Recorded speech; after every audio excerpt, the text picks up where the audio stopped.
I felt a firm push on my back, and before I knew it, I was being dragged into the back of a waiting van. Let me go, please! I pleaded as tears streamed down my face, but my cries fell on deaf ears, and the van roared to life, carrying me away to a fate unknown. Little did I know, social media would save my life. Hey, my name is Carly, and I live in Washington. Don't forget to like and subscribe to MSA. Growing up with a politician as a dad was like living in a reality TV show on steroids. We jetted off to fancy places like nobody's business. Forget Disneyland. Our family vacations were on a whole different level. It was so glamorous. Red carpets? Check. Paparazzi? Double check. Speaking of paparazzi, I remembered the day when a photographer jumped out at me after school and asked me how much I loved my parents. I love them both, but when Mommy comes in for a kiss, it's like I'm being attacked by an octopus. It was a joke, but I was only 4 years old. Little did I know that innocent quip would turn Mom into a hilarious meme overnight. Wow,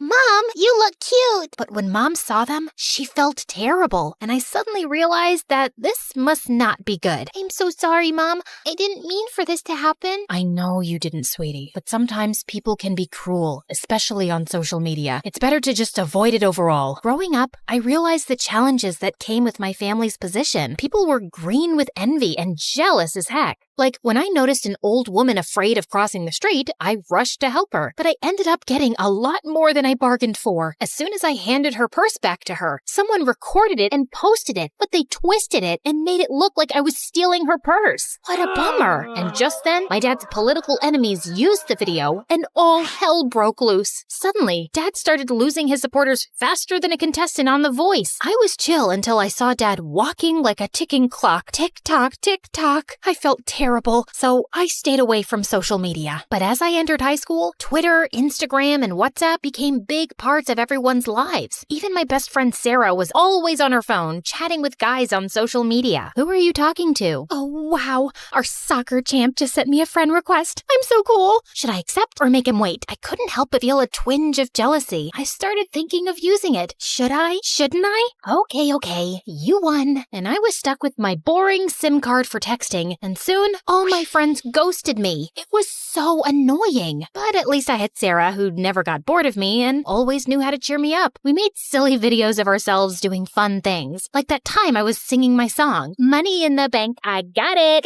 Living like a rock star, party like a pop star. You can call me queen, I'm popping like a cork star. And Sarah posted the video on her Instagram without my permission, which made me really upset. Relax, no one will see it. You don't know that. Yes, I do. You're no Beyonce, and no one's losing their minds over your silly skills. Yeah, she was right. It only got a few comments, but it was still fun and addictive to read them. I was done playing the good angel role. It was time to explore. So I caved in and created my own social media account with a different identity just to see the comments. It was fun. Sarah and I continued to make silly videos, and we always played silly characters. But soon enough, Savannah, the TikTok girl of our school, was furious when she heard her friends gushing over my videos. She was so mad that she could have TikTok danced her way to Siberia. You think you're so cool with your little videos, don't you? Huh? What do you mean? Just stick to your own lane. Who made you queen telling Carly what to do? Just because you got no talent doesn't mean you gotta bring others down.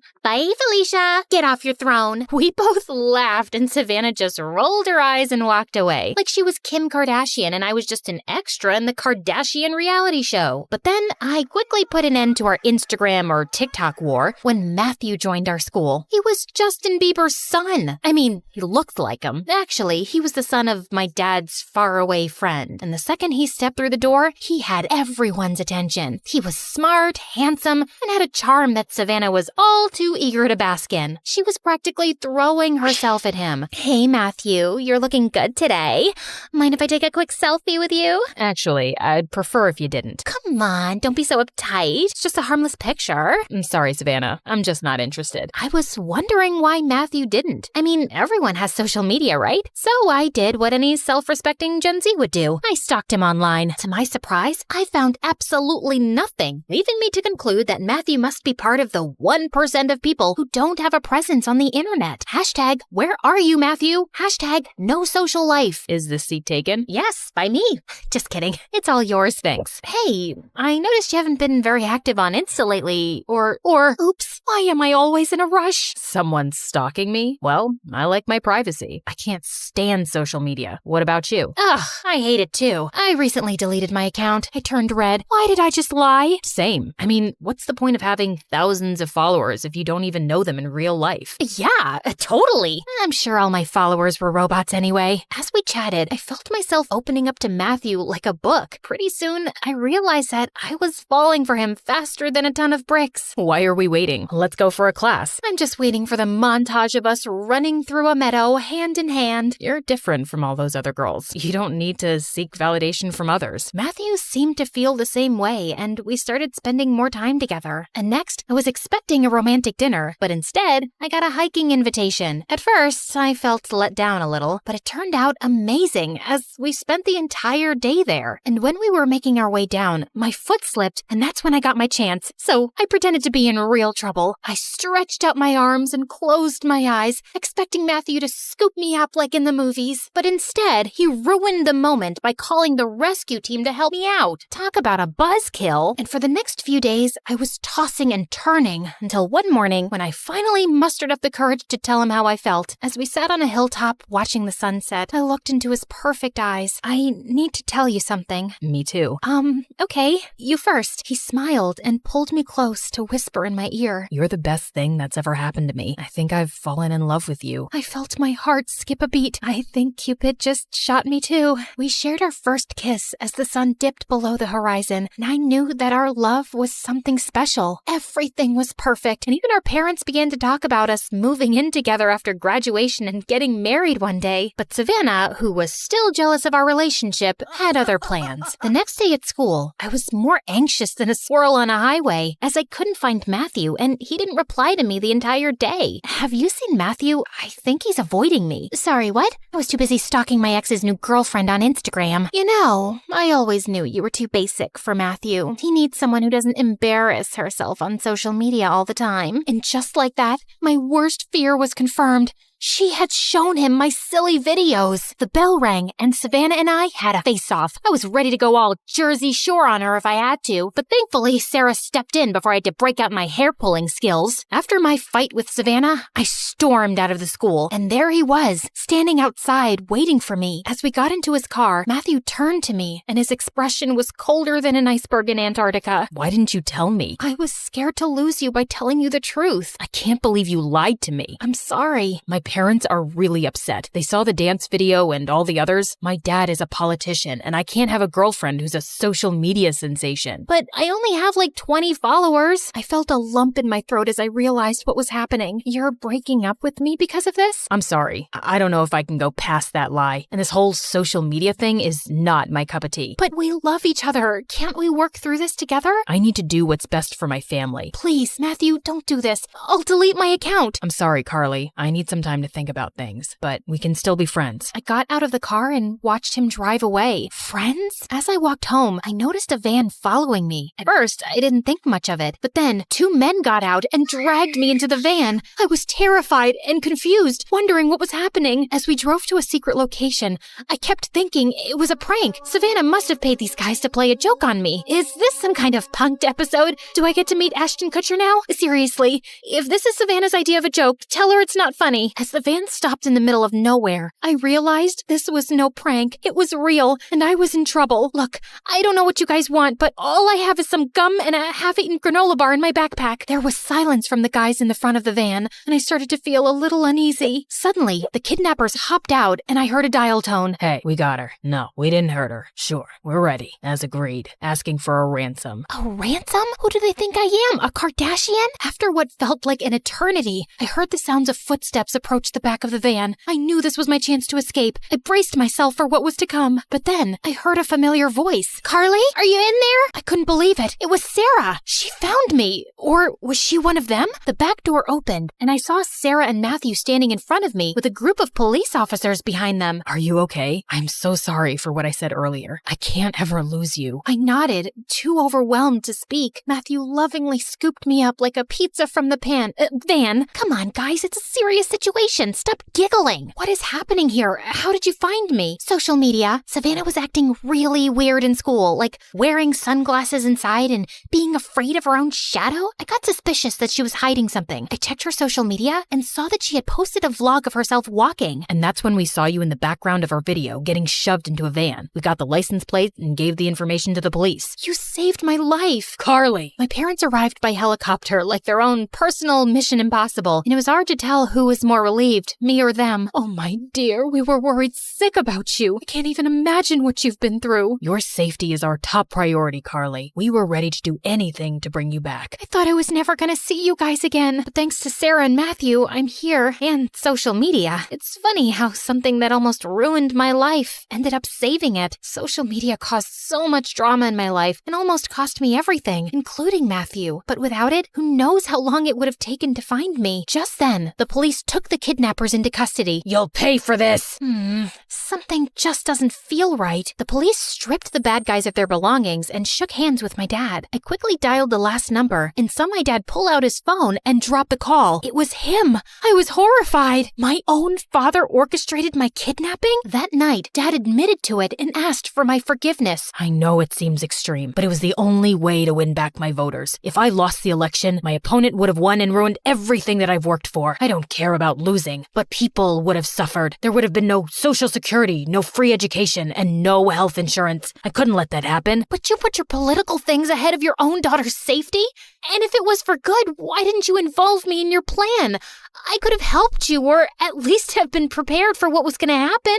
I wish I could have involved you, but the plan involved highly confidential information. Even family members can accidentally leak information, and I couldn't take that risk. I truly believed that what I was doing was for the greater good. I instructed the fake kidnappers not to hurt you, and they didn't. And now that you're home safe, I hope you can understand why I did this. As news of my kidnapping spread, the public's empathy for my father grew. I knew his intentions were good, but his actions were wrong. Still, I forgave him. He was reelected and made sure that everyone got what they deserve. Better wages. I learned the value of honesty and communication. I realized that sometimes people make mistakes, but forgiveness and understanding can bring healing and peace. As for Matthew and I, we were able to continue our relationship, and our love only grew stronger. He even willingly participated in a video for Sarah's TikTok.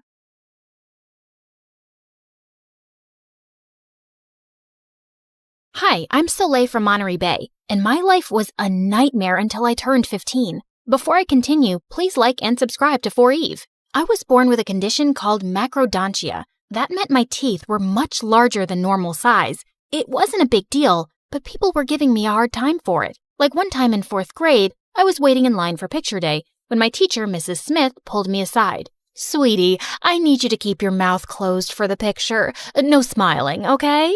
You don't want me showing my teeth, do you? It's just that.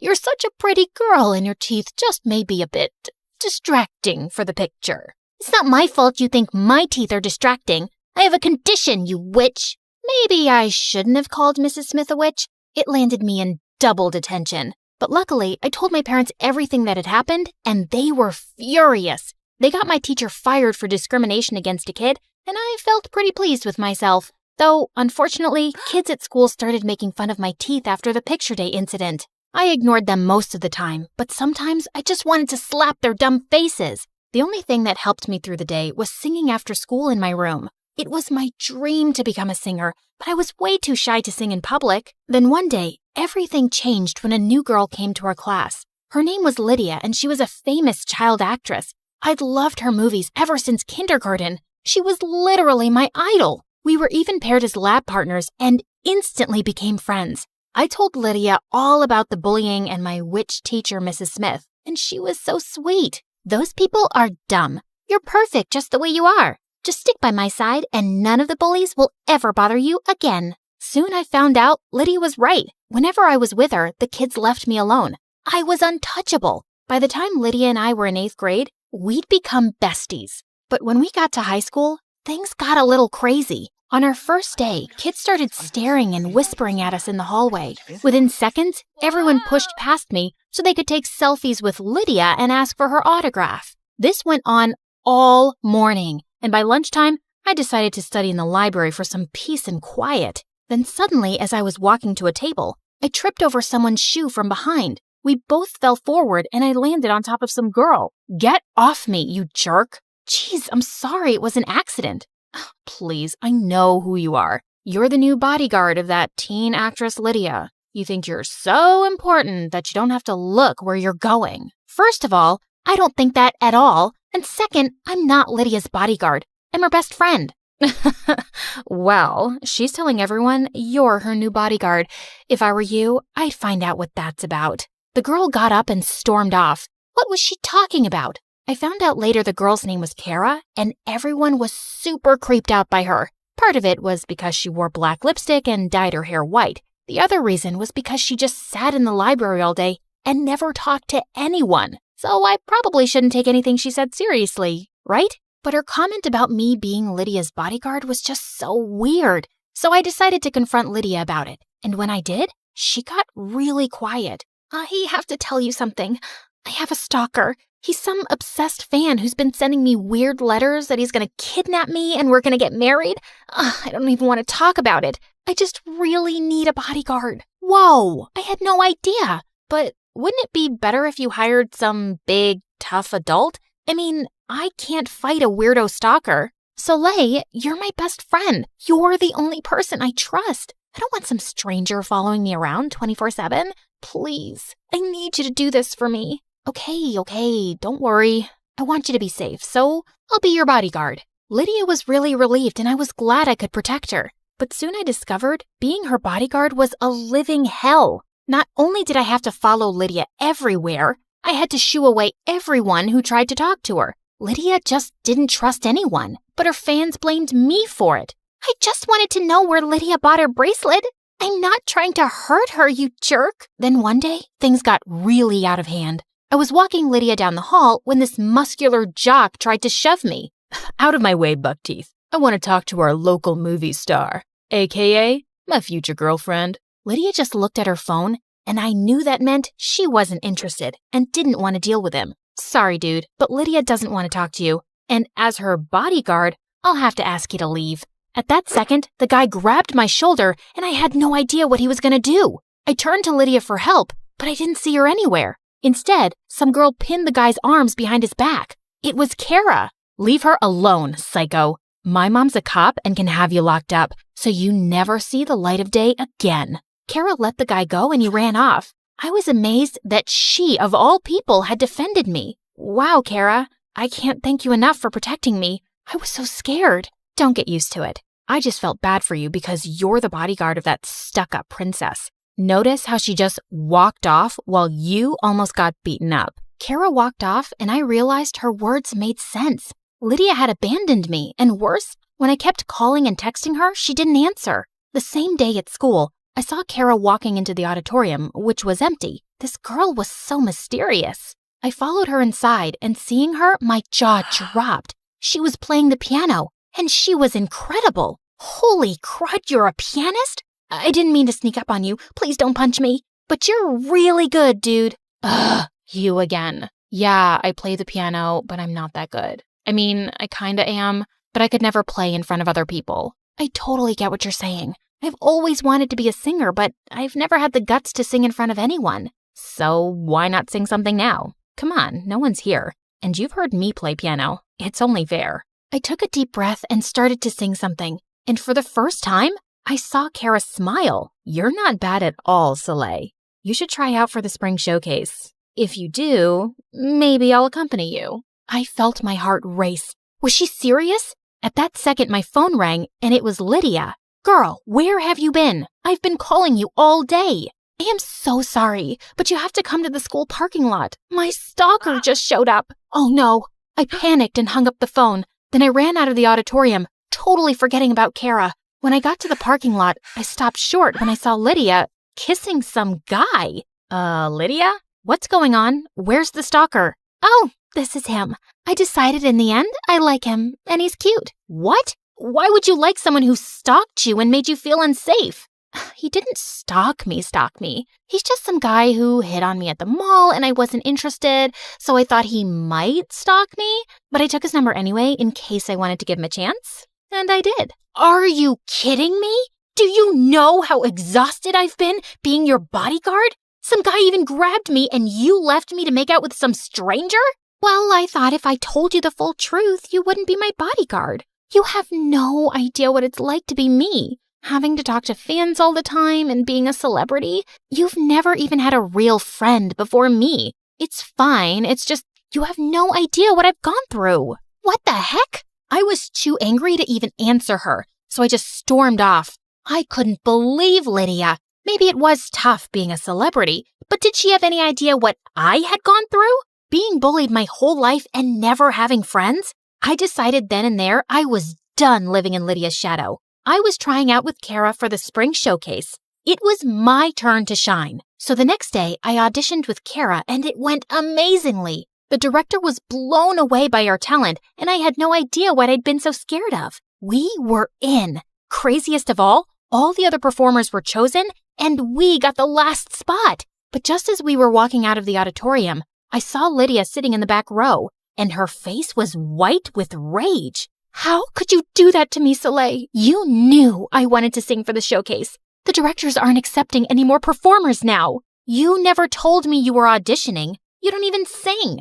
Of course I sing. And no offense, but you're not meant to be a performer. You need a certain look, and you don't have it. I love you, but someone needs to break it to you. I felt myself boil with rage. Who was she to say I couldn't be a performer? Because of my teeth? Then suddenly, Kara whipped out her phone and held it in front of Lydia's face. A video started playing of a girl screeching. Remember at Grandpa's birthday party when we did karaoke and you sang like a dying cat? Well, I filmed the video, and if you try to get in our way of performing, I'll post it online. You are so mean, Kara. And for your information, I sing way better now. And I'm not gonna let my bestie embarrass herself in front of everyone. With that, Lydia stomped off, and I was so confused. How did she and Kara know each other? And why did Kara say Grandpa?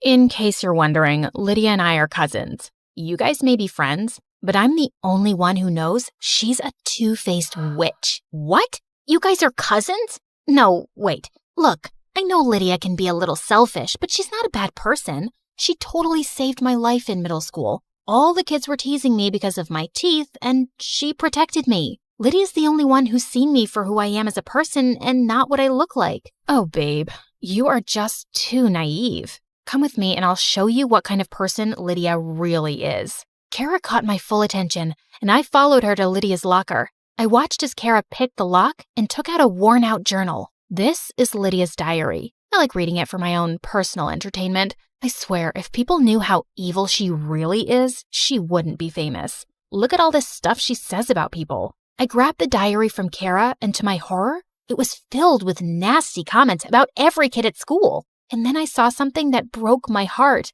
Lydia had cut out pictures of me and colored in my teeth with black marker. On the page, she'd written, "I don't know how much longer I can pretend to be this freak's friend, but her loser status makes me feel so much better about myself." Before I could stop myself, I burst into tears. My whole friendship with Lydia had been a lie. Kara put her arm around me. I know it sucks, but at least you know the kind of person she is now. I'll help you get revenge. We'll crush her at the showcase. Thanks, Kara, but I think I just need to be alone right now. I went home and ditched the rest of my classes. I didn't come out of my bedroom for 2 days and refused to go to school. I was just so depressed and I felt like such an idiot. And then my mom came to my room with some news. Soleil, I know you're suffering right now, but I wanted to tell you something that for sure will cheer you up. What is it? Your dad and I finally saved up the money to get braces. We can finally fix your teeth. Why? Because I'm too ugly for you to look at? Of course not, sweetie.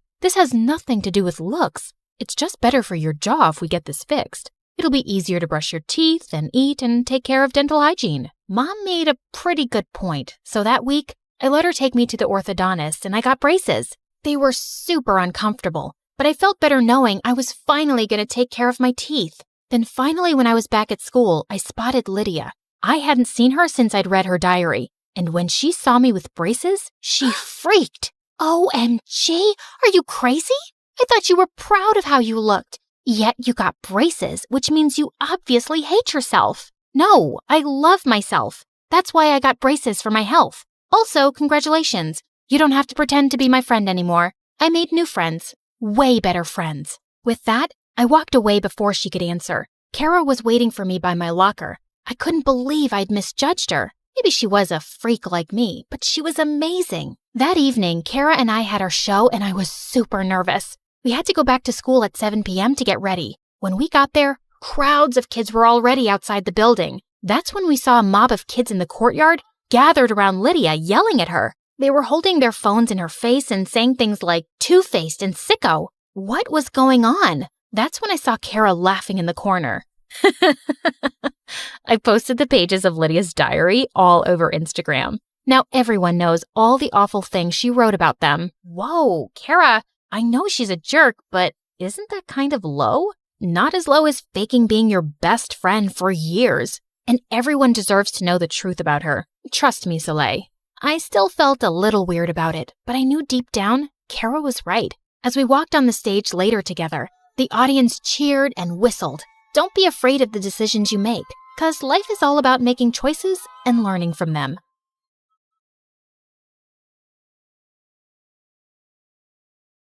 Hi, I'm Hope from Honolulu. Please like and subscribe to For Eve. My parents always said I was born beautiful. I received so many compliments and modeling offers for baby products that they launched my modeling career when I was just 3. But I never really knew my parents. When I was 6, they started a clothing line named after me and got really busy with it. So they mostly left my older sister Leilani in charge, and she hated me. You promised we'd play with the dolls. You can't always be the center of the universe. I have to take this call. Fashion Kids magazine wants you again. She'd always lie and say we'd do one thing, but we'd do another thing instead, and I'd suffer. You said after my fashion show, we'd go home. I'm tired. Just sign a few more autographs and don't be so ungrateful. Sometimes I wondered if she was so mean to me because she was jealous of my fame. Once when I was 12, I was at a signing event and I escaped from the crowd. I stumbled into an alley where a girl my age was looking through the trash with her mom. I offered them some snacks from my bag, and their reaction was so wonderful. Just then, Leilani found me and dragged me away. And later, when we were on a video call with our parents, she told them what had happened. Hope, it's not okay to sneak off like that. And that poor family could have robbed you. Or taken a lock of your hair to sell on eBay. No, they were nice, and I liked helping them. Nonsense. You're too busy and famous to be doing anything else. Anyway, we heard your sister booked you on a morning show for the launch of your new toy line. Little Hope dolls. They're gonna sell like hotcakes. Sometimes it felt like my parents just used me for money. In fact, I felt people were friends with me for the same selfish reasons. But I never gave up on the idea of using my wealth for good. When I turned 14, I held my first fundraising event for homeless people, and it was a big success. But my second fundraiser turned into a complete nightmare, because the day after it, my face was all over the news with the words, "Teen Thief." Hope, they're saying you kept all the funds for your business. What? Why would they think I took all that money? The news is saying they got an anonymous tip. This can't be good for your career. It's all over social media. They're calling it the biggest scandal of the year. You need to stop all this charity nonsense. We need to work on saving your reputation so you won't lose out on any modeling contracts. I didn't care if I never modeled again. I didn't understand how anyone could think I'd steal charity money. I was too embarrassed to even leave the mansion. Soon after, I was about to join a new high school, and I went to Leilani with an odd request. Help me make a disguise for high school. You're my makeup artist. If anyone can do it, it's you. Look, it's hard for me to trust people. They'll probably use me for my money and fame or spread more lies.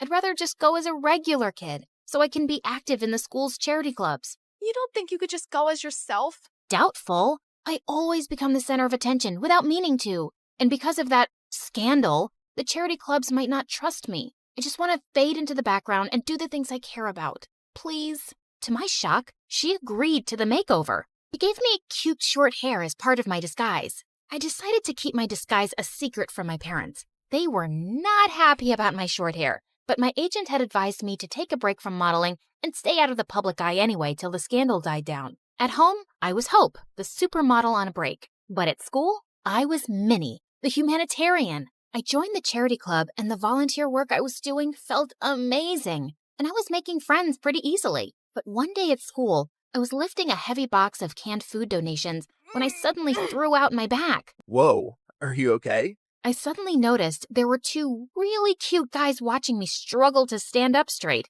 Guess I'm an old lady who's not used to heavy lifting. Ouch. Let's take you to the school nurse, Granny. I'm Kai. And I'm Crane. Here, let me take your bag. What was in that box? Canned stuff for a food drive. Crane immediately dropped my bag to the floor. You're part of a food drive? Not gonna help you. What? Come on, Nan. Let's just take her to the nurse. She's hurt. Whatever. Not my problem. And then he just left. What was that about? Are you seriously doing a stupid food drive, Granny? My name is Minnie, and what's wrong with food drives? Minnie? Minnie. Everything about them is wrong, Minnie. If the poor just got off their butts and worked, they wouldn't be poor. Why should we treat them like babies and take money from people who do work? Wow. Sometimes it's hard for people to find work or earn enough, and they need help. Maybe lame losers do. Well, Minnie, here you are. Kai winked at me as he left. What a jerk. But I wasn't going to let his arrogant opinion stop me. I organized a school dance to raise funds for the food drive, and it was a hit. But just as I was dancing with some friends, Kai and Crane busted through the gym doors with crowns on their heads. To the rich, stand with the rich. What are you doing, Kai? We're here to tell everyone the poor are pathetic and charities are scams. Don't be fooled. Just then, Crane started kicking down the display of food donations like a maniac. Luckily, the teachers there kicked both out before they could do more damage. What planet were these jerks from? But I forgot all about them when I got home that afternoon and saw Dad running out to me. Didn't you check your phone, Hope? I think the battery died. What's wrong? Your mom and sister got into a car accident, but the doctor said they'll be okay. They both had some broken bones and will need bed rest. I started to cry, and Dad hugged me. I couldn't remember the last time he'd done that, and I decided I'd stay home for the next few weeks to take care of Mom and Leilani. The next evening, my bodyguard drove me down to the food bank to drop off the school's donations. To my shock, I saw Kai step out of his car in front of us, and he was dropping off bags of donations. What the hot fudge? I snapped a picture of him, and I confronted Kai in the school hallway the next day. Saw you at the shelter last night. What are you talking about? This? How did you... Okay, please, listen. Crane is against charity work, not me. He convinced me to think that way a long time ago, but I don't agree with him anymore. Years ago, Crane's family fell into a big scam by some fake charity, and they lost a huge fortune. Oh no. Yeah, his dad had to work so hard just to get them back on their feet. Now, he talks trash about all charities, and he doesn't trust the poor. He actually enjoys shutting charity work down in public. He bullied me into crashing that dance.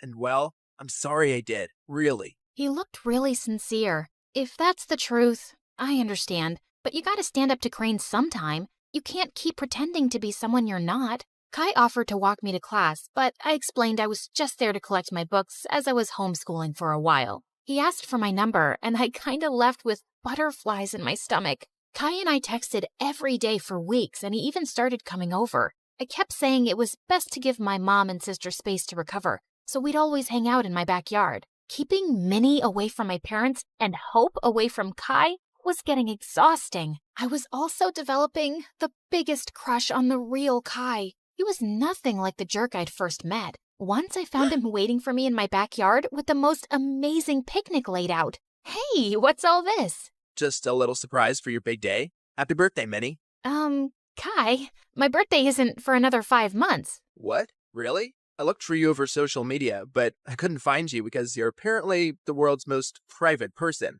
Then I went to go check the school records, and I guess I got the wrong Minnie. I guess so. But thanks anyway. It's the nicest thing anyone's ever done for me. Just as I sat down, Kai opened a bottle of soda, and the cork went flying straight into my eye. Oh my god. I am so sorry, Minnie. Wait, stop rubbing your eye and let me see. He lifted my chin gently as he looked deep into my eyes. Your eyes. They're Yes? They're what? not the same color. What? Suddenly I realized that my contact lens had fallen out. Oh, my lens must have popped out when I rubbed my eye. I wear them for my eyesight because I'm as blind as a bat.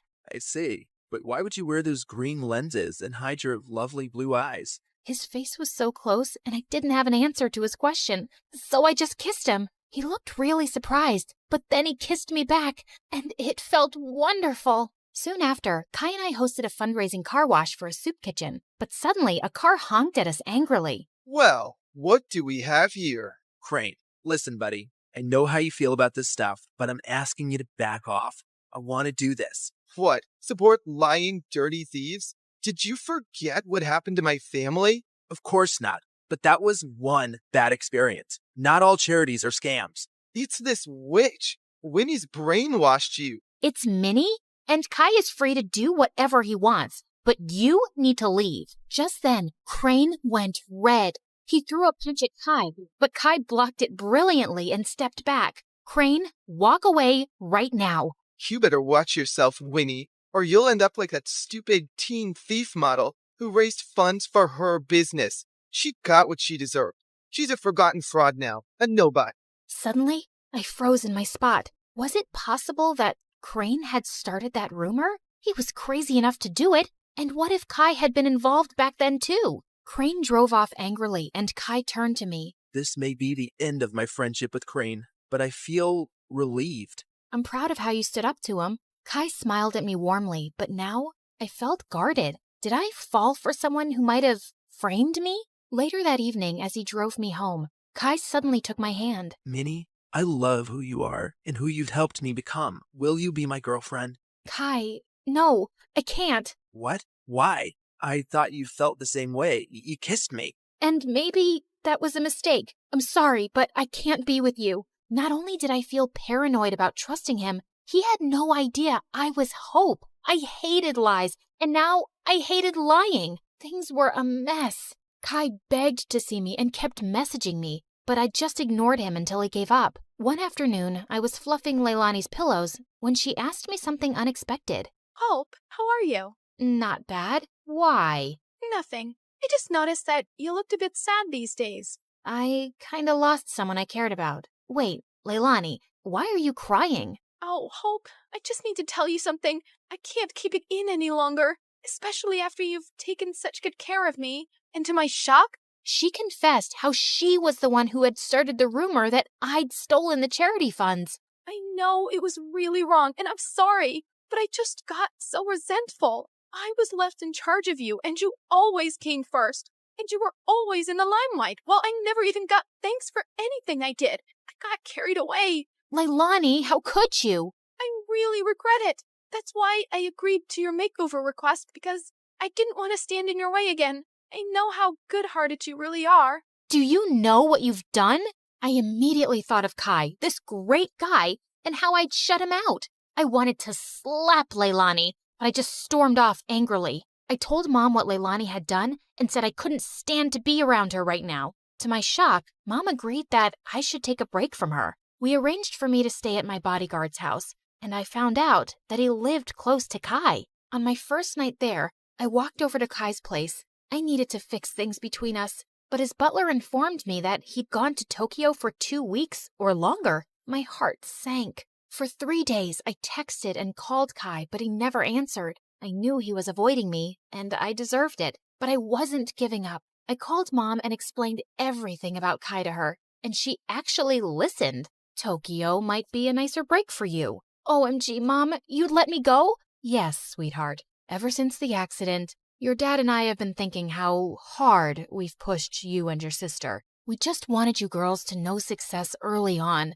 but we've realized there are more important things than success and money, like happiness and family. You've been amazing during our recovery, honey, and you really deserve to go. Thanks, Mom. I love you. And the next day, I was on a flight to Tokyo with my bodyguard and checked into the same hotel as Kai. Just as I stepped onto the elevator, I was shocked to see Kai inside. He looked awkwardly at me. Hi, can I help you with something? I suddenly realized he couldn't recognize me without my disguise. Kai, you're the reason I'm here. I came to tell you the truth. I'm Minnie. Minnie? Minnie from Honolulu? Yes, except my real name is Hope. What? I told him everything. My trust issues and my disguise and what my sister did, how awful I felt for abandoning him, and how I tried calling him. I'm using a different phone here, and I understand why you wanted to hide yourself, Hope.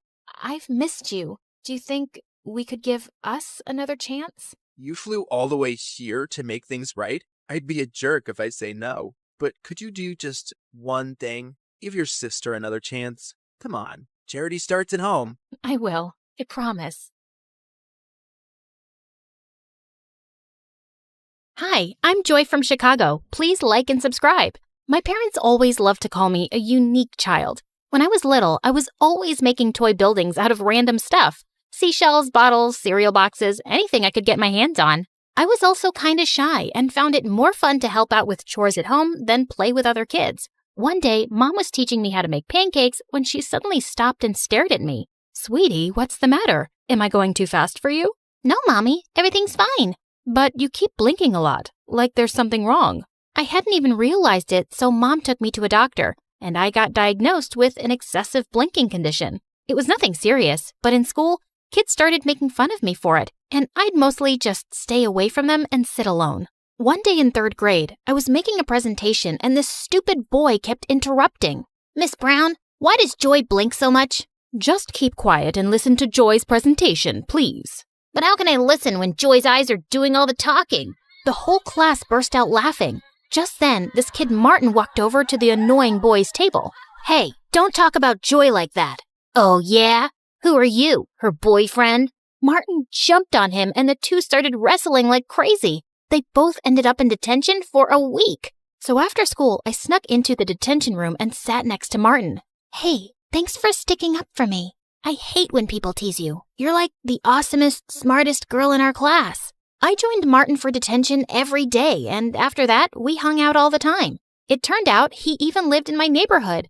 I'd always been a loner, but for the first time, I had a best friend, and it was amazing. Having Martin in my life made me less shy, and I changed a lot. We stayed super close through the years, but when we reached high school, Martin gave me some news one day. My dad's business really took off, and we're moving to another neighborhood.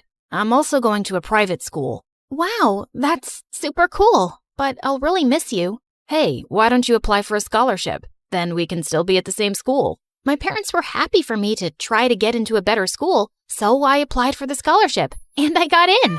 Little did I know that it was the worst decision ever. On the first day of 9th grade, I almost fell over when I saw Martin there. He was dressed head to toe in designer clothes and was wearing a gold watch?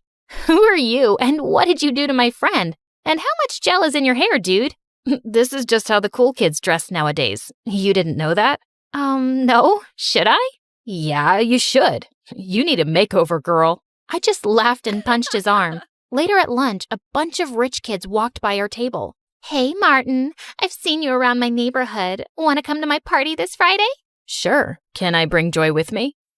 She'll have to buy new shoes first. I bet the one she's wearing right now came from a garbage dump. Hello, I'm right here, and I love these shoes.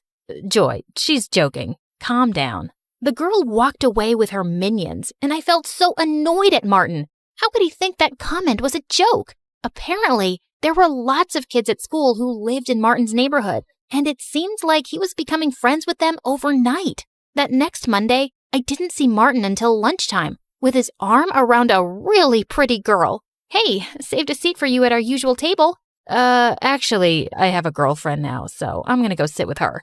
Oh, okay. Well, have fun. I went to sit by myself and watched Martin from afar. He looked happy, but he just wasn't acting like himself. As weeks went by, Martin got super handsome and muscular and really popular. I missed my friend, but I gave him his space. But one day, I caught Martin and his friends surrounding a younger kid, and Martin was reading his diary out loud. Stephanie Twain, the love of my life since 5th grade. I ran forward and snatched the diary from him. What are you doing? What? I'm just here to entertain people. Reading idiots' diaries is my opening act. Martin, why are you acting like this? Just because you're rich now doesn't mean you have to be a jerk. You know what? I think you're just jealous because I have other friends now and I'm not a nerdy loser like you. Look at me. I'm Joy and all I do is study in the library because I have no life. Then Martin started blinking really fast and shaking his head. Are you making fun of me? Before I could stop myself, I slapped Martin hard across the face and ran away from there. The whole rest of the day, I had to fight from crying. What a jerk! But when I got home, I forgot my troubles when I found Mom sitting in the kitchen, looking really worried. What's wrong, Mom? Joy, Your dad and I are in serious debt. If we don't find a way to get some money soon, we could lose the house. Lose the house? Are we going to end up homeless? No, I shouldn't have said anything. We'll be fine. Don't worry about it, honey. But I did worry about it. I watched MSA videos on YouTube to take my mind off of things, but I didn't get much sleep that night. Weeks went by and things kept changing. I just focused on my studies and saw Martin from a distance, turning into a completely different person. Then one day, a new guy named Cameron arrived at school. He looked like Harry Styles, and based on his Lamborghini, he was clearly rich. All the girls were drooling over him, but I just rolled my eyes and walked away. He was probably just another snooty brat. But I was surprised when Cameron came and sat next to me in my robotics class. He seemed super impressed with the robot hand I was building. I've been working on it for almost a year. Are you like a genius? You can tell me the truth. You don't have to be modest. I laughed and ended up sitting with Cameron for lunch, and he never once made fun of my blinking or even asked about it. We were having a great time until Martin walked over. Dude, what's a guy like you doing with someone like Joy? I'll introduce you to my friends. They're more your type. Martin, why are you such a... Sure, I'll come and say hi right now. Cameron leaned over to me and whispered, Trust me, you just sit back and enjoy the show. I wondered what he was up to as he walked over to Martin's friends. And when Martin introduced his girlfriend, Cameron suddenly took her hand and kissed it. I'm heading to a yacht party tonight. I'll offer you $500 to be my date. His girlfriend instantly pushed Martin away and put her arm through Cameron's.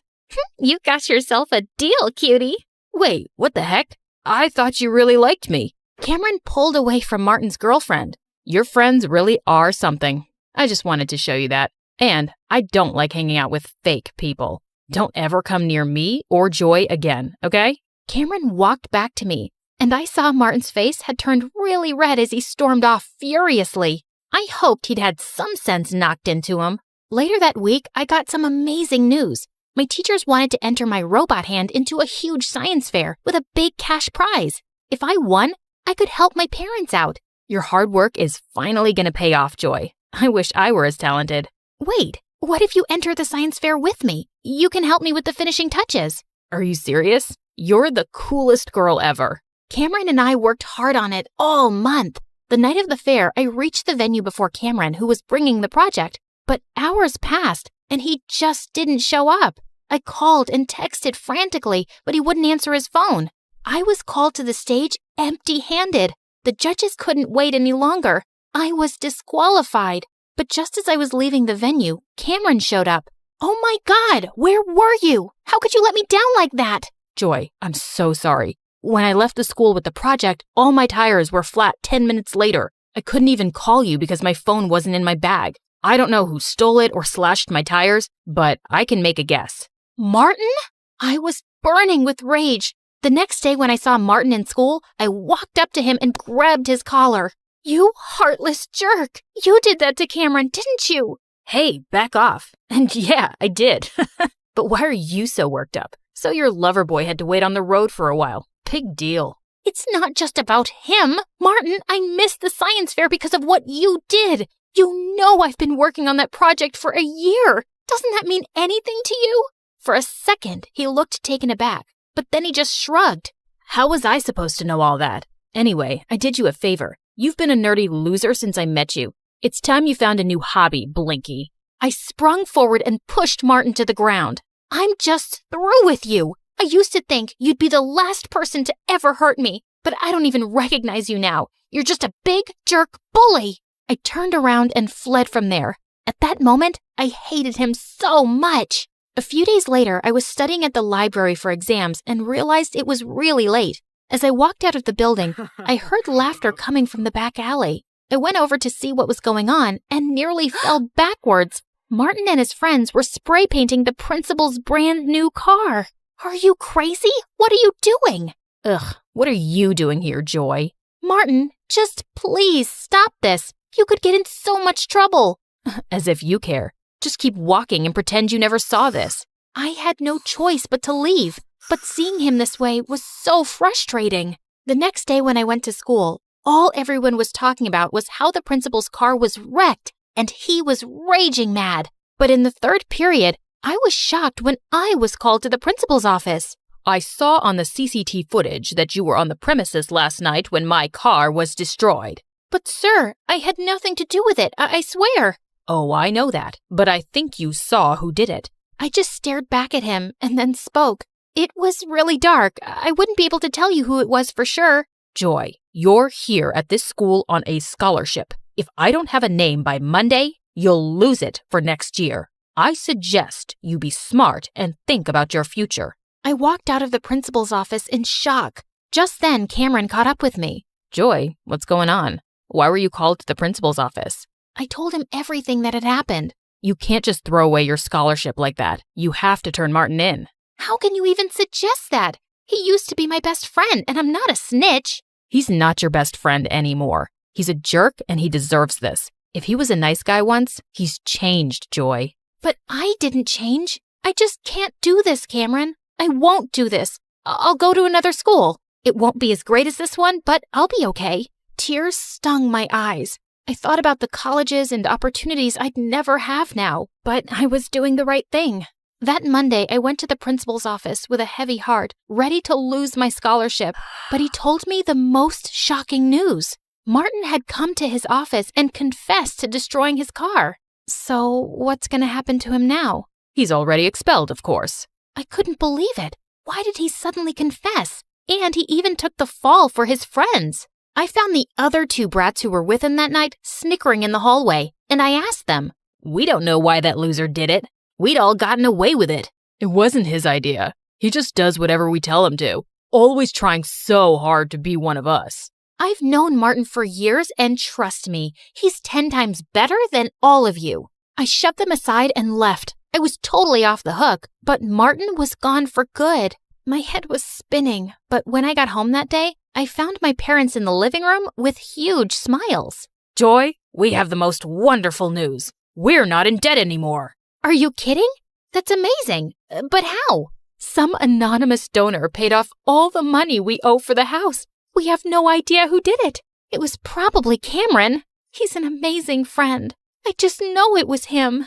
I rushed to my phone to call Cameron and thank him. But suddenly, I realized Cameron didn't know my landlord or anything about my house. There was only one person outside my family who did. The next morning, I took a bus to Martin's new place and knocked on his door. Hey, I have a weird question. Did you pay off our mortgage? Yeah, I did. But hey, don't worry about it. Our moms ran into each other, and your mom told my mom everything. I told my parents I'd help them out at work every weekend if they paid your loan. Martin, I don't understand. I thought you hated me now. Why would I hate you? Cameron told me what you did for me.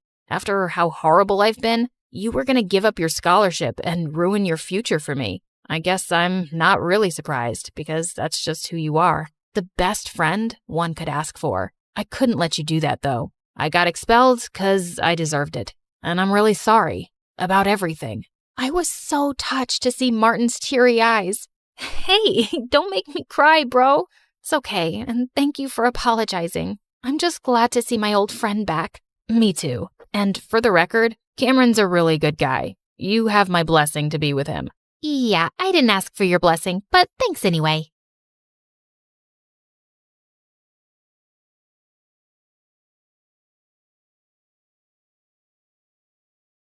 Hi, I'm Zoe, and I grew up in a small town in Iowa where nothing interesting ever happened. Till one day, someone moved in next door and my life turned upside down. Before I continue, please like and subscribe. Dad was a farmer, and as a kid, I always saw him struggling for money. So when I joined high school, I started working part-time to earn extra cash. That's also how I got my first guitar. At the end of the day, I would sit back playing songs from my favorite band, the Starboys. I want to hold you in my arms and never let you go.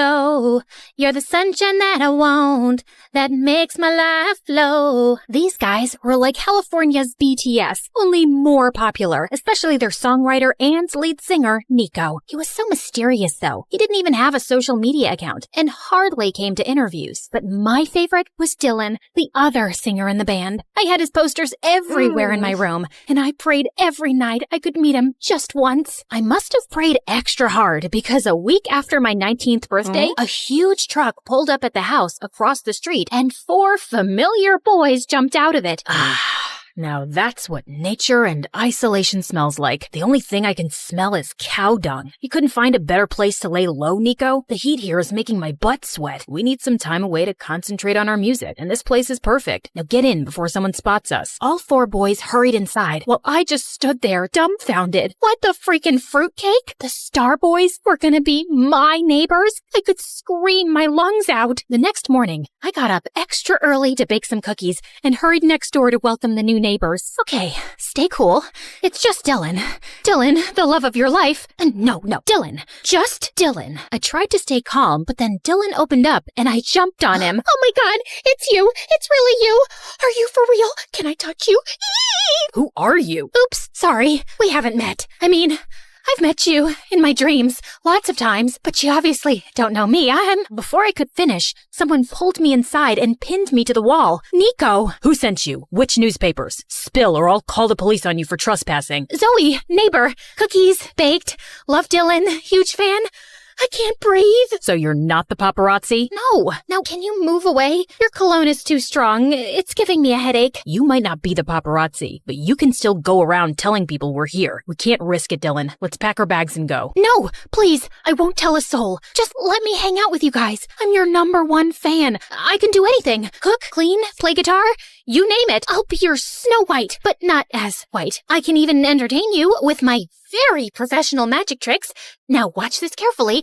I'm gonna pull this tablecloth and everything will stay just as it is. You have to be quiet. Let me concentrate. Abracadabra! I pulled the tablecloth, feeling confident. But I guess I pulled it too hard and everything came crashing down. It doesn't always work, but yeah, not a magician. Snow White, remember? That's enough. Look, we don't need anyone. Just shut up and leave. I wanted to argue more, but Nico looked really mad, so I ran off. Over the next few days, I tried everything, from posing as the pizza delivery guy to prank calls, but nothing seemed to get past Nico. Then one evening, I was pretending to jog outside their backyard, trying to get a glimpse of Dylan, when I heard someone arguing. You really have no business telling me what to do when you're not half as talented as I am. We're here because of my talent, Dylan. I'm the one who writes all the songs. If people knew how fake you are, you wouldn't be standing here. What? I wanted to hear more when suddenly I heard someone unlatch the door. I turned around too fast, got a head rush, and landed flat on my face. I tried to sneak away, but Nico caught up with me. How long have you been standing here? I wasn't standing. I was just getting a feel of this grass. It's so nice and dewy at this time of night. Snow White likes nature and... Stop lying. I know you heard something. Oh, you mean how Dylan's fake? Yeah, okay. I heard everything. So he's not the singer everyone thinks he is? Does he use auto-tune? OMG, that's big. Dylan, yeah. That's it. You caught us. He's totally fake. But listen, Zoe, no one can know. It'll destroy the band. Do you want that? No, I don't. Okay, fine. I can stay quiet, but you'll have to buy my silence. Help me date Dylan. Even if he's fake and all, he's still cute and I want him. That's impossible. You're not his type at all. Cool. Then maybe the press is his type. I'm sure he'd love to have a little date with them. Wait. Okay, I'll think of something. But you have to promise to me to keep your big mouth shut. Shake on it. And just like that, I was in. Nico welcomed me into his home as the new housekeeper, and everyone, including Dylan, was so confused. But Nico explained how I was really good at cooking and cleaning, so everyone got on board. In the house, I kept a close watch on Dylan. I noted the time he ate, slept, pooped, everything. I tried to get close to him, but Nico ruined the moment every time. Hey, Dylan, want me to help you with that? I'm really good at applying sunscreen. You are? Great. Too bad Dylan has to leave. We have to discuss the new song. Chop chop. Dylan! Oh, you're working out. Let me help you with those crunches. Go 1, 2, 3. Give me one more. Yes! That's very inspiring. But I'm starving. Make me an apple pie and some pumpkin spice latte because I'm craving Starbucks. Do it right now or you're fired. So annoying. I pulled Nico aside the next time I saw him. What's wrong with you? You're supposed to help me date Dylan, but you keep pulling me away from from him. Relax. You need to play hard to get. Boys like that. Have patience and stop drooling all over him. But I was anything but patient. Then one evening, I was leaving for home when I saw Dylan swimming. And holy cow, he looked so hot. I was just admiring his perfect body when suddenly I saw a strange guy in a hoodie tiptoeing his way around the pool. He was definitely some intruder, so before he could harm Dylan, I sprang into action, but he dashed inside the house. I was running after him when I slipped and landed into the pool instead, right on top of Dylan. I tried to get out using Dylan's shoulders as a makeshift ladder, without realizing that I was pushing him into the water. What do you think you're doing? Stop drowning me. There's an intruder. He just went inside the house. Help me get out. Put your hand under my butt and lift me out, now! What? You're crazy. Dylan got out of the pool and stormed inside, and I followed. Fire this stupid girl or I will. What's wrong? I saw an intruder run in just now. I'm sure he's hiding here somewhere.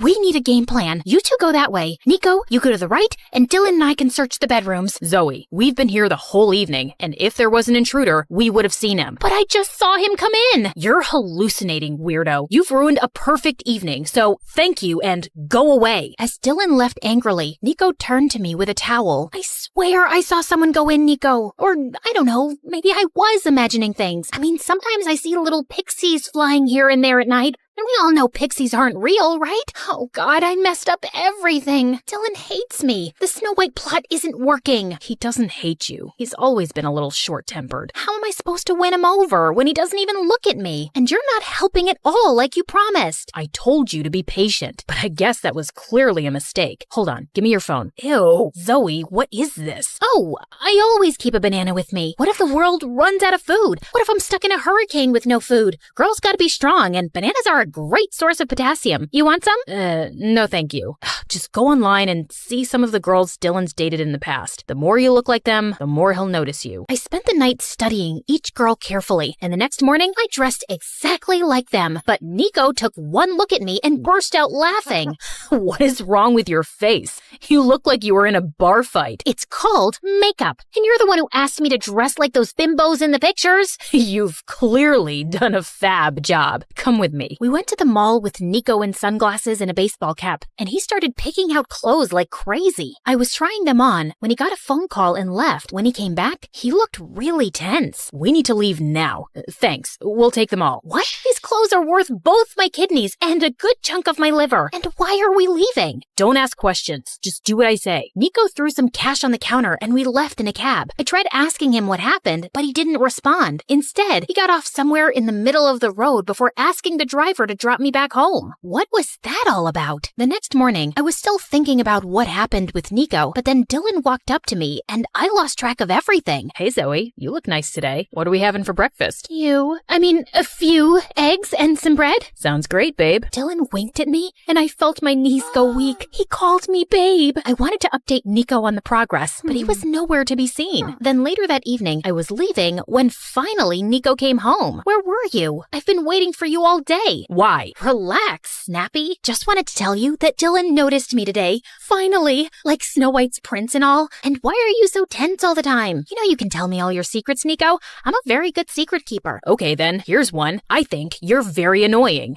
That's not a secret. You make that pretty obvious. Give me more. I'm busy, Zoe. We'll talk later. Nico didn't talk to me for a couple of days, and I was getting really distracted and impatient. I guess Nico noticed because a few days later, he told me that the boys wanted to go for a hike, and he'd convinced Dylan to take me with them for directions, so they won't get lost. Here's your chance to get on Dylan's good side. And for that, we need to work on your conversation skills. They're horrible. What are you saying? I'm a very interesting person. Yeah, if interesting and crazy mean the same thing. That's not very informative. Look, all you have to do is act shy around him. Say something romantic. Like this? Nico, your eyes remind me of my dead grandmother. Calm and pretty. Dead grandmother? Really? Try this. Your voice is like a warm hug on a chilly day, and your laugh is like a symphony of joy that fills my life. I'm addicted to the sound. And can you try not to have feathers and leaves stuck in your head? Nico tucked a strand of hair behind my ears and then walked away, and I felt something strange in my tummy, but it was probably that expired tuna I'd eaten the night before. On the day of the hike, I did everything Nico asked me to. Acted shy, kept quiet, and even tried to flirt a little. I guess it worked because by the end of the hike, Dylan asked me out on a real date to a club. I spent hours getting ready. I chose a black dress and was almost done with my makeup when Nico showed up at my door. Heard Dylan finally asked you out on a date. Wait, you're wearing that? Yeah, what do you think? You look good. I mean, good for Dylan, but you don't look like yourself. It looks like you're trying too hard. Seriously? First, you asked me to dress how Dylan likes, and now there's still something wrong with me? I didn't say wrong. Never mind. It's not my place. Good luck on your date or whatever. With that, Nico left. What was his problem? I was still a bit annoyed when Dylan showed up, but we actually ended up having a great time together. He even asked me out on a second date, and I was thrilled. After the date, Dylan excused himself to the washroom while I waited for him outside when someone tapped on my shoulder. Nico. So how was it? Wait, why should I tell you? You didn't even say sorry. I'm sorry, okay? You don't mean it. Hold on. Have you been waiting here all this time? I had to make sure you didn't end up making a fool of yourself, and it looks like you didn't. One sec. Nico came closer and opened my hair, setting them loose, and I felt something turn in my belly. I really needed to stop eating tuna. Just as he left, Dylan walked up to me and we left, but I couldn't shake Nico off my mind. It was so difficult to figure him out, and I was failing miserably at it. Dylan and I started dating officially. The first few days were great, but as time went by, I realized that we had nothing in common. He was totally self-obsessed and didn't give a hoot about anyone else. What do you think about my hair? How about my shirt? This is vintage Prada, by the way. I'm pretty sure you've never seen a shirt like this before, right? Well, you will now, because you're my girl. Have you seen my shoes? By the third date, I was practically yawning on Dylan's face, and I thought he felt the same, except at the end of the night, he kissed me. Before I could react, a bunch of photographers jumped out of nowhere and started taking our pictures. I thought Dylan would tell them off, but instead he started posing. I panicked and hid behind a tree. Who is that? The paparazzi, obviously. They've tracked me down. Look, just come out. You can't hide like this. They'll make a joke out of me. Dylan pulled me out and introduced me as his girlfriend. At one time, this would have been my dream, dating Dylan, but now I just wanted to run away. Soon, Dylan and I were the hot topic, and everyone wanted to know about the poor girl he was dating. We were constantly getting interviewed, and it was exhausting. Does Dylan snore while sleeping? Do I look like his mother? How am I supposed to know? Are you dating him because he's rich or because he's very rich? Are you talking like this because you're dumb or because you're really dumb? Calm down, babe. We fell in love. Although I must say, Nico tried his best to sway her. She's so pretty, I wouldn't blame him. And he always wants what I have. Obviously, I'm better, and that's why we're together. That's not true. Nico... Oh, look at the time. I'm late for practice. Before I could say more, Dylan rushed us out of the interview. Why did you lie about Nico and me? He'd be so upset. You think I care? And you're supposed to be my girlfriend, so you should be on my side. I didn't know we were choosing sides. I thought you guys were a team. Team? Nico's anything but a team player. He's nothing like what he seems. You aren't either. With that, I slammed the car door and left. I was furious at the way Dylan was behaving, and I knew in my heart that I didn't want to be with him. I wanted to talk to Nico about it, but for the next few days, every time I tried, he'd make up excuses about being busy with his songwriting and just walk away. Then one day, I was coming out of the grocery store when I noticed Nico sitting in the coffee shop across the street. I was on my way to him when suddenly, a black van screeched out of nowhere and two men in dark suits grabbed him, pushed him inside, and left. Nico was getting kidnapped. I stood there horrified for a few seconds, and then my brain sprang into action. Hey, can I borrow this bicycle? No?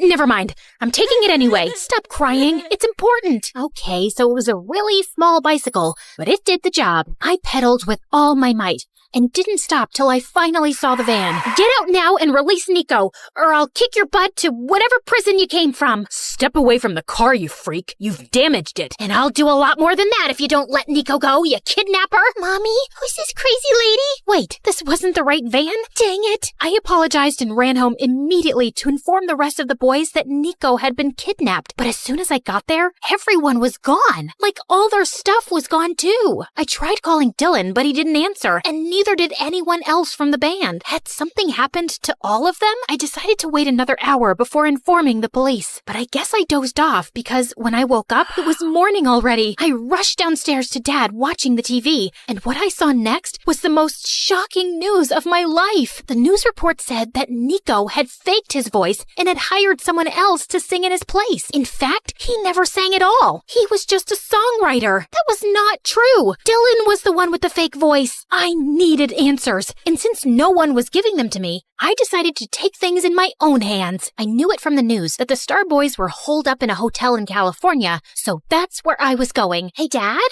can you feed the chickens and make sure the pig doesn't run away again? I need to be somewhere. It's important. Okay, thanks, bye. I reached the hotel, but the place was bustling with media. Somehow, I made my way to the reception. Luckily, the staff recognized me as Dylan's girlfriend from all the useless interviews I gave with him and led me to their room. What are you doing here? First, I'm here to dump your sorry butt. And second, how dare you frame Nico and spread false news about him? It's you who's fake. You hired someone to sing in your place. You're the liar here. Calm down, you walking carnival. The only liar here is your beloved Nico, and you're about to find out why. I turned around to see Nico on TV with the same intruder guy I'd spotted in the boys' house. The news you've all been hearing is true. Everyone knows my dad's a big music producer who gave us our first break, and I wanted to take the top spot as the lead singer for myself. But I can't sing a note, so I hired this guy to do it for me. I'm ashamed of lying to my audience and my fans for so long, and I have no excuse except saying that I was young, naive, and stupid. I ask you all to forgive me, and also, I'm quitting the band. He's quitting the band? He can't. He writes all our songs. Aw, you're scared you'll have to actually prove you're better than Nico now? Dylan glared at me angrily, but I ignored him and left. But I was still reeling with shock at the truth. All of social media exploded with Nico's news. People were calling him a liar and a cheat. Even his dad was facing backlash. It was a huge mess. I was still shaken as I left for home that evening. When I got there, I saw Nico waiting on the porch for me. Nico, what are you doing here? And how are you? What do you think? I messed up big time. At least you're okay. First, I thought you were kidnapped. Then I thought Dylan had framed you. Then I found out you're a big fat liar. It's been a lot to process, man. About that day at the coffee shop, those guys you saw, they were my dad's bodyguards. I messaged Dad that I wanted to come clean, and he came down here immediately to talk me out of it. And that's all. I wasn't getting kidnapped. But yeah, you're right. I am a big fat liar. But Nico, why did you lie? Because I was stupid and spoiled and wanted popularity. And then I got addicted to it. But over time, it can become a huge burden living a lie. You feel like you've lost yourself. And then I met you, and you're the most original person I've ever seen. You inspired me to be more myself, and I should have never asked you to change for Dylan. Yeah, I'm an inspirational person. People tell me that all the time. In fact, when I was a kid... I'm still talking? Sorry, go on. Wait, I'm feeling a little itchy. Can you please scratch my back for me while you talk? What? Fine. Basically, what I'm trying to say is that I like you, Zoe. I did almost from the start, but you always had your heart set on Dylan, so I stayed quiet. And now I think it's too late. What's late? Oh, you mean your confession? You know why I keep a half-eaten banana in my pocket, Nico? It's because I'm always prepared for the worst. And also because I'm always hungry. Anyway, the point is, I like you too, Nico. And I wish you would have told me the truth. But it's not always easy, and I get that. I think you were really brave to do it publicly. I mean, your career's tanked, but it was an admirable thing to do. So, you're saying you forgive me? Well, depends on how good of a kisser you are. Let's find out, shall we?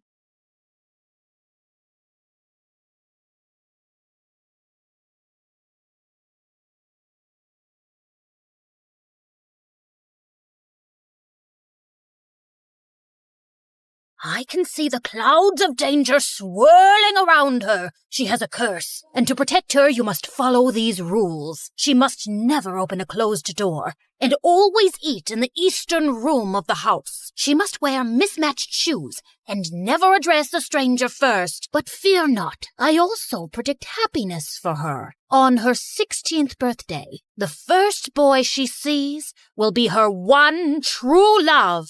Hey guys, it's T from Oregon. A little weird, yeah, but it's all thanks to this fortune teller who said I should have a name starting with T. I mean, why not Tina, Tyler, or Talia? Anyway, don't forget to like and subscribe if you want to know my crazy story and ramblings. You guessed it right. My parents were believers in superstitions and horoscopes, and that's the short of it. But Mom was the worst. Like once I asked her to buy me a toy, and it said on her horoscope that she shouldn't invest that day. No toys.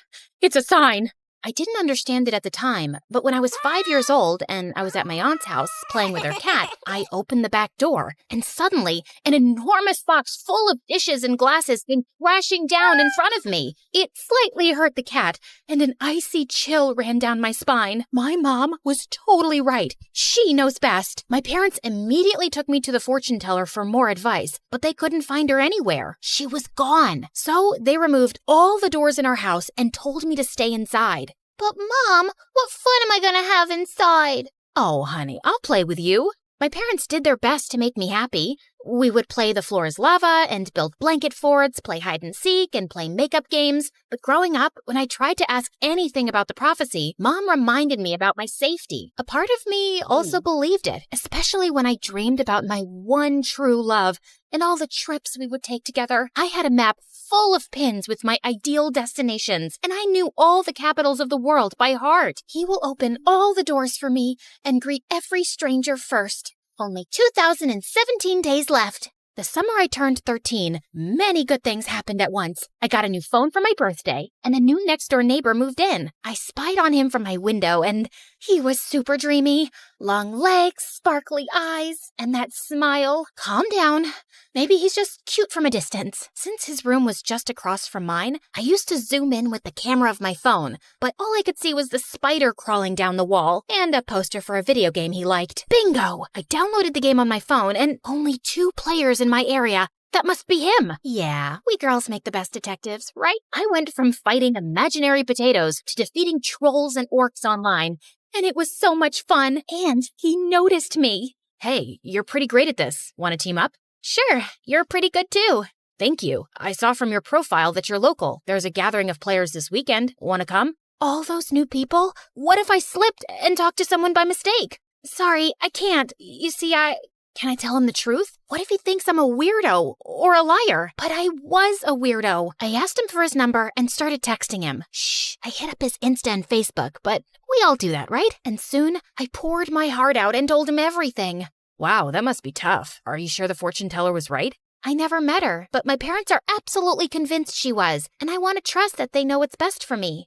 I don't know if there's a fate worse than staying locked in all the time. When I went to bed that night, Sebastian's words kept ringing in my ears. I dreamed that I was going to school and traveling everywhere. So when I woke up, the disappointment was too much. I think you're right, but now I need to convince my parents too.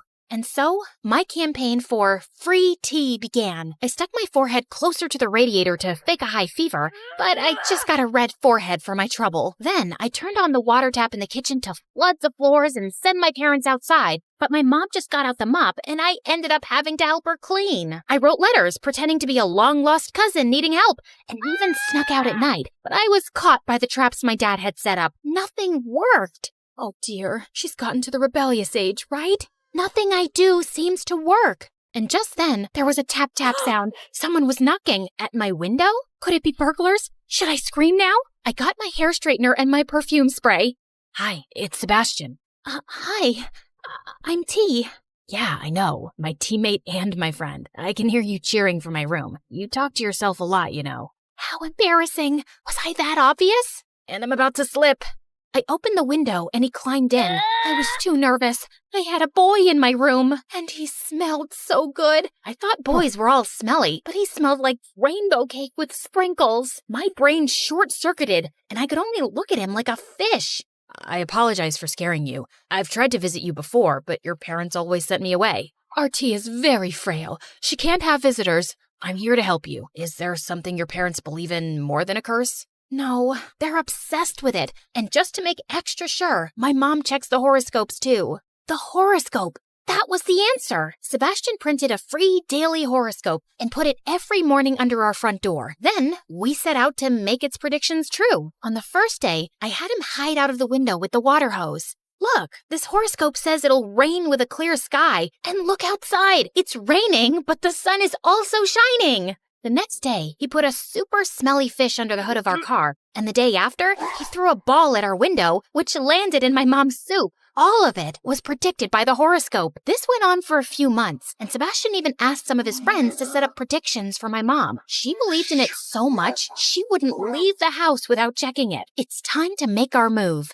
Look, Mom, it says that girls named after a drink will have good fortune all year. I'm sure this counteracts the fortune teller's warning. This horoscope is never wrong. I really want to go to school. I'm not sure. But T's all grown up now. She knows she must not open any doors, right? Yes, of course, Dad. I finally enrolled in school. The evening before my first day, I was super nervous. Am I doing the right thing? What if the fortune teller was right? What if something terrible happens? I tried a million outfits, and Sebastian stood at his window giving the outfits votes with a paddle like in a fashion competition. It doesn't count if you give me all tens. My first day was fantastic. I asked Sebastian not to tell anyone about my curse because I knew no one would believe me. He agreed and didn't laugh when I opened my backpack, and instead of books, all of the good luck charms my mom had stashed in it fell out. Here, you can read mine. I still had to eat alone in the supply closet because it was the room to the east, and I became a pro at never opening doors. If one was about to close, I'd just throw my books at it to stop it. At once, I couldn't get out of the bathroom because no one was there to open the door for me. And fortunately, Sebastian came to my rescue. Oh, thank you. I was about to climb into the cubicle. You can't really believe this rule about the door, T. There's no such thing as a curse. What if there is? I'm not so sure I can risk it. Or, I don't want to put anyone else at risk. As my 16th birthday approached, I eagerly anticipated meeting my one true love. But I like Sebastian. He's kind and funny, and he wants to travel too. I just needed to make sure I gave fate a little help. Again. So the morning of my birthday, I stared at Sebastian's window, waiting for him to appear, but the blinds never came up. Maybe they're broken. I waited outside his house for him to step out. Come on, T. You'll be late for school. I hoped that he just got out super early and I had missed him, but when I got to school, the first person I saw was the janitor. No, the fortune teller said boy, and he's a man. I still have a chance, so I kept my eyes closed and started inching toward my class. Hey, watch out. OMG, it's Francis. He was the hottest guy in school. He was tall, had the best hair, and was in a band. All the girls in school wanted to date him, but he'd never gone out with anyone. Aren't you the girl who always eats alone in the supply room? Yeah, I know it's weird, but... No, I dig it. Make your own rules, you know? What's your name? T. Wow, that's a cool name. Unique. See you around. He smiled at me, and suddenly, everything was really warm. Oh no, maybe I'm sick. Wait, no, that's what happens when you blush. Does it mean he is my one true love? What about Sebastian? I called Sebastian. Why aren't you at school? I got food poisoning, and I'm sick at home. Sorry, I didn't get to wish you a happy birthday in person.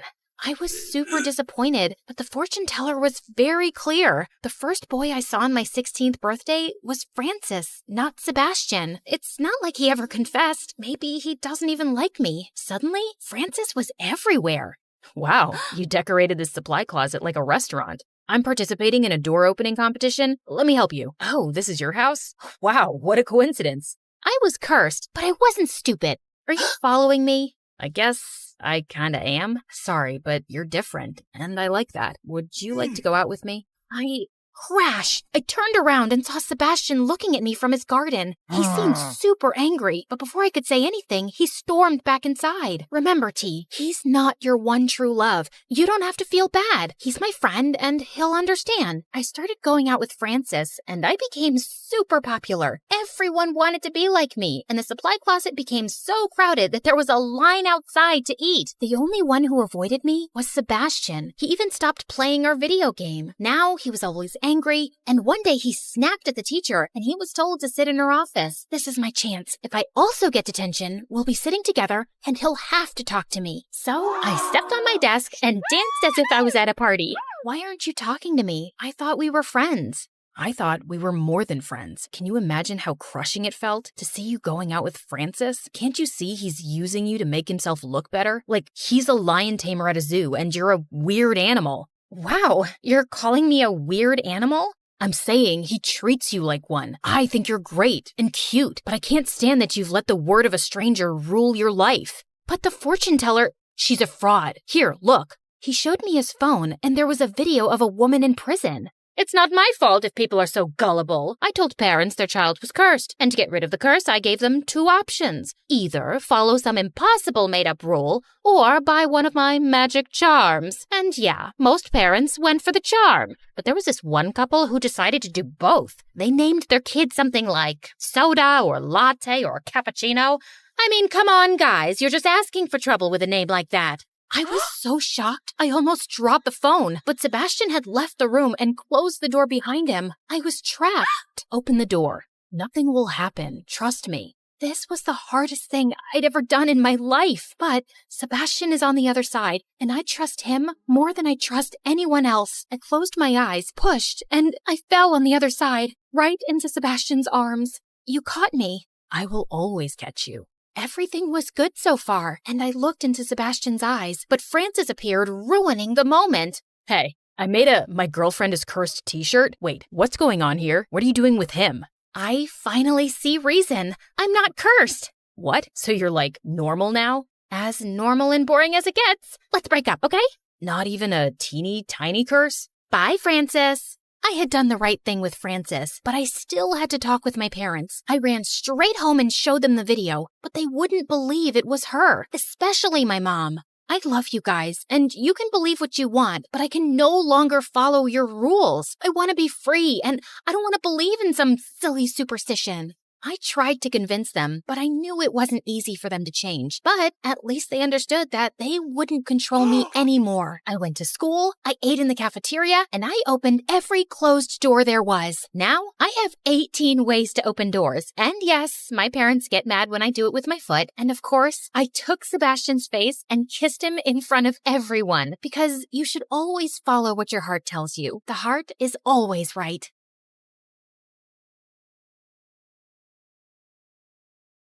Okay, if you hate everything and my car so much, why don't you just get out? This isn't funny. It's freezing, and it's dark out. Is this a joke? Does it look like a joke? Call an Uber. My jaw dropped as he sped off. I was waiting for the driver when I suddenly heard glass shattering and a loud alarm. I looked behind me and saw a man in a dark hood running out of a jewelry store. We both froze. Hi, I'm Layla from New York. Before I tell you the rest, don't forget to like and subscribe. I had a perfect family. I grew up in one of the most expensive penthouses in all of New York City. We had a personal chef, designer clothes, everything. My dad was the president of a huge company, and he loved my mom and I more than anything in the world. We had it all. But when I was 5, my life turned upside down when my mom left, and my dad started spending all his time at work, and a few years later, he married Gwendolyn, who was some random supermodel, and they started jetting off to exotic cities for her work every weekend. At first, I hated how they left all the time. I even tried going with them once. All packed up for the trip, Daddy. Oh, Layla, you didn't really think you were coming with us, did you? Tomorrow's my 7th birthday. Right.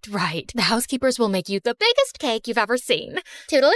But as I got older, I got used to them being gone for weeks, and eventually, I totally loved it. Who needed actual parents when you had their credit card? An empty house meant having epic karaoke parties, movie marathons, and makeover parties whenever I wanted. My parents didn't care as long as no one broke anything that cost more than $10,000. Having the best party house in an elite private school was like being royalty among royalty. Oh my god, Layla, your party this weekend was incredible! When's the next one? Don't think I didn't see you break my stepmom's favorite vase. For you, there won't be a next one. Like any queen bee, I had to keep my hive in line. And most importantly, I had to have a super hot king by my side. So I had a boyfriend, Jackson, who was the heir to a massive family fortune. Hey, babe, want to take my dad's helicopter to the Bahamas this weekend? Ooh, the Bahamas. Should we ask our parents? Good one. We even won prom king and queen 2 years in a row. I mean, it's not like it was a surprise. Life was totally perfect. But when I was 17, everything changed. Jackson was driving me home from dinner one night, and we got into the dumbest argument. He was always throwing tantrums. Okay, if you hate everything and my car so much, why don't you just get out? This isn't funny. It's freezing, and it's dark out. Is this a joke? Does it look like a joke? Call an Uber. My jaw dropped as he sped off. I was waiting for the driver when I suddenly heard glass shattering and a loud alarm. I looked behind me and saw a man in a dark hood running out of a jewelry store. We both froze. He was turning to run when a huge gust of wind blew his hood off. I immediately noticed this huge scar on his forehead. Luckily, the alarm must have called the police. The flashing lights and sirens sent him running. I told the officers everything. They dropped me off at home. Jackson didn't take my call, and I had to sleep with all the lights on. The next morning, I woke up to the sound of someone banging on my door. It must be Jackson, begging for forgiveness. Surprise, surprise. You better have a whole bouquet of flowers for me. You're not Jackson. Two giant men in dark suits with gold badges were standing at my door. FBI, Layla, you need to come with us now. Is this about last night? I told the police everything. The man you saw is some psycho who's connected to robberies all over the city, and he's extremely dangerous. We've already contacted your parents. With your family's high profile, we're putting you in witness protection. Witness protection? Doesn't that only happen in movies? You'll be living with a new family in a discreet location until he's captured. He barely saw me. My dad will never allow this. Dad? Wait, what? Can't you just come home to protect me? Apparently, Gwendolyn signed all the paperwork and sent it to the FBI that morning without even asking me first. You can't do this to me. I wasn't even allowed to say goodbye to my friends or take my phone. And I dozed off in the car until we pulled up to a small house in the desert. A woman and a little girl stood at the door waving and holding up a handmade sign. Eunice? Who is Eunice? Welcome home. Miss Celia will tell you everything you need to know from here. Good luck. Walking into the house felt like the beginning of a nightmare. Everything was so old. Even the floorboards were creaking under my feet. I know this is probably a lot for you, Eunice, but we're here to make you feel like home.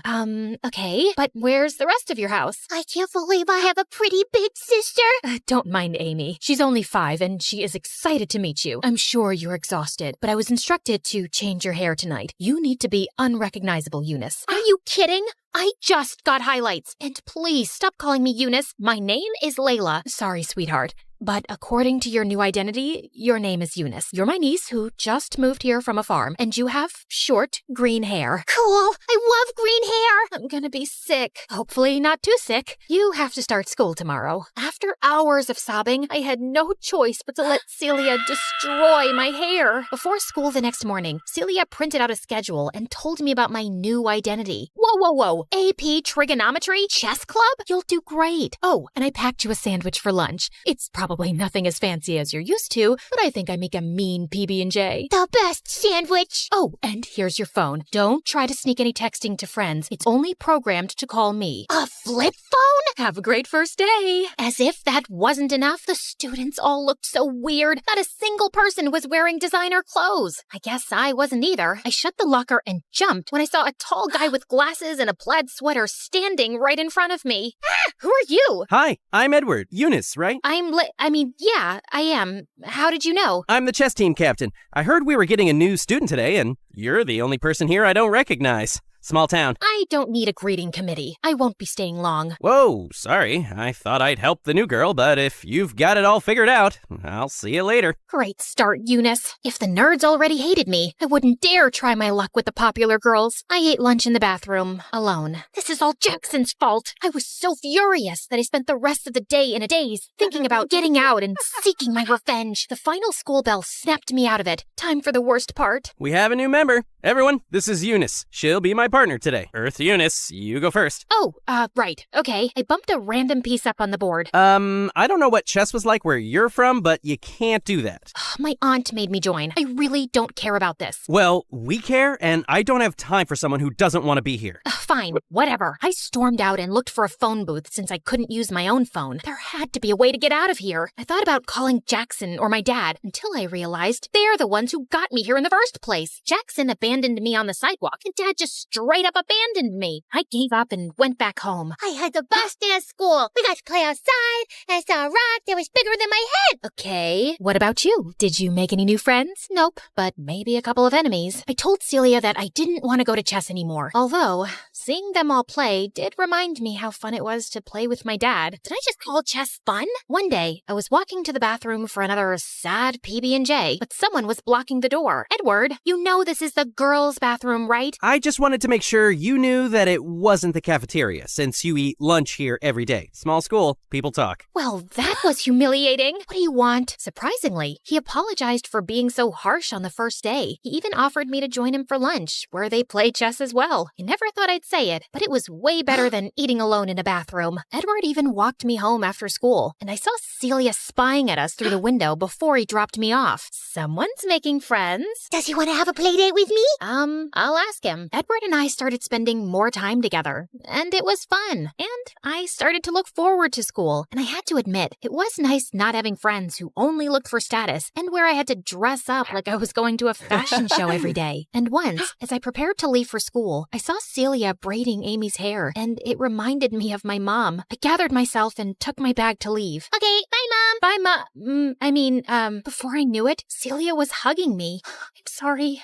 My tears are getting your shirt wet. It's just that my real mom was the last person to actually take care of me. We don't have the nicest things, but we have a lot of love to give, and we love you. Yeah, you're my sister. I pulled Amy in with us. I could have stayed there all day. I was so happy. Even in school, after weeks of practicing with Edward, we were finally ready to have a real match. I asked Celia if he could come over to play at the house after school. The FBI agent said as long as I kept my cover up, it was fine. Hi, Edward. We heard a lot about you. I cleared off the table for you guys to play. Edward, are you staying for dinner? I don't know why that made me nervous, or why my mind suddenly flashed to Jackson. Please, does Jackson deserve loyalty after what he did? Yeah, he will stay for dinner. Edward beat me, of course, but the real fun was watching him with Amy during dinner. Rock, paper, scissors! I win. Was he always this cute? After dinner, Celia let us walk to get ice cream so Edward could show me around more. He wanted me to see the fountain he made wishes in as a kid, but right as we were about to throw coins in, something stopped me. Wait, do you hear that? There's a rustling sound. Edward stepped in front of me, and that's when I saw a dark figure, and my heart raced with anticipation of the man with the scar to come out and... Jackson? What are you doing here? Layla, I felt terrible for what I did, so I came to rescue you. You're not safe here. You know this guy? Wait, why is he calling you Layla?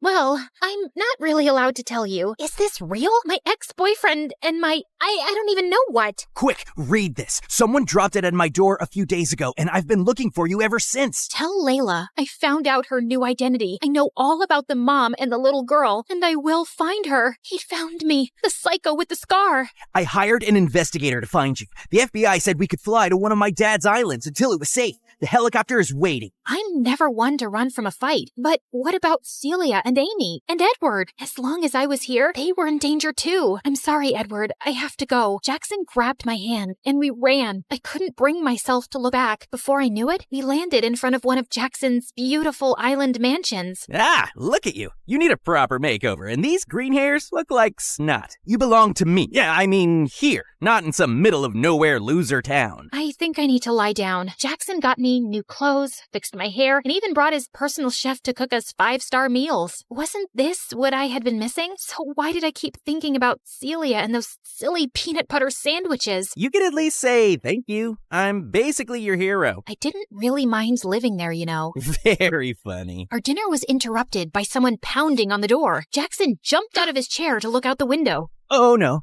FBI, open the door. FBI? What did you do? He tried to block me, but I pushed past him to open the door. Good, you're safe. Celia thought something terrible happened to you. We've been looking for you for days along with your dad. We asked him to wait for you at home. But Jackson said I showed them the letter. Miss, the man you identified has been on trial for a few days. We were waiting until he was in prison to tell you it was safe to return. There's no way he could have written that letter without us knowing. I can explain. Jackson, you ruined everything again. I had a family who cared about me, friends who wanted me for more than just parties. Why do you even care? You got me into this mess. Because no one walks away from me.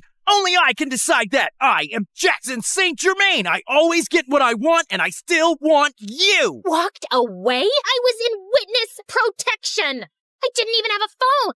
You're insane! The agents had to put Jackson in handcuffs to put an end to one of his famous tantrums. Get him out of here. The FBI told everyone I was safe and took me back to my penthouse in New York. Walking through the empty rooms, I thought about Celia and Amy, and I suddenly understood the difference between a house and a home. My baby, Layla. I'm so sorry for not being here with you all this time. I can't go back to the time that has passed. I know I was so focused on work because I was trying not to miss your mom, and I didn't realize how much you had grown up. You look just like your beautiful mom, and when I got to know that you were in the witness protection program, I used all my connections to find the scumbag bandit as soon as possible.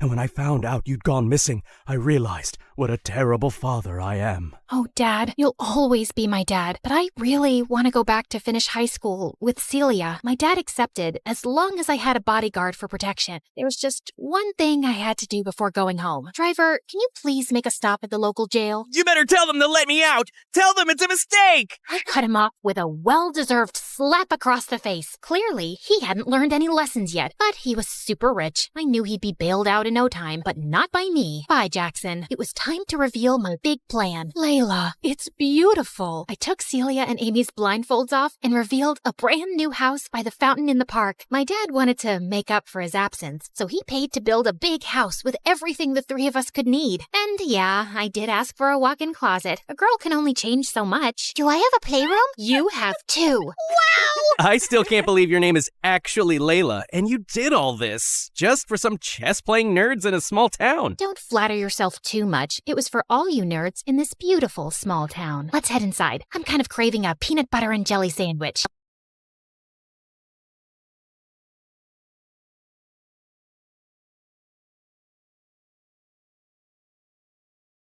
Hi everyone, my name is Hazel and this is my story. Please like and subscribe. I was born to two genius parents who were masters of their craft.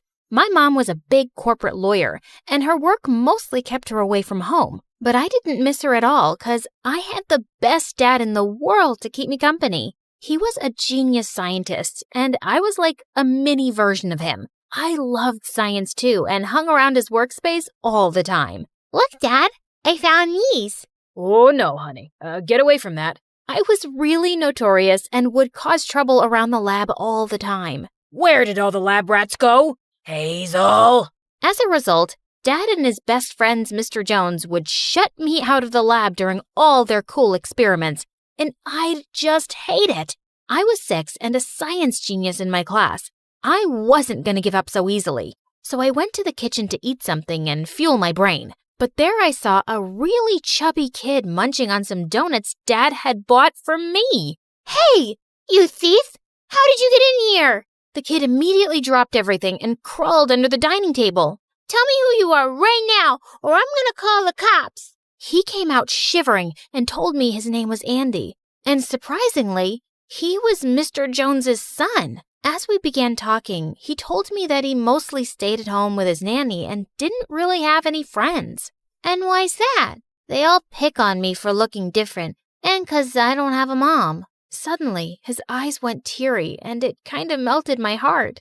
Don't worry, I'll be your friend, and if anyone tries to bully you, I'll kick their butts. Before I could finish, he hugged me tight, and in no time, we became the bestest of friends.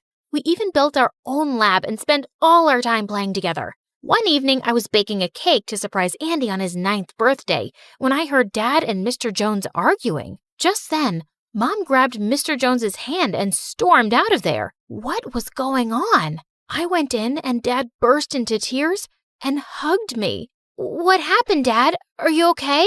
Oh, sweetie, I think I'm gonna lose it all. All the hard work I put into this one project of my life. Jones is gonna take it away from me, along with your mom. What? Mr. Jones was stealing Dad's work? And Mom was siding with him? How could she? But before I could ask her, Mom declared that night that she was going to divorce Dad and take me along with her.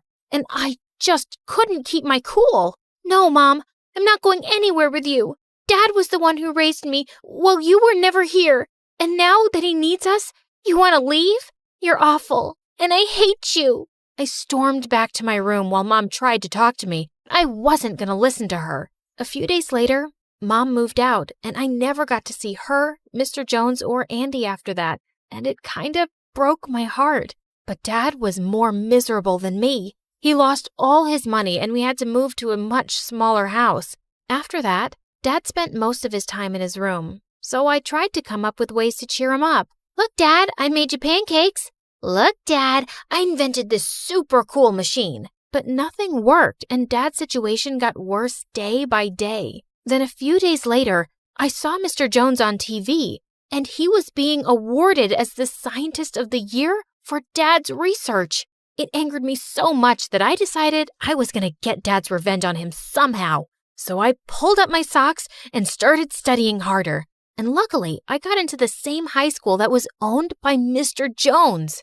On my very first day, I was on my way to the principal's office to submit some documents when some girl tripped me in the hallway, and I fell onto a guy ripping his t-shirt wide open, and the girl who tripped me started yelling at me. How dare you humiliate my friend in front of everyone? Get up and apologize to him now. What? You made me fall. If anything, you should be the one saying sorry. How dare you talk back to me like that? The guy suddenly stepped in. That's enough, Rita. Let her go. What? Why? He came forward and handed me all my documents and took that girl away with him. Later, I discovered that his name was Andrew and he was the football captain, and that mean witch was his friend Rita. And both of them were in the same class as me. Perfect. I went ahead and took a seat, but Andrew came and sat right next to me. Hey there. I'm sorry about how my friend spoke to you earlier. She can be a bit intense. Is that why she's shooting lasers at us right now? Ignore her. Do you maybe want to hang out with us later? I think I'll pass. I've got so much to catch up on. But for some reason, that guy wouldn't leave me alone. At the cafeteria, in the library, and even after school. Hi. What was his deal? Look, I don't know what you're up to, but I'd appreciate it if you... I want to take you out on a date. A what? Are you kidding me? You want to take this witch out on a date? Rita, watch it. Really? You want to side with this ugly duckling, Andrew? Fine, so be it. Gosh, this girl was crazy. But the kids at school were even crazier. The rumors of me dating the school's heartthrob were going viral. And as I entered the hallways, an egg came flying straight onto my face. Yikes! I rushed to the washroom to clean it, but Rita came suddenly from behind and pulled my hair. How can you even dream of dating Andrew when you know he's mine? I pushed her away, and before we knew it, we broke into an ugly catfight and ended up in bruises. I had to tell Andrew to get rid of those rumors now. So I went ahead to look for him on the playground. But then what I saw next shocked me. Mr. Jones was hugging Andrew after he won the football match, and that's when I realized Andrew was Andy, Mr. Jones's son, and my childhood friend. Holy freaks! For a moment, I felt so happy about Andrew, but then seeing Mr. Jones burned me on the inside. And Andrew's offer to date me was a perfect opportunity to get closer to Mr. Jones and ruin things for him just like he did for my dad. So I went ahead and pulled Andrew for a kiss in front of everyone. Whoa, that was... Awesome, I know. That's what you wanted, right? And that's what you get, boyfriend. After that day, Andrew and I started dating officially. We'd spend most of our time together, and he'd make me laugh tons. It was a complete surprise to see him transform into this really cool and outgoing person, so different from how he was when we were kids. But of course, Rita fumed with anger seeing us together, and I couldn't help teasing her more. One time, I was working in the library after school when Andrew came and pulled me out of there. Hey, what are you doing? Shh, it's a surprise. We then rode to a hilltop outside the city, and everything looked so beautiful from up there. Just then, Andrew ran back to his car and brought a big cake lit with candles, and it made me teary-eyed seeing how much this guy cared for me. Hey, are you okay? Yeah, never better. I didn't even remember it was my birthday.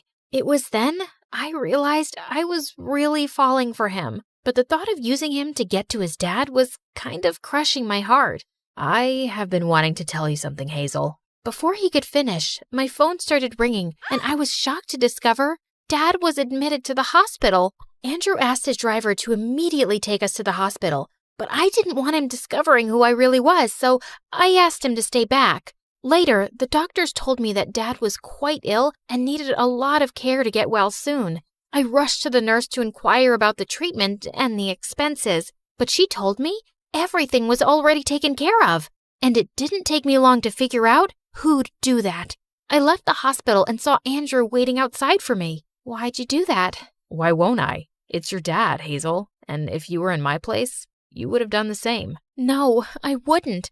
His dad was the reason my dad was so sick in the first place, and there was no way I was forgiving that man, even after what Andrew did for my dad. A few weeks later, Dad was much better and was sent back home. Andrew called me up later the same day and invited me for a party at his place. And that was perfect. Mr. Jones was apparently working on another big research project, and if I could get into their house and get my hands on it, it would be the perfect revenge. So I happily agreed. But when I got there, I was shocked to see Mom laughing and celebrating with Mr. Jones. I couldn't help hating her even more. After a while, when Andrew went away to get me a drink, I sneaked further into the house and found Mr. Jones's study. Bingo! I was going through some papers and documents there when suddenly the door flew open and I was shocked to see Mom standing there. Hazel, it's you, right? Oh, my daughter, what are you doing here? She ran to me and hugged me tight, but I pushed her away. Don't you touch me. You're not my mom. What are you saying? Then she looked at the mess I had created as I was going through all the papers, and the look on her face changed. What are you doing here, Hazel? I'm here to do the same thing that your lover, Mr. Jones, did to Dad. He stole Dad's research and took all the credit and money for it. With your help, Mom. What? Who told you that? That's a lie. Jones is my friend, not my lover, and he didn't steal anything. It was your dad who got greedy and tried to steal Jones's research and sell it. What? You're lying. No, I'm not. Clearly, your dad has been feeding you lies. This couldn't be true. I rushed out of that room, but Andrew was standing right outside the door, and judging by his face, I could tell that he heard everything. But I felt too ashamed to face him now, so I just stormed out of there, and Mom followed me all the way home, too. When we got there, I went straight to Dad and confronted him about everything. Tell your daughter the truth. And suddenly, Dad just broke into tears. Oh, Hazel, forgive me, my daughter. I can't believe it, Dad. All those years, you lied to me about everything, about Mom. How could you? 'Cause I love you, honey. When I realized I was gonna lose everything, I didn't want to lose you too, So you decided to lie and ruin my life? All this time, I hated two innocent people and made it my life's mission to get revenge on them for ruining our happiness. I even hurt someone I really care about, all because of your lies, Dad. I can never forgive you, ever. I ran to my room crying, but Mom came there and comforted me. I always knew you loved your dad more than me, sweetie, and I just couldn't force you to come with me when you weren't ready to listen. But I shouldn't have given up on our relationship so easy. I'm so sorry. Oh, Mom, I'm sorry for hating you too without giving you a chance. I moved out with Mom and we shifted to a different city. She got me enrolled into a really good school and I reconnected with her all over again. A few months later at Christmas, I was decorating the house with my mom when I heard a knock on the door. I was shocked to see Andrew standing right in front of my eyes. What? What are you doing here? Your mom invited me. I still couldn't bring myself to look at him, so I turned around. But Andrew took my hand. Listen to me, Hazel. It wasn't your fault. Your mom told me everything. How does it change anything, Andrew? I hid the truth from you and dated you to hurt your dad. So you're supposed to hate me. I can't, because I love you. I've always loved you, Hazel, ever since we were kids. And you weren't the only one hiding things. That day at school, when you fell and you dropped your documents, I saw your personal information, and I knew in an instant it was you. That's why I couldn't keep away from you. You knew? Then why didn't you say anything? Because I didn't want to scare you away after what happened to our dads. I wanted you to realize I actually loved you, and I know you do too. So please, stop running away from it. I looked into his eyes, and I couldn't help but see the love for me in them. I love you too, Andrew.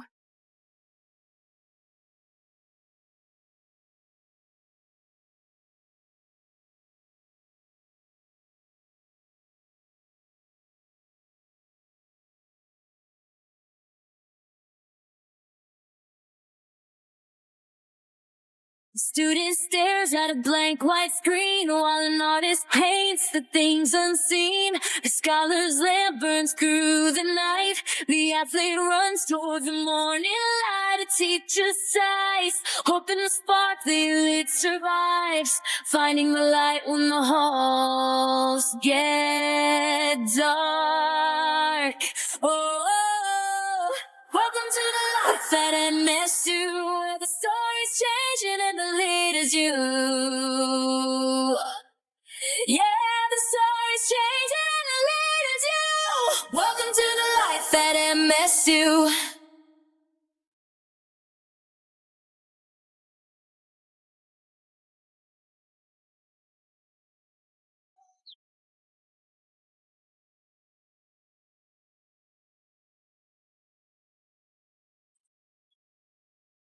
My heart jumped all the way to my toes when I finally reached the huge MSU gate. For a hopeless romantic introvert like me, the first day of high school was both super scary and a little exciting. New year, new school, a whole new vibe. Would I make any friends here? Or maybe find love? Wait, what was I thinking? I worked so hard to get a scholarship to be here. I should focus on my studies, not boys. I quickly spotted my fellow freshmen gathered near the gate, all waiting for the tour to start. All right, Candy, this is it.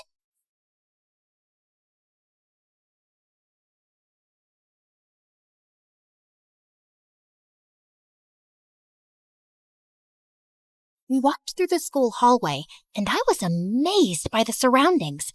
Everything was clean and neat, and I could even smell the natural scent of bamboo and flowers. The ambiance was peaceful. Despite the usual school noise, I could still hear the leaves rustling and the soft stream of water from the river. It would help a lot with studying. Suddenly, something caught my attention. Was that a squirrel wearing a freaking hoodie? Where did it even find those tiny clothes? I got distracted for 2 seconds, and when I blinked again, my tour group was gone. Oh my God, where did they go? I was about to break down in the middle of the way when a smooth voice sounded behind me. Need some help?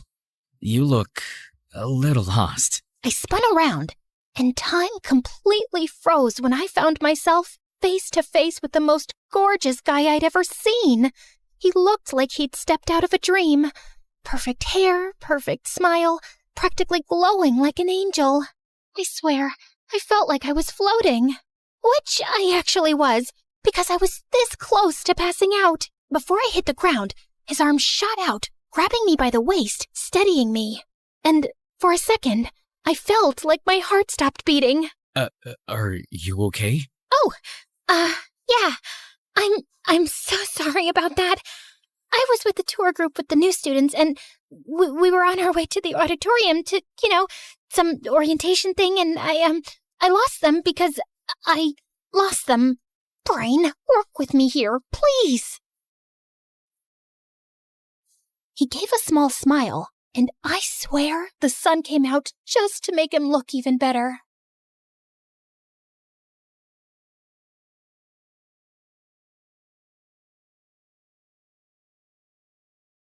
Well, you're not far off.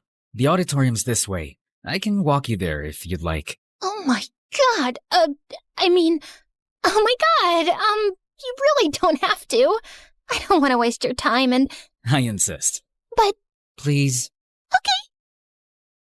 He started walking, and I followed him like a lost and completely mesmerized kitten, sneaking glances at him every few steps. Is this really happening? A cute guy is helping me? How did I get this lucky on my first day? Is this fate? Are we gonna date later on? Is he gonna be my first love? My first boyfriend? My future husband? Here you go. Huh? We're here. The auditorium.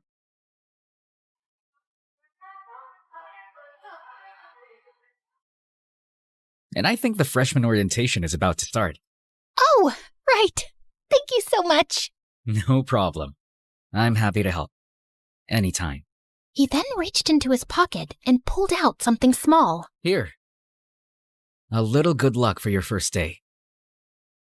A candy? I stared at it like he'd just handed me a diamond. I swear I will never eat this. This candy is sacred now. I'm keeping it forever. Maybe I'll even build a shrine for it. Oh, thank you for this. This looks sweet. I mean, this is a candy, right? Good luck! I just stood there, frozen, clutching my new good luck charm. By the time I snapped out of it, he was already gone. Panicking, I took a few steps forward, scanning the crowd. Where did he go? I should have at least gotten his name. Soon enough, the ceremony wrapped up, and I followed my fellow freshmen toward our building, my eyes darting around like I was on a secret mission to spot my crush. When we finally got to our homeroom class, I headed straight to the back. I then glanced at my seatmate, only to find her glaring at me. She's really pretty, but she looks like a meanie. What was her problem? Do I know her? Did I accidentally steal her seat or something? She kept up the death glares all through our next classes without saying a single word, and it was driving my paranoid butt crazy. By lunchtime, I was on edge, so I slipped into the cafeteria, found a quiet corner, and started eating, hoping she'd forget I existed. Just then, someone slammed a tray down right across from me. I looked up to see none other than her. Mind if I sit here? She sat down right next to me, staring at me like I was her next meal. Yeah, sure. I mean, it wasn't like she gave me much of a choice. Oh, so you do talk. Thought you were mute or something. I'm Trixie, by the way. You're not mad at me? What do you mean? You kept glaring at me all day. Oh, sorry about that. That's just my resting witch face. But hey, maybe I do want to eat you alive. You look like a cute little candy. Funny you say that. My name is actually Candy. Wait, let me guess. Your last name is Crush? I laughed, and just like that, all the awkwardness melted away. I usually have a hard time making friends because I was always scared to make the first move. But Trixie and I clicked instantly. It felt like I'd won the friends lottery on my first day. I guessed my lucky charm was already working. And as an introvert, one solid friend was all I needed. Soon enough, we were already talking about our crushes and dark secrets. So, have any cute guys caught your eye yet? Trixie, it's only been a week. So what? The lower campus is filled with hot nerds and athletes. You could collect at least 5 crushes in an hour. I assume you already have one? Oh, please. I'm already eyeing one. Just testing the waters to see if he's just a crush of the day material or, crush to marry potential. Like I told you, I easily lose interest if they crush me back. It just gets boring after that. I'll spill the details once I'm sure about him. How about you? Well, there's this one guy. I continued to tell her about my encounter with Mr. Nice Guy, complete with all the details, and she started screaming. Girl, we need to hunt him down. Hey, let's take it easy, okay? It's just a harmless little crush, and who knows, he might be taken already. Just please, don't do anything stupid. Oh, don't worry about it. I got you. But telling Trixie about him was a huge mistake. She immediately spilled it to Cass, the ridiculously gorgeous, effortlessly classy girl sitting on her other side in class. Yes, that one that looked like a princess. Hey, Cass, guess what? Our girl Candy here is crushing on some cute guy on our first day of school, but she hasn't seen him since. Want to help us hunt him down? We need more woman power. That's adorable. So what's he like? Did you at least get his name? To my surprise, Cass didn't laugh, roll her eyes, or get up and leave to call her driver or something. Unfortunately, no. Candy here is a total amateur. Like, she's already planned their wedding, but she forgot step 1, basic introductions. That's why she needs our help. I'm in. Ugh, this is so embarrassing. Thankfully, Cass was busy babysitting her little sister over at the grade school campus in between our classes, so she wasn't all up in this drama. Meanwhile, Trixie was out here trying like her life depended on it. Every day, She'd literally drag me around campus, turning every walk into a full-on stakeout. We'd scan buildings, gardens, and parks, peeking around corners like wannabe detectives trying to find a freaking serial killer.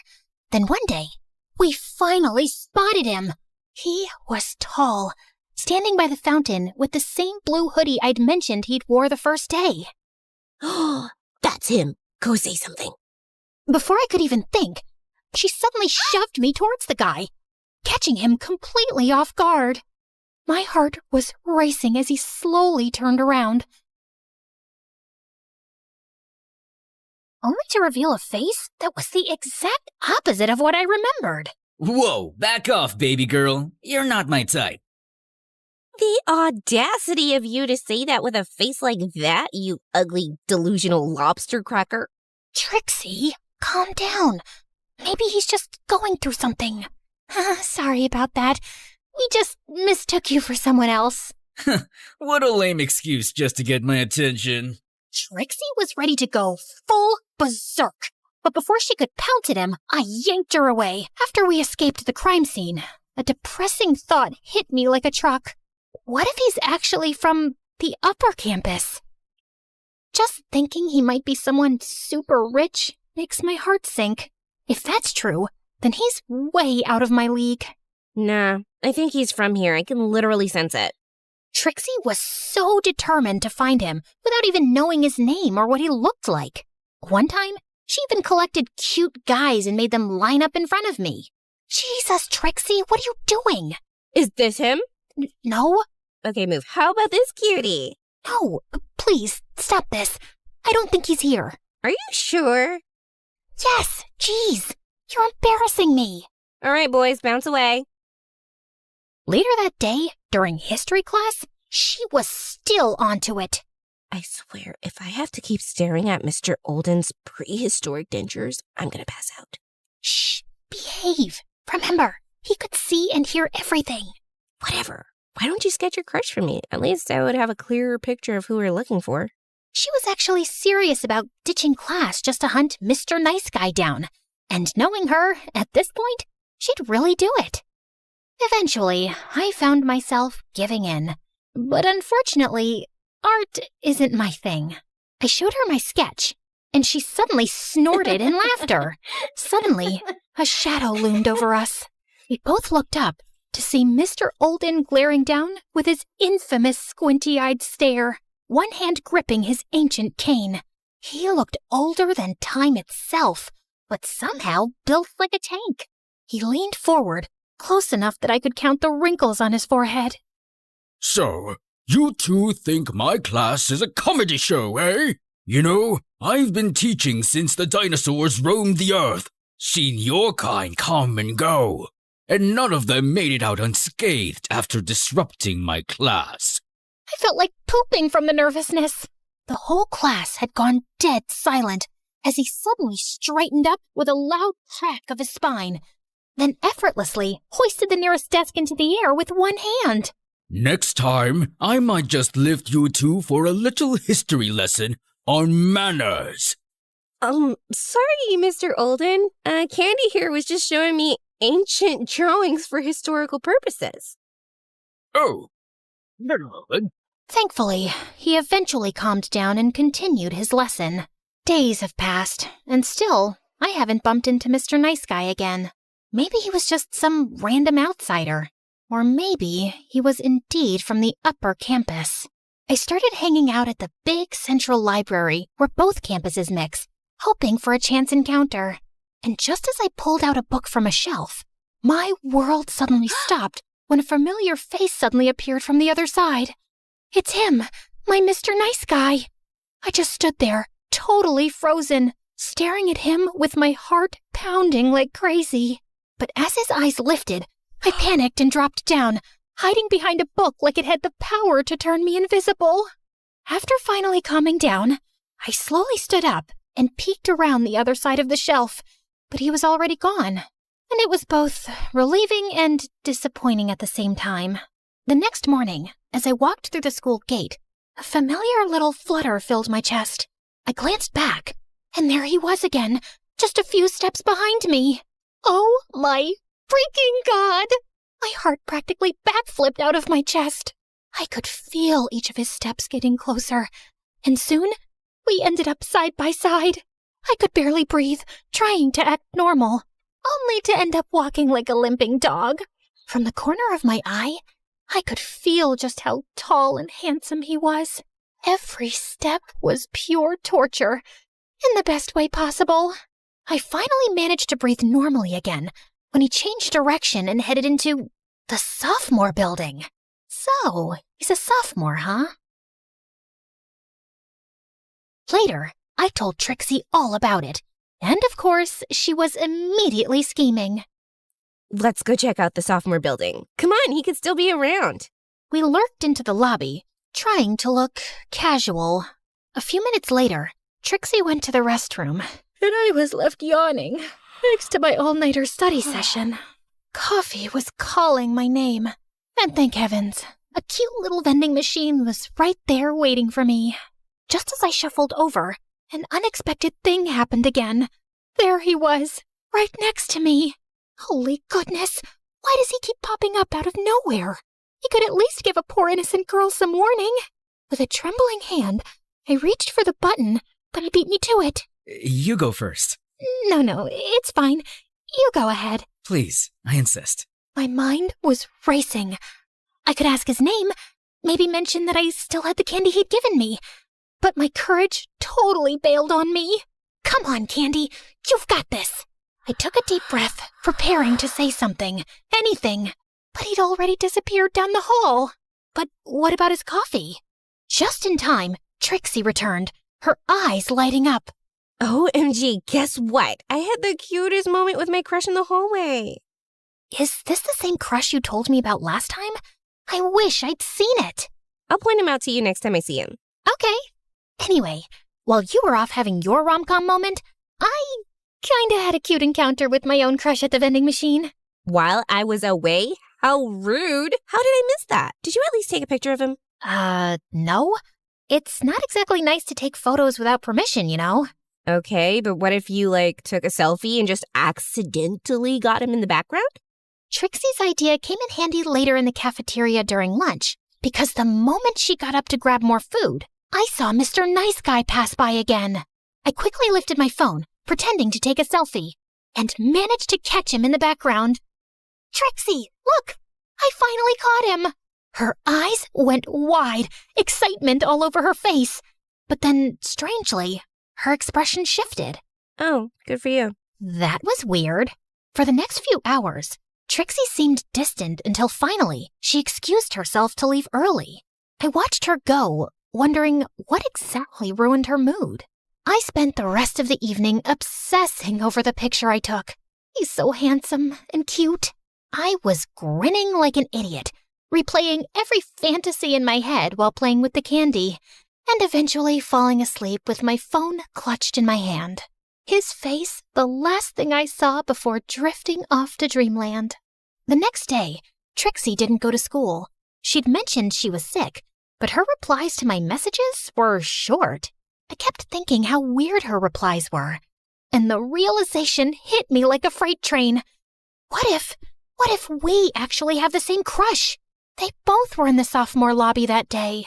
The thought made my stomach twist. Trixie still hadn't come to school for a few more days, and I was really worried now. Cass told me she saw her at MSH hospital. It turned out she was sick enough to be admitted. I decided to skip our last class to check on her.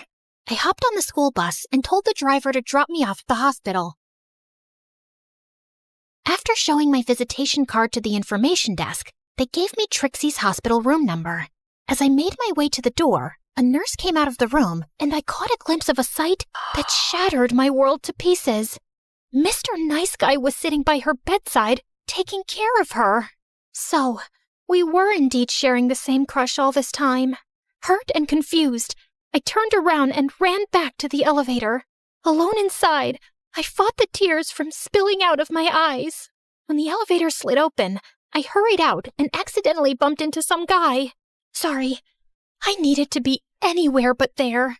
The next day was the weekend, and I spent it sulking, replaying that scene in my head over and over. I ignored Trixie's texts, especially the one asking why I'd left so quickly when I'd come to visit her. I didn't know what to say or how to explain the pain in my chest that I didn't even fully understand. Monday came, and I went to school early just to clear my head and nurse my broken heart a little bit more before facing Trixie. Hello, Candy to Earth. I blinked my eyes and looked up to see her. Trixie. Sorry, I was just daydreaming. How are you feeling? All better now. I tend to get sick easily. I know it doesn't match with my strong attitude and demoness face. Anyways, Candy, I have something to confess. Please don't be mad, okay? I already know, Trixie. Your crush, he visited you at the hospital. Wait, how did you know he visited me? Look, I get it. If he likes you, I understand.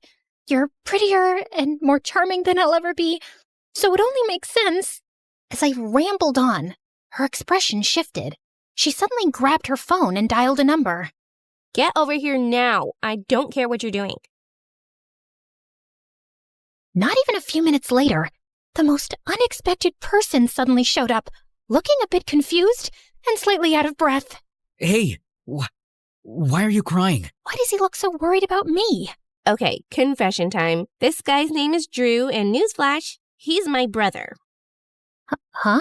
This guy, your crush, Mr. Nice Guy, is my brother, and his name is Drew. Drew, Mr. Nice Guy, your crush, my brother. Is that clear enough for you now?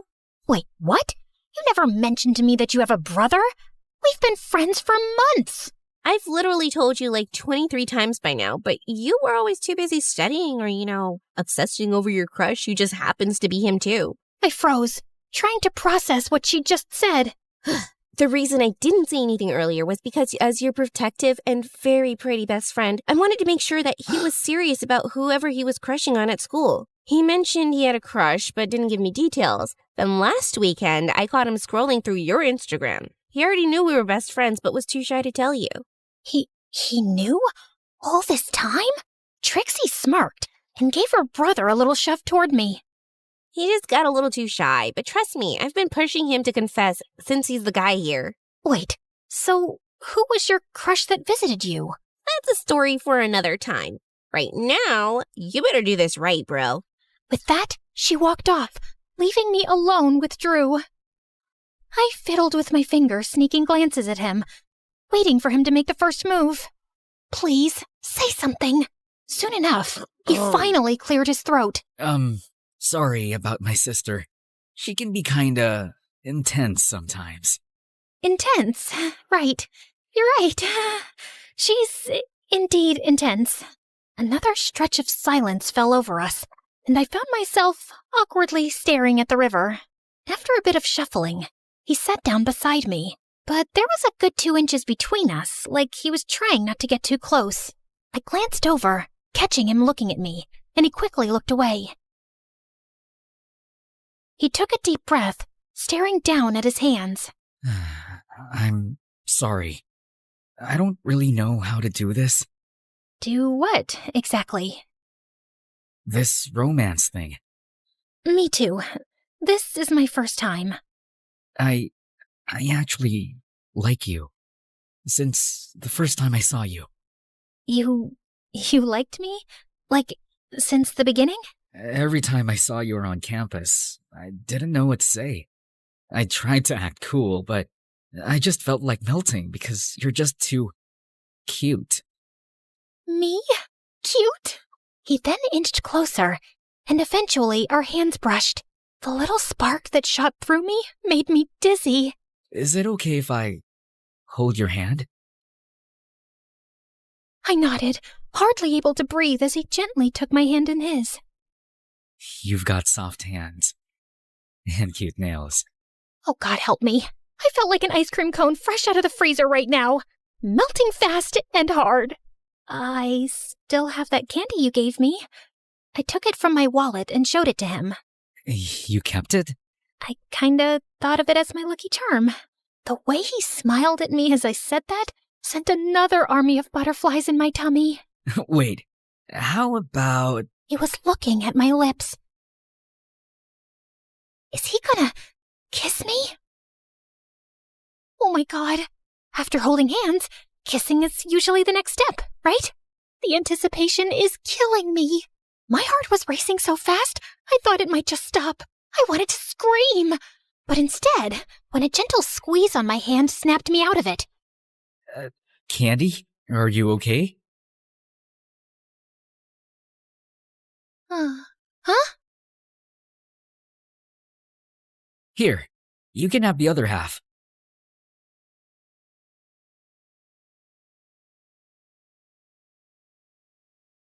Oh!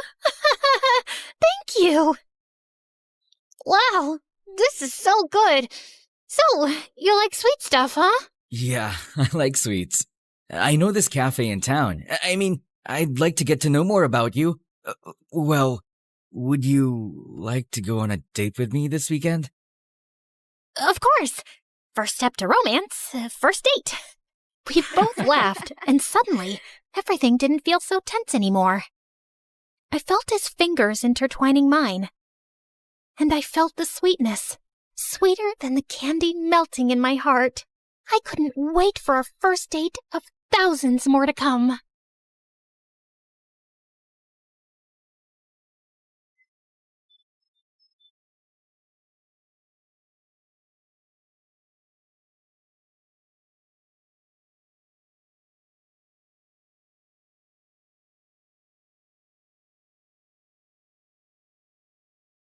Just as I got up, I found myself facing Eric.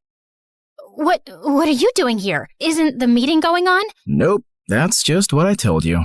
I sent everyone home and was now waiting for you to steal the painting and run away with it. What? After the painting was stolen from the museum, the FBI contacted me to help them catch the guy they suspected was after it. Does the name Pierre Soufflé ring a bell? Nope, never heard of him. What a dumb name. They told me he would probably strike again. I really didn't suspect you until one of my brothers said something about you looking like a girl we once met in Connecticut, who had a twin. I just couldn't shake that off, and wondered if you were hiding something. I had the FBI look into you, and most of your information checked out, but then they told me that they'd seen a suspected art thief and a girl your age leave your apartment a few times. Okay, so let me get this straight. Tonight was a trap? How could you trick me? Hello? Should I get a mirror for you? You've been tricking me from the very start. That's different. Only if different means exactly the same. You'd really send me to jail? You'd really walk away with that painting? Eric, I have to do this. I don't have a choice. It's to protect everyone I love from Pierre. And I'm guessing that list doesn't include me, does it? As we stared breathlessly at each other, suddenly Pierre's van stopped beside us. Good Lord, get a room! And before I knew it, his men had grabbed both me and Eric and put some rags on our faces, and I instantly drifted into unconsciousness. When we came about, Eric and I found ourselves tied to chairs on some boat. Ah, the sleeping beauties are awake just in time for me to say goodbye. You're not getting away with this. Oh, yes, I am. It's not like you are smart enough to call the police to your house when you caught Claire. Yeah, that's her real name. You didn't call the police? What was your plan then? My guess is he was just going to take the painting from you and give you a chance to run away. I think he even gave his own security men the night off. Why would you do that, Eric? Because he wasn't going to send the girl he loves to prison. Duh. Eric sat there poker-faced as I glanced at him. Pierre, you got what you wanted. Now keep your end of the deal. Pay up and let us go. Your sister double-crossed me first, which landed you in this mess, remember? I think I'll do the same. Why is there water coming in the boat? Oh, that's because it's got oils everywhere. It's going to sink soon. You two should make up and forgive each other because life's too short to be angry. I mean, literally, your life is really short. I'd say about another 30 minutes.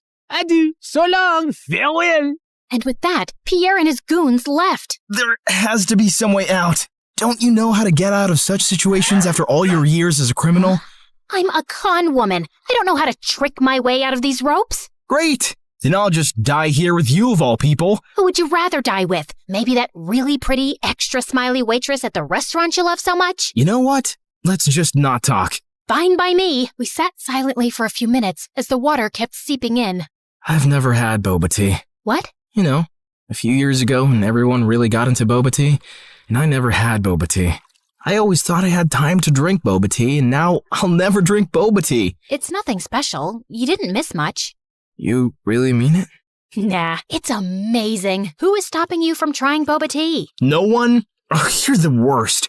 Let's go back to not talking. As we sat there in silence again, I slipped my fingers through Eric's. Eric, I'm so sorry for getting you into this. I really wish I'd never crossed your path. He pushed my hand away. For the first time today, I agree with you.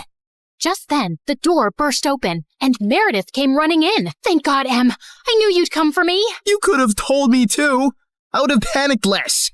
Hi, Eric. Remember me? We kissed once. We'll talk more later. Gotta go now. Meredith cut through our ropes quickly, and we splashed through the water, climbed onto the paddle boat outside, and rowed back to shore. I had a feeling Pierre was up to no good. I followed his van to Eric's house and saw him take you two and bring you here. I had to wait for him to leave before I could rescue you, and that jerk left without giving us a dime. We have to get that painting back. He can't get away with it. What is so special about that stupid painting? Why is it for $10 million? Apparently, it's worth much more. My grandmother bought it at some auction a few years ago, but I don't think she ever knew its real worth. The FBI told me that painting has hidden codes all over it. Sensitive government secrets and coordinates of underground facilities, and Pierre wants to sell those secrets to the highest bidder. Jeez.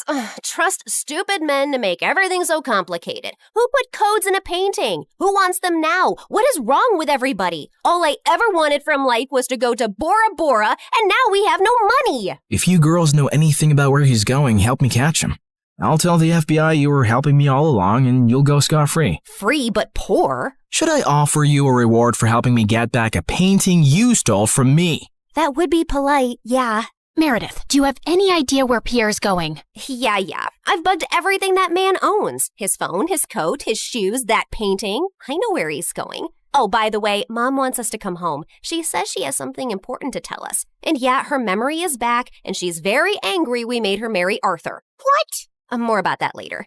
Eric immediately got in touch with his FBI contacts, who picked us up from our spot and followed Meredith's trackers on Pierre. He was headed for a train at the Grand Central Station, and seconds before he was about to get onto his ride, he was surrounded by officers. Don't manhandle me, you orangutans! My outfit costs more than your yearly salary! I lose the day I ever laid eyes on you two! I'll make sure I take you down with me! I'm taking all your coats, Pierre. They fit me perfectly, you tiny mafia boss. Get used to an orange jumpsuit, because you'll be wearing that for a long time. As the FBI officers took him away, I turned to Eric with a worried face. He'll give them information against us. You've helped recover a really important painting and capture a criminal the FBI has been trying to nail for ages. I promise, I won't let you get into any trouble. Thank you. We stood there in awkward silence. Okay, this is super uncomfortable. Do you guys need privacy to talk or something? I'll grab us some hot dogs. Do you want relish or mustard or... No, actually, I think we're done here. I have to go. Good luck and goodbye, Claire. Goodbye, Eric. Meredith and I took the next flight to Connecticut to see Mom back at her old house, and I was really happy to see her with her memory back. And then, Mom shocked us with her whole story. Many years ago, I was a government scientist in Russia, working on top secret technology, and our team later wanted to sell it to an enemy country. I refused to do that and destroyed the technology, and after that I had to go on the run because I knew those traitors would come after me. I had a boyfriend, and he recently found out I was pregnant, so I never told him about you girls and just escaped. I settled in America and took on the identity of a helpless mom living in the suburbs. Before I left Russia, I set up this laptop as a way to communicate with my father, who sent me a little money every few months to get by. I was even afraid of working in any place for too long, as being part of any system by which I could be tracked down. Whoa! Mom, that's insane and so cool! I'm sorry we never had much, but I was glad you grew up independent and resourceful. When I finally recovered my memory a week ago, I was able to access the laptop and get in touch with my father. He hadn't heard from me in so long, he thought I wasn't even alive anymore. He told me that the traitors working on the project are all behind bars now. It's safe for me to go home. So we're going to Russia? Man, it's so cold there. I always wanted to go to... Bora Bora, I know. That's all you said growing up. We'll visit Russia to see my family, and then we'll go anywhere you girls want. Mom, we're kinda poor, especially since you've left Arthur too. Oh, but my family isn't poor at all. I come from old money. We've been rich forever. There is a God out there. Thank you. Claire, we're finally going to Bora Bora. Yeah, it's everything we ever wanted. I tried to be as excited about the trip as Mom and Meredith, but my heart felt heavy. I wish things had ended with Eric on a better note. On the bright side, I got to meet Freddie, and I was so pleased when he introduced me to his lovely girlfriend. I'm so happy for you, Freddie, and I don't know if I can ever thank you for everything. You're amazing. I know. Just don't forget about me and come to visit, okay? On the day of our flight to Russia, we just reached the airport when Mom and Meredith turned to me with strange smiles on their faces. What's going on? Here's your ticket. That's a ticket for New York. Why, are we going there? No, Mom and I are going to Russia, then Bora Bora. You're going to New York. What? Why would I do that? Come on, Claire. You've been so mopey lately. I can't stand your face anymore. Just go talk to Eric, okay? You're in love with him. And even though he's way out of your league, he loves you too. And that's something you shouldn't give up on so easily. Pretty sure he hates me now. Claire, go meet him once. You'll regret not trying. And in case it doesn't work out, you know where to find us, love. Go get him, loser. Mom and Meredith hugged me, and I felt tears flowing down my face fast as I turned away. Suddenly, I got the wind knocked out of me as Meredith gave me a bear hug. I can't say this with you looking at me directly, so don't turn around, okay? I love you more than anyone in the world, sis. You're my BFF and my soulmate and my better half, so you better not stay away too long because of some stupid boy. No one's ever coming between us, Em. I love you too, and I'll see you soon. As I walked out onto the New York airport, I was feeling so nervous about visiting Eric that I accidentally bumped into a man's luggage cart and went down with the suitcases. Are you blind? You blind idiot? It was an accident, sir. You don't have to be so rude. You don't have to be so blind, you blind idiot. You're so obnoxious. I grabbed the bagel the man was holding, threw it on the floor, and started jumping on it. As I continued jumping and he kept yelling, I suddenly found Eric by my side. I'm sorry, sir. She hasn't taken her meds today. So sorry. Geez, what's with your temper? He started it, and what are you doing here? You texted me that you were coming and wanted me to pick you up. You said it was an emergency? Oh, I'm guessing that was Meredith.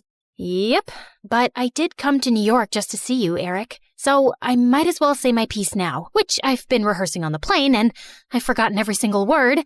Dang it. Okay, I'll just spit it out. Look, I'm really sorry about the tricking and the lying and stealing and hitting your brother and endangering your life. The one thing that wasn't part of this assignment was falling for you, but I just couldn't help it right from the start. In fact, you made me fall for you years ago, and I often wondered what had happened to you. I really wish we'd met again under different circumstances, and I know I don't deserve another chance, but here I am, asking for one anyway.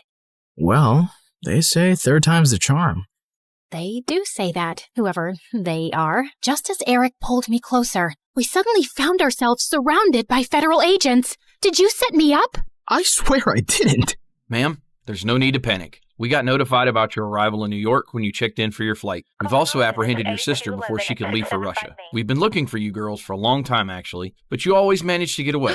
Now we have a deal for you. Come work for us and help us nail some con artists, and you'll have a clean slate.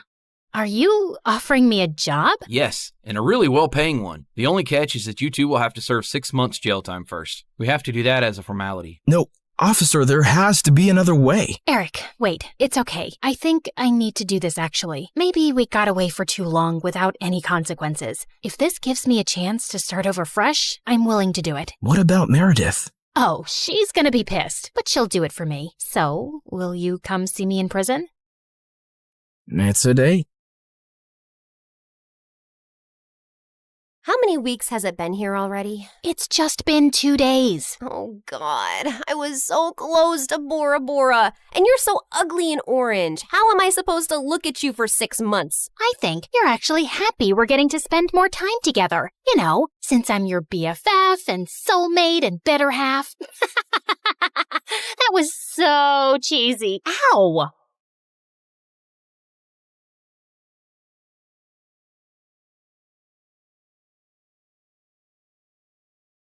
I was standing in the grocery section examining an apple when my eyes shifted to a man nervously eyeing the cereal boxes. I casually dropped a sack of flour into my shopping cart, then hid behind a rack and scanned the man's face on my watch. Suspect identified. Tobias Steele, known for industrial espionage and diamond heists. Approach with caution. Slowly, I moved my cart closer to Tobias.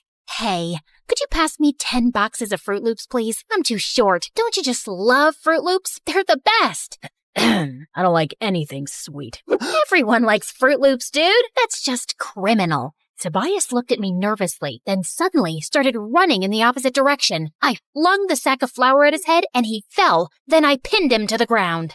Who are you? Your worst nightmare.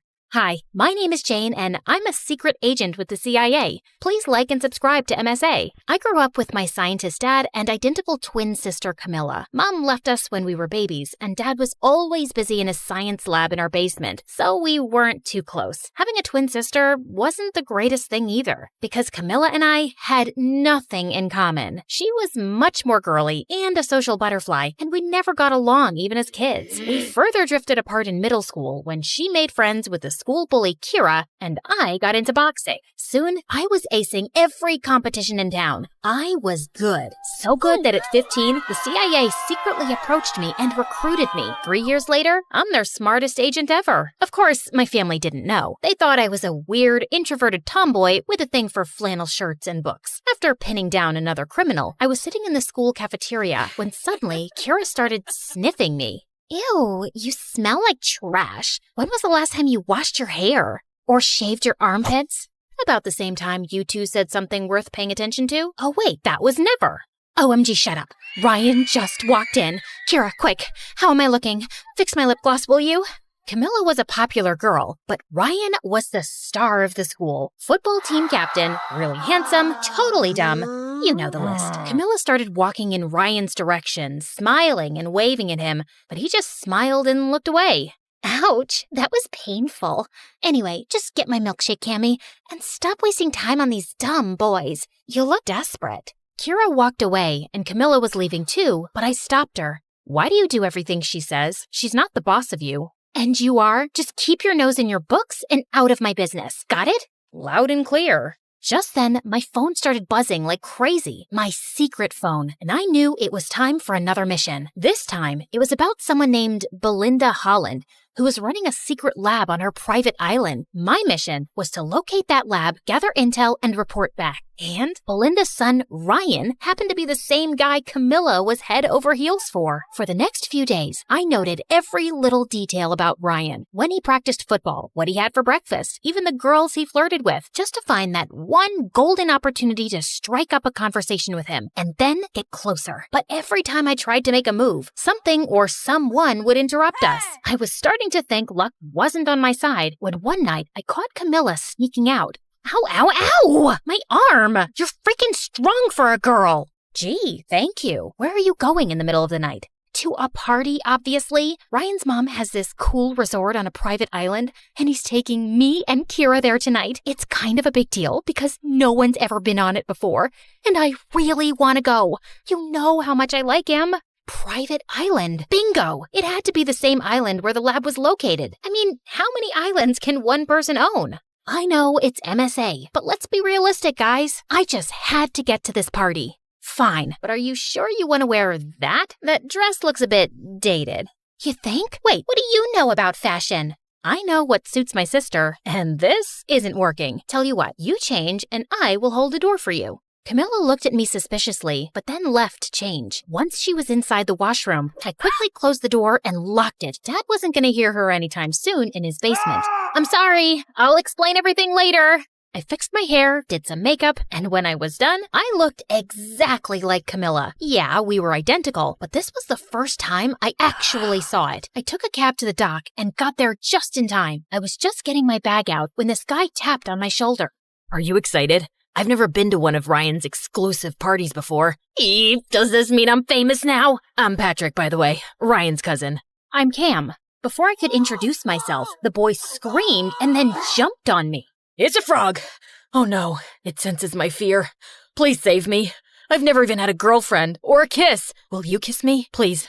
It's my last wish before I die. Or no, wait. Kiss the frog and maybe it'll turn into a prince or something. What? It doesn't work like that, and it's gone, so you can get down. You're awfully heavy. Patrick let me go, and soon after, we boarded the sailboat along with Kira and Ryan and headed for the island. As soon as we got there, I started scanning the place, but it just looked like a regular beach. And I noticed that we had no signals on our phones. I know you guys are wondering where we are, but trust me, this will be the best experience of your life. I just have a feeling. Before Ryan could finish, a huge coconut fell on his head and knocked him out. Is he dead? It's a coconut, Kira, not a meteor. He'll be fine. Only he wasn't. We waited for Ryan to wake up on his own. Since it was too dark and none of us knew the way to the resort except Ryan, we decided to camp on the beach. And the next morning, I woke up to Ryan screaming his lungs out. Oh my god, what am I doing here? Who are you? And why are you sunbathing next to me? Ha ha, very funny. Stop the games and let's go to this resort. I really need to pee. What? I don't know you, okay? Or do I? My head is hurting. God. Ryan, what year is it? 2015? That's when I realized that the coconut probably hit him too hard and Ryan was suffering from amnesia. I quickly woke up the rest and we decided to go back to the city to get Ryan checked. But when we turned around to leave, we saw the boat had drifted into the ocean because Patrick forgot to anchor it properly. You've got to be kidding me. I was still recovering from the whole frog thing. Are we gonna die here? Wait, did you guys kidnap me? I might not remember everything, but I know for a fact that I'm rich. Oh, I know what we can do to save our lives. My aunt taught me this ritual. Suddenly, Kira got down on her knees and started chanting something. Oh, my Lord, Kumbaya, please save us. Don't let us get eaten by dolphins. As a sacrifice, I'm giving up my vintage Chanel sunglasses. Please accept this.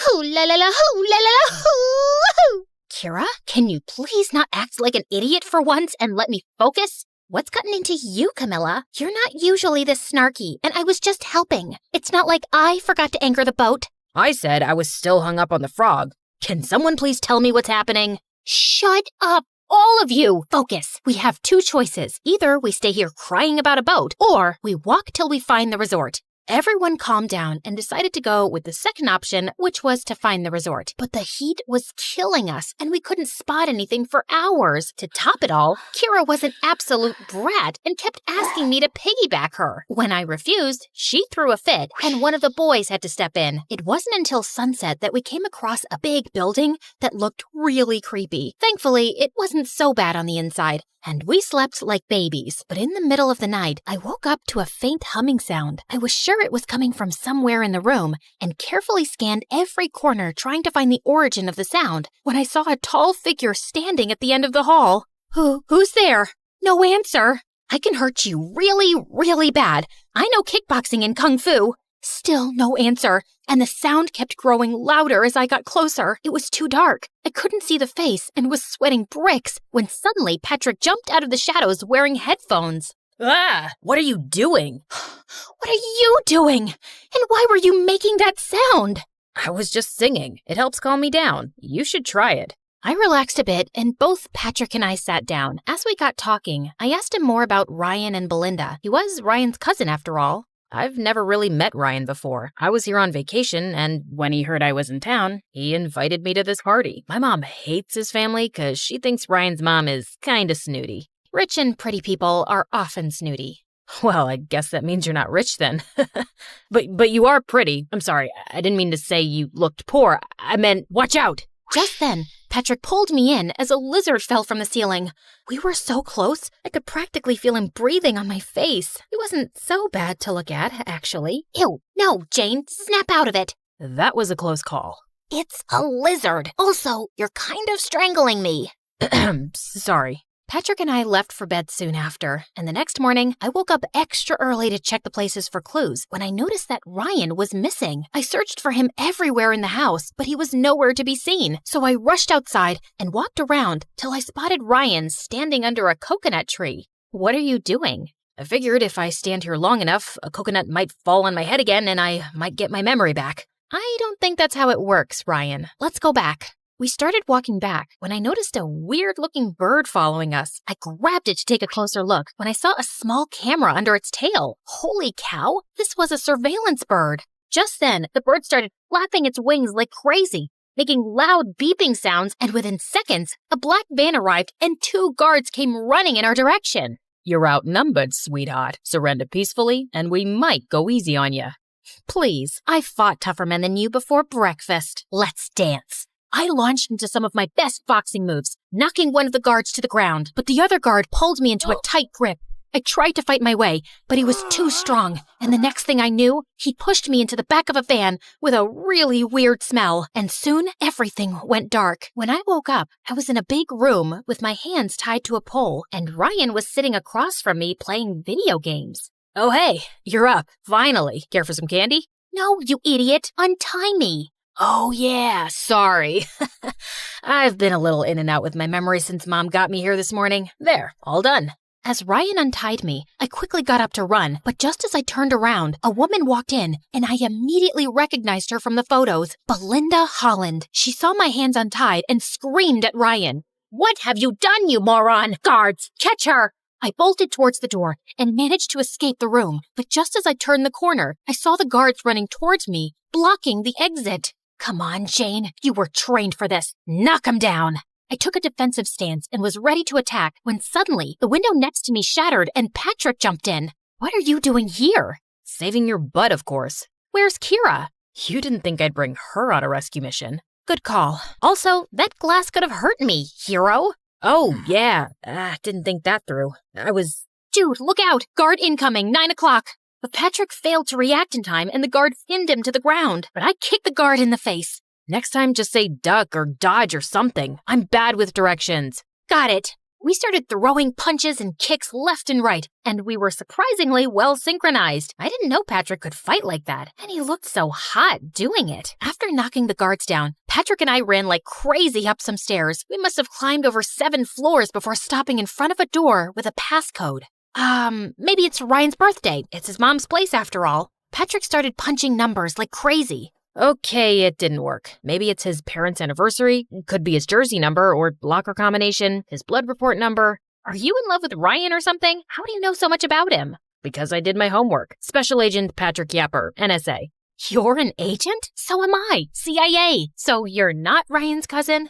I am, but I'm also an agent. It was my mission to stay close to the family and get information about some secret lab. And can you stop talking? I'm trying to concentrate. Yeah, sure. Dude, you're like the clumsiest agent ever.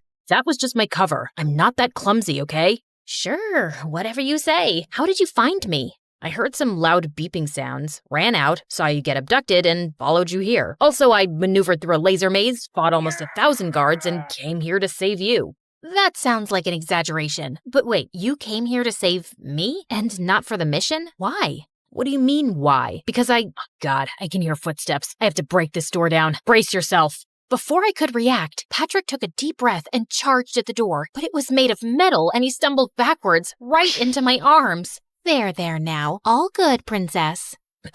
Happens to the best of us. I looked around and saw a fire extinguisher, which I used to smash open the lock. When the door flew open, we saw something that blew our minds. There was a huge machine in the middle of the room that looked like some kind of weapon. We were inspecting it when Belinda walked in with her guards and Kira. What are you doing here? I told you to stay back in the room. I couldn't stay back when the love of my life was taken away from me. Camilla, I love you. If we survive this, I'd love to take you out sometime.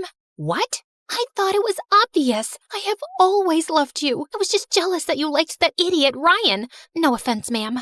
None taken. Let's get to the point. You will not be leaving till your dad comes here and gives me the key chemical I need to finish my master project. What chemical? And what's my dad got to do with any of this? Belinda went on to tell me how my dad was actually working for the government and he was the only person who could make the chemical she needed. That's why I asked Ryan to invite you here, so I could use you as bait and get your dad to help me. But unfortunately, my son's an idiot and lost his memory. Also, I didn't know you were an agent, so that kind of messed up my plan. A little tip, cooperate, and I might be lenient with you. I have a little tip for you too, ma'am. Don't watch the mouth, watch the hands. With that, I landed a solid blow right on Belinda's face, sending her stumbling backwards. In the meantime, Patrick picked up the weapon and hung it over the railing. One move, and I swear this thing will go over the edge. Patrick, your family, son. family, my butt. You didn't even know I existed till I showed up at your door. Tell your guards to drop their weapons and release Kira. Now. Belinda reluctantly signaled her guards, and when they'd put their weapons down, I took the phone from one of the guards and alerted my team. Within minutes, reinforcements arrived via helicopters and arrested Belinda, seized the lab, and safeguarded the weapon. Ryan, too, was taken in for questioning. When everything was wrapped, Patrick, Kira, and I went back to the mainland, where I saw Dad and Camilla waiting for me. I rushed to them immediately. Why didn't you ever tell me you worked for the government, Dad? You never told me you were a spy either. That's just how things are. But Janie, I am so proud of you. Thanks, Dad. Wait, you're not Camilla? No, I am. Before I could react, Camilla started hitting me like crazy. Who does that to their own sister? You locked me and you took my phone? You know I can't live without my phone. Ow! I'm sorry, but it was important. Ow! I swear to God, if you put yourself in danger again, I will kill you. Are you crying? Aw, I'm glad you're here.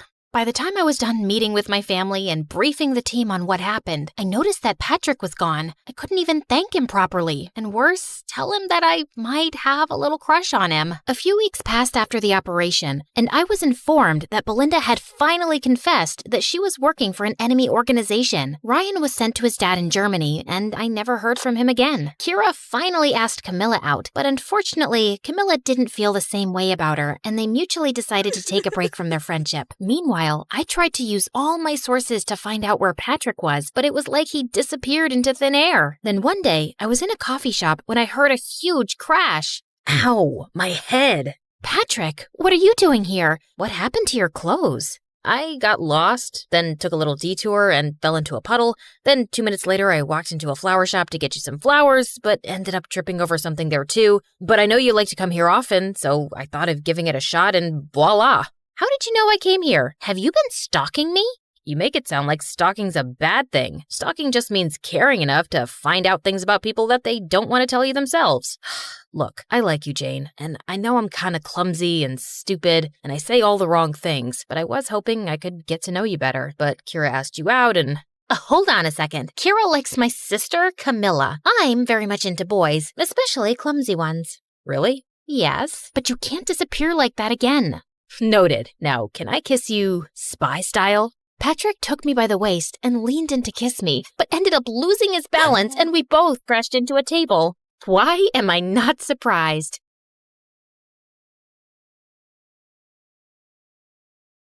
Hi, I'm Sunny, and I have a curse to live with. I'm too nice, and I can't say no. Whenever I try, I'm hit by a tsunami of guilt. I feel nauseous, my butt starts sweating, and I have to fix the situation. I just can't stand someone being displeased with me. I know what you're thinking. She's a people pleaser, a pushover. And of course, you're right, but it took me some time to realize that. But before I continue, like and subscribe. Sorry, it's not an order, it's just a request.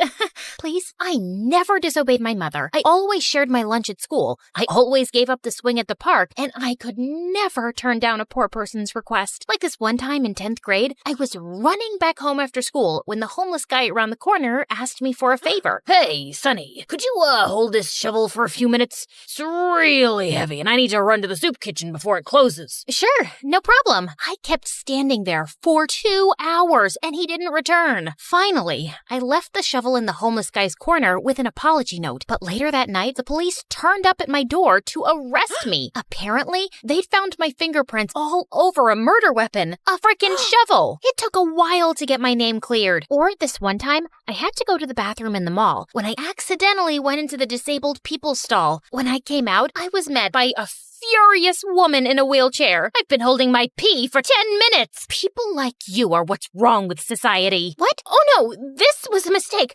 I'm so sorry. I followed her all over the mall, begging for forgiveness, till she called security and told them I was harassing her. Well, naturally, I followed her home and started showing up at her door every day. Her servants wouldn't let me in, so one day, I broke into her house through a window. Please, please, just say you'll forgive me. I can't live like this anymore. She filed a restraining order that day. I still pay for a plane to go over her house every week and skywrite my apology. In addition to being nice, I'm also a teen model. I know, I'm breaking stereotypes. I've been on the cover of a dozen fashion magazines, and I've walked on many big runways. My career was amazing, till my mom convinced me to fire my agent and hire her instead. Trust me, honey, I'll make you a star. That's nice, Mom, but you have no experience. What does that matter? I'm your mother, and no one will ever have your interests at heart like I do. I was in labor with you for the worst 23 minutes of my life, remember? Right, of course.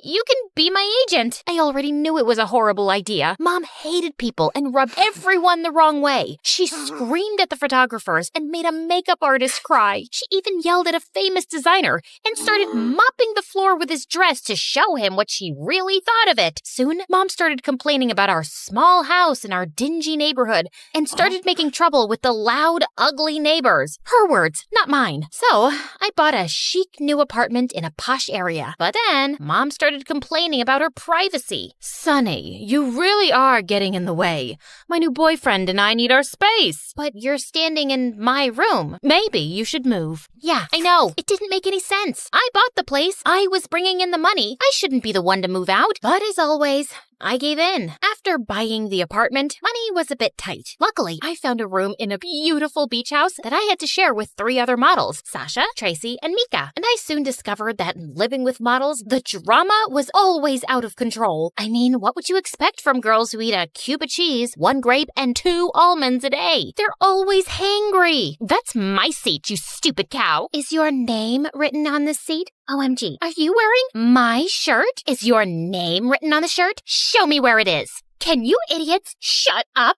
If I don't get enough sleep, I look like a raccoon, and then I'll bite like one too. I had to break up almost a dozen cat fights. One day, I cooked us all dinner so we could try to get to know each other. Sasha dreamed of being a pop star. Tracy loved to work out, and Mika was insanely pretty and loved rubbing that in everyone's face. I asked Sasha to sing us one of her songs, and I'd never heard something so horrible in my life. Of course, I still clapped for her, but Mika and Tracy fell off their seats laughing. What's so funny? You sound like a constipated pig.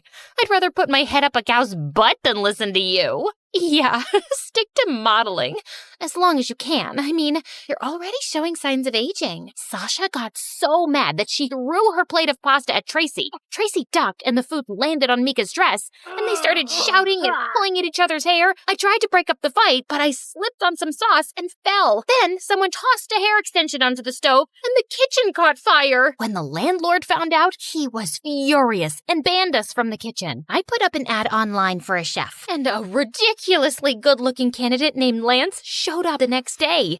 So Lance, you can cook, huh? Yeah, that's why I applied for the job. Lance, your cologne is to die for. I'm not wearing any cologne. Lance, did you just fix our sink? You're such a genius. It wasn't broken, you just left the faucet on. Your biceps look like boulders. Can I touch them? I'd prefer it if you didn't. Lance was an amazing chef, a handyman, and even a gardener. One day, all of us were drooling at his abs as he pulled out weeds, when suddenly, some crazy paparazzi climbed over our garden wall. Lance ran towards them like Tom Cruise, broke their cameras, kicked their butts, and sent them running. Oh my God. I can't take it anymore. I have to ask him out. No, he's mine. What? I saw him first. I don't think he's interested in dating any of us. Shut up. Who asked you? The girls cornered Lance in the hallway to get his attention. Sasha sang Lance an awful love song. Tracy did a cheerleading routine. Then Mika walked up in a bathing suit. Hey, Lance, you want to go for a swim? No thanks. I gotta get back to work. But the girls' constant flirting and fawning over Lance got so out of hand that he couldn't do his job properly since he was always trying to hide from them. One of the toilets got clogged, the shower stopped working, and the front yard was starting to look like a jungle. I can't live like this! How are we supposed to share one bathroom? I haven't taken a shower in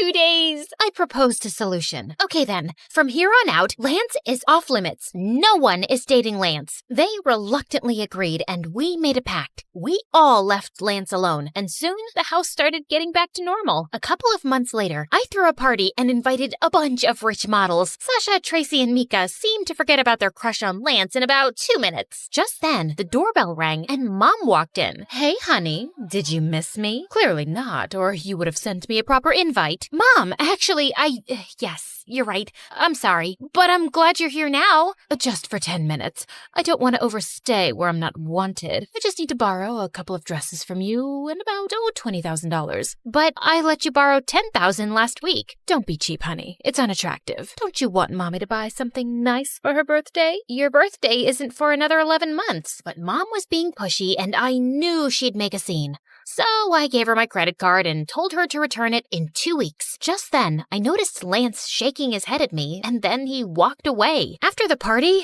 the house was a mess, so I asked the girls to help me clean up. Sorry, I have plans with my new boyfriend. I'm allergic to dirt. I twisted my ankle. I'm gonna rest. Okay, no problem. Sleep tight. I was up well into the night still cleaning when Lance joined me and started to help. Why are you still here? You don't need to do this. I stayed back in case you girls needed me. I don't mind. As we were cleaning, I kept catching him looking at me strangely. Okay, I can't take it any longer. Why are you staring at me like I have 2 heads? You're not like the others. You're a misfit. Well, that's rude. No, it's a good thing. You're beautiful, but not self-absorbed. You're smart, and you seem like a really kind person. You think I'm beautiful? That's all you got from what I said? Lance gave me that strange look and went back to work. You're doing that thing with your face again. Did I do something to make you mad?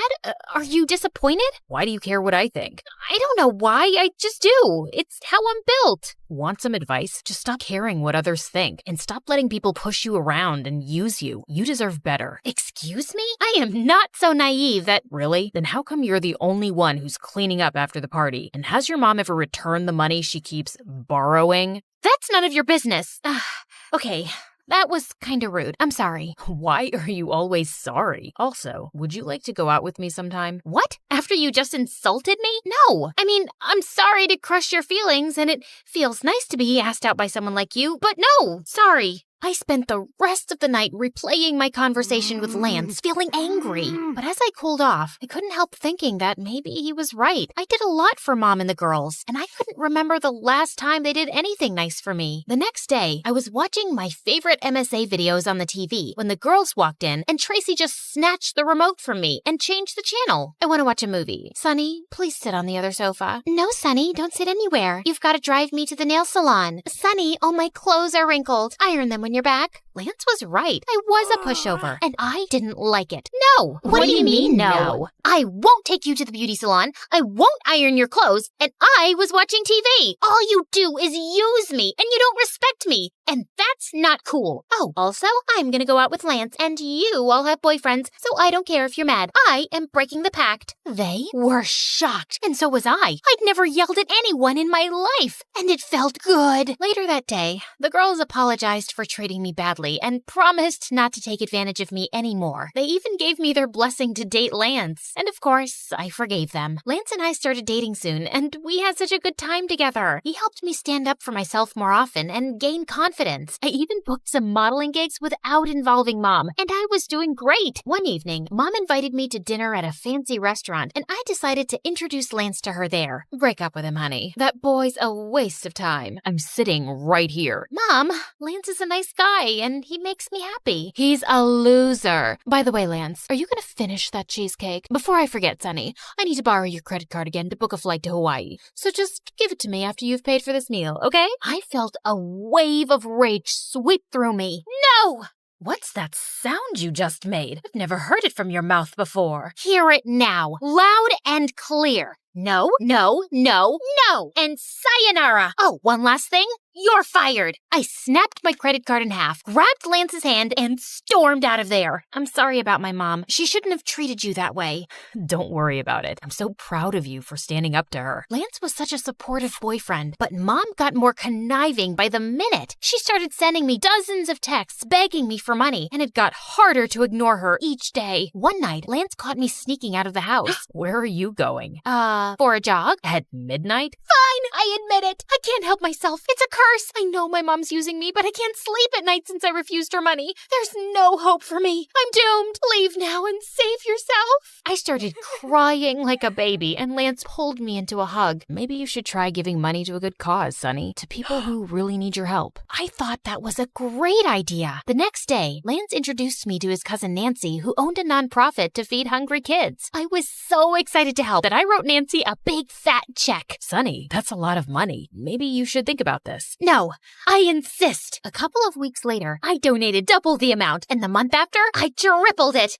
It felt amazing! But one morning, Lance didn't show up to work and didn't answer any of my calls either. When 2 days passed by, I started getting really worried and filed a missing person report. I even called up Nancy, but her phone was off too. And then I found pictures of Lance and Nancy on social media living their best life on some beach. Lance wasn't even his real name. Their whole charity was a big scam. And duh, Nancy wasn't his cousin. I was so devastated I couldn't get out of bed, take a shower, or comb my hair for days.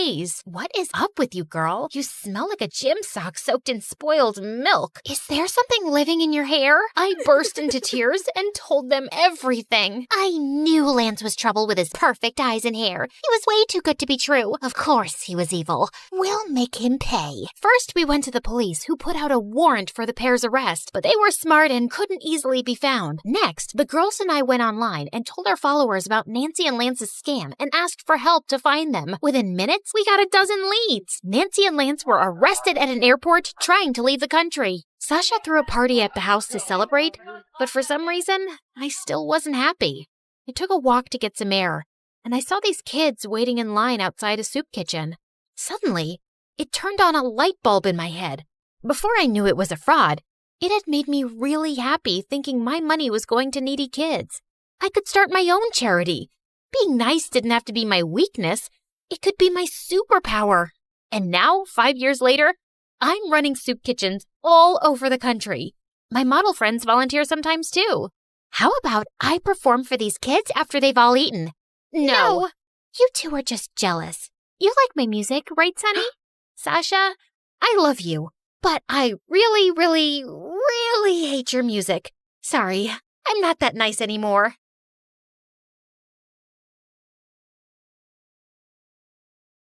Hi, my name is Rose. When I was 10, I found out that the woman I called Mom was actually my aunt.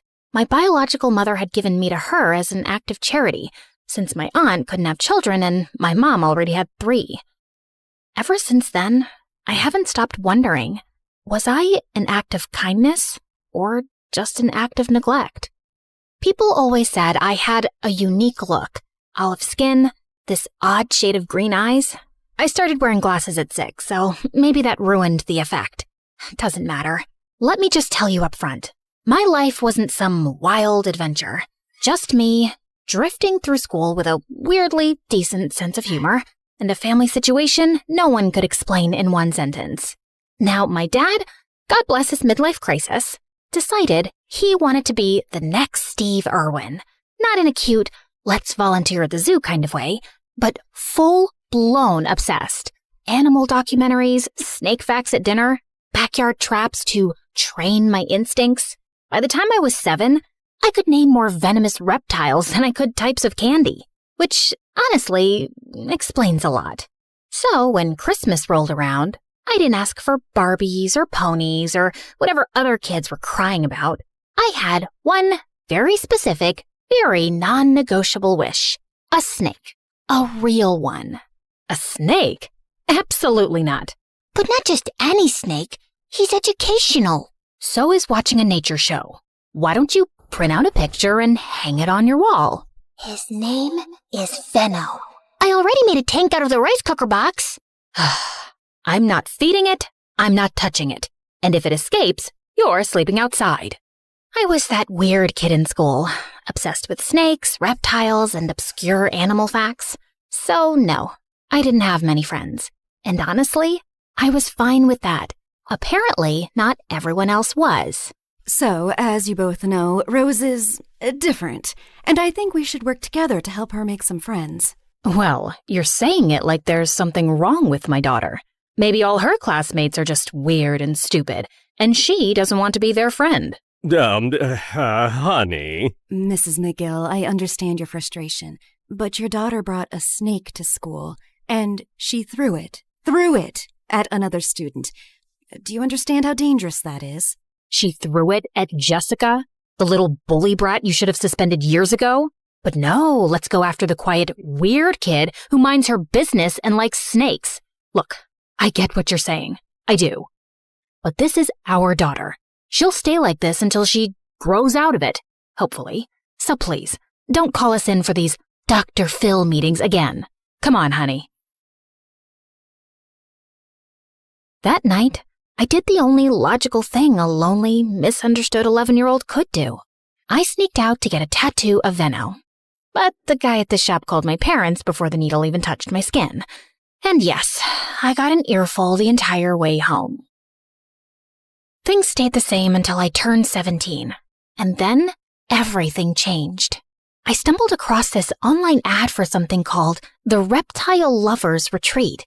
It was this once-a-year, deep in the jungle kind of event, a snake nerd paradise where people from all over the world camped out and swapped stories about their pet snakes and lizards.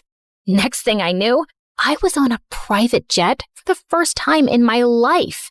Turns out, the whole retreat was organized by Matthew, a teenage billionaire with a thing for snakes, drama, and 5-star everything. He was the kind of guy who could throw a party mid-air like it was just another Saturday, and somehow make everyone feel like they belonged there. Nice tattoo. Thanks, bro. Got it last week. Finally. Been trying to get it for years. You look familiar. Have we met before? Oh, come on. Are guys still using that line? Is that, still a thing? What? You've been eyeing me since the party started. Well, yeah. You looked familiar. Haha, see? Classic move. Old but gold. Babe, what's so funny? Jessica? What the heck are you doing here?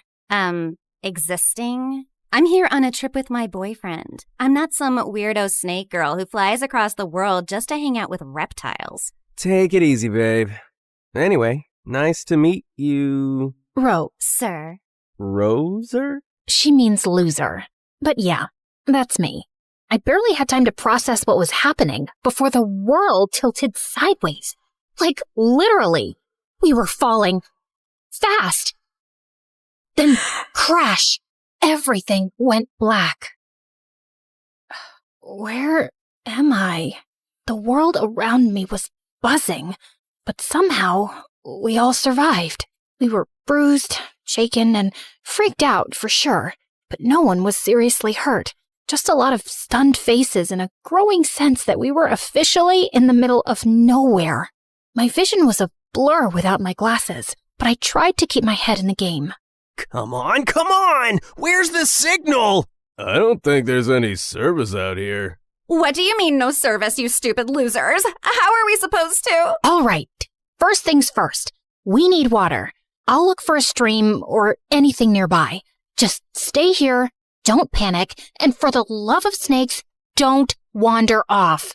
We need to keep track of everyone and conserve energy until we know what we're dealing with. I'll come with you. Babe, it's so humid out here. You mean dangerous, yeah? Fine. I'll come with you. No way I'm letting you wander off alone with that ogre. I rolled my eyes, and the three of us started walking. My eyes started itching, and Matthew told me they looked red. For hours, Jessica kept making snide comments whenever she could squeeze them in, but I was too focused to give her the reaction she wanted. It's so humid. I swear I just felt a bug crawl into my shoe. Welcome to the wilderness, babe. Why are you even on this trip, Matthew? You look like someone who's never even been outside a spa. Excuse you? I'm very outdoorsy. My family made me do survival camps every summer. Learn grit. Apparently being born rich means you have to earn your personality. Hey, Rose, remember in 5th grade when you brought that snake to school? You were running to the bathroom and it got out of your bag and you turned around to grab it, then peed your pants? I'm sure that didn't happen. Come on, Jess. Yes, it did. I remember because it was my 12th birthday that day. Wait, Why were you 12 in 5th grade? Were you held back? I saw your passport. You're older than us. She wasn't held back. Some people just start school later than others. Why are you defending her? Because she's a helpless little weirdo who will jump at any chance to be my friend. And fine, yes, I was held back. There, I said it. What now? You gonna break up with me? No, babe, I was just... Save it. I'd rather walk alone and get eaten by a wolf than spend another second with you and that snake perv. Whoa! Just then, Jessica fell into a trap. A rope whipped around her ankle and yanked her up, leaving her dangling upside down midair. Help! Help! Oh, what are you two idiots doing? Oh, sorry, babe. Not you. Her! Say sorry to Rose first. Matthew, listen. The fact that there's a trap here suggests there might be hunters nearby. Maybe we finally found someone. Wait, I hear footsteps. I'll be with you, Rose, after Jessica apologizes. Come on, Jess. I heard the footsteps getting closer, fast, so I climbed up a fallen tree trunk, crawled along the branch hanging above Jessica, and started cutting the rope, barehanded, then with my teeth. Matthew, behind you! I looked up. A group of people stood there, dressed in what looked like traditional tribal gear. They were watching us. Their leader, a tall, stone-faced man, stepped forward. Everyone went silent. I awkwardly bit the rope one last time, and Jessica fell, head first, onto the ground with a thud. Ouch! And who are these people? Are they gonna save us or eat us for dinner? They didn't speak any English, and while Matthew tried to communicate with them, I noticed their leader staring at me. Then he took a step closer, and just like that, the whole group went still. Soboki Nina Ayame. He's looking at my snake tattoo. Then he turned to his people and said something in a language I didn't recognize. Suddenly, they bowed to me, like full-on prostrated. The leader gave a signal. 2 of them came over, lifted me onto their shoulders, and started chanting something as they carried me away. Matthew and Jessica followed in shocked silence. What are they saying? Shikboko mayon koslaki fi. I think he said, I like the cut of your jib, kid. You got guts. We were taken to the center of the tribe, where dozens of teepees circled around in open space. The leader climbed onto a rock and gave what felt like a heartwarming speech. I mean, it sounded heartwarming. Then again, I had no idea what he was actually saying. Once again, the entire tribe bowed down. A few of them stepped forward carrying a wooden chair, decorated with ribbons and colorful fabrics. They set it down, motioned for me to sit, and then lifted it up, carrying me like I was royalty. Why are they treating her like she's their god? They do think she's their god, Jessie. All hail our goddess Rose. I looked down at all these people, delighted to have me, at Matthew's proud smile and Jessica's jealous glare. And for the first time, I didn't see myself as an act of kindness or neglect or charity. I saw myself as a gift to humanity, or maybe a god. For starters, they placed me in a decorated teepee with round-the-clock security and women assigned to care for me. They bathed me in milk, washed my hair with oils that smelled like heaven, and fed me their best food. Every evening before sunset, they paraded me through the village on my chair and set me down at the center, where people lined up to kiss my hand and touch my feet, hoping for my blessings. Matthew and Jessica were given a separate teepee, way out on the edge of the tribe. I didn't speak to them for days. I only saw them from afar, where Jessica looked visibly annoyed. I knew they wanted to be saved, to go home, to call someone, but I figured that could wait. Besides, it's not like I could communicate with the tribe very clearly anyway. The tribe leader had a habit of presenting people to me during these blessing sessions, one person each day, so I could examine them and decide if they were worthy or pure. Naturally, I said yes to everyone. Who was I to judge? But one day, he brought me a young man, maybe in his early 20s. As he got closer, I caught a whiff of something unpleasant. Let's just say he didn't wipe well. I winced. Just for a second. It wasn't dramatic. Just a face. The leader's eyes widened immediately. He turned to his men and made a gesture, sharp and fast. Before I could say anything, they rushed in, grabbed the guy, and started dragging him away. He burst into tears, trying to crawl back, begging, looking right at me.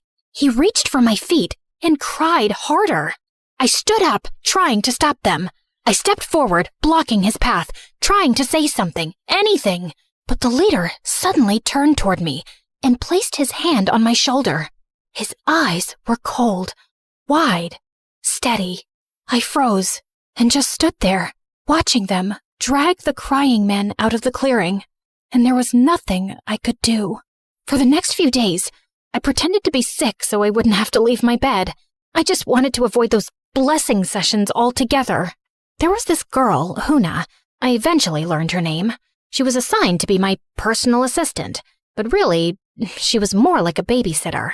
She barely left my side, day and night. Over time, I managed to learn a few words from her and teach her a few English ones too. Of course, I had to keep up the I'm sick act the whole time. You've been staring at the necklace for a while now, Huna. Do you like it? I wish I could give it to you. It's from my mom. My biological mom, actually. She gave it to me when I was 6, and even though I was too young to understand it back then, I remember thinking it was strange that my aunt would give me something so expensive. Oh, sorry, that's confusing. She was my aunt back then. When I turned 10, I found out she was actually my biological mother.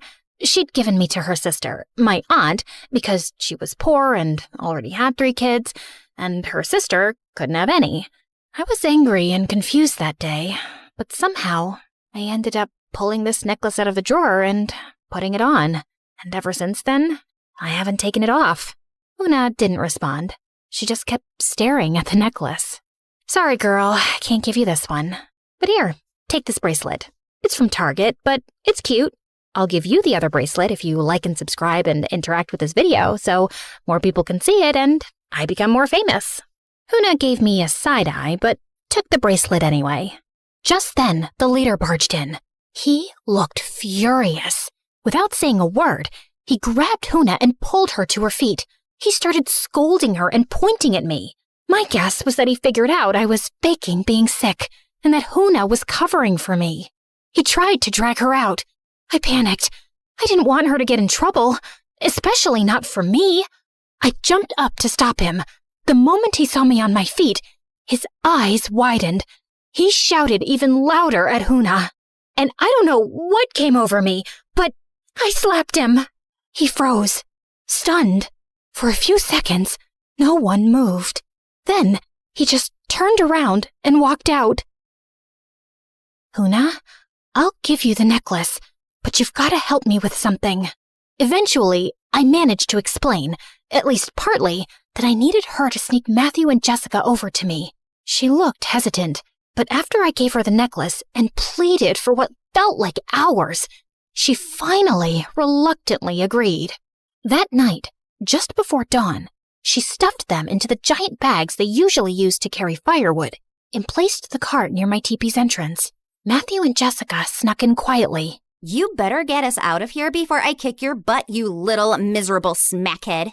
I wouldn't use miserable here, Jess. In case you haven't noticed, she's literally a god here. She's still a stupid loser to me, and don't you ever defend her again. You did it before, and you're doing it now. I'm warning you, Matthew. What are you gonna do, Jessica? We're stuck in the middle of some weird cult tribe, and this is what you're focused on? Belittling Rose? What has she ever actually done to you? It's okay, Matthew. Thanks, but let's just focus. We need to figure out how we're getting out of here. Oh, now you care about us? Do you have any idea what we've been through? We wake up at dawn, get sent to the mountains to hunt, whatever that means, and then we're out in the fields all afternoon. All we get to eat is plain rice and dry corn, while you're here eating fish and meat and bathing in milk like some freaking goddess. You're letting this whole thing get to your head, maybe because deep down you know how worthless and dirty you are. Just a smug little snake-loving mutt. Jessica, enough! Cut it out, all right? Huna sensed something was wrong. She stepped in, trying to gesture for Jessica to calm down. Oh, what do you want now? Instead of standing there like some useless statue, why don't you go fetch us something decent to eat, huh? Food, stomach, hunger, food. You hear that? She shoved Huna toward the entrance.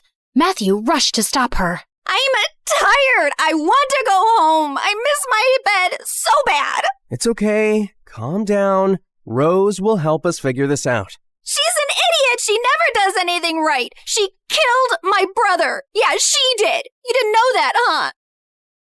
We were best friends, Rose, for 10 years. And then that night, you showed up crying, pouring rain, screaming about your mom and whatever.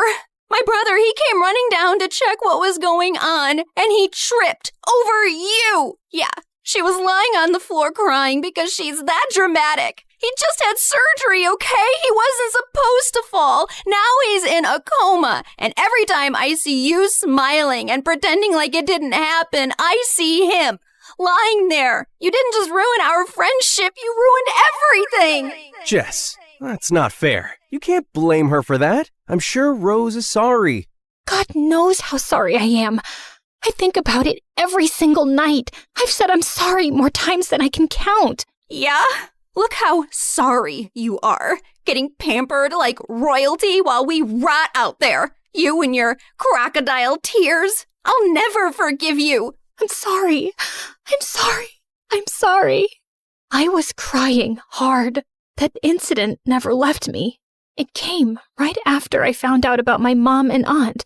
And then Jessica completely cut me off. She hated me. Made sure everyone else did too. That's when I started isolating. When I got more into snakes. They didn't judge. I took a shaky step forward, trying to reach out, maybe just to plead. But Jessica looked at me with pure disgust. Then she spat on me. Don't you dare touch me, you pathetic little freak! She stormed off. Matthew tried to shout after her, but she was already gone. He followed a second later. I stood there, wiped her spit off my cheek, and blinked my last tear away. The next day, during the blessing ceremony, the leader brought forward a few villagers like usual, but I didn't even look at them. I shook my head. He stopped, looking confused. I scanned the crowd. Then slowly, I raised my hand and pointed at Jessica. The crowd turned to look at her. Jessica didn't move. Her eyes locked on mine, wide and panicked. Her face went pale.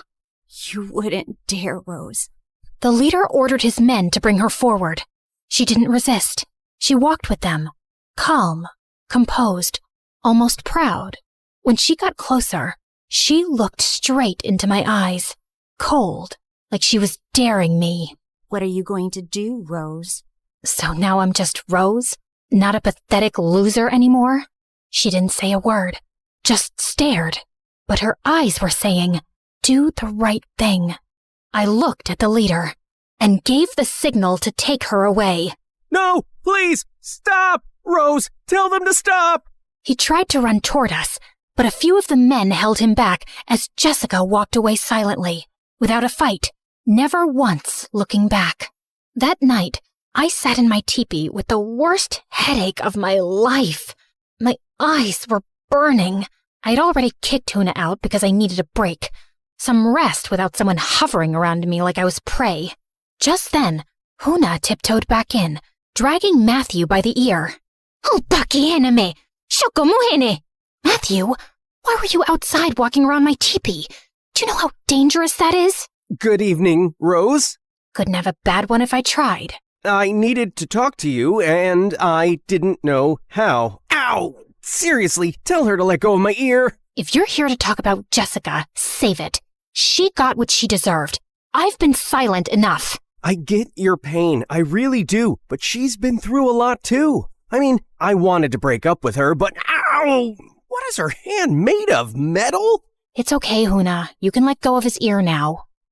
I was gonna break up with her before the trip, but her dad asked me to wait. He's a friend of my dad's. Said she wasn't doing well, that this trip might help. Her therapist thought nature would fix things, I guess. She's all he's got. I just wanted to get her back safe. All of us. Boo and who. Come on, Rose, show empathy. Her going through stuff doesn't mean everyone else has to suffer for it. Her therapist should have taught her not to be a jerk, not to go out and connect with the trees. Now, if you don't mind, it's time for my nap. Huna pushed him toward the exit. Wait, Huna, right? Here, I picked this flower for you. Thought it looked cool. I've never seen anything like it. Huna clutched her chest, visibly touched, then promptly threw the flower away. Shokuri! It's poisonous, you idiot. Now get out. Huna gave him one last glare and dragged him out. That night, we had one of the biggest ceremonies yet. A celebration marking the night of arrival. A sacred tradition passed through generations, where they believed a god would descend from the sky to guide them. Apparently, I was that god. At one point, I noticed a kid staring at me with hatred. It was the first time I'd seen that kind of look directed at me here. Huna caught the tension. From what I could gather, the man they dragged away during the last blessing was his father. I was so tired of people blaming me for things that were completely out of my control. I mean, I was sorry it happened, but it wasn't my fault. Not really. So I stuck my tongue out at the kid. He hid behind his mom. A few moments later, the men came to carry my chair for some ritual. They lifted me high into the center of the gathering. Some people cheered, others bowed, and as I sat above them all, I felt it. No matter what I did, they would keep worshiping me. Even that boy from earlier had been pushed forward by his mom to join the celebration. Funny how I was someone's discarded kid. Now I'm someone's god. I still don't know which one hurts more. The boy stared straight at me. Then he pointed behind him. I followed the direction he pointed, half expecting nothing. But then, completely unrelated, I saw a glow. The glow was faint at first, but it quickly grew into visible flames, rising higher and spreading fast through the dark. I raised my hand and pointed, and the music slowly faded as people turned to look. Then came the gasps, and the shouting followed soon after. Panic broke out, and someone rushed to carry me away to safety. The next morning, smoke still hung in the air. Half the village was reduced to skeletons of ash and cinder. And yet, no one cried. Instead, they moved with an eerie calm, lining up in silence, carrying the last of their grain, jewelry, hand-carved trinkets, all for me, for their goddess. Children clutched burned dolls. Old women limped barefoot across blackened earth, as if none of it mattered. As long as I was safe, they would have done anything I asked. Anything. And for a second, I didn't hate that. That scared me more than the fire. How can I be a goddess if I can't even help them? I'm just an idiot, like Jessica always says. I attract chaos everywhere I go. The leader had dragged me away the moment he saw the flames. While others burned, he made sure I was untouched and adored. Now he stood beside me, perfectly clean, arms folded, like nothing had happened. Why isn't anyone upset? Just then, the leader spotted a woman near the back of the line, clutching something under her clothing. His face darkened. He barked something in his language and pointed at her. She froze, then slowly stepped forward, shaking. From beneath her clothing, she pulled out a small bundle of dried herbs and placed it at my feet. Her child clung to her side, coughing quietly. No, keep it. It's yours. You need it for your child. I tried to hand it back, but the leader yanked it from my hands and gave it to his men. He pointed at my hair, then nodded approvingly, muttering something about the herbs, as if they were meant for me, as if some miracle hair treatment was more important than a sick child. What is wrong with you? These people lost everything, and all you care about is them giving me things? What am I going to do with all this stuff? What kind of leader are you? Just then, I spotted Jessica in the crowd and ran to her. Are you okay? Why do you care? If you must know, I was assigned to clean the poop hole. Guess the fire saved me. Never thought fire could be a blessing, but here we are. We need to find a way off this island, Rose. I know, but we can't just leave them like this. We have to help them. Well, gee, isn't that wonderful? Help yourself first, Rose. Before I could respond, the leader started shouting orders, telling the villagers to rebuild. No rest, no mourning, just obedience. First we were asking how we'd survive the jungle. Now I'm wondering how we survive him. His men approached me again. I knew what that meant. Back to the teepee. Back to playing goddess. I didn't resist. I just walked silently, trying to figure out how the heck we were going to get out of here. That night, I sat in my teepee, waiting for Huna to sneak in Matthew and Jessica. But just then, I heard voices outside. I peeked through the fabric and saw the leader and several villagers gathered, tense and angry. In the center was Huna. The leader was holding my mom's necklace. They must have found out she had it and assumed she stole it. But why wouldn't they ask me first? Why jump to punishment?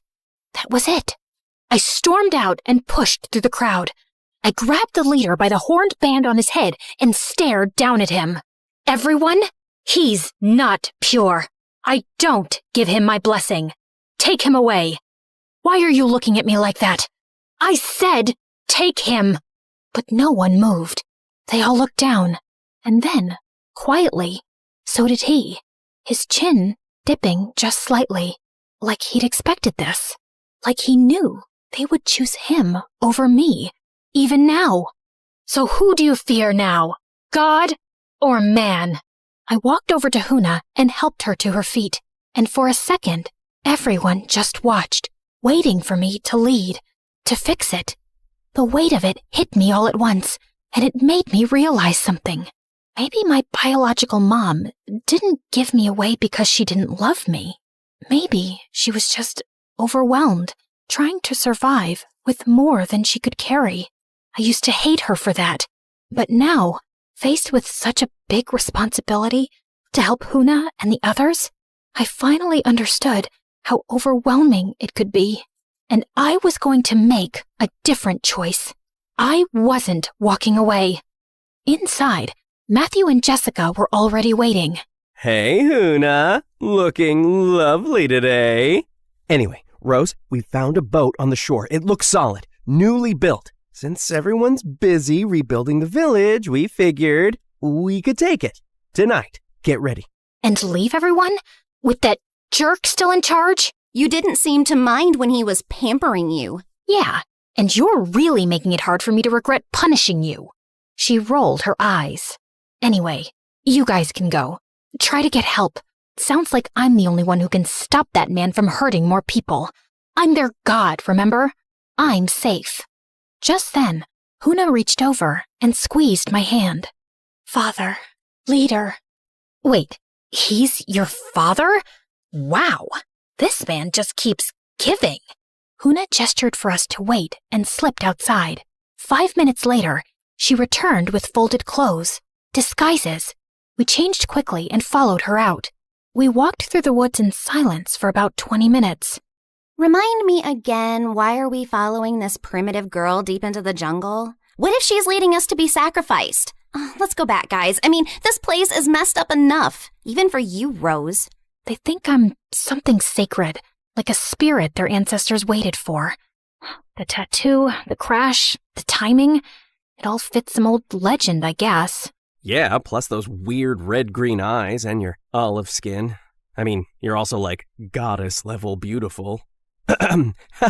Whoa, look at that! We had arrived. In front of us was a hidden stash.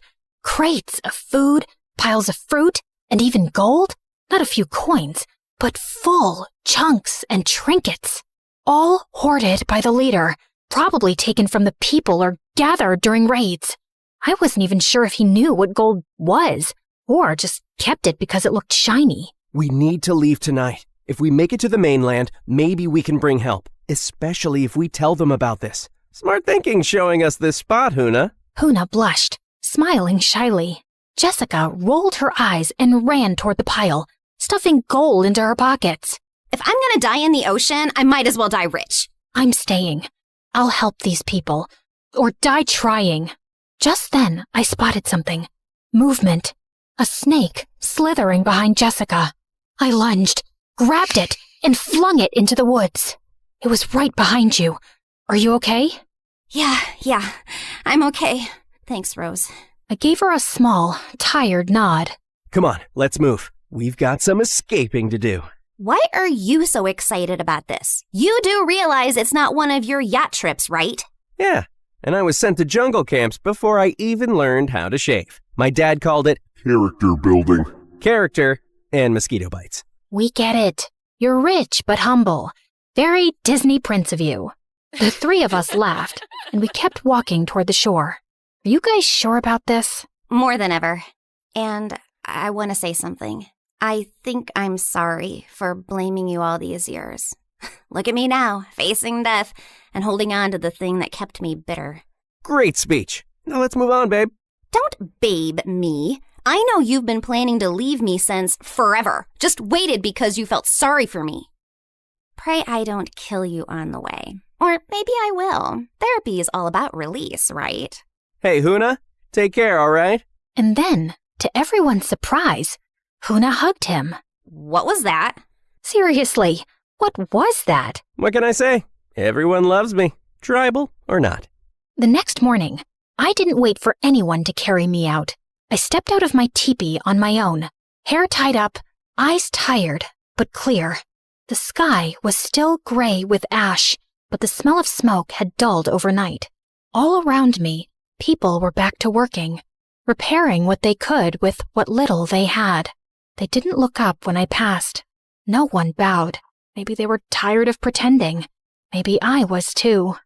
I walked up to the group building a new shelter frame and rolled up my sleeves. Where do I start? Before anyone could answer, the leader stormed over, his expression tight.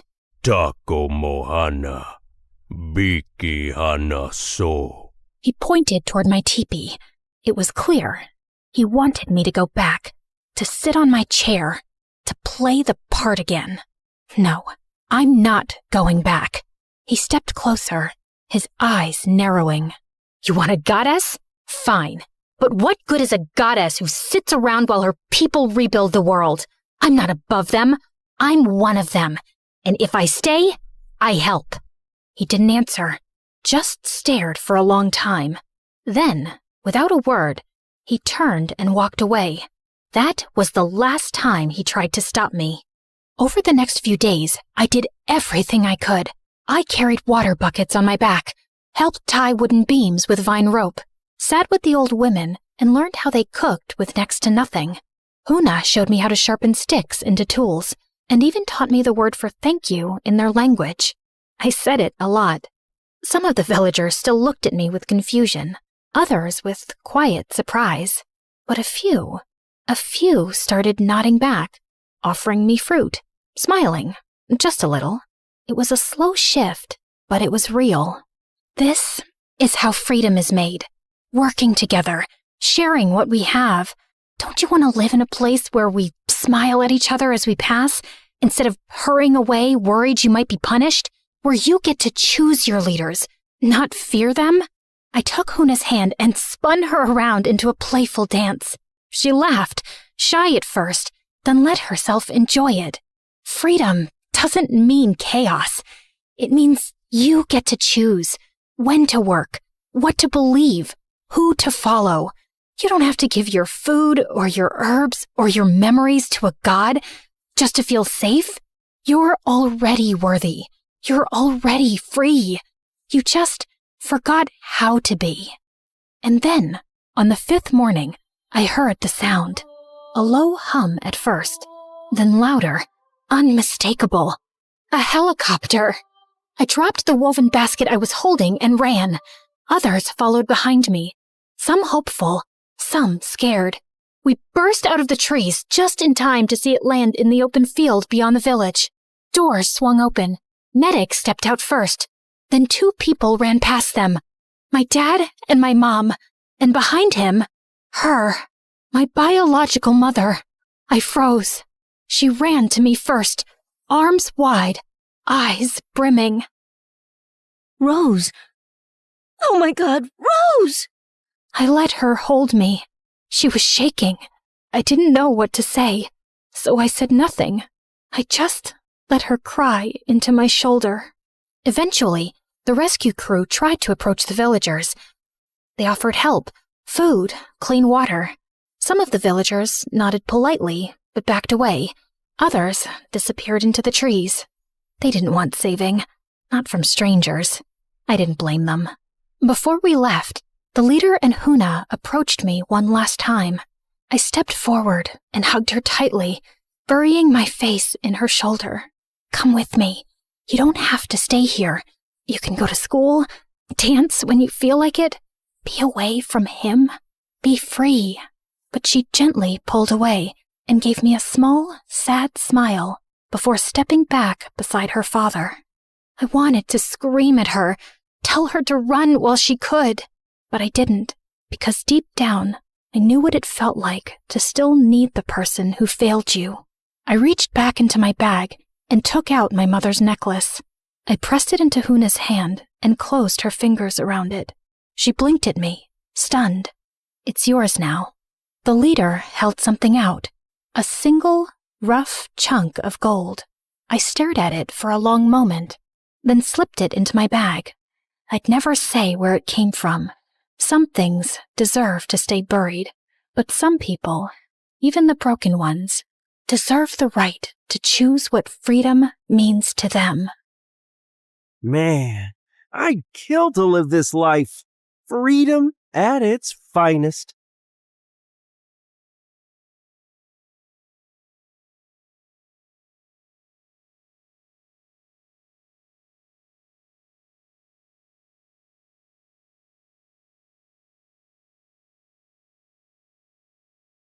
Hi guys, I'm Lucy. Like and subscribe to hear my crazy story. Growing up, I had a happy life, and I basically had it all. Only one thing was missing: siblings. And since my parents were always busy, I felt lonely. So I came up with new ideas every time. Once when I was 4, I asked my driver to push my life-sized doll in a stroller to my dad's office. Oh no, she pooped. Dad, can you please change my baby sister's diaper? Oh, honey, I can't do. Remember when you cleaned my bum in the middle of the forest with a leaf? My dad looked horrified. You've got this. You can imagine my dad's embarrassment in the middle of the meeting. When I turned 8, I'd grab the neighbor's kids and beg my parents to bring them home, but they weren't convinced. So I did everything to let them stay with me as long as I could. Until, stop trying to kidnap my kid. Put down that Prada bag filled with jelly beans and get your butt home now. As they left, I started bawling, and my parents had enough embarrassment. So the next month, they adopted 6-year-old Harrison from foster care. I was ecstatic. Welcome to your new house. Whoa,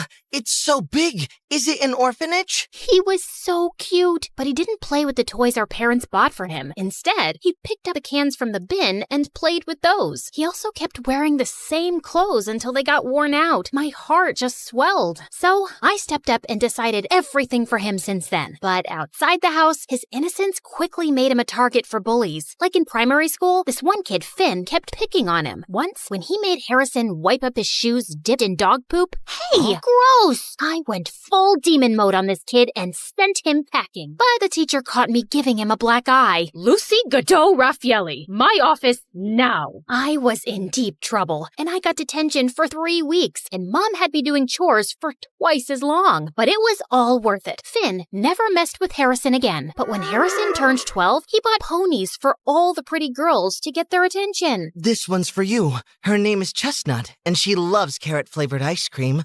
Gosh, oh my gosh, thank you! As a responsible sister, I'd have to go around to all those girls' houses later to fix the damage. Chestnut's coming back with me. Hey, is that scarf cashmere? Give that to me. Stay away from Harrison, understood? I was genuinely worried that if a girl bats her eyelids at him, he'd buy her Prada bags and skirts from Miu Miu. In high school, the stakes got higher. There were more bullies who'd trick him, but the biggest threat was the hotties trying to charm him. Thankfully, my boyfriend Justin was 100% genuine. He was handsome and the best basketball player. Harrison is totally gonna get his butt whooped. And you're going to follow him around with a baseball bat beating up anyone who tries? I wish, but I have my own stuff going on too. But maybe if you could... Nuh-uh, no way. You can hire someone like Nathan. It's not like you don't have the cash for it.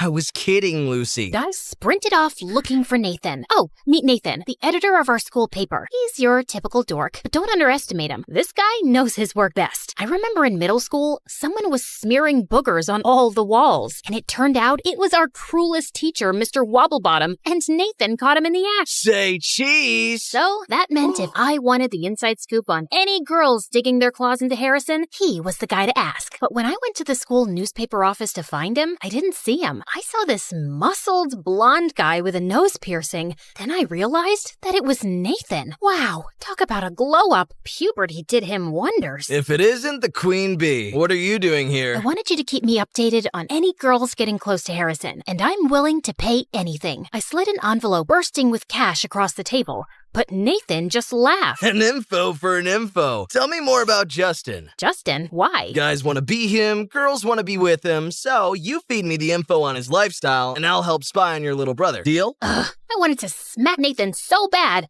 but now I'm stuck. Spilling the tea about Justin isn't a big deal, and it might even get him more fans. For the next month, I got the inside track on any girls who had their eyes on Harrison and shut him down early. And all I had to do was listen to Justin a bit more when he started gushing about his new protein powder or whatever. But things got messy when the first article on Justin came out. Gains come my ways. He stopped me at my locker and shoved his phone in my face. Do you know anything about this? Your special no-carb meal plan? In the school paper. How'd they find out about that? I eat my lunch in the gym storeroom just to keep it a secret. Only 2 people know about it. My trainer and you. Don't get so worked up. It's just a diet. Meal plan. This is what determines if you're Olympic level or a local league scrub. You just don't get it. You never did. He stormed off, and before I could say anything, out of nowhere, Nathan peeked from behind. Don't worry about it. I heard something else that's going to blow your mind. He told me that Harrison and this girl, Natalie, have been secretly meeting up after school. And just today, she got a new iPhone. Okay, what's the big deal? Nathan said Natalie was on a scholarship, and there was no way she could afford the latest iPhone. That leech! This would be a huge scoop if we can prove that she's using Harrison for his money. Oh, she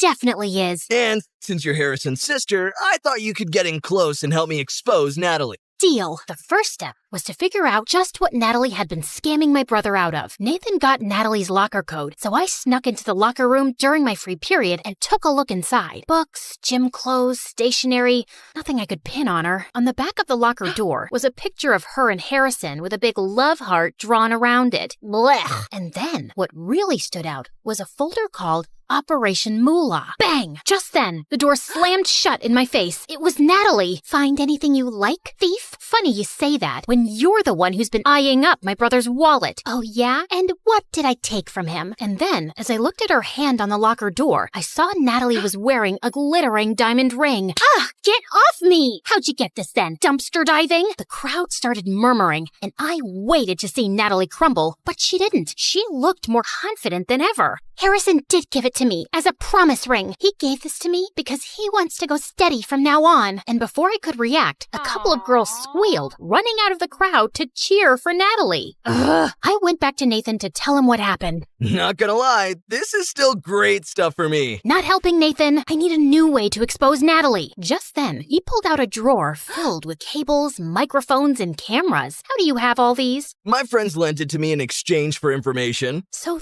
this was how he got his info for the gossip column. Over the next week, we tried to follow Natalie wherever possible, but she wouldn't let us get close at all. Until one day, we saw her and her friends go to a primary school's playground. We brought a long-distance microphone with us. He helped me with setting it up. Huh, I can really hear them. Wow, what's that? I threw the headphones off before my eardrums burst. Some snotty kid was yelling right into the microphone. Go away from here. It's not cotton candy. I immediately realized my mistake. The kid started bawling his eyes out. Natalie and her friends whipped around at the voice, and they started walking towards us. Oh God, what should I do? They kept walking closer to us, so I pulled Nathan close and kissed him. I can't have her thinking I'm following her, can I? Ugh, get a room. I pulled away from Nathan, startled. Just then, Natalie and her friends turned around and walked away. Wow, that was great. Not another word. I was bewildered as I was still with Justin. So when I got home, I texted and called Justin, but he didn't respond or return any of my calls. But it's not like I wanted it.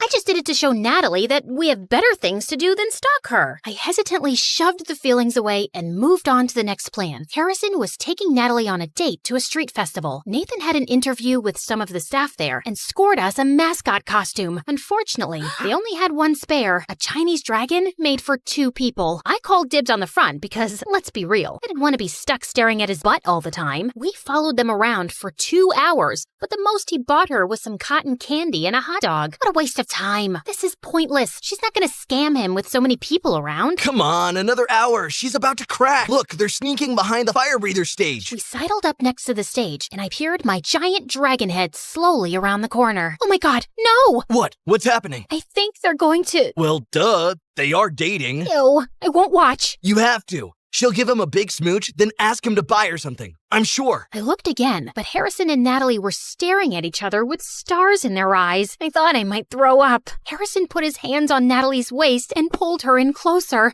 It was too much. I jumped back suddenly, tripping over Nathan. Watch it! And just then, we crashed into the fire breather's tent pole, knocking down his backdrop. The whole thing came down just as he spit out a huge plume of flame. Get up! We need to get out of here! Ah! Get it off! I threw the costume off and realized things weren't quite as crazy as I thought. There was a small stage fire, but it was quickly put out with nearby fire extinguishers. The only people panicking were us, and everyone had noticed. Lucy, what are you doing here? See, I told you. They've been following me around everywhere. No, we were just here enjoying the festival. You and that gossipy writer Nathan from the paper? I have other friends too. I hope you're not counting me as one of them. What? I'm your brother, but I don't think I can be your friend anymore. You don't even trust me. Trust? You shouldn't have trusted her. Ask her about Operation Moolah. OMG! That was about those rich kids I used to tutor. I told Harrison about this already. Harrison looked so betrayed. He stormed off, taking Natalie with him, and she dared to shoot a smug smile my way. She'd won. Don't worry about it, Lucy. Once Harrison sees the evidence, he'll understand why. Stop it. It's over. I felt terrible. I ran away and found myself in the corner shop at school where Harrison and I used to go as kids. His face would light up when I bought him gummy worms, like they were the most precious thing in the world. I couldn't help it. I started crying. I've never seen you break a sweat before. Justin was towering over me in his basketball clothes. Just when I thought this day couldn't get any worse. What's going on? Harrison hates me. He thinks I'm overprotective. I mean, you are, though? Now see, I'm upset. I meant it in a nice way. You'd do anything for your brother. Even sell out my secret meal plan. You knew? I figured it out later, and that's when I realized you haven't got room in your heart for another guy at the moment. Not while you're still looking out for Harrison. I thought you'd be angrier. I'm so sorry. I'm a terrible person. Not at all. I knew you had to have a good reason. You're a good person.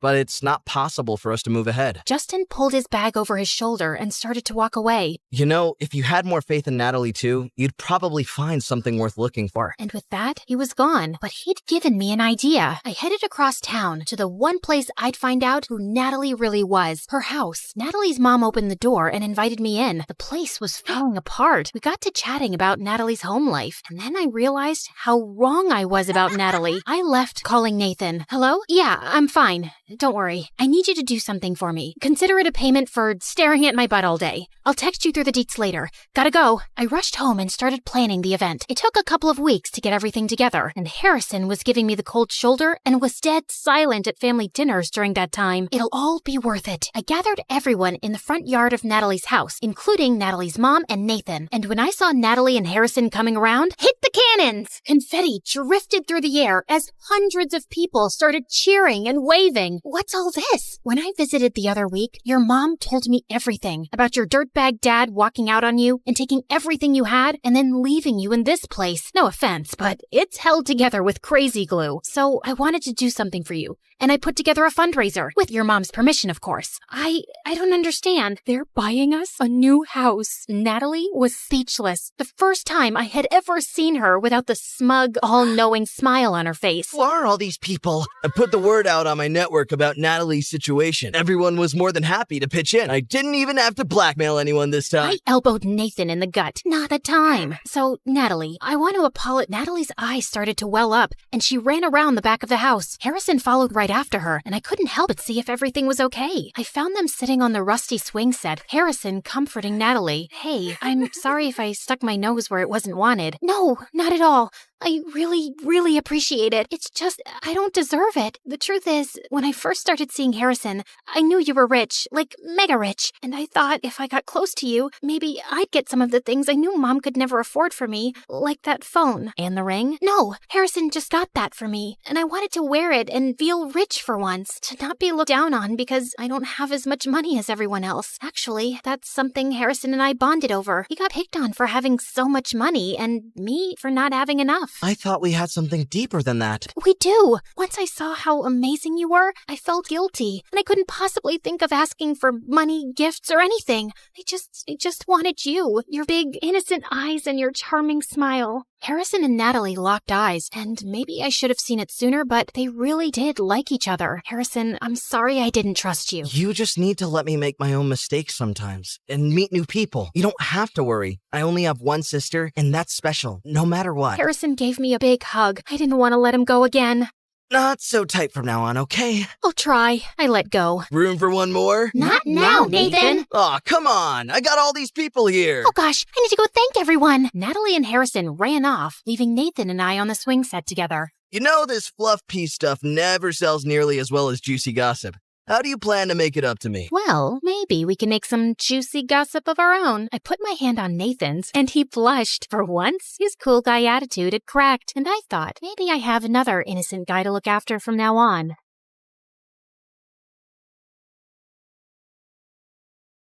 Hi, I'm Alicia, and I'm about to tell you how I met the love of my life. But before we get into that, please like and subscribe to MSA. If there's one thing you have to know about me, it's that I wasn't an ordinary little girl. Being raised by a single father who was an ex-army officer does that to you. I had rules, discipline, and responsibility drilled into me since I was very young. And growing up, I found other kids my age really immature. I don't know why he'd break up with me. I wore the clothes he liked, woke up at 5 every morning to do my hair because he liked them curly, and pretended to love watching wrestling.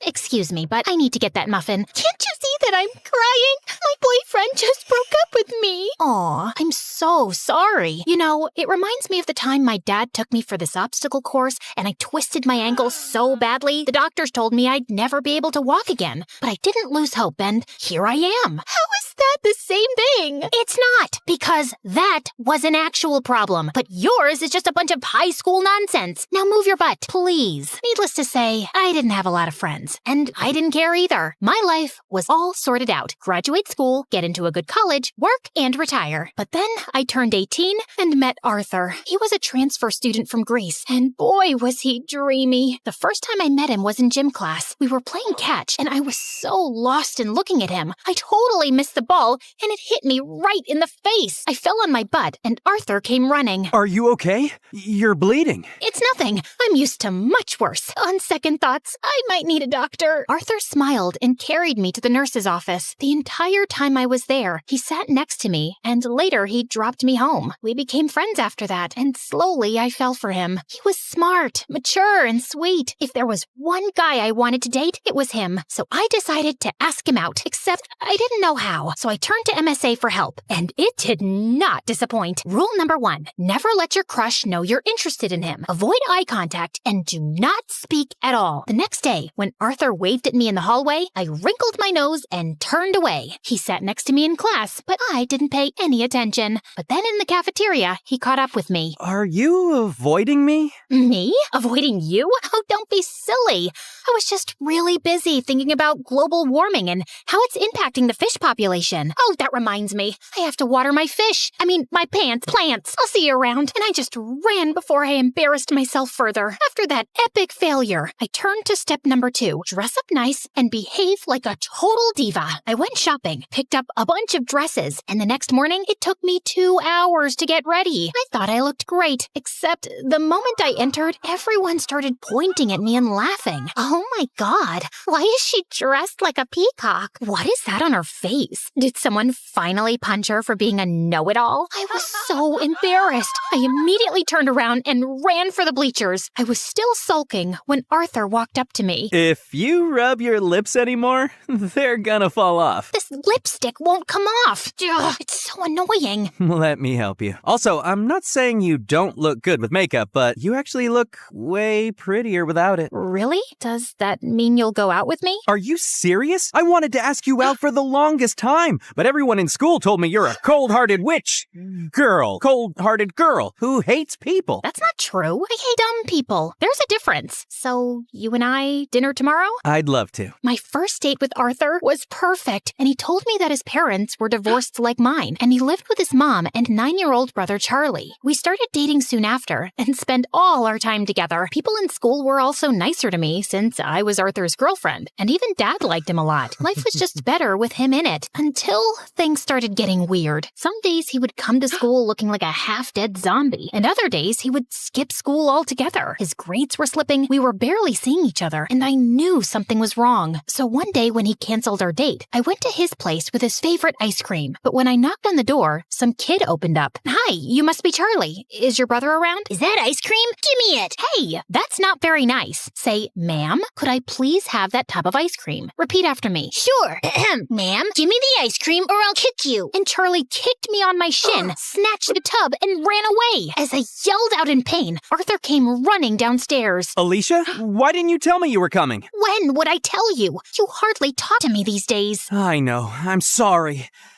It's just that Mom's getting married again. The guy doesn't want Charlie in his life, and Mom loves her stupid boyfriend so much that she decided to move out, leaving me in charge. Why wouldn't you tell me that before? Because it's embarrassing, and I didn't want to drag you in my mess. I'm already a part of your mess, and we'll get through it together. Okay, I know that was a bit cheesy, but Arthur looked like he was going to break in a million pieces, and I really wanted to help him. Besides, how bad could a 9-year-old be? Turns out a lot, because Charlie was a total devil. He would cry over the smallest things, throw tantrums if he didn't get his way, and would constantly butt into my dates with Arthur. We hardly spent any time alone. I was pretty sure he just hated me. Like one time, I was waiting for Arthur in his living room, and Charlie kept giving me death stares. Something on my face? I was just trying to figure out how someone can look like a horse and a camel at the same time. That's kind of mean, Charlie. And you're kind of ugly. Anyway, have fun on the date. It won't last long. And 10 minutes into the date, Arthur got a call from the babysitter that Charlie had locked himself in the washroom and we had to run back. Then another time, it was Dad's birthday and I had planned a really cool surprise for him. I'd invited all his old friends from the army. Arthur helped me deck up the place and I was arranging the cake when Charlie walked up to me. Oh, wow. This cake looks yummy. Give me a piece. Only after my dad cuts it. But I'm hungry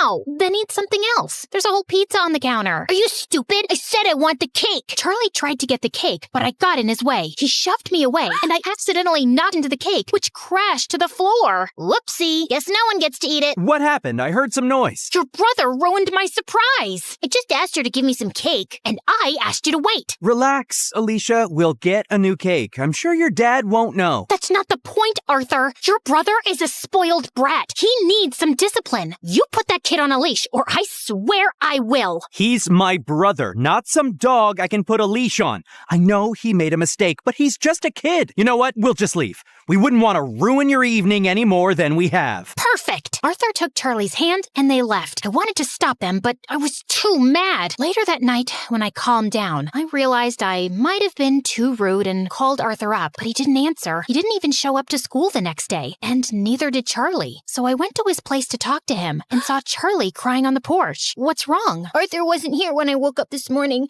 and I don't know where he went. Did you call him? He left his phone behind. Then why didn't you answer when I called? Anyway, don't worry. We'll find him. But till then, you're coming home with me. No, I don't like you. You don't have to like me, but I'm not leaving you alone till Arthur gets back.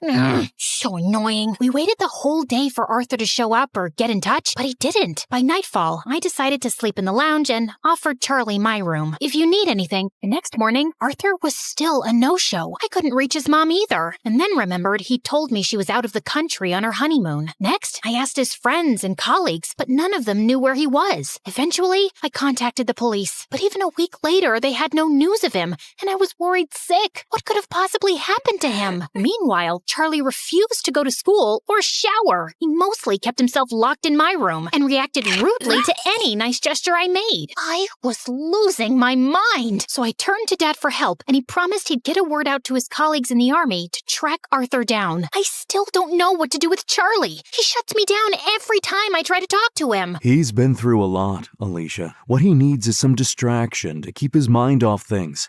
After your mom left, you were all over the place. That's why I built such a strict routine for you, so you wouldn't have time to think about her. Maybe you should do something similar. I decided to give Dad's advice a shot, and the next morning, I walked to Charlie's room and woke him up. Get up. We're going out. Is Arthur back? No. Then let me sleep and go away. Nope. You're getting up right now. Charlie resisted, but I dragged him out of bed, and somehow we made it to the bus stop. He kept cursing me the whole way, but I didn't care. And minutes later, we were at our destination, the paintball arena. I'm not going in there. Why? Too chicken to lose? As if you're on. Charlie and I had a great time at the paintball game, and it was the first time I actually heard him laugh. Afterwards, we went to a trampoline park and jumped our hearts out. By the end, he was so tired he could barely walk, so I called a cab and took him to my favorite burger joint, but he just stood at the entrance and stared. What, you don't like burgers? No, it's just that this was my favorite place to come with my mom. Every weekend, we'd come here and play our favorite songs on the jukebox machine. And now, she doesn't even call me, and Arthur's left me too. Arthur will be back in no time, I promise you. He loves you a lot, Charlie, and no matter what, we'll always be here for you. You too? Yes, me too. Charlie cried and hugged me tight. For the first time, I saw him as a heartbroken kid who just wanted his family back. Since then, Charlie warmed up to me. We'd have breakfast together,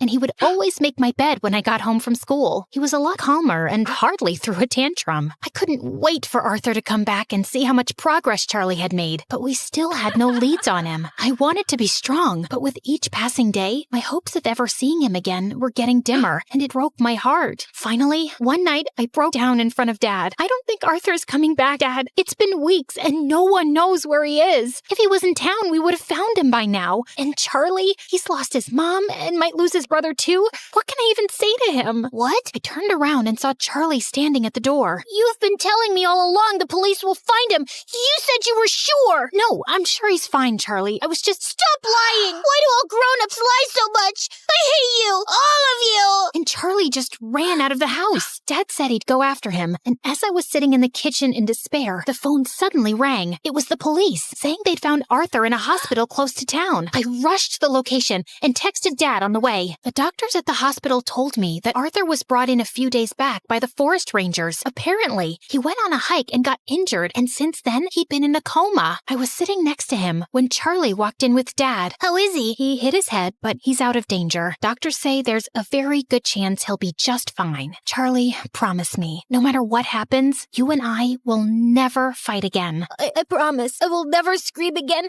and I will always be a good brother. He will wake up, right? What do you think?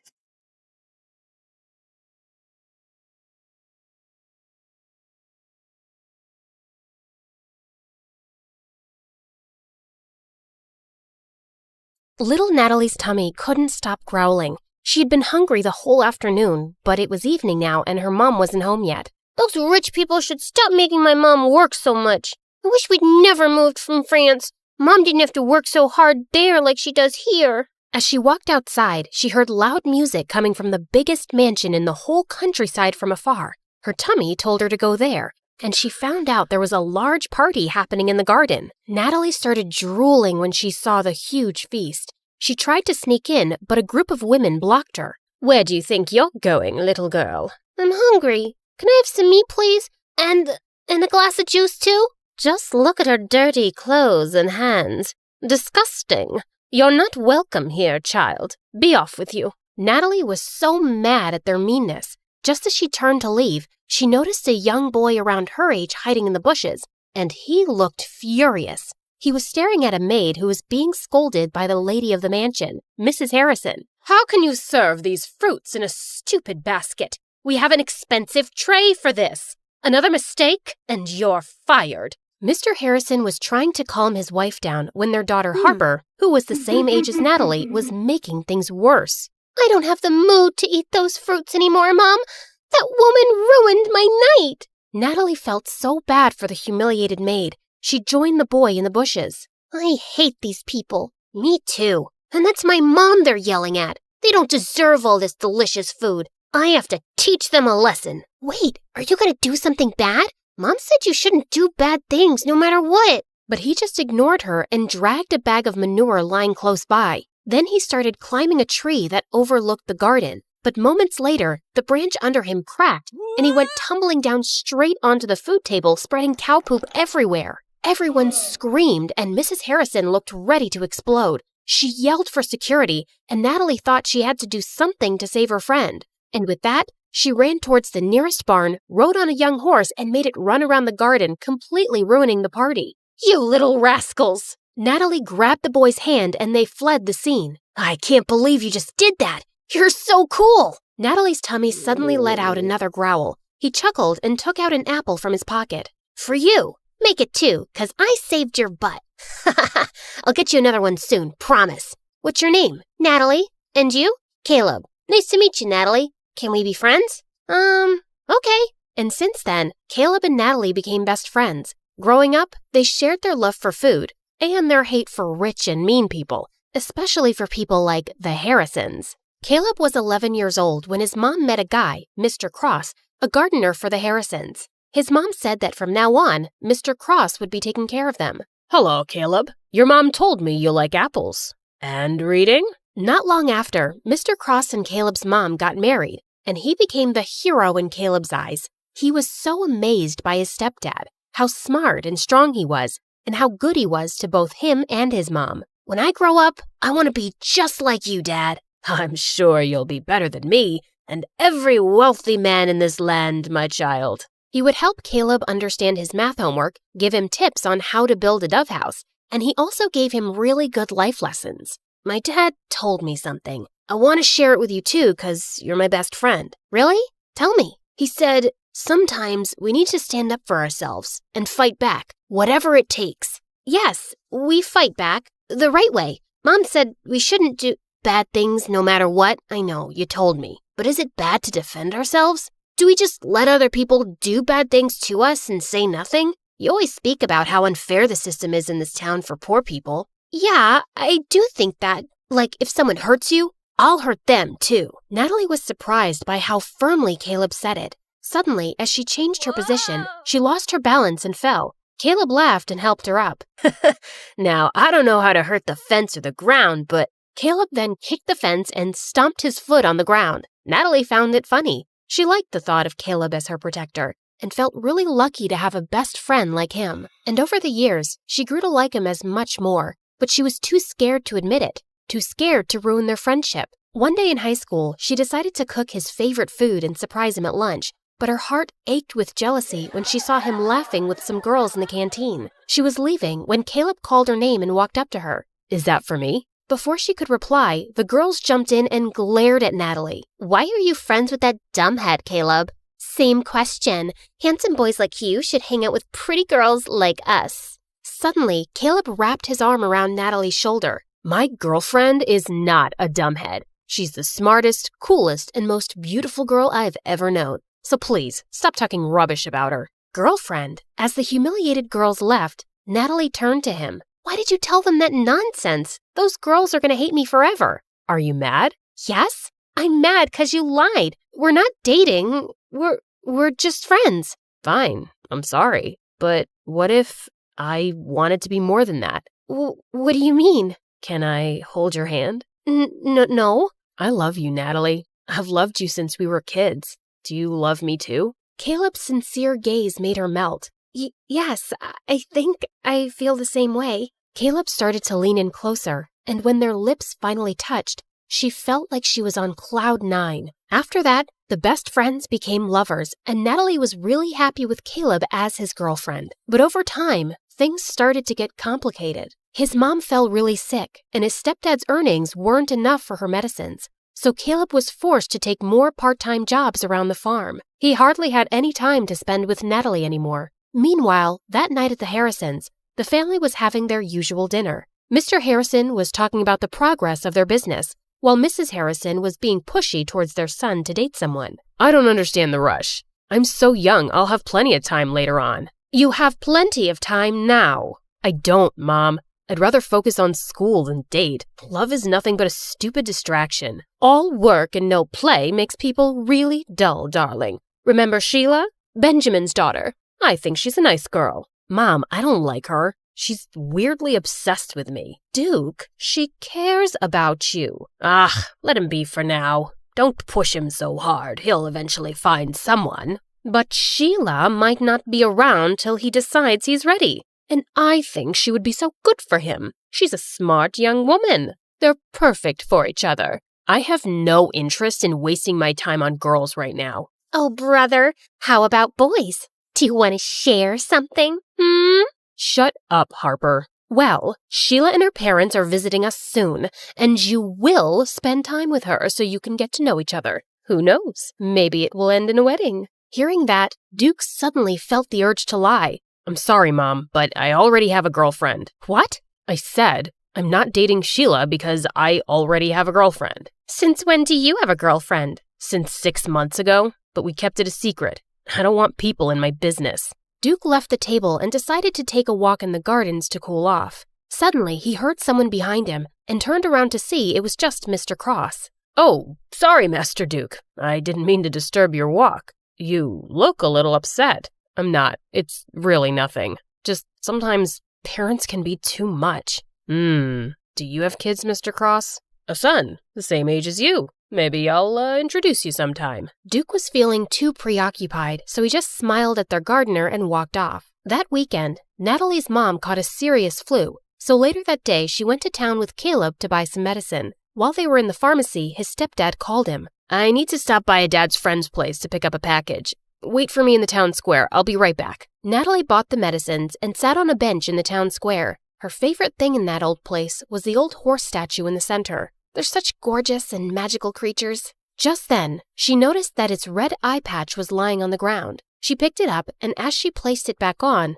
the statue suddenly wobbled. She tried to make it steady, but it just suddenly toppled to one side and broke into pieces. Holy mighty, horsey! Natalie stared at the sight in complete shock. The townspeople quickly gathered around, and they went berserk. How could you be so reckless and ruin the pride of our town? Isn't it bad enough that we have to live with a foreigner who badmouths our town and its systems? And now you've ruined our cultural legacy! Some of them even started crying, and Natalie felt panic. She tried to contact Caleb, but her phone's battery was actually dead. I swear, I didn't do anything. It was already unsteady. Please, forgive me. But the townspeople were blazing mad. Soon the police came, and as they were questioning her, everyone suddenly became silent as they made the way for someone. Natalie lifted her head and met someone's eyes. Duke, the oldest child of the Harrisons. What's going on here? This girl just caused serious damage to a public property, and we need her to come with us to the station. Duke just nodded at them, and soon, Natalie found herself sitting in a police station. Please, officer, just let me go home first. My mom is sick, and she must be really worried. But the officer just ignored her. A few minutes later, Duke came out of the main office. You're free to go. I've taken care of everything. Huh? What do you mean? I paid $50,000 for the fine and damages, so you won't go to prison. What? Why are you doing this? You don't even know me. Because I need you. What? What do you mean? Duke then dragged her outside the station to talk. Listen, I need you to work for me as my fake girlfriend for a month, and I'm going to pay you for it. I'm sorry, but can you repeat what you just said? I'm not sure if I heard it right. I think you did. You don't look like you have any hearing problems. Is that how you joke? Because it's super lame. Even hyenas won't laugh at it. Do I look like a clown to you? How can you offer me a ridiculous job when you don't even know if I have a boyfriend or not? Look, I don't care whether you're single or whatever. I'm not interested. I just need you to pretend to be my girlfriend and convince everyone that we're in love, especially my family. But why would you need a fake girlfriend anyway? You can just have a real one. Just choose any girl but me. You rich people are used to getting whatever you want anyway. I asked you to be my fake girlfriend, not to become an interviewer. In private, we'll be practically strangers minding each other's business. I can prepare a contract tomorrow. What makes you think I'll accept your offer? I don't want this weird job. Don't worry, I'll think about another way of repaying you. There is no other way. Accept my job, or return my money immediately. It should be the exact amount that I spent to save your sorry little butt. Natalie wanted to yell at him for blackmailing her, but she knew she couldn't pay him back. Let me think about it. I don't have much time. I'll give you a day. Let's meet at the cafe tomorrow, same time as this. Before Natalie could say anything more, he turned around and left. When she got home, she found Caleb's messages saying that he'd be staying at his stepdad's friend's house for the night. Natalie really needed to talk to him, but she was also worried about how he would react. She also didn't want to tell her mom about this yet and stress her out. So later that night, she went to her favorite spot on the farm to think it over alone. Suddenly, Caleb appeared beside her. Hey, what are you doing here? Wait, Nat, are you crying? Tell me what's wrong. She didn't have a choice but to tell him everything. Are you serious? You shouldn't have let him help you. He took care of it himself, and I could never pay $50,000 on my own. But of all the girls, why does he want you? This is stupid. I thought Harper was evil. I didn't expect that her brother would be worse. Look, if he didn't help me, I'd be cold and miserable in jail right now. But he obviously helped you just to force you into this stupid job. What am I gonna do? He left me with no choice. Seeing my girlfriend dating another guy is torture, Nat. It doesn't matter if it's fake or not. Caleb got up and furiously kicked some rocks. Okay, fine. I won't do it. I'll have to think of another solution then. As Natalie's tears poured, Caleb sighed and sat down. Okay, I'm sorry. Don't cry, please. Let's talk this over. You'll just be acting, and it's only for a month, right? And are you sure he's paying you a huge amount for it? Yes, I'll just be a fake girlfriend. I'll never fall in love with that jerk, ever. Okay, I'll agree to it, but on one condition. What is it?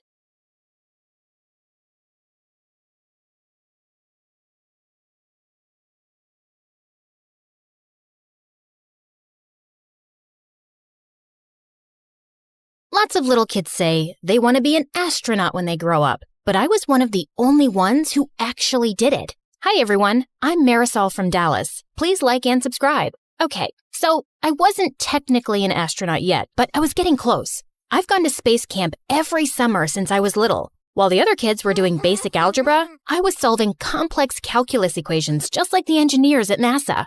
My heroes were Valentina Tereshkova and Sally Ride, two of the first women to go to space. I wanted to follow in her footsteps and inspire other girls one day. My parents thought I was strange for only eating freeze-dried space food, but I didn't care. Maybe I wasn't an astronaut yet, but no one could say I wasn't living the lifestyle. I had to hide the food, though, because my little brother was always chasing our cat around the house and squirting her with space ketchup. Rodrigo, that only works when there's no gravity. My dad didn't approve of my dream to go to space. He wanted me to aim for somewhere more practical, like a courthouse or a hospital. But being a lawyer or a doctor just wasn't my dream. One day at school, I saw some students gathering around the bulletin board. I pushed through to see what they were looking at. It was a flyer for Space Cadet Tryouts?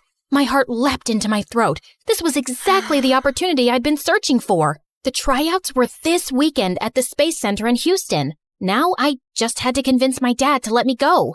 Absolutely not. It's out of the question. But Dad, an opportunity like this might only come along once in a lifetime. You need to focus on your studies. I have straight A's. You have chores to do. So if I get all my chores done before the weekend, you'll let me go? I could tell my dad was trying to think of another reason to say no, but I didn't give him a chance. Thanks, Dad. I mowed the lawn, trimmed the hedges, and vacuumed and scrubbed the floors faster than I ever had before. The house was spotless. But every time I told Dad I was finished, he just gave me a longer list of chores. Oh, so annoying. If he thought I was going to let a little housework stand in my way, he was sorely mistaken.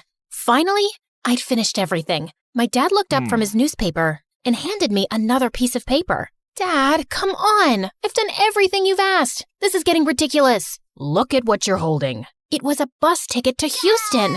This doesn't mean I approve, but a deal's a deal. Oh, thank you, thank you, thank you.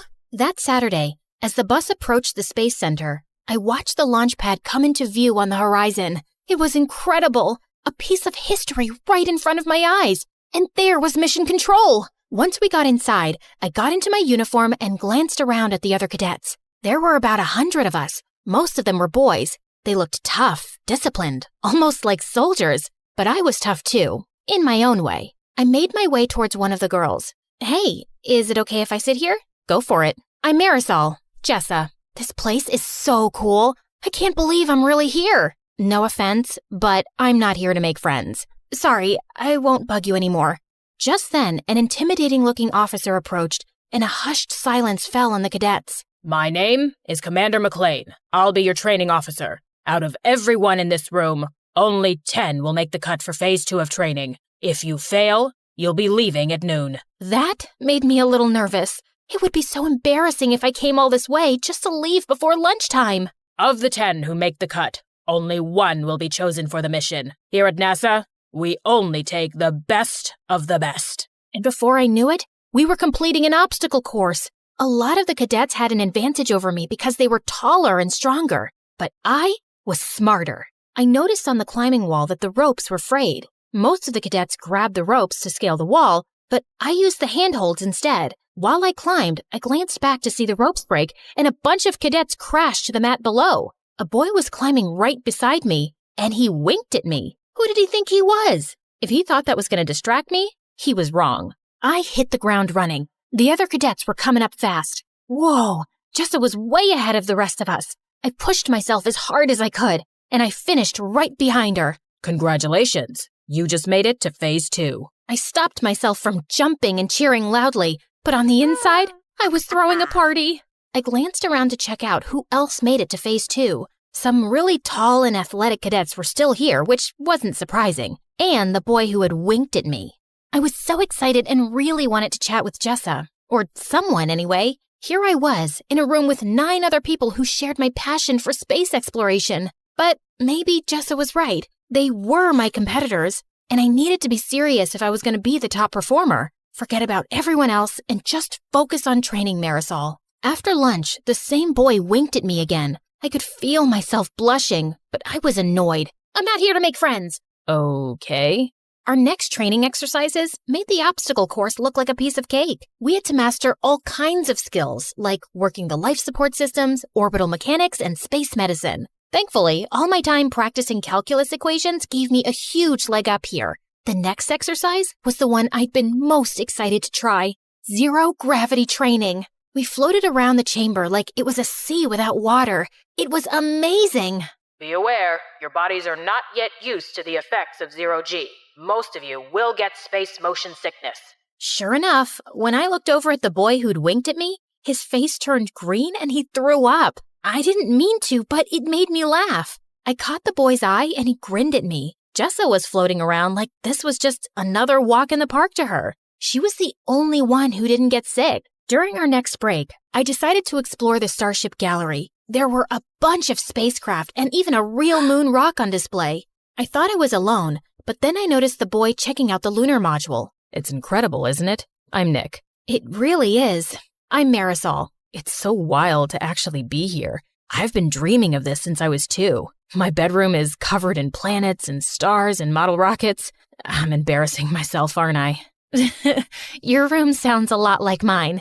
I've been obsessed with space ever since my dad brought me my first telescope when I was little. I think he regrets it because all he talks about now is me becoming a lawyer or a doctor. He probably worries about you. This is a dangerous job. It's not that. He doesn't believe it's a realistic dream. Not for most people, maybe. But he didn't see how impressive you were in training earlier. It's nice to talk to someone who cares about space like I do.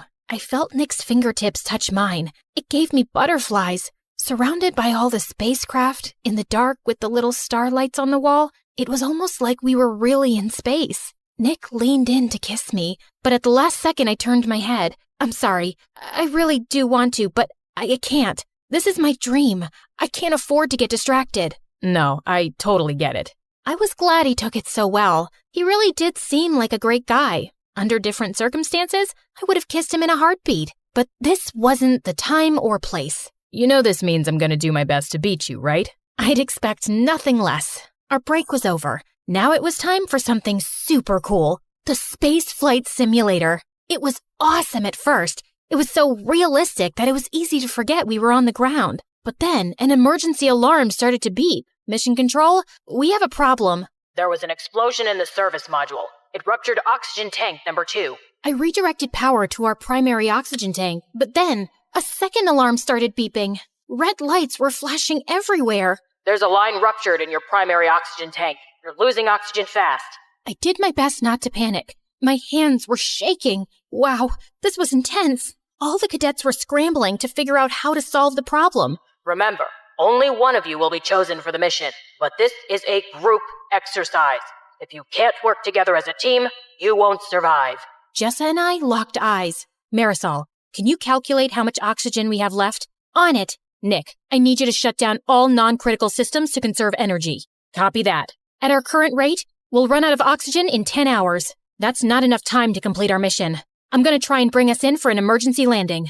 All of us got to work, nervous and sweating, but we were in sync. It's too rocky. There's no safe place to land. You got this, Jessa. We believe in you. Even though it was just a simulator, I had to admit it was scary. What if this happened on a real mission? That's what you're preparing for, Marisol. So if it does, you'll be ready. Suddenly, the emergency signals were silent. We all looked around at each other, breathless. Congratulations, cadets. You've just successfully executed an emergency landing. All of us cheered. I even gave Nick a hug. We really pulled together and overcame the odds. It made me stop seeing the other cadets as my competition. They were good people who wanted the same thing I did. And when one of us succeeded, we all did. Later, I was hanging out in the observation area overlooking the launch pad. The sun was setting outside, and it cast a beautiful glow on the shuttle. Mind if I join you? Of course not. I'm sorry if I was rude earlier. The truth is, I was afraid if I opened up, it would make me vulnerable. And it's already hard enough, especially for girls. I know what you mean. You really had my back in the simulator. We're a team. When one of us succeeds, we all do. Friends? Friends. You know, I think you have a really good chance of being chosen. Really? But you're like the best pilot here. I can't do math like you can. Let's make a pact. No matter which of us wins, or if neither of us do, we'll still support each other. Deal. The next morning, it was time for the announcement. We gathered around and waited for Commander McLean. I think everyone was too nervous to chat. Finally, the commander approached. All of you did good work here. I want everyone to walk out those doors with their heads held high. But as I said, there can only be one. I tried so hard to keep it together, but I was dying to know who was chosen. Cadet Jessa, congratulations. You're our top performer, and you'll be joining our crew for our next mission. I felt all the wind go out of my sails. Don't get me wrong, I was happy for Jessa, but I'd wanted this all my life. I had gotten so close, and now it was out of reach. Still, I told Jessa I'd support her, and I meant it. I gave her a big hug, and we promised to keep in touch. Nick and I exchanged numbers too. When I got home, I looked around my room. Maybe it was time to grow up. I took down my space stuff and put it in a box. Then I decided to take one last look through my telescope. Orion and the Big Dipper were shimmering in the sky. It was so hard to say goodbye. What are you doing? You were right. I should find something more realistic. Please, don't say I told you so. Oh, Marisol, I wasn't right. You were. What? Maybe being an astronaut isn't the most realistic goal, but that doesn't mean it's not achievable. This world needs dreamers. If anyone can make it happen, it's you. From that moment on, I never doubted my path again. I was going to give it my all, no matter what the odds were. And maybe, just maybe, one day I would inspire a little kid, just like my heroes inspired me.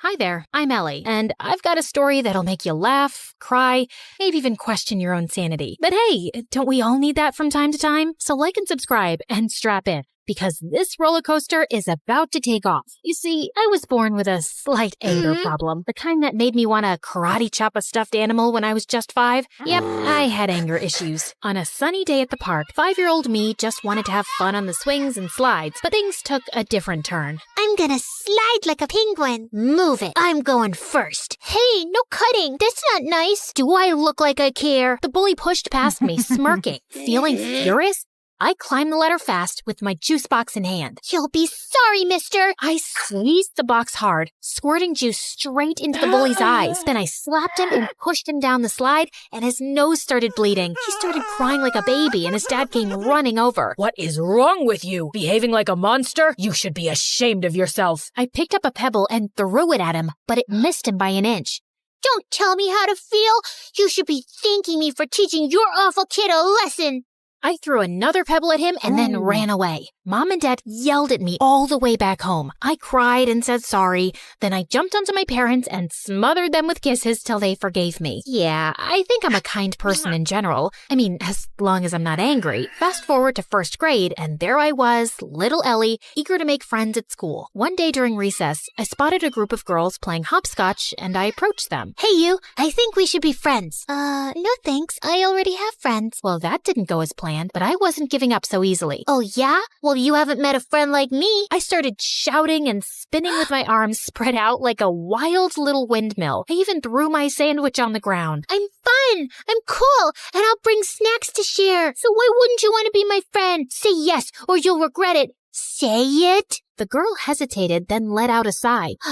Okay, fine, I'll be your friend. Please, just stop yelling at me. And just like that, I made a new friend. Her name was Lucy, and she was the best. 2 years later in third grade, my family told me one day that we had to move for Dad's job. Scared of losing Lucy, I got really angry. I won't leave Lucy. She's my best friend, and I'm not going anywhere. I protested by staying in our backyard treehouse, and I refused to come down till my parents changed their mind. We know you're upset, but we have to think about what's good for the family. But when I didn't budge, my parents caved after a few days. I was so happy, I finally climbed down from the treehouse. And I learned that standing up for what matters can make a difference, and that my anger was the best thing I had. It gave me whatever I wanted. What I didn't realize back then, though, was that Lucy eventually figured she could take advantage of my anger issues to get her way, too. If she wanted something from someone, she'd come up with a sneaky plan to get me all riled up against that person. Yeah, it always made me the bad guy fighting and bullying people, while Lucy looked like she was the nice, calm friend of a monster. But no one got seriously harmed. As we entered middle school, though, Lucy started doing it more frequently and for bigger things, and I began getting into serious trouble. Like one day, Lucy came to me saying that Mrs. Thompson had called her into her office and said she was giving her a C- on her project. You know what else she said?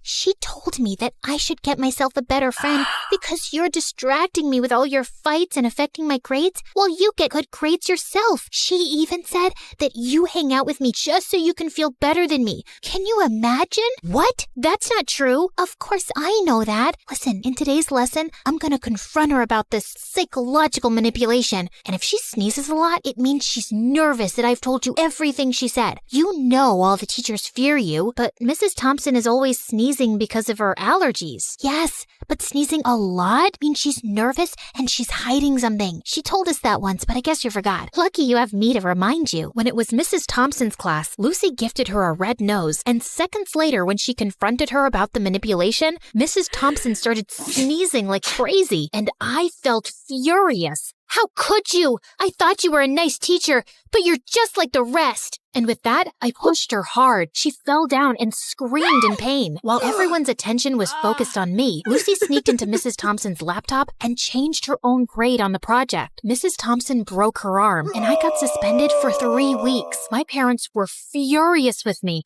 and insisted that I tell them exactly what happened. When I did, Mom said that Lucy was the manipulative witch here. I yelled at her and didn't talk to her for days. How could she say that about my BFF? Days later, I visited Lucy, and her mom opened the door and looked at me like I was some cockroach. Ugh, you again. What do you want? I heard what happened with Mrs. Thompson. Why can't you be a normal human being? Poor Lucy, she almost failed her project because of you. What? Yeah, you're crazy and you're affecting my child. She'll end up failing all her classes because of you. Why does everyone keep saying that? Because it's true. Hey, listen, you silly woman. I was about to scream at her when Lucy showed up and pulled me inside her bedroom. Please, Ellie, you can't talk to Mom like that no matter what she says. But I'm a good friend and I forgive you. Now calm down, girl, and take the Snickers bar. I know it's your favorite candy. Lucy had clearly been spreading lies about me, but I was too blind to see it back then. And when I returned to school, things were a bit different. A new girl, Isabella, had joined our class. She was rich, pretty,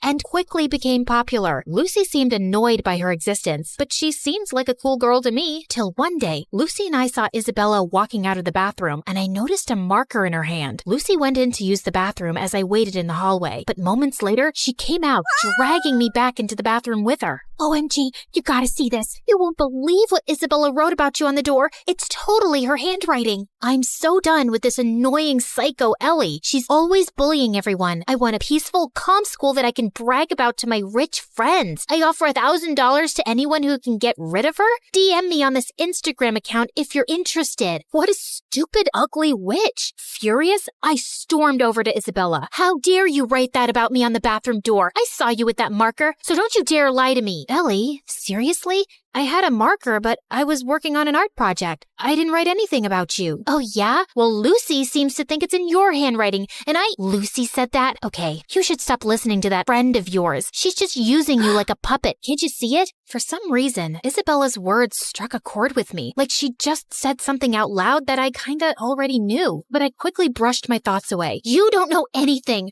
Just leave me alone. But Isabella didn't leave me alone. She'd always make an effort to talk to me and waved at me with a smile. I started warming up to her, and we got closer. But that drove Lucy crazy. One day during lunch, I was sitting with Isabella, laughing and chatting, when Lucy stomped over angrily. Ellie, how could you ditch me for Isabella? After all we've been through together? Just calm down, will you? I'm not ditching you, just spending time with Isabella. We can all be friends, you know. Are you for real? How dare you replace me? And with that, she pounced on me. I didn't want to fight her, so I just pushed her away, but she grabbed my hair again. Luckily, someone called a teacher, and Lucy got detention for 2 weeks. And I swear, those were the best 2 weeks of my life. Things were calm and peaceful, and I didn't have a single fight with anyone. Isabella even convinced me to start getting therapy for my anger issues, and I felt really good about it. Then one day, Isabella told me something. Hey, Ellie, yesterday when I got back from school, I was shocked to find Lucy in my house. I asked her what she was doing there, but before she could reply, her mom showed up. She's our maid. I swear I had no idea. She said she'd brought Lucy over to help her clean the kitchen before Christmas. Oh, yeah, I know that her mom works as a maid for you, but we never talk about it, because I don't want to embarrass her or anything. But I don't have a good feeling about her suddenly being in your house. She might be up to something fishy. So we decided to keep an eye on Lucy that afternoon, and we watched from a safe distance as Lucy's mom gave her instructions to clean. But just a few moments later, after her mom left, we heard a loud crash, followed by Lucy's scream. We rushed to find Lucy lying on the floor with a broken shelf and scattered kitchenware around her. We tried to help her up, but she screamed in pain and couldn't move. Just then, Lucy's mom and Isabella's parents came running too. Oh my God, what happened? Oh, Mom, I was just reaching for something on the shelf, but it was unstable. It just all came crashing down on me. Lucy's mom turned to Isabella's parents furiously. This is all your fault. You knew this shelf was broken and you never bothered to fix it. I told you so many times. Now my daughter is injured because of your negligence. I'm gonna sue you for this. You'll pay for the harm you've caused my daughter. Isabella's parents tried apologizing repeatedly, but Lucy's mom didn't listen to a word and called an ambulance to take Lucy away. I couldn't help feeling sorry for Lucy, although I was almost sure she'd hurt herself on purpose to cause trouble for Isabella and her parents. She probably hadn't expected it to be this bad.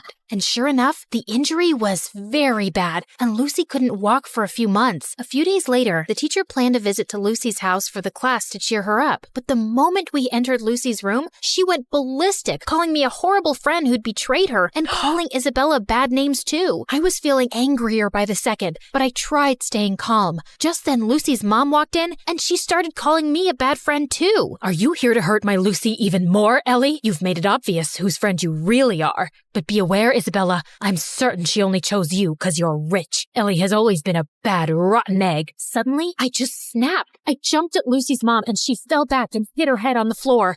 Everyone looked shocked, and I knew I'd messed up big time. I ran out crying. When Mom found out about it, she was so mad. Ellie, I can't believe you attacked Lucy's mom. She called me, threatening to contact Child Services and telling them that you need to be put in some rehab center because you're a danger for other people. I honestly felt terrified hearing that, and my first instinct was to lash out and scream in my defense. But instead, I took a deep breath and thought of my friendship with Isabella, and it helped calm me down. Mom, I know it was wrong, and I'm really sorry. I'm working on controlling my anger. I'll be better, I promise. Mom looked really surprised and then nodded, but she still took my phone away and grounded me for a month, and I didn't protest. I knew I deserved that. Back at school, Isabella told me Lucy's mom was going ahead with the lawsuit, and I really wished there was something I could do to help. Lucy or her mom wouldn't listen to a word I'd say. But then one day, I was in the school's bathroom when someone knocked on the stall door. It was Lucy's mom. Ellie, I need to talk to you. I've been reading Lucy's diary,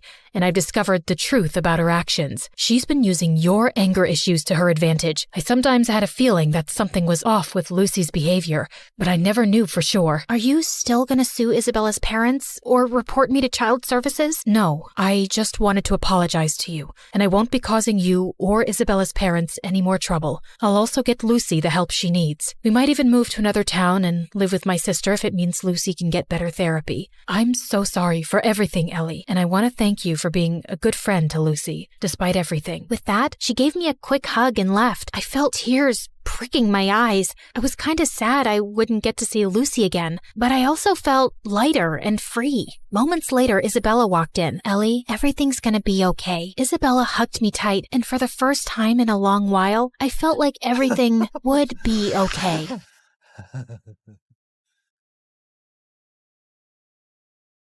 Hello, my name is Charlie. I'm a famous filmmaker and director, but you know me already, don't you? Oh, well, it hasn't always been like this anyway. So sit down, grab some popcorn, and let me tell you my story. But before we start, please hit the like button and subscribe. This is me, Charlie, and this is my best friend, Rose. Me and Rose grew up together since we were only babies. We played together, we went to school together, we did everything together. We were like autumn and colds, unavoidable, like rain and thunder, indivisible. Rose was the sister I never had. I was to her the brother she never... well, you got the point. She was blonde while I was black. She was shy while I was sunny. She had a big brain while I had a big butt. We fit perfectly together. Most of all, we had one dream in common. One day, we would become filmmakers and make movies about witches. Yes, that was our dream at the time, our common goal in life. And we were all ready to get it realized. But what a tragic fate awaited us. Well, I'm being a bit overly dramatic here, but please, let me explain. It was our last year in high school and a few weeks before Halloween.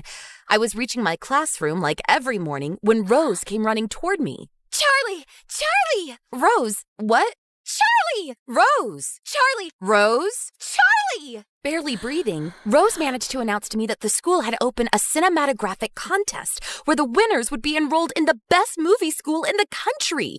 We started screaming. At that point, me and Rose already had tins of scripts ready. We simply chose one and brought it in the next morning to our art professor to have it approved. But instead, there stood Mona, high like a giraffe, dressed like a rock star, and loud like a tempest. Who is Mona, you ask? She's the daughter of a famous celebrity couple, a movie producer dad, and a 5-star actress mom. She had the best connections, the best grades, and the best face.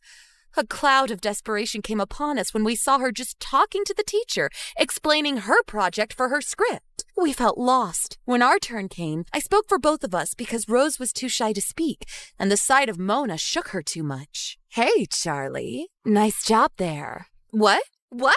Mona was approaching me, willing to talk. Had I stumbled, hit my head, and fallen into a dream without noticing? Sorry, I couldn't help but listen to your script while you were explaining. It seems like some hot stuff there.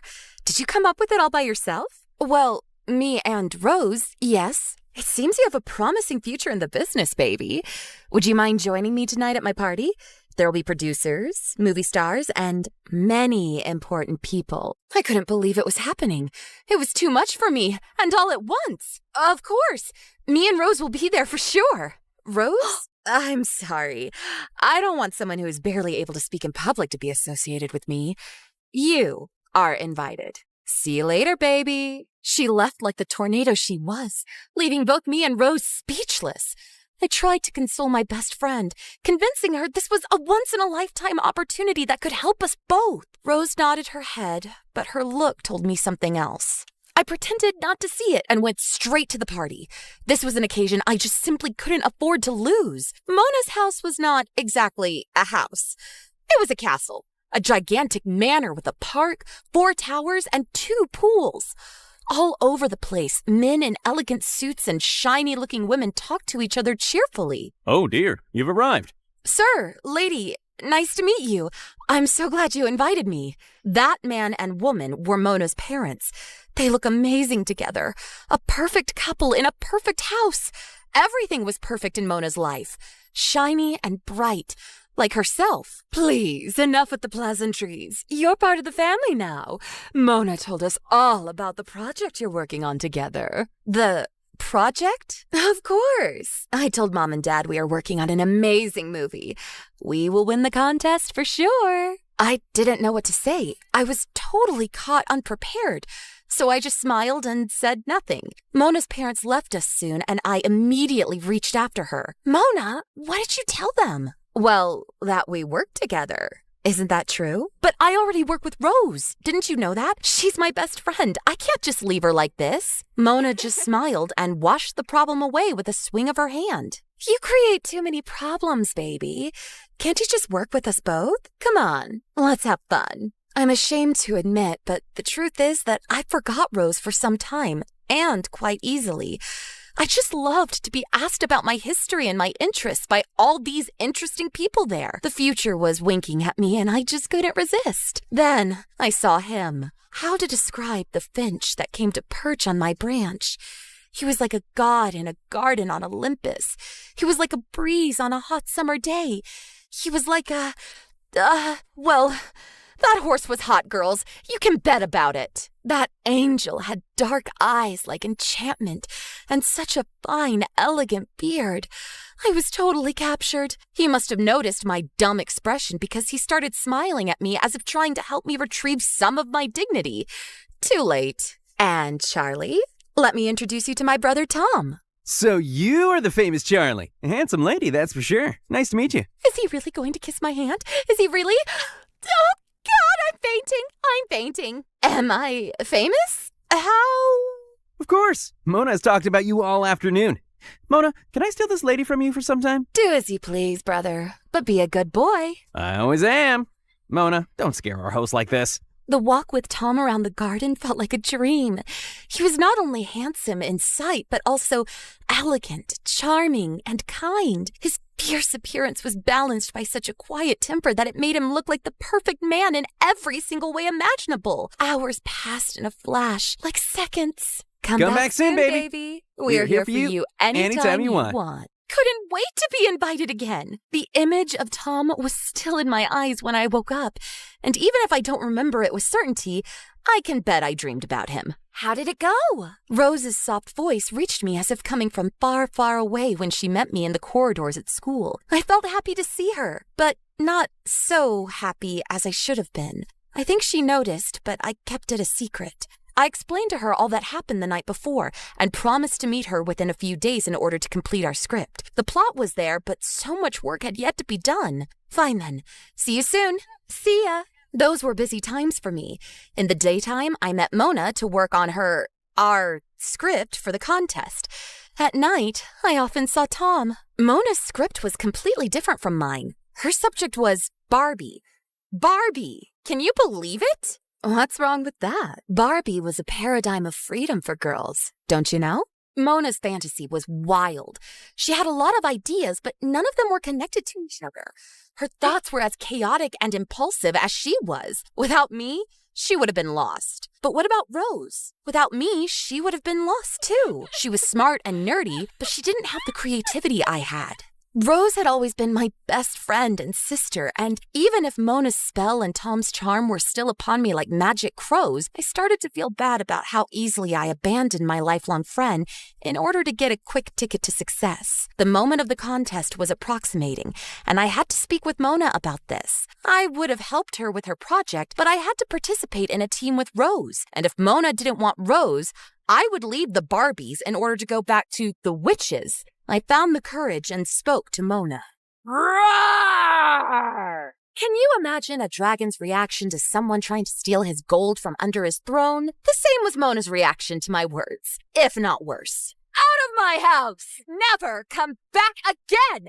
I will eat you! Do you think I'm being overly dramatic again? You weren't there, my friend. I think I barely saved my own life. I'm lucky to be here to tell the story. Yet I felt happy after arriving home. I felt I had done the right thing. Now there was only Tom to speak to. Even if I liked him, our time had to wait until after the contest was finished. I couldn't subtract any more energy from Rose and our witchy project. I mean, there can be only one Dua Lipa in the world, right? Enough with Barbie. Hey, Angel. Tom's words were honey poured all over me. I melted. But hey, not this time.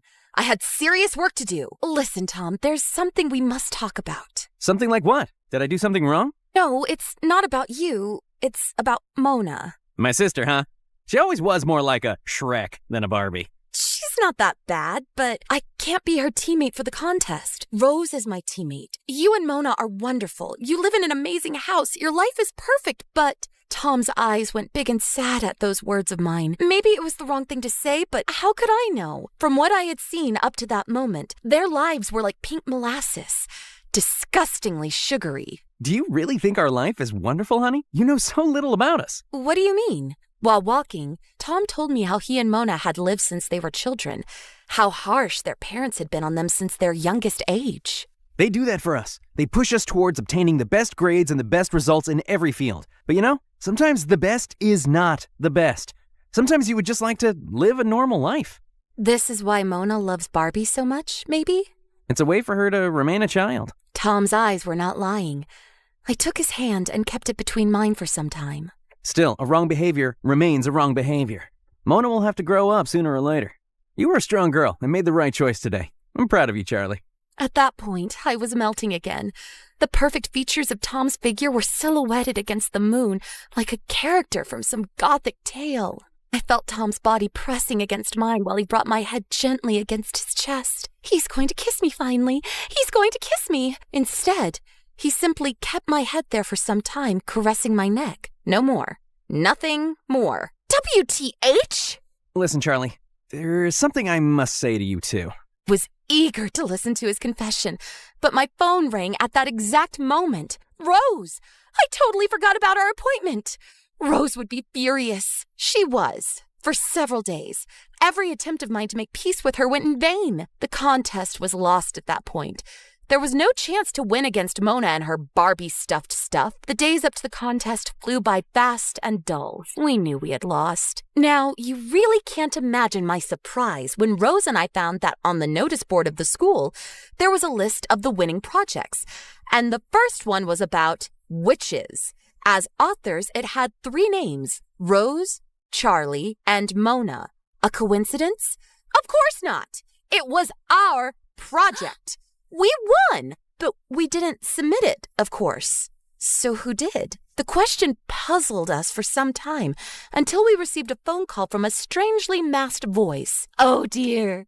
She tried hard to excuse herself for her behavior in the most recent times. Her voice didn't disclose her origin, but it wasn't too much of a guess. Mona. We found out with certainty later, when the 3 of us, plus Tom, met together at the back of the school to talk about the matter. Mona looked like a baby. She cried all the time and told us she felt guilty for how she treated Rose after Tom had talked to her. To get her excused, instead of her script, Mona submitted a copy of ours, proposing it as if it had been worked upon by the 3 of us. Of course it won. It was written by me after all. But this wasn't the only news of the day. Tom, don't you have something you want to say? Yes, well, Charlie, I have a confession to make. Oh, yes, finally! The bomb was going to explode. The moment I expected for days and days finally arrived. After such a tragic story, I was going to have my sweet piece of cake after all. Yes, Tom, tell me, please. I have a crush on Rose. Oh, Tom, yes, a crush on... Wait, what? I really didn't know how to say it, but now I can't keep it a secret anymore. I like you, Rose. Would you like to go out on a date with me sometime? I couldn't believe it.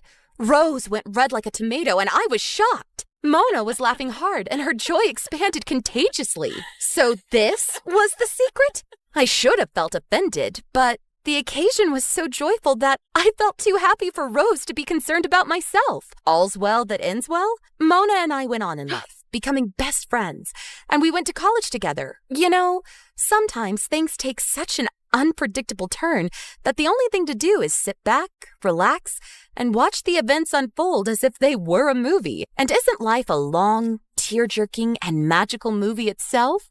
Oh, God, I can't believe what an incredible artist I am. Really?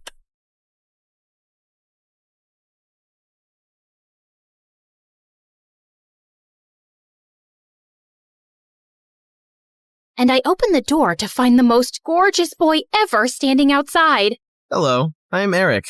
We got some of your mail. I came to return it. I just stared at him, dumbstruck, feeling acutely aware of how terrible I looked. Just then, Meredith pushed me out of the way. Hey, thanks. You're such a lifesaver. Haven't seen you around before. I just moved into the house across the street. The big white one with the quadruplets? Yeah, they're my brothers. What? No, they can't be related to you. They're very unattractive. Meredith, can't you ever sugarcoat anything? I am sugarcoating. Did I call them ugly ogres? I am so sorry. It's okay. People have this reaction often. I'll see you girls around. He flashed his beautiful smile at us and then left. Wow, Eric stole his brother's luck, the schoolboy's luck, the neighborhood boy's luck, and his mother's and his father's luck, and the whole town's.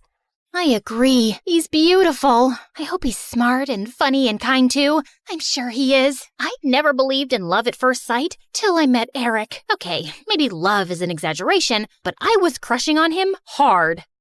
Freddie, how does this purple dress look on me? Claire, what the? You can't just come in without knocking. What if I wasn't wearing a towel? Well, you are. So unclench your butt. Now, what do you think about the dress? Hey, Freddie, I want your opinion on this red dress. Oh, hi, Claire. I didn't know you were here. Have some respect for my privacy. What are you talking about? Actually, I don't care. Now tell me, I look hot, right? Of course I look hot. I could wear a potato sack and I'd look hot. I can do hot in my sleep. What's the dress for? The party at Eric's place? What, did you think you're the only one who got invited? The red's a bit much for a casual housewarming party, no? Yeah, you're right. It's more of a second date dress. Thanks, I'll look for something else. And your dress looks lovely.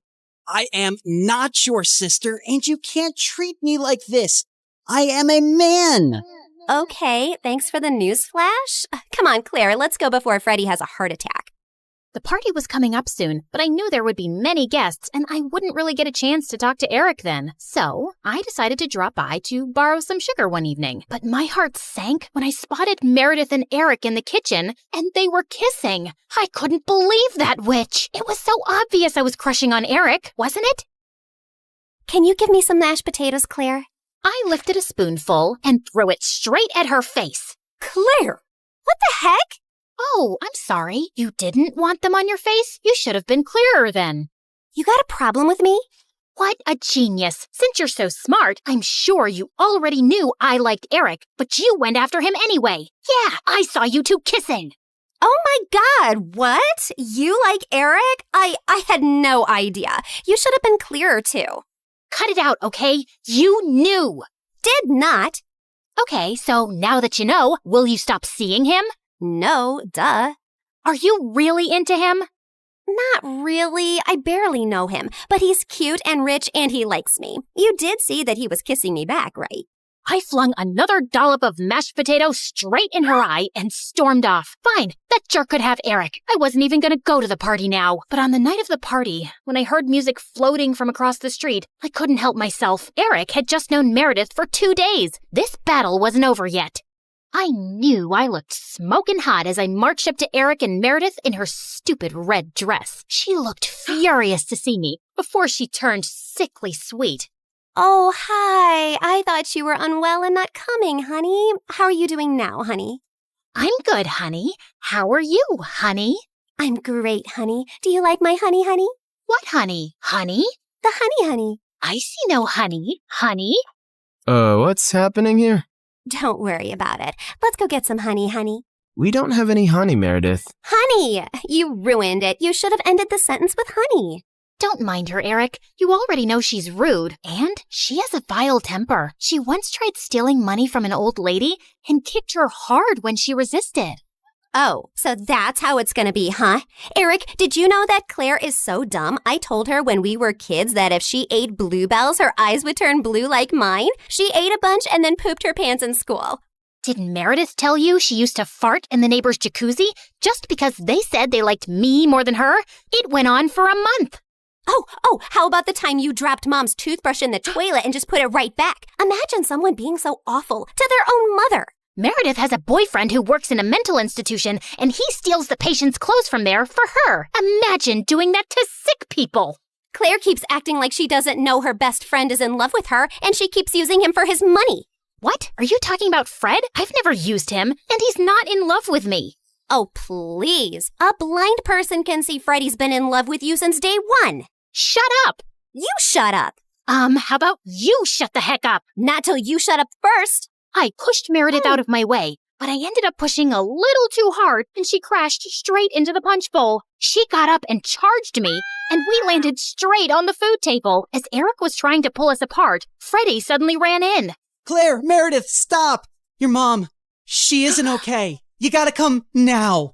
We ran outside to see Mom unconscious and being wheeled into an ambulance. Since Freddie's dad was a neurosurgeon, he took Mom's case and ran tests for weeks to discover that she had some inflammation in her brain for unknown reasons, which had sent her into a coma. Freddie's dad decided to enter her name in a clinical trial for rare brain diseases since she met all the criteria. But what's it going to cost us? We take one pro bono case for the trial, but there will still be other hospital expenses. And you girls will have to figure out something soon. Do you have any relatives? We had to contact our grandparents, but to our surprise, Mom didn't even have their numbers saved in her phone. All we had was a framed picture with their names signed at the back. Freddie offered to hire a private investigator, and within a week, he said they'd been found and were flying over to see us. But I couldn't help noticing as they got out of the cab that they didn't look rich at all. Those paupers are our grandparents? They're definitely the people from the picture. Why do Grandma's shoes look like something out of a museum? And Grandpa's coat is missing 3 buttons. The old lady hobbled towards us and hugged us tight. Oh, girls, it's so good to see you. We had no idea we had granddaughters till yesterday. You look nothing like our son, though. Your son? No, we're your daughter's kids. Oh, honey, we don't have a daughter. The private investigator who tracked us down did say our daughter was looking for us, but we just assumed that was our son who ran away from home 18 years ago. He was always saying he'd change into a woman one day. What? Our mom used to be a man? No, this is crazy. Look at this picture. Does this woman look anything like your son? Our son is ugly, and I remember this woman. Alfred, you remember this beautiful lady came to stay at our motel many years ago? She disappeared suddenly one night, and the next day some mafia men turned up looking for her. Ah, yes. Those men kept turning up for weeks. They seemed like bad news. I'm happy to hear the lady is okay. So, you're not her parents? Then why does she have this picture of you guys? She took it from the motel. I don't know why. I'm so tired, dear. Can I rest for a little while? No, if you're not our rich grandparents, you gotta go. Taxi! Meredith sent them packing immediately, and we just stood staring at each other. When was Mom in a motel? And why were there bad men after her? She told us all our lives these random people are our grandparents. What else has she been lying about? Apparently, a lot of things. When we checked out if she had any health insurance, she couldn't be found in the system. I went to the diner where she'd been working for years to see if the manager could help, only to find out that no one there had ever seen her. We had no clue where she'd been going all this time while she was pretending to work, or where she got her salary from. Meredith and I tore up Mom's room looking for more clues. We didn't find anything in the closets or under the bed, but I pulled the rug away and came across a loose floorboard. We pried it open to find a laptop and so many fake IDs and passports, all belonging to Mom. Oh my God.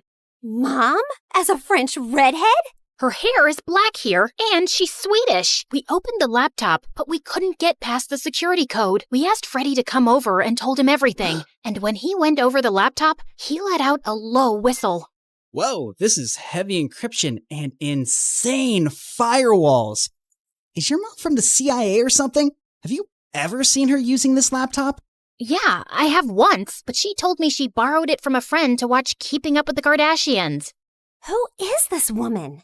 We really had no idea, except that her hair dye started fading soon, and we discovered she was a natural blonde. We still desperately needed the money and contemplated selling the house, but we couldn't even find any documents for it. For the first time in my life, I felt overwhelmed and completely out of ideas. Then one night, as Meredith and I were sitting on the porch, Freddie joined us, looking grim. I need to tell you guys something about the clinical trial. There's only a 50% chance that your mom will get the drug that could make her well. What do you mean? Doesn't everyone get the drug? No, half the patients get a placebo drug. Oh god, I did something really wrong. I checked the files of everyone on the clinical trial, and your mom has been assigned the placebo drug. She's not gonna get the treatment. So that's it? We're just gonna sit back and watch, knowing there's no chance of her getting better? Make your dad give her the drug! I can't. Dad would lose his medical license if anyone thought he interfered with the trial. Then why did you even tell us, Freddie? Freddie looked at me silently. He told us because he and his dad can't do anything, but we can. Whatever you plan, I can't be part of it, but you have to do it soon. The trial starts next week. Thank you, Freddie. You don't know what this means to us.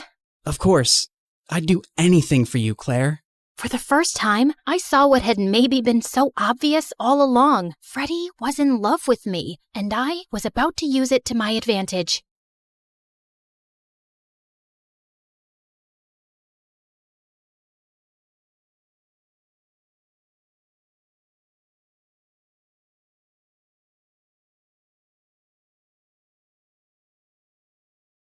So, have any cute guys caught your eye yet? Well, there's this one guy. Girl, we need to hunt him down. It's just a harmless little crush. And who knows, he might be taken already. Just please, don't do anything stupid. Oh, don't worry about it. I got you. I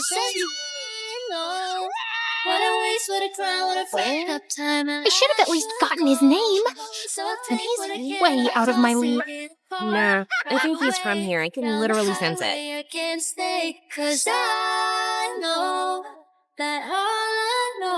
It's time to go.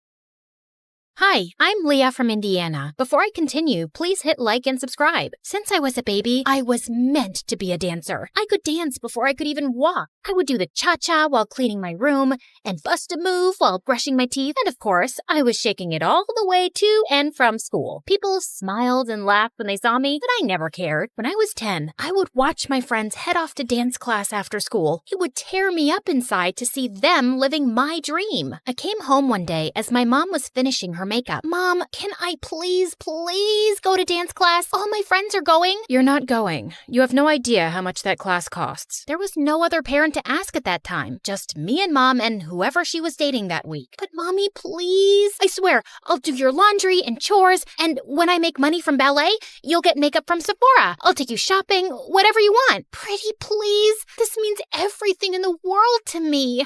We'll see if that ever happens. Right now, I don't have time for this. I'm going to be late. The answer is no, and that's final. She left me alone in the cold house while she sped off in Ted or Fred's Ferrari to some fancy dinner. For me, another night of instant noodles. I felt devastated with how my life was going, just dreaming about my dream of dancing. But then I turned 12. I was alone, like always, and before I could blow out my candle on my plain cupcake, it flickered out. Oh no, there's still so much to wish for. I was about to leave for school when Mom barged in. Hold on, Leah. You have mail. My mom handed me a card with my name and address on it. Who's it from, Mommy? To Leah from Aunt Lucy. Who's Aunt Lucy? I haven't spoken to her in years. I don't talk to that side of the family. She gave me a ticket. Mom snatched it immediately from my hand. That's not a ticket. It's a check for $10 million. My mom went crazy. It was like she stepped into a Louis Vuitton fever dream. I didn't even know she was that loaded.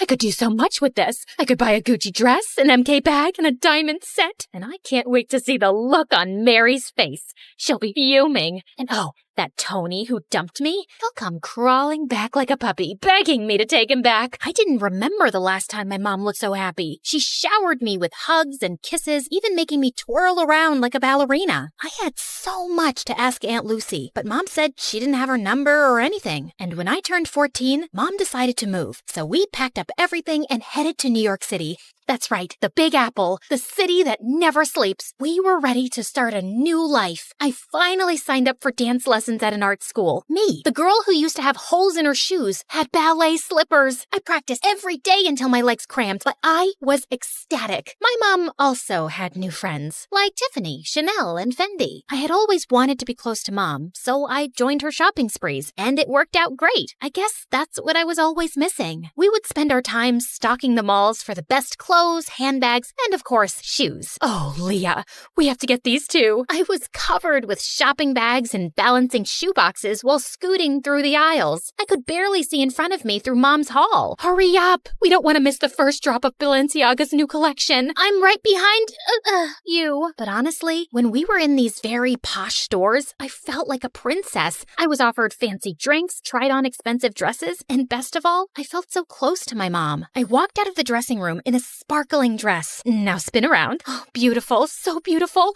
We'll take it. I looked at myself in the mirror. I could barely recognize myself, but maybe this is who I was supposed to be. I carefully teetered in the heels my mom had picked out for me, but crashed into the mirror. Do you think we could look at some flats? While I spent so much time with my mom, I might have been distracted from my dancing. My dance teacher seemed to be losing patience with me. Okay, Leah, you're up next. Saute. I smiled nervously at my dance teacher, attempting to jump, but fumbled the landing. The other students giggled at me. Have you been practicing? Yes, of course. I lied. What time did I have to practice? School was out at 3. I told my mom I would be at Bloomingdale's by 4. I mean, it was so unreasonable. Besides, I never looked more like a ballerina. The clothes, the hair, the shoes, the makeup. I was the definition of what a ballerina looked like. It wasn't my problem if my teachers couldn't see it. By the time I was 16, me and my mom had our routine down. Shopping, dining, and dining. Mom had friends she'd visit while I was in school, and we'd chat about them over dinner. And you wouldn't believe her hair. It's turned this terrible orange color. And her roots? Oh,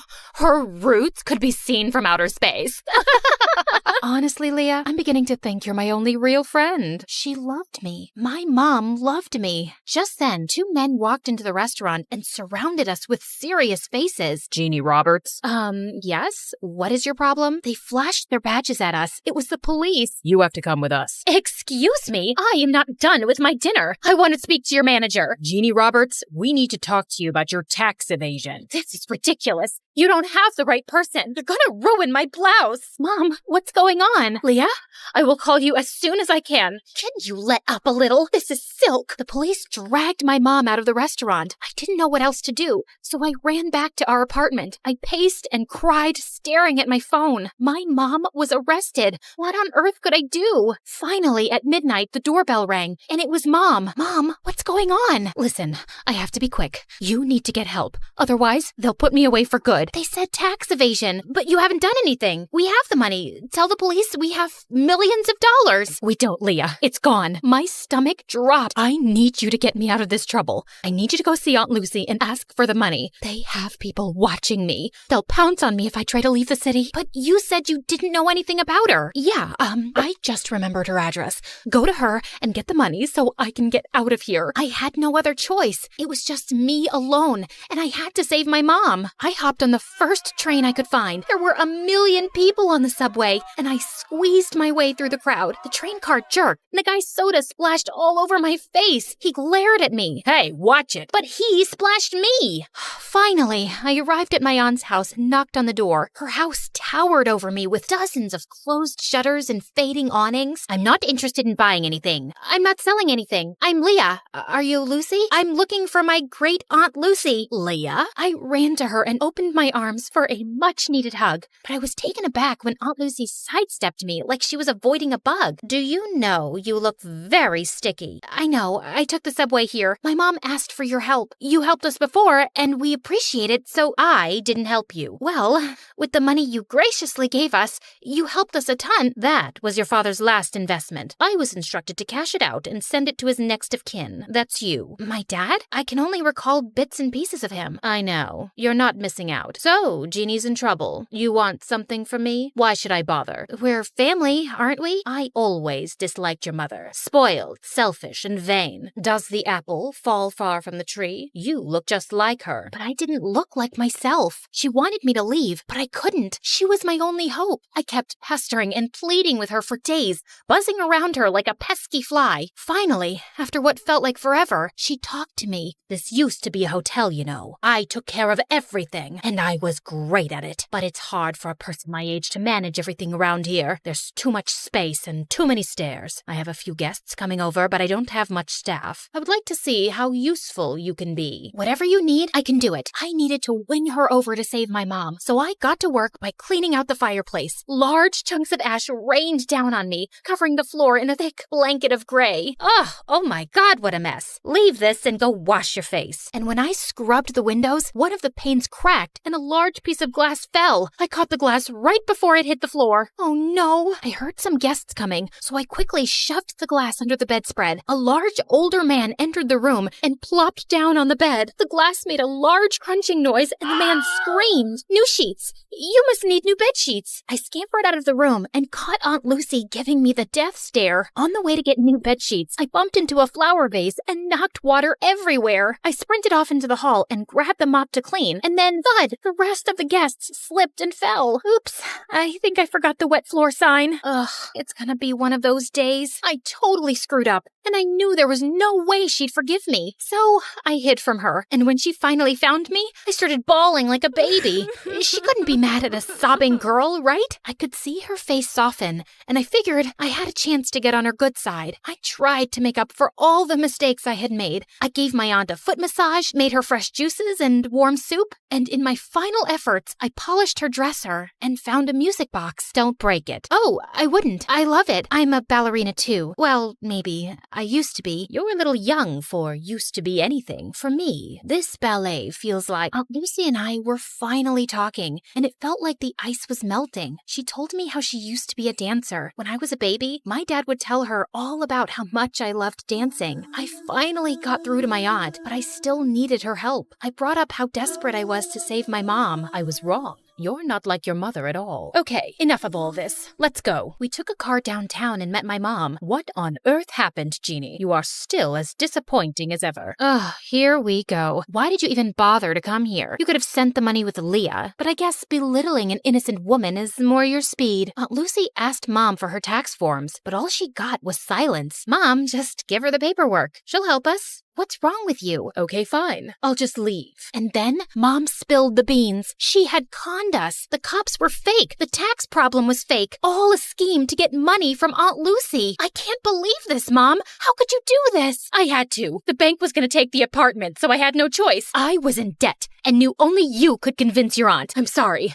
I know I spent a little, but I spent on you too, and it was for us, right, Leah? It made you happy, right? You were happy, and that's what made me happy. But I'm behind on all of my classes. We're out of money, and we don't even have the apartment. And now you're definitely not happy anymore, so I'm not happy. And I don't see how I could ever become a dancer. Enough. Leah, you need to go to school and work on your studies. You want to be a ballerina? Yes, of course. Then you are coming with me. And Jeannie, you need to pay all of this off. You'll need a source of income to dig your way out of this. This is an impossible situation. I know I made a mistake, but I want to change. And I can't live without you, Leah. I had doubts, and I was furious too. I even stepped outside with my aunt to leave. But then I realized I couldn't abandon my mom, not even after all the things she did. Okay, Mom, I think we should try to be a family, all of us together. I believed that this time it was going to work out. The three of us went back to the hotel and were ready to start our new lives together. But the next morning, Mom, I ran around the hotel but couldn't find my mom. Her clothes and purse were gone. I searched up and down until I got to the front desk. The cashier's box was completely empty. She left and took my Aunt Lucy's money.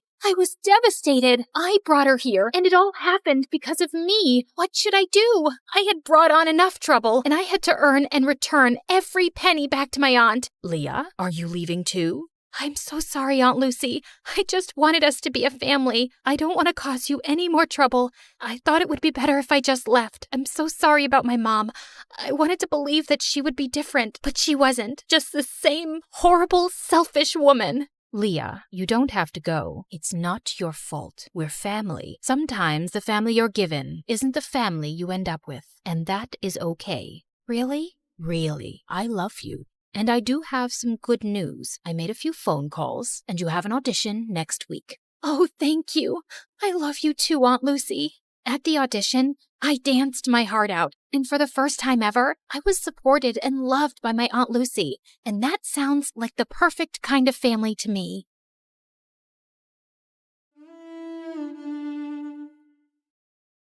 Imagine being on a date at the best restaurant in town, and then the waiter trips and drops his tray full of live lobster, and one of them pinches you. And this is not even the most embarrassing thing that has ever happened to me. Let's take it from the beginning. My mom was a Red Cross advocate for women's rights, and my dad was her bodyguard, so they were always off to this gala or the other, and they left us back with an army of nannies. And when I say us, I mean me and the Chaos Crew, also known as my 5 younger siblings. Food battles, mud fights, glitter bombs, they were so extra. Even Mary Poppins would snap her little umbrella and shuffle up a chimney to escape from them. Every time another nanny left, we got the talk. I'm disappointed in all of you, but especially you, Martha. You're the oldest. You should lead by example. I haven't done anything. Exactly. How are you supposed to become a leader of the future if you can't even lead your siblings? If you were home teaching us instead of running around, I wouldn't have to take charge. What I do is important. More important than your family? When Mom didn't immediately reply, my heart shattered. I rushed to my room and locked it when Mom came to talk to me later. Martha, I'm sorry. Of course I love you. Then don't go. I have to.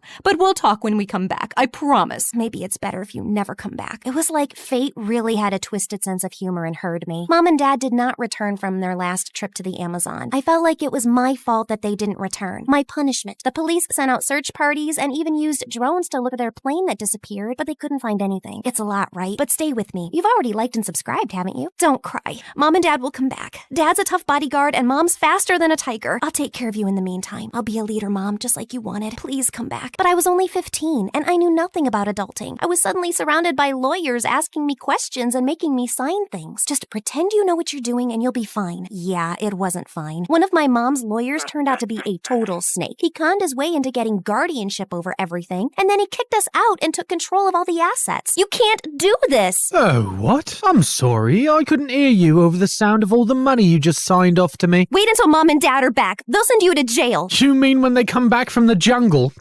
Well, I've got a fortune to spend. Goodbye. I was super angry, but I didn't have time for it. The Chaos Crew had turned into a miserable bunch, and I needed to take care of them first. Right. First step, let's find a place to live. We all put our birthday cash together, and it was enough for a couple of months' rent. Finding someone willing to rent to a group of teenagers was quite a challenge. So I had this crazy idea to dress up like an old lady and somehow managed to get us a lease. Luckily, it was still the summer holidays, so I had time to take up all the gigs I could find, like a plant manager, where I literally had to water plants, cornfield pollinator, and even party entertainer. These children are wilder than my siblings. Let it go! Let it go! Ah! Here, let me help you up. At least my colleagues are all kind. My siblings pitched in as well. They baked tons of cookies and sold them, pretending to be Girl Scouts. And they muddied everyone's cars at night so they could offer a wash-up service in the morning. At a premium, of course. Who knew that being little devils would come in handy? By the time school started, I had turned 16, and we had all transferred to public school. I was so nervous on the first day. And then I got to class, and all the desks were already taken. Now I'll have to stand in the corner like a potted plant. But then a girl sitting in the last row waved at me. She was dressed in this bright orange shirt with space buns, and her desk was hidden under a pile of comics. Come here, we can share.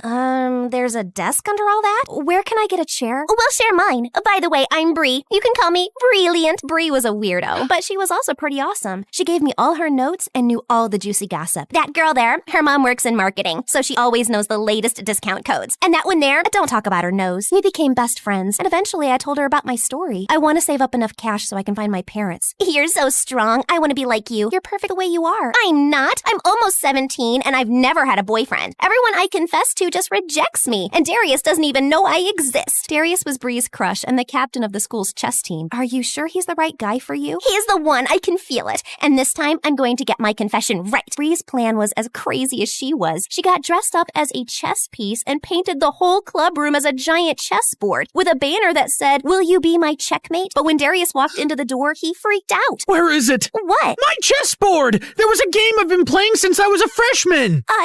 We just moved it, there? Darius was so furious he wanted to call the principal, and then one of his friends intervened. I didn't see who he was because I was too busy pulling a crying Bree away. Thank you, mysterious dude. After that, Bree was done with the guys, and honestly, I had my own problems to deal with. Like the time I was getting out of the shower and this gigantic cockroach came out of the drain. I screamed and hit it with the shampoo bottle, but then even more of them started crawling out. Eek!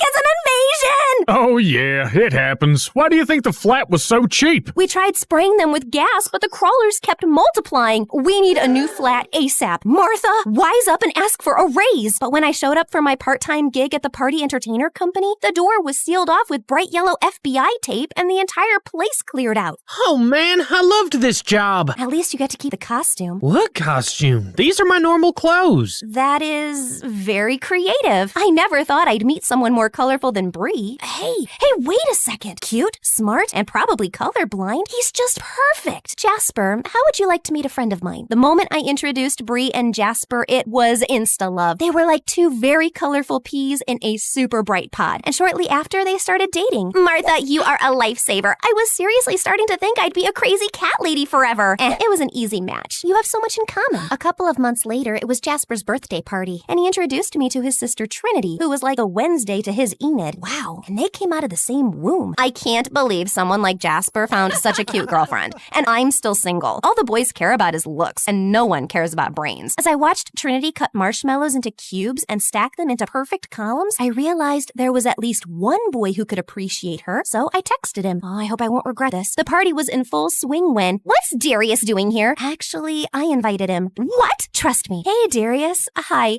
this is Trinity, and she likes cube-shaped marshmallows. Round marshmallows make no sense. Finally, someone who gets it. And just like that, Darius the ice cube started melting. See, I told you he wasn't the right one for you. She is. OMG, you're right. You're like the matchmaking queen. I realized how happy Bree's words made me. Helping other people is so cool. But fate was once again ready to kick me down because I got a call from the hospital. What happened? They're saying my brother picked up a sandwich from the bin, but it had some glass in it and now he needs stitches. This is all my fault. If we had more money, he'd never pick food from the bin. And now how am I going to pay for the operation? We don't have insurance. I even tried to call the snake lawyer, but... Oh, I love that you think I should care. Bye. Luckily, the operation was a success, and my brother was okay. When I got to the hospital and asked for the bill, the receptionist told me it had already been paid. It was a young guy. There, he's just walking into the elevator. I tried to catch up with him, but the elevator doors shut in my face. Gosh, I swear his back looks so familiar. Who is he? Thanks to my mysterious angel, the accident had resolved well, but it had shown me how much I needed a new job. After Darius and Trinity became a thing, the whole school was buzzing with the rumor that I was the one who set them up. People were begging me to find them their perfect match. Every time I opened my locker, I was buried in a pile of profiles and love letters. How do I fix this? I'm happy to help, but I can't keep doing this for everyone. I gotta focus on finding a new part-time job. Well, why don't you open a matchmaking agency? But I feel bad to ask people to pay for love. Then only ask for a donation from the successful ones. And who knows, maybe you'll find the right match for yourself as well. Right, like I have time for that. But Bree is right. This is something I'm good at. I should at least try. So the next day, I got Bree and Jasper to help me throw my first matchmaker party. By the end of the night, the donation box was bursting with cash, and everyone was coupled up. Almost everyone. As I stepped into the bathroom, a girl ran up to me, and she was dripping wet. How could you match me up with that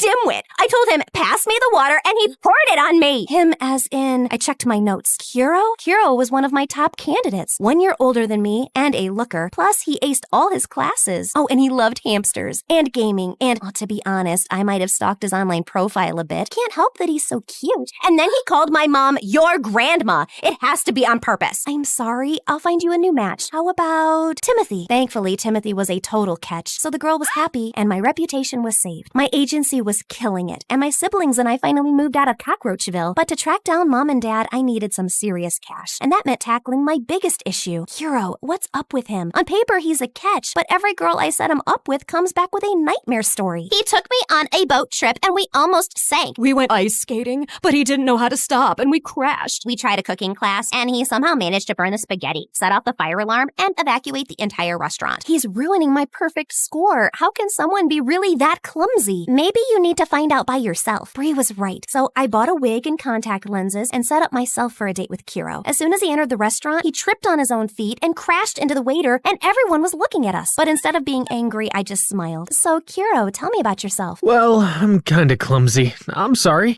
It's not so easy to scare me. I mean, I survived a cockroach invasion. A what? So I told Kiro everything about my horrible flat and crazy summer jobs. He laughed and then got back from the toilet with a whole roll stuck under his shoe, which then led to the lobster accident, which I told you about already. And, gosh, he really is a menace. You're giving up? Never. The second date was better. We only got a batch full of super salty popcorn. The third date was almost normal. And by the fourth, I realized he'd done nothing clumsy. Wow, I guess he was just nervous. I started to get so comfortable around him that I even told him about my mom and dad's disappearance. Don't lose hope. I bet they're still out there somewhere. I know they are. If it hadn't been for that awful lawyer. What lawyer? After I explained how we got conned, Kiro was super mad. I can't believe he can get away with something like that. He's a lawyer. Who is the police gonna believe? There must be some evidence. The more I listened to Kiro, the more I realized he was right. I didn't have time or money before to go after him, but now it's time for the Chaos Crew's return and get our revenge. That night, we went to our old house and stuffed some old rotted beans in all the air vents. Less than half an hour later, the people inside were opening all the windows. Stage 2, go! Dressed up as a cleaning crew, my siblings rang at the door while I sneaked through a window. It was dark, but I grew up in this house. I know it like the back of my hand. I waited until the Chaos Crew started to fill all the vents with flour, making everyone cough, and then I went into the study. Okay, focus. He won't leave around a folder with evil plan written on it, but as I looked into a drawer, that's exactly what I found. As I scanned through the pages, everything became clear. My parents! I can't believe they— Drop that! I looked around to see if there was anything I could throw at him, but he had me backed into a corner. I thought I smelled a rat. Now be a good girl and— Conk! The lawyer dropped, and behind him was Kiro holding a big law book. The power of knowledge, eh? OMG, thank you. But how did you find me? I might have followed you. Sorry, I was worried. While Kiro tied him up and called the police, I whipped out the phone and called the number I had found in the evil plan folder. Sugar Leader's Bakery? Yes, I have to place an order for 27 cinnamon rolls. Thank you. Please work. Please work. Attack! Mistaking Kiro for a bad guy, my siblings jumped him. And by the time I pried them away, the police had arrived. Arrest them! They're trespassing! It's not your house. My parents are missing, not dead. So by law, my signatures are invalid. But the evidence was clear, and the police dragged him away. It turns out we weren't the only family he had conned. He's going to be in prison for a very long time. A few days later, my siblings and I returned to our parents' home. I invited Kiro, Bree, and my friends to celebrate, but I couldn't sit still. Finally, the doorbell rang, and when I opened the door, my parents were there, alive and well. My babies! We're so sorry. We were working with native communities to stop illegal activities, but we were forced to go underground to save the project. We left our lawyer a number and a safe message so that you could reach us in case of an emergency. That's the call you made? Yes, that arrogant man had written everything down. He was supposed to explain everything and take care of us. Instead, he even told our parents to stay away because we had received some threats. We should have never trusted him. But now you're home and you're going to stay, right? Mom and Dad looked at each other, and for a moment, I was afraid that they might leave again. Of course we're staying. We learned our lesson. And who are all these nice young people? I introduced all my new friends to my parents and told them how much they had helped me. But when it was Kiro's turn, I hesitated. Is he a friend, a date, a boyfriend? He doesn't even know I'm the matchmaker. This is Kiro, and I've never been completely honest with him. I turned to him. I hope he understands. Kiro, I'm not one of your matches. I am the matchmaker. I braced myself, expecting rejection, but— I already knew. What? Why do you think I was such a loser with other girls? I've had a crush on you since Bree's wild confession to Darius. But you were so wrapped up in your agency, you never even gave me a second glance. I had to do something drastic to get you to notice me. Bree's confession? But I squinted at him. Right, he was the guy who stopped Darius from going to the principal. And OMG, you also paid for my brother's hospital bill. Yeah, I overheard you talking about it at Jasper's party. Why didn't you tell me? I didn't want you to go out with me because of money. I couldn't believe he'd done all that just to date me. I guess this answers my question. Mom, Dad, I'd like to introduce you to Kiro, my perfect match. I grabbed Kiro's hand, and as I saw the happiness on his face, I knew I had made the perfect choice. Welcome to the family, Kuro.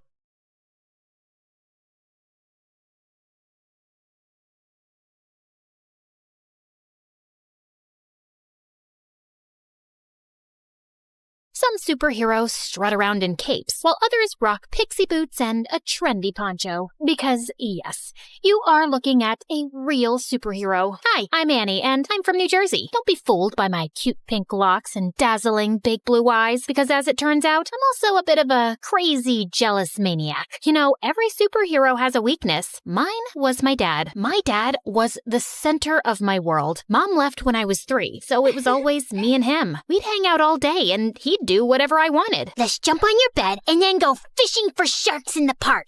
I've just made the bed and it's raining outside, but whatever makes you happy, my angel. My dad was the best. He was my superhero. We did everything together and made a big effort to share each other's interests. For example, he learned the names of all the dogs from Paw Patrol. You're such a Sky. In return, I learned to play chess, which was Dad's favorite game. Kapow! That's a chick and a mate. One time, when I had a high fever, I asked him not to leave my side for 1 minute. I promise, Annie, I never will. And I totally believed him. He even made a pulley system to get the Uber food delivery to my bedroom window without leaving my room. But then, the worst thing happened. A couple of days later, instead of making me breakfast, he grabbed his car keys and let a babysitter in. I must go to work today, Angel Annie. Teresa will look after you. No, Daddy, I'll go with you. I'm sorry, sweetie. I have to go alone. It's for the best. Why? Because we need the money to live. Fine. If you want to leave, you'll have to step over me, and everyone knows that's bad luck. And to my surprise, he actually stepped over me to leave. I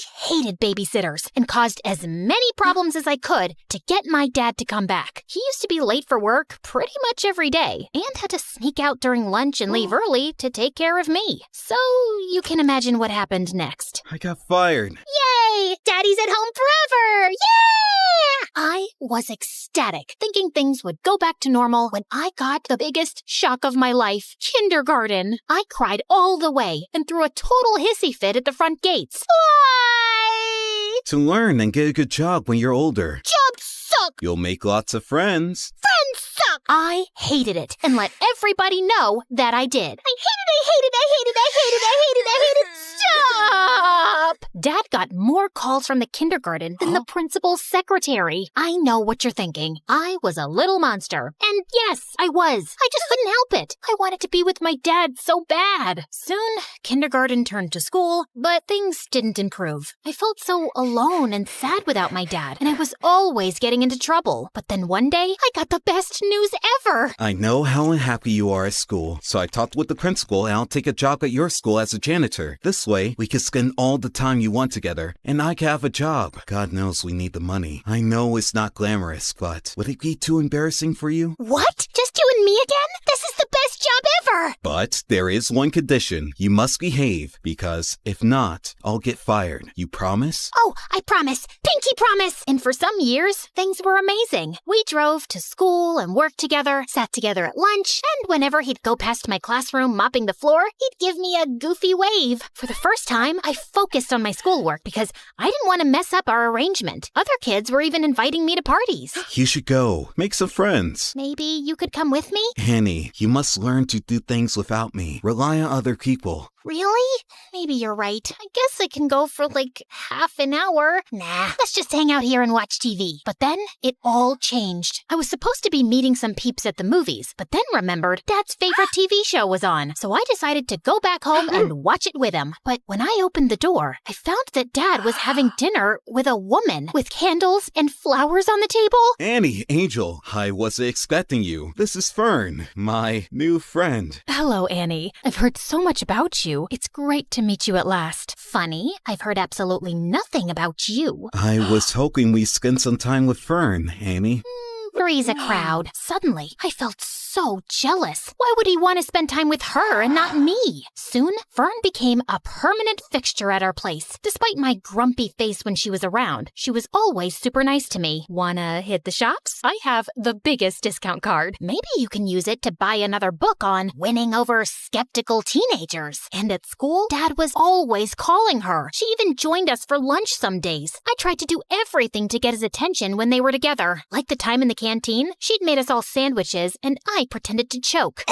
poison! But they were too busy staring into each other's eyes to notice. Soon, Fern moved into the house. And even though I kept moving her things around, she was always calm and supportive. You can always talk to me about anything, you know. I'm fine. You and your dad have such a special relationship. I wouldn't want to come between you two. Well, cheers for that. You can rely on me too. I'll always have your best interests at heart. Yikes, is that the time? Gotta run. It felt like Dad was slipping away from me. But at the same time, I was also starting to become independent. During that time, I joined the chess club and quickly showed talent. No doubt thanks to all those games with my dad. I even won the school tournament and got invited to represent the school in an international tournament in Belgium. I knew it was a life-changing trip, but I also knew that my dad's job as a janitor didn't pay much. He would not be able to afford the expenses of such a trip, so I had to decline the offer. I was pretty sad about it, and soon things got even worse. That same afternoon, I got to class, and one of the more popular girls was sitting in my seat, slurping on a milkshake and making fun of me. Look at me.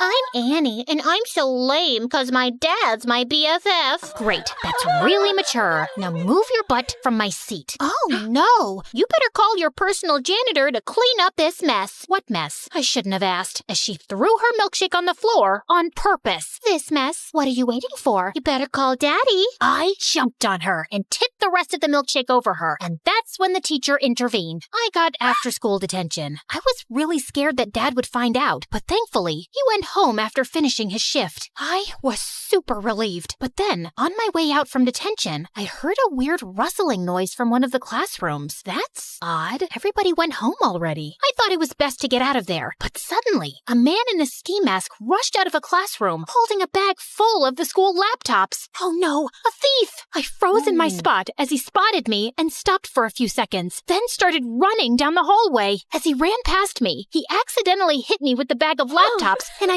yelled in pain as I stumbled to the floor. Oh my god, are you okay? I looked up in shock as I recognized that voice. Dad? Suddenly, he dropped the bag and ran down the hallway and out of the school. I tried to follow him, but he was too fast. So I sprinted home, and there he was, Dad, completely out of breath and with the ski mask in his hand. The first thing he told me was to keep my voice down so Fern wouldn't hear. Dad, seriously? Stealing from the school? Are you crazy? Annie, you've got it all wrong. Oh, really? Ski mask? Swag bag? Come on! Keep it down, will you? We can't let Fern hear this. Start talking. I did it for you, Annie. Professor Parker told me about the chess tournament and the trip to Belgium. He told me that you turned him down without even telling me. I want the best for you. I don't want you to lose out on something like this because of me. But the moment I saw you, I knew I couldn't go through with it. Now, we can't let the police know. They'll lock me up. If you think about it, no harm was done. Nothing was stolen, so everything's great. Of course, everything wasn't great. While his intentions were sweet, he made a huge mess in school. The principal had reported the attempted robbery to the authorities, and I had to testify in front of the police as the only witness. I couldn't turn in Dad, so I had to lie. I told them that the thief was super short and had green hair. I hoped to keep a low profile about the whole thing, but the next day at school, I was treated like a hero. The girl who saved the school. My hair would have just frizzed out in fear. You're like a real superhero now. Yep, I guess that's me. Want to hang out with us and tell us all about it? And oh, let's snap a selfie. I need to boost my feed with some genuine hero vibes. But the worst thing was, since I caught Dad red-handed, he'd become increasingly clingy and hardly left my side. I guess he was scared I'd confess the truth, but it was really annoying. Like when this really cute boy Warren, who I liked but I didn't think had ever noticed me, talked to me. Hey, Annie. I'd love to take you out for a burger. Sorry, she's busy. Dad? Come on, hun. It's lunchtime. The first one to our seat wins the pudding. Sorry, Warren. I'll just have to go now. A burger soon, though. Sure. But soon, I started hanging out with Warren and his new friends all the time, while Dad's excuses to drop by became increasingly awkward and downright embarrassing. I came by to check if you seen my lost, mop. Thought I might have wandered into your classroom. And he'd always pick the worst times to barge in. I think I'm falling for you in a big way. I think we need to clear the air here. Dad! I'd had enough, and on the way home, I thought of ways to let him down gently. But I ended up screaming the truth at him in the driveway. Dad, it's time for a reality check. You can't shadow me forever. How about picking up a hobby that doesn't involve stalking me? You're suffocating me. Then he looked down and rolled his puppy dog eyes. I began to feel very guilty. But then big news popped up on my phone. A very short man with green hair had been arrested for the school robbery. And it was all because of me. Annie, we must go on the run. No, Dad. You need to confess. Confess to what? And suddenly, we both turned around, and Fern was standing there with the groceries. To not cleaning the bathroom properly. You have never cleaned it properly, Annie. Oh, I think my sock drawer needs some reorganizing. Annie, you can tell me anything. I'll always take your side. You can trust me. I didn't tell Fern. I thought she wouldn't understand. I tried to forget the whole thing, but I felt so guilty. That innocent guy was in jail because of me and my dad, and we needed to set the record straight. But I just couldn't turn my father over to the police. That night, I didn't sleep at all. I was so angry at my dad that the next morning, I skipped breakfast and took the bus to school. But when I got there, I saw him getting into a cop car. Dad! Loads of people were standing around, watching and filming, and I was mortified. I tried to make my way through, but when I reached the police car, it drove away from the school. Then the principal came over and pointed at me. Warren and my friends were shocked. It seems Annie isn't a superhero after all. She was an accomplice to her dad. I've never felt such deep shame. If I had superpowers, I'd have vanished right there or zapped myself to the North Pole. I covered my face, crying, and was ready to run away from there, but a cop caught my arm. Time to face the music and confess. But when I finally told the truth, I felt like a weight had been lifted from my shoulders. They let me off with just a warning since I was a minor, and my dad took full responsibility. Fern came to pick me up, and I was enraged with her. I knew she couldn't be trusted. How could you betray us like that? I must confess that I heard you guys whispering around. I quickly understood what was happening, and I knew I had to step in. You didn't deserve to live with that huge secret and with the guilt. I knew it was the right thing to call the police, and I was about to do it, but then I just couldn't. Not to save your dad, but because I know how close you guys are and how devastating it would be for you. I just didn't want to hurt you. I started crying. Thank you, Fern, for everything, and I'm sorry for being a brat with you. Fern hugged me firmly, and I hugged her back. During those hard times, we became really close. She took me home and stood firmly by my side through it all. But if you didn't turn him in, then who did? Some weeks later, they allowed me to visit Dad. I confess everything myself. It was unfair that someone else was arrested, and it felt even worse that you lied for me. I was afraid you'd start hating me for dragging you into my mess, so I gave myself up. I'm so sorry for being such a terrible dad. Dad started crying, and I soon joined in. No, Dad, you've been the best. I'm sorry I've been so difficult, and you don't need to feel like I'm missing out on anything. Promise, you won't ever do anything like this again. Pinky promise. And now, a few months later, Dad has been released, and we're moving with Fern to a new city for a fresh start, and I'm looking forward to making new friends.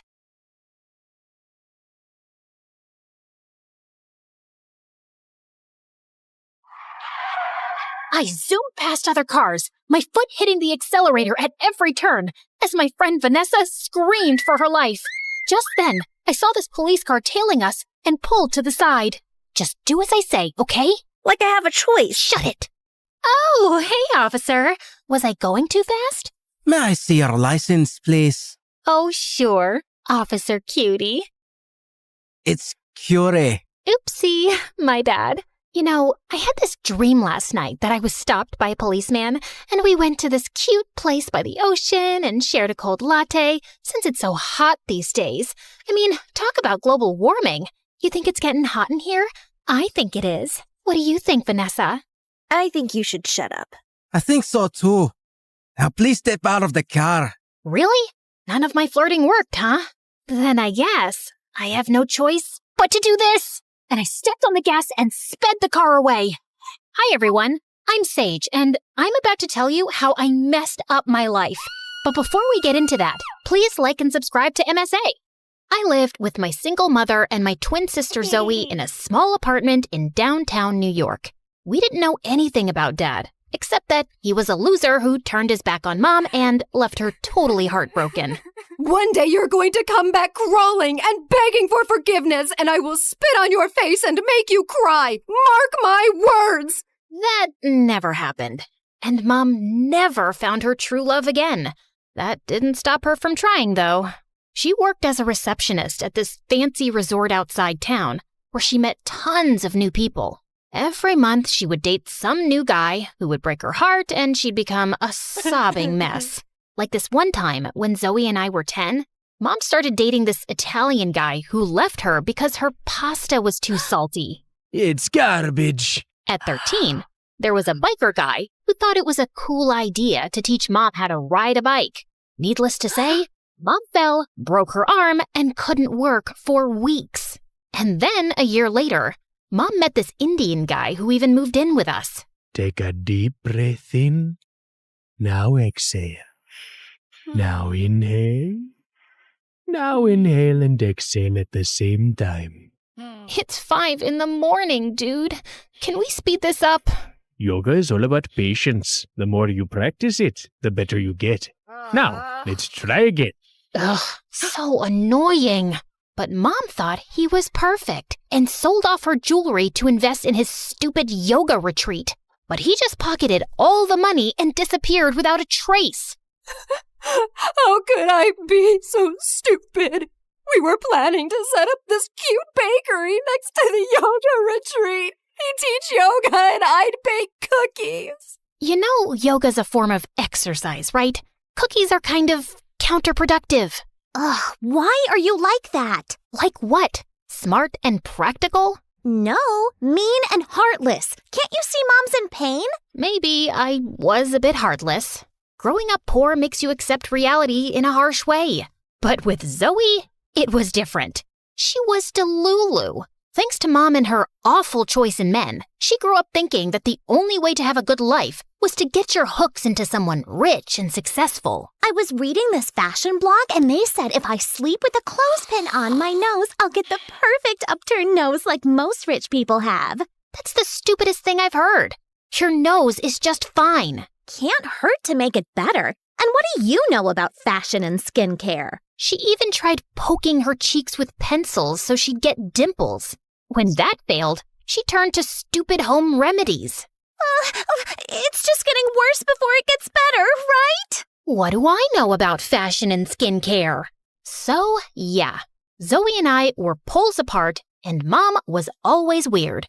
And things just got worse when we turned 18. Mom met some guy at her resort, fell in love, and a week later they got married and moved to Spain. She promised to stay in touch, but all we got were a few bucks and occasional phone calls.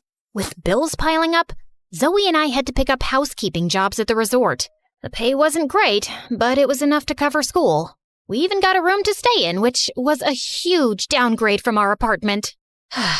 Okay, we need to make this work. Zoe, you take the broom and I'll dust the shelves. I just got a manicure done, so count me out. Where did you get the money? Wait, have you been using my savings? Yeah, but think of it as an investment in our future. See, what if tomorrow I run into some rich bachelor who asks me out, then falls madly in love with me, and we get married? And when we move to our fancy new house, I'll even set up a place for you in the garage, where you can stay with your girlfriend and cats. What girlfriend? Your girlfriend, silly. You don't need to stay in the closet forever. It's 2024. I'm not gay, Zoe. I just don't have time for stupid boys. Now help me, or I'll make you sleep on the floor. The next few days were tough. I woke up extra early, worked my shift, went to school, came back, worked again, and passed out. But Zoe barely showed up at work and was more busy flirting with some guy or the other. And then, on the night of our graduation party, Zoe and I were getting ready when I spotted this huge diamond ring on her finger. Where did you get this from? I bought it? By selling your kidneys? Ugh, stop yelling. Okay, fine. I found this lying by the sink in a room I was cleaning today, so I borrowed it for the party tonight. And don't worry, the guest isn't going to be back before tomorrow morning, so I have plenty of time to put it back. And what if they come back early, realize their $1 million rock is missing, and they trace it right to you? Why would they assume it's me? Because you're a maid, and the maid is always the thief. Who else would go in the room? Oh my God, you're right. How did I not think about that? Oh, they'll catch me and throw me in jail. I'm too pretty to go to jail. Plus, no rich guy will marry an ex-convict. My life will be over before it even begins. Just shut up for 2 minutes. Zoe told me the room number, and I double-checked at the reception, and thankfully the guest was still out. This was the perfect chance to put the ring back, so I tiptoed my way across the hall, popped out the master key, and was about to open the door, when suddenly my eyes fell on the most perfect guy ever. His beautiful black hair matched his perfectly fitting tuxedo, and he radiated elegance and confidence with his walk. I was sure he was an important guest, but then he stopped right next to me. Almost didn't expect you to be ready on time. You're talking to me? Do you see anyone else around? Let's leave, shall we? Leave for... Our date? I'm Carter. Our dad set us up. Vanessa, I thought you had seen my picture. I went to see yours, but you're not on social media, and your dad said you hate getting photographed. But I have your room number, 709, so it's gotta be you. Unless you lurk around other people's rooms for some reason. No! Why would I do that? Of course it's me. I am she, Vanessa. And yes, of course, I've seen your picture, but you have one of those faces that isn't very memorable. A complete lie. Okay, we have a reservation at the pier. I don't want to lose the table. So let's go? I smiled weakly as Carter led me to his chauffeur-driven car. Had I just panicked and ended up on someone else's blind date? At one of the fanciest French restaurants in town? I quickly texted Zoe to go to the graduation party without me as we were led to our table. I was overwhelmed by the freaking number of forks on the table, and I couldn't understand anything on the menu. I just let Carter order for me, and we made awkward small talk and then fell silent. Good Lord, I'd never imagined a date with a gorgeous guy could be this painful. So, Vanessa's a lovely name. Yeah, I guess. I've never met a Vanessa. Except myself. I'm actually named after Venice. Do you like Venice? It's nice, yes, but I like Spain more. I travel a lot, actually. It's my way of taking a break. Break from what? You know, endless meetings, parties, interviews where I get asked a lot of dumb questions like what do I eat in a day, how much do I work out, how many girlfriends do I have, etc., etc. And I have to answer all that to keep up a certain image, of course. But this life can be very exhausting. You know what I mean? Frankly, no. You sound like you don't appreciate how lucky you are. What do you mean? I mean, look at that waiter, for example. He works his butt off every day trying to make just enough for his rent. You think his life is easy? But he still smiles and serves you. Isn't that exhausting? Maybe, but that's what he gets paid for. It's his job. So he's not allowed to be tired because he works for a wage? But you, riding around in chauffeur-driven cars, living in fancy houses, dining in the best restaurants, you can be tired because you have to attend a few meetings and answer a few questions. Don't you think that's a bit hypocritical? I hadn't really thought about that. Then maybe you should. Anyway, I gotta go. But you haven't even touched your food. I'm not hungry anymore. And I just left without another word and hailed a cab back to the resort. When I got there, I realized that I still had the ring on me. So I decided to give my luck a second chance and tiptoed my way to Vanessa's room, carefully avoiding all the cameras. I swiped the key, gently turned the knob, and walked in, when suddenly someone jumped on me and pinned me to the ground. Who are you? And why did you just sneak into my room? And why are you wearing my ring? Speak up! I will, if you just get off me. Thankfully, Vanessa agreed to listen, and I spilled everything about the ring, Carter, and the blind date. I thought she'd call security immediately, but instead she burst out laughing. Do you have any idea how much I tried to get out of that date? Phew, you did me a huge favor. Does that mean you won't be pressing charges? That depends. You see, I moved to France with my grandma at 5 because my dad wanted to marry a kid-hating bimbo. But now she's left him, so he wants me to come back home. Problem is, I don't want to. I have my whole life in France, including my boyfriend, Jean-Pierre. And Dad hates him. He wants me to date Carter or he'll cut me off. And since Carter thinks you're Vanessa, You'll just have to date him in my place. Wow, you rich folks are complicated. And I can't do that because it's stupid and I'm pretty sure that guy hates me. Really? Then why did he send me a text asking to meet him again? Listen, just make this Carter guy go away. What if I say no? Then your sister will rot in jail and you will lose this job. But what about my work? I'll pay you. Does $500,000 sound good? Sounds great. Vanessa and I shook on it, and that night, I couldn't sleep a wink thinking about how this money could change everything for me and Zoe. But I was pretty nervous about fooling some rich, powerful guy. I wanted to share my doubts with Zoe, but I knew she was a tattletale, so I kept quiet. And the next morning, Vanessa woke me up at 6 and told me that Carter was on his way to take me to a derby match. Is there a reason why I'm dressed like Mary Poppins' cousin? I get that you want him to hate me, but this dress makes me hate me. The idea is to make you look undateable, and this dress is perfect for that. Now remember, make this the worst day of Carter's life. He should be calling my dad and telling him that I'm a monster. Now go make me proud. I left the hotel and greeted Carter at the gate, half expecting him to say something about my dress, but he just smiled and complimented me. Was he blind? Sorry. I think we got off on the wrong foot last night. Can we do this in the car, please? The heat is making me dizzy. Sure. For the rest of the ride, Carter kept trying to talk to me, but I just pretended to be busy on my phone. Soon after, we reached the derby stands and were about to take our seats when I put my plan into motion. Carter! Can you get me something to drink? I'm parched. But the race is about to start. You're right. I'll just go and get it myself. No, wait.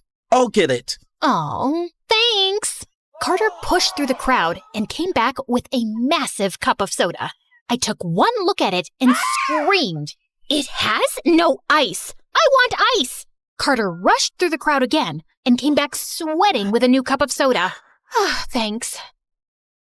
Oh no. What now? This isn't diet. I can't drink regular soda. It makes me feel bloated and gassy. Get me a new one. Pretty please. Carter shot me an irritated look before running back into the crowd, and by the time he got back, the race was over. I did feel a bit guilty, but then I thought about how he must have made his servants run around 1,000,000 times, so he probably deserved a little payback. What an exciting game. Too bad you missed it. Yeah, too bad. Are you mad at me? You are, aren't you? I made you miss the game. You must really hate me now. It's cool if you don't want to see me again. Nonsense. I love to see you again. Why? I mean, wow. I must have really left an impression. Carter inched closer, and I literally stopped breathing. I thought he was going to kiss me, but then he just opened the car door and asked the driver to drop me at the resort. I'll pick you up tomorrow, princess. Don't miss me too much. You bet. What the heck was that? Over the next few days, I did everything to make Carter go away, but nothing worked. I threw tantrums over the smallest things, and he patiently calmed me down. I made him wait for hours while I got dressed and didn't even apologize when I showed up. And he just smiled and complimented me. On Vanessa's instructions, I even took him to an amusement park and then faked a hurt ankle so he'd have to carry me around. When he sat me down to rest, I screamed in his ear to get me something to eat. He was at the stall when I pulled out my phone and texted Vanessa. The plan's not working. I've tried everything. The fake ankle, making him carry me. I even pulled his hair a little when I was on his back. He's not budging. Just as I hit send, I looked down and froze. I'd accidentally texted Carter instead of Vanessa. My heart raced as I scanned the crowd and spotted him walking towards me. He handed me the food and took out his phone, but I grabbed it before he saw anything. You're not allowed to see your phone till you feed me. It'll only be a minute. I think it's for my dad. You're always on your phone. You never pay any attention to me. I'm hurt, and all you care about is reading a stupid text from your dad. And with that, I threw his phone into a nearby fountain. Vanessa? Are you insane? What if he has something important to say? Guess I'll have to wait. Now wipe that frown and feed me. Eat it yourself. You're impossible, and I'm out of here. And he just turned around and left. I thought I'd managed to finally get rid of him when I reached the resort and saw him waiting outside with a bunch of roses. I didn't want any attention from the staff, so I dragged him to the side. What are you doing? I am so sorry, Vanessa. I was way out of line today for yelling at you like that. Please forgive me. Haven't you had enough? I mean, I'll think about it. Can you leave now? I'm not leaving till you forgive me. Fine. I forgive you. You mean it? You want me to get it tattooed? Thank you. I'll see you tomorrow. Great. And I ran inside before anyone spotted me. I had to do something before this guy drove me insane. So I asked Vanessa for help, and we sat down and stalked Carter online everywhere. One of his Instagram posts said that he hated water. So the next day when I met him, I pitched the idea of scuba diving. Scuba diving? Why would you want to do that? Because it's fun. Imagine the two of us, hand in hand, exploring the depths of the ocean. So romantic. How about we explore the depths of my swimming pool instead? We can still hold hands, and it's a lot more convenient. It's funny how you're talking, but all I can hear are chicken sounds. Carter's a chicken. I'm not a chicken. Then prove it. Carter reluctantly agreed. But the next day when we were out on the water, he said he just couldn't do it. As we stood there with me trying to persuade him, the boat suddenly lurched forward and we both fell into the water. See? It's not so deep and scary, is it? Just then, I noticed that Carter wasn't swimming. He seemed to be struggling to stay afloat. And then he started sinking. I quickly swam to him and helped him back onto the boat, but he'd passed out. I shook him, gave him CPR, and was about to give him mouth to mouth when he opened his eyes and coughed up water. Oh my God, you're okay. Wait, were you about to kiss me? I can lie back down. This isn't funny. Tell me about it. I'm the one who nearly drowned. You didn't tell me you don't know how to swim. I know how to swim. I just panicked because we're in the middle of the ocean. I told you I couldn't do it. I'm so sorry, Carter. You should be. Now, where were we? Yeah, I had my eyes closed. You're about to kiss me? Shut up. Once we were back on the main shore, we went to a cute diner and ordered burgers. Carter spotted a jukebox and played some of his favorite songs, but when I played mine, he fell silent. You don't like this song? No, I love it. It reminds me of my mom. She used to hum this to me whenever I was feeling low. I know I never say this, but I really miss her. I miss my mom too. Guess we're not that different, huh? You're way better than I'll ever be. Carter pulled me close, and as we swayed to the music, I realized he'd never looked so perfect. Under that spoiled exterior was a boy who missed his mom, and all he needed was someone to talk to. I wanted to be that person for him, but I also knew it wasn't going to last forever. So I just melted into his arms and decided not to think about it. That was until I reached my room and reality slapped me in the face. Care to explain why you have such an expensive dress in your closet? It's not mine. I borrowed it from someone at work. Uh-huh. Then why'd you hide it in your secret spot in the closet? You went through my secret spot? That's abominable. Who uses words like that? Also, I don't know what it means. And you've been acting really weird these days. Just last week I saw you sneaking into the room late at night. Where were you? I went out for a walk, Mom. Now, if you're done interrogating me, I've had a very long day. Obviously, that didn't stop Zoe from snooping around. And with time, she only got more suspicious. I had to put an end to everything soon, so I thought I'd go and talk to Vanessa. But her boyfriend was visiting, and she was always busy with him. And I decided to wait. But then one day during a date, Carter told me he wanted me to meet his dad. Why? I mean, don't you think we're moving too fast? We barely know each other. I don't know about you, but I think I know you pretty well. Really? Like what? Like I know you're pretty, you have the most gorgeous smile in the world, and that you play with your hair when you're nervous. And when you're thinking too hard, you make a weird face. Something like this? Stop it. Listen, please just come. It'll mean the world to me. Oh, and I have something for you. This necklace belonged to my mom, and it'll look beautiful on you. I don't think I can take this. I insist. Carter gently put the necklace around my neck, and I felt a million butterflies in my stomach. The entire ride home, I couldn't stop thinking about how I was deceiving him. I gulped down my tears as I kissed him goodnight, and then I barged into Vanessa's room. Carter wants me to meet his dad. And? What do you mean? His dad will spot my lie in a second. No, he won't. I've never met him. And even if I did, rich people have the memory of a goldfish. There's no chance he'd remember me. That's not the point. If Carter wants me to meet his dad, that means he's serious about me. It'll crush his heart when he finds out I lied. And why do you care about his heart? Listen, Carter clearly doesn't want to break up with you, but if his dad doesn't like you, he might convince him to dump you. All you have to do is make a horrible impression on the dad. I'm sure you can handle it. Handle it? I could barely walk in the ridiculous dress Vanessa picked out. I tripped getting out of the car on my way to Carter's mansion. Finally, I saw him waving at the front door, and I felt a bit relieved. But then his dad joined us, and he stared at me with an icy stare. Dad, this is... Vanessa, I know. You don't look anything like your pictures. Yeah, I'm not very photogenic. By the way, it's so good to meet you, sir. And what a wonderful house you have. These paintings and sculptures are really one of a kind. What an exquisite collection. And then I leaned onto one of the statues, and it started wobbling. The next thing I knew, it toppled over and shattered to pieces. As I backed off in horror, I accidentally bumped into a waiter carrying a tray of shrimp and landed right on my butt. Every eye in the room turned to me, and I quickly got up and bolted to the washroom. As I was cleaning up, a pretty girl walked in. It was Sophie, Carter's ex. I recognized her from my online stalking sessions. That was one heck of an entrance. I'm Sophie, by the way. Carter must have mentioned me. Actually, no, he didn't.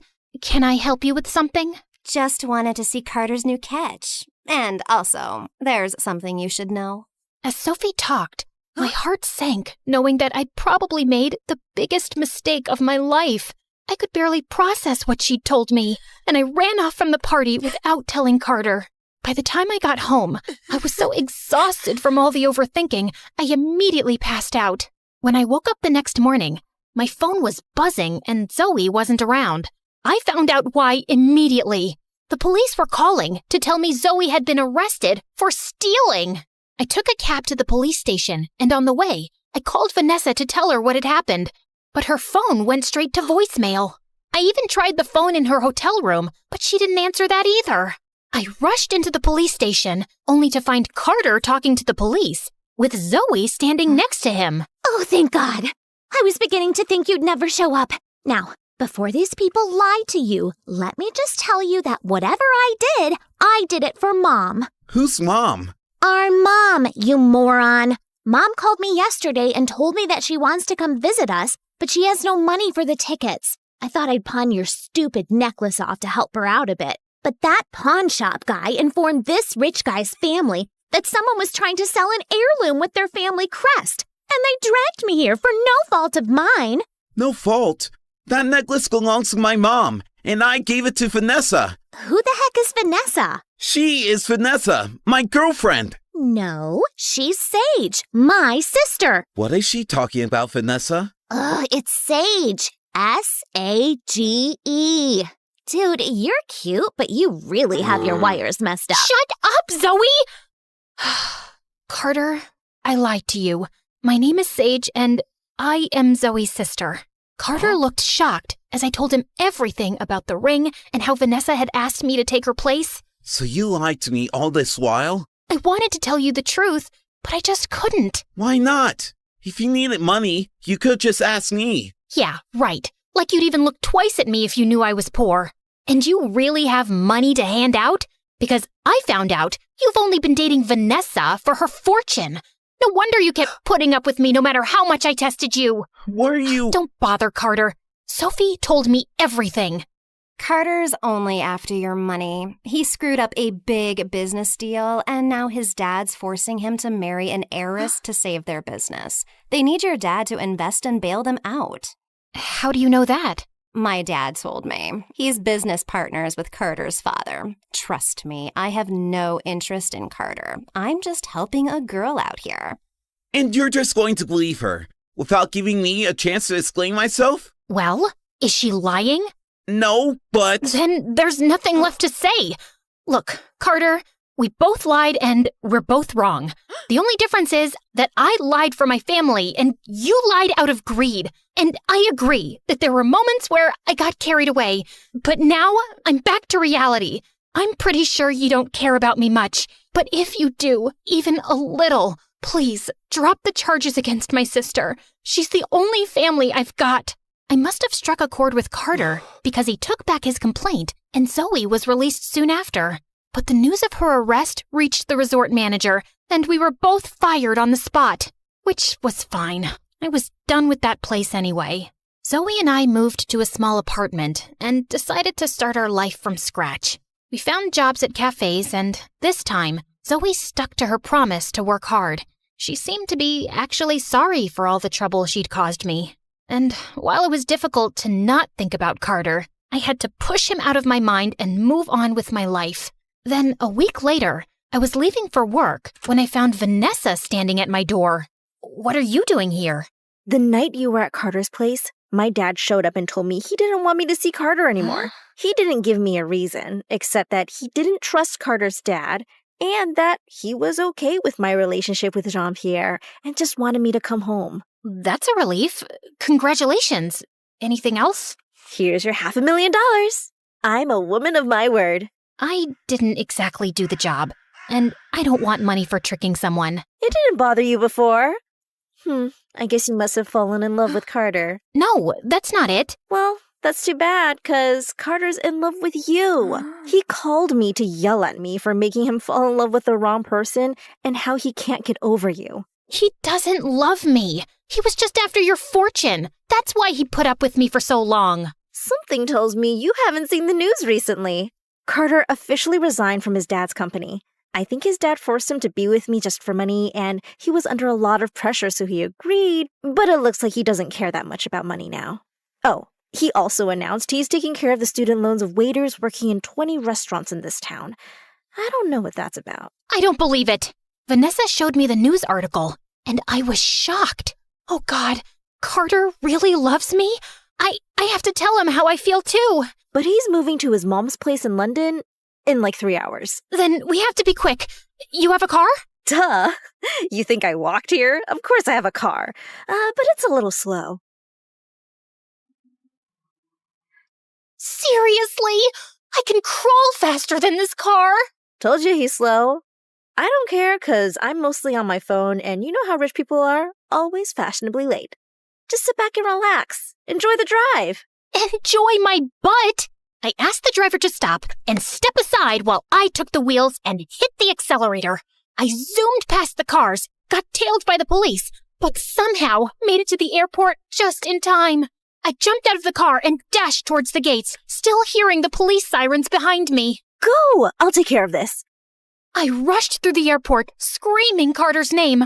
All I could think of was not being able to talk to him and tell him how much I liked him. And my heart sank when I checked the departure charts and saw that the London flight had already departed.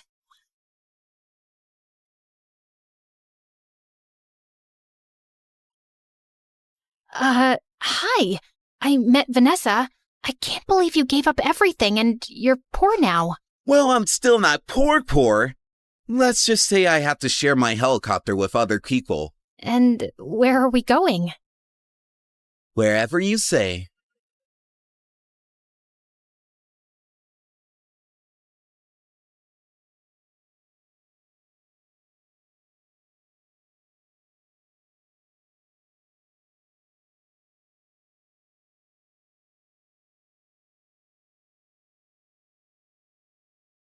Hi everyone, my name is Summer. Please like and subscribe to MSA. I come from a poor family where my single mom used to work in fields for rich people. And since I was the eldest daughter, I always tried to help her out. Except I was kinda slow and really clumsy. Honey, can you go pick up those baskets for me? Sure thing, Mom. Oh, ouch! I'd destroy more things than I'd fix. You're sick, Mom. You should rest. I'll feed the cattle for you today. Oh no, wait, Summer, no, shh. You can thank me later. But as soon as I went near the animals, I stepped on a cow's tail and sent them all running around in panic. Just then, my BFF Jackson showed up, laughing like crazy. I guess that adds to another of your achievements this week, Summer. Shut up and help me. Jackson's family had lived next to us for years, and we'd grown up really close. And since he was a freaking genius, he'd help me study while I just tried to sleep my way out of it. At school, all the girls drooled over him and came to me to put in a good word for them. Can you give these chocolates to Jackson and ask him to come to our party? Nah, I got a test. You can eat them all. Really? The girls would hate me for being his favorite. And likewise, I adored him too. He was really hardworking and had part-time jobs to support his mom, who was sick most of the time. One day, I went over to check on his mom, and he was surprised when he came home. Summer, what are you doing here? I knew you'd be working late shifts, so I thought I'd help out. I am so lucky to have you in my life. I love you. Suddenly, my eyes went all wide. What, you don't like me? Oh, no! I mean, yes, I like you a lot. But I thought you were too perfect and wouldn't like someone like me. You're the most beautiful person, both inside and out. Summer, I don't just like you, dummy. I love you. After that, Jackson and I started dating, and it was really fun. But over time, things started to get tough. Jackson's mom got sicker, and he became super stressed and started working more part-time jobs. He'd be so busy that I'd barely get to see him. So one day, I decided to stop by at the ranch where he worked. But when I got there, I saw Jackson's clothes were all muddy and a bunch of kids our age were messing with him. How dare you touch me, you filthy rat? I didn't touch you on purpose. I was just trying to save you from falling. But suddenly, the girl slapped Jackson hard across his face, and I just couldn't watch him being humiliated like that. You jerks! Leave him alone! I jumped over the fence to save him, but I ended up landing in a puddle. Ugh! The other kids started laughing, and Jackson pulled me away quickly. But the next day, Jackson came to my place with the most extraordinary request. Summer, if I asked you, would you date the guy I work for? What? You want me to be someone else's girlfriend? No, I just want you to pretend. Why would you ask me to do that? And do you mean one of those jerks who was bullying you? Just hear me out. He asked me if I could get him a fake girlfriend in exchange for a lot of money. Summer, you know I'd never even think of such a thing if I didn't really need it. Mom needs that surgery soon. So, you'll put me up for sale? No, don't say it like that. It's just like any job. It doesn't mean anything more. Please, help me. I knew his need was genuine, but this was insane, and I refused. The next few days, Jackson kept texting me to apologize, but I didn't want to talk to him. Until one day I came home and Mom told me that Jackson's mom had been admitted to the hospital. I went there as fast as I could, and it broke my heart to see how defeated Jackson looked, and I decided to go along with the fake dating plan. I was going to get him that money, and maybe even teach those jerk kids a lesson. When I told him I'd do it, Jackson was shocked. Are you sure, Summer? Yeah, I'm sure. I can't thank you enough. You're the best. The next day, I went to see that guy Aiden at his ranch. Interesting. Aren't you Jackson's girlfriend who tried to save him that day? That was brave of you, although you looked pretty stupid. Also, you don't find it weird that he has no problem with you dating another guy? What? No, Jackson and I are just friends. Wow, you're one amazing friend. So you're single then? Yeah, but don't get any ideas. I'm only here to be your fake girlfriend. And as far as you're concerned, I'm like, gay. I see you and I feel nothing. In fact, I look at you and I want to puke. Yuck. Oh, really? How are you going to be a convincing fake girlfriend for me then? 'Cause I'm a top-class actress and I've played major roles in school plays. I played Juliet once, and in the end, I laid so still, some people actually thought I'd died. Pretending to be your girlfriend will be a piece of cake. Why do you need one, though? Is it hard to find someone to actually like you? None of your business, girl. And I might regret this deeply, but you're hired. He told me he was going to enroll me into his school, and we had to make everyone believe that we were super in love. But I wasn't going to make this easy for him, especially after the way he and that girl had treated Jackson. I was going to be the most annoying girlfriend ever. On the first day, I put on a hideous outfit to embarrass him. God, who is that clown with you, Aiden? What is she even wearing? Ew, she smells like cattle. But my plan failed because Aiden shut everyone up and told them I was his girlfriend, with pride. Just then, the same girl who slapped Jackson at the ranch came catwalking towards us. You must be crazy, brother. I mean, just look at her. Our maids dress better. Turns out that witch was Aiden's stepsister, Meg. It is what it is, and you gotta deal with it, Meg. But later that day, as we were heading home, Aiden warned me. Look, take my credit card and get yourself some decent clothes. This is very important to me, so don't joke around. People have to believe you're my girlfriend, so you need to look and act the part. I nodded and smiled sweetly, but I wasn't going to stop so easily. The next day during lunch, all eyes were on us, so I filled my tray to the top with food. Seriously? What's wrong with you? A girl's gotta eat, man. I have a healthy appetite. I kissed him on the cheek and danced back to our table. I ate like a pig and let out the loudest burp. It was so funny to see Aiden act like this didn't bother him. But just then, a skinny guy with glasses walked up to our table and asked Aiden's friend for some money he owed him for doing his assignment. You want money? Here you go. And he threw some of his loose change at the poor guy's face. I suddenly lost my temper and flung my orange juice at him. What the heck? Aiden, control this ill-mannered girl you got from some jungle. Aiden suddenly leapt up and grabbed that guy's collar, but the rest of them quickly separated them and the jerk stormed off, fuming. But then Aiden pulled me away angrily. Ah, stop! What are you doing? What is wrong with you, huh? Why are you acting like this? Those people are my friends. They're jerks, and so are you. But I already knew that. And I hate rich, entitled brats like you. And I hate poverty. And I hate that I have to pretend to be your girlfriend and— Oh, shut up. I don't care about your whole poverty speech. You agreed to do a job, and whether you like it or not, you'll act like my girlfriend who's dying to make me happy. And I know you're doing this because your friend's mom is sick, and the treatment is super expensive. It's nothing he can afford, even if he works his butt off for the next 5 to 6 years. You better behave or I'll fire you. Gosh, I hated him even more now. I even stayed late at school so I could avoid going back with that jerk. But then Meg and her friends caught me and locked me up in the janitor's closet. Hey, open up! I kept banging on the door for a while, but it was no use. I tried calling Jackson and left him some messages, but he wouldn't reply. And then suddenly the door flew open and I was so startled that I lost my balance and fell to the ground, hurting my ankle.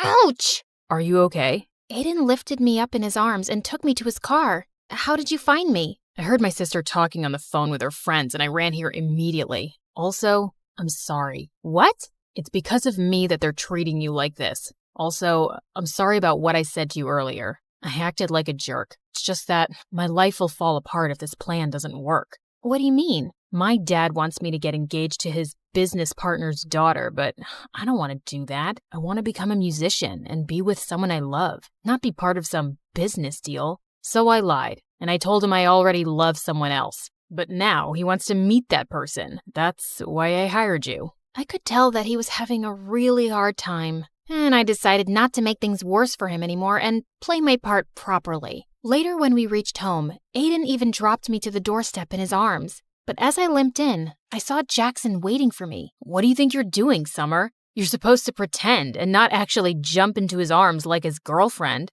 Huh? I hurt my ankle and he just helped me. You could have just walked. What? I'm doing all of this because of you in the first place, and you're being so— Okay. Don't get mad at me, please. It's just that I love you and I got kind of jealous, and I'm sorry, okay? It felt kind of weird, but I could understand his jealousy. And now I just wanted to get this job done as soon as possible. My weird and clumsy habits would come in my way often, but Aiden didn't make me feel bad about it. And I discovered that he was actually a nice and kind person. Once when he was dropping me off at home, he suddenly dialed someone's number and wished them a happy birthday, warmly. That was my old nanny. I adored her when I was a kid, and we've stayed in touch. That was actually really sweet. I couldn't remember the last time I'd even called my favorite aunt on her birthday. And it was things like this that made me warm up to him. And we slowly became good friends. A few days later, it was my birthday, but Aiden told me he had a party at his place and wanted to introduce me to his parents. When he picked me up that evening, I saw him in a suit looking so handsome. Whoa, you look so pretty. You don't have to pretend. No one's watching us here, Aiden. Suddenly, I lost my balance, but thankfully, Aiden caught me in his arms. For seconds, he kept staring into my eyes, and my heart raced like crazy. It's a shame we aren't dating for real. Somehow I pulled myself back up and stomped on his feet. I would never have dated you for real. You're not my type. Later at the party, Aiden was about to introduce me to his parents, but on the way, Meg stepped on my dress and I ended up crashing into the party cake, which went flying into Aiden's parents' face. Holy freaking cake monsters! It was such a disaster and I just ran out of there. But on my way out, I crashed into Jackson. I hadn't seen him in days. Jack, what are you doing here? And where have you been lately? I came to work here for the night so I could make some extra cash. And I've been busy, but I'm surprised you even noticed or cared. Why wouldn't I? You're my boyfriend. And do you know what day it is today?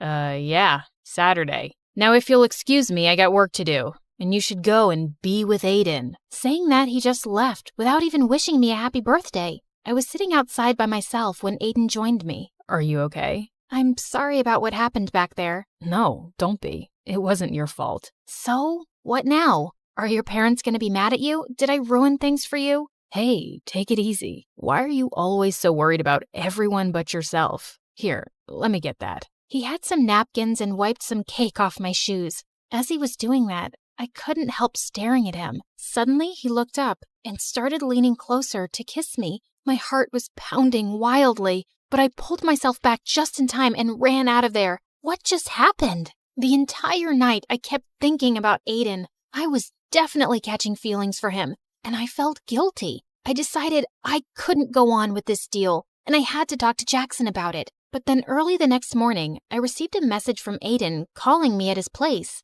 When I got there, I didn't see Aiden, but his parents and Meg were there. And so was Jackson. Look who's here. The famous gold digger who's trying to rip my brother off. I have no idea what you're talking about. Your brother and I love each other. Oh, really? Then who is this? Meg told us she heard you calling him your boyfriend last night. So, you've just been playing with my son's heart because he's rich? That's why rich people like us can't trust you filthy lowlives. You're all liars and frauds. I looked at Jackson, but he just stood there. But Aiden suddenly appeared and stepped in front of me. Leave her alone. I told you, I love her, Meg, and if you hurt her again, it's not gonna end well for you. Then it's not going to end well for you either, son. If you're gonna be with this girl, you can just leave with her as well. I already felt so humiliated, and I didn't want Aiden to get in any more trouble. So I ran out of there, and Jackson followed me. I'm really sorry, Summer, but it would have messed up our plan if I'd jumped in to save Aiden's girlfriend.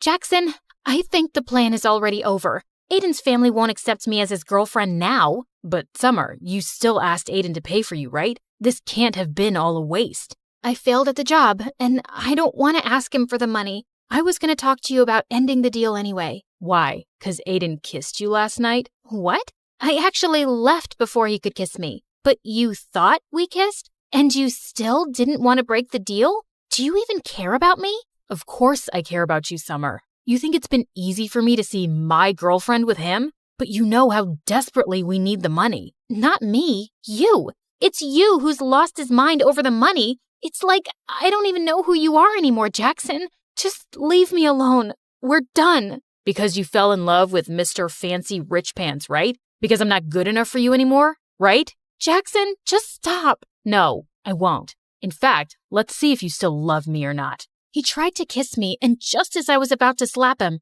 Aiden pulled him back and punched him hard.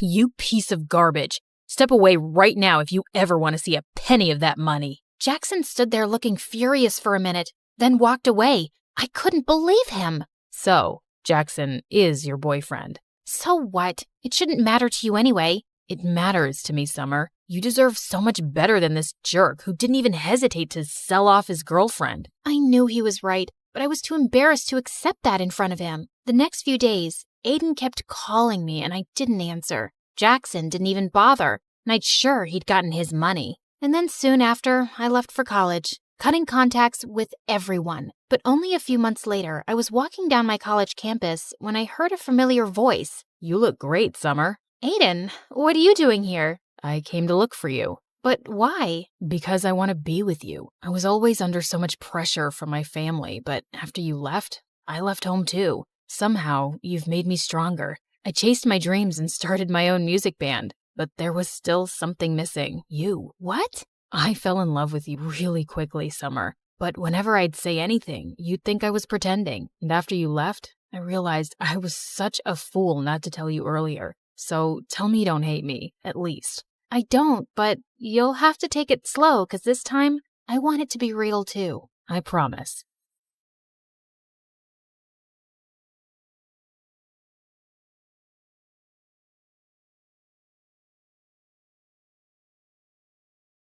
Imagine being on a date at the best restaurant in town, and then the waiter trips and drops his tray full of live lobster, and one of them pinches you. And this is not even the most embarrassing thing that has ever happened to me. Let's take it from the beginning. My mom was a Red Cross advocate for women's rights, and my dad was her bodyguard, so they were always off to this gala or the other, and they left us back with an army of nannies. And when I say us, I mean me and the Chaos Crew, also known as my 5 younger siblings. Food battles, mud fights, glitter bombs, they were so extra. Even Mary Poppins would snap her little umbrella and shuffle up a chimney to escape from them. Every time another nanny left, we got the talk. I'm disappointed in all of you, but especially you, Martha. You're the oldest. You should lead by example. I haven't done anything. Exactly. How are you supposed to become a leader of the future if you can't even lead your siblings? If you were home teaching us instead of running around, I wouldn't have to take charge. What I do is important. More important than your family? When Mom didn't immediately reply, my heart shattered. I rushed to my room and locked it when Mom came to talk to me later. Martha, I'm sorry. Of course I love you. Then don't go. I have to.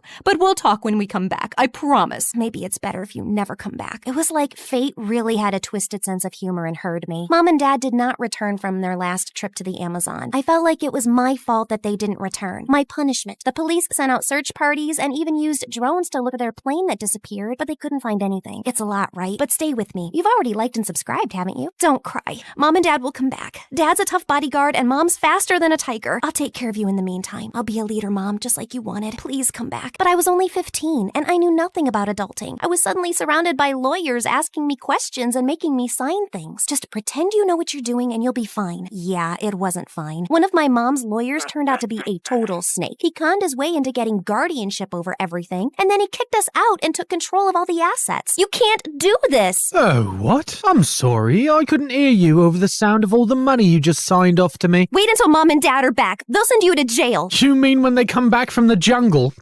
Well, I've got a fortune to spend. Goodbye. I was super angry, but I didn't have time for it. The Chaos Crew had turned into a miserable bunch, and I needed to take care of them first. Right. First step, let's find a place to live. We all put our birthday cash together, and it was enough for a couple of months' rent. Finding someone willing to rent to a group of teenagers was quite a challenge. So I had this crazy idea to dress up like an old lady and somehow managed to get us a lease. Luckily, it was still the summer holidays, so I had time to take up all the gigs I could find, like a plant manager, where I literally had to water plants, cornfield pollinator, and even party entertainer. These children are wilder than my siblings. Let it go! Let it go! Ah! Here, let me help you up. At least my colleagues are all kind. My siblings pitched in as well. They baked tons of cookies and sold them, pretending to be Girl Scouts. And they muddied everyone's cars at night so they could offer a wash-up service in the morning. At a premium, of course. Who knew that being little devils would come in handy? By the time school started, I had turned 16, and we had all transferred to public school. I was so nervous on the first day. And then I got to class, and all the desks were already taken. Well, now I'll have to stand in the corner like a potted plant. But then a girl sitting in the last row waved at me. She was dressed in this bright orange shirt with space buns, and her desk was hidden under a pile of comics. Come here, we can share. There's a desk under all that? Where can I get a chair? Oh, we'll share mine. By the way, I'm Bree. You can call me Brilliant. Bree was a weirdo, but she was also pretty awesome. She gave me all her notes and knew all the juicy gossip. That girl there, her mom works in marketing, so she always knows the latest discount codes. And that one there, don't talk about her nose. We became best friends, and eventually I told her about my story. I want to save up enough cash so I can find my parents. You're so strong. I want to be like you. You're perfect the way you are. I'm not. I'm almost 17, and I've never had a boyfriend. Everyone I confess to just rejects me, and Darius doesn't even know I exist. Darius was Bree's crush and the captain of the school's chess team. Are you sure he's the right guy for you? He's the one. I can feel it. And this time, I'm going to get my confession right. Bree's plan was as crazy as she was. She got dressed up as a chess piece and painted the whole club room as a giant chessboard with a banner that said, "Will you be my checkmate?" But when Darius walked into the door, he freaked out. Where is it? What? My chessboard! There was a game I've been playing since I was a freshman!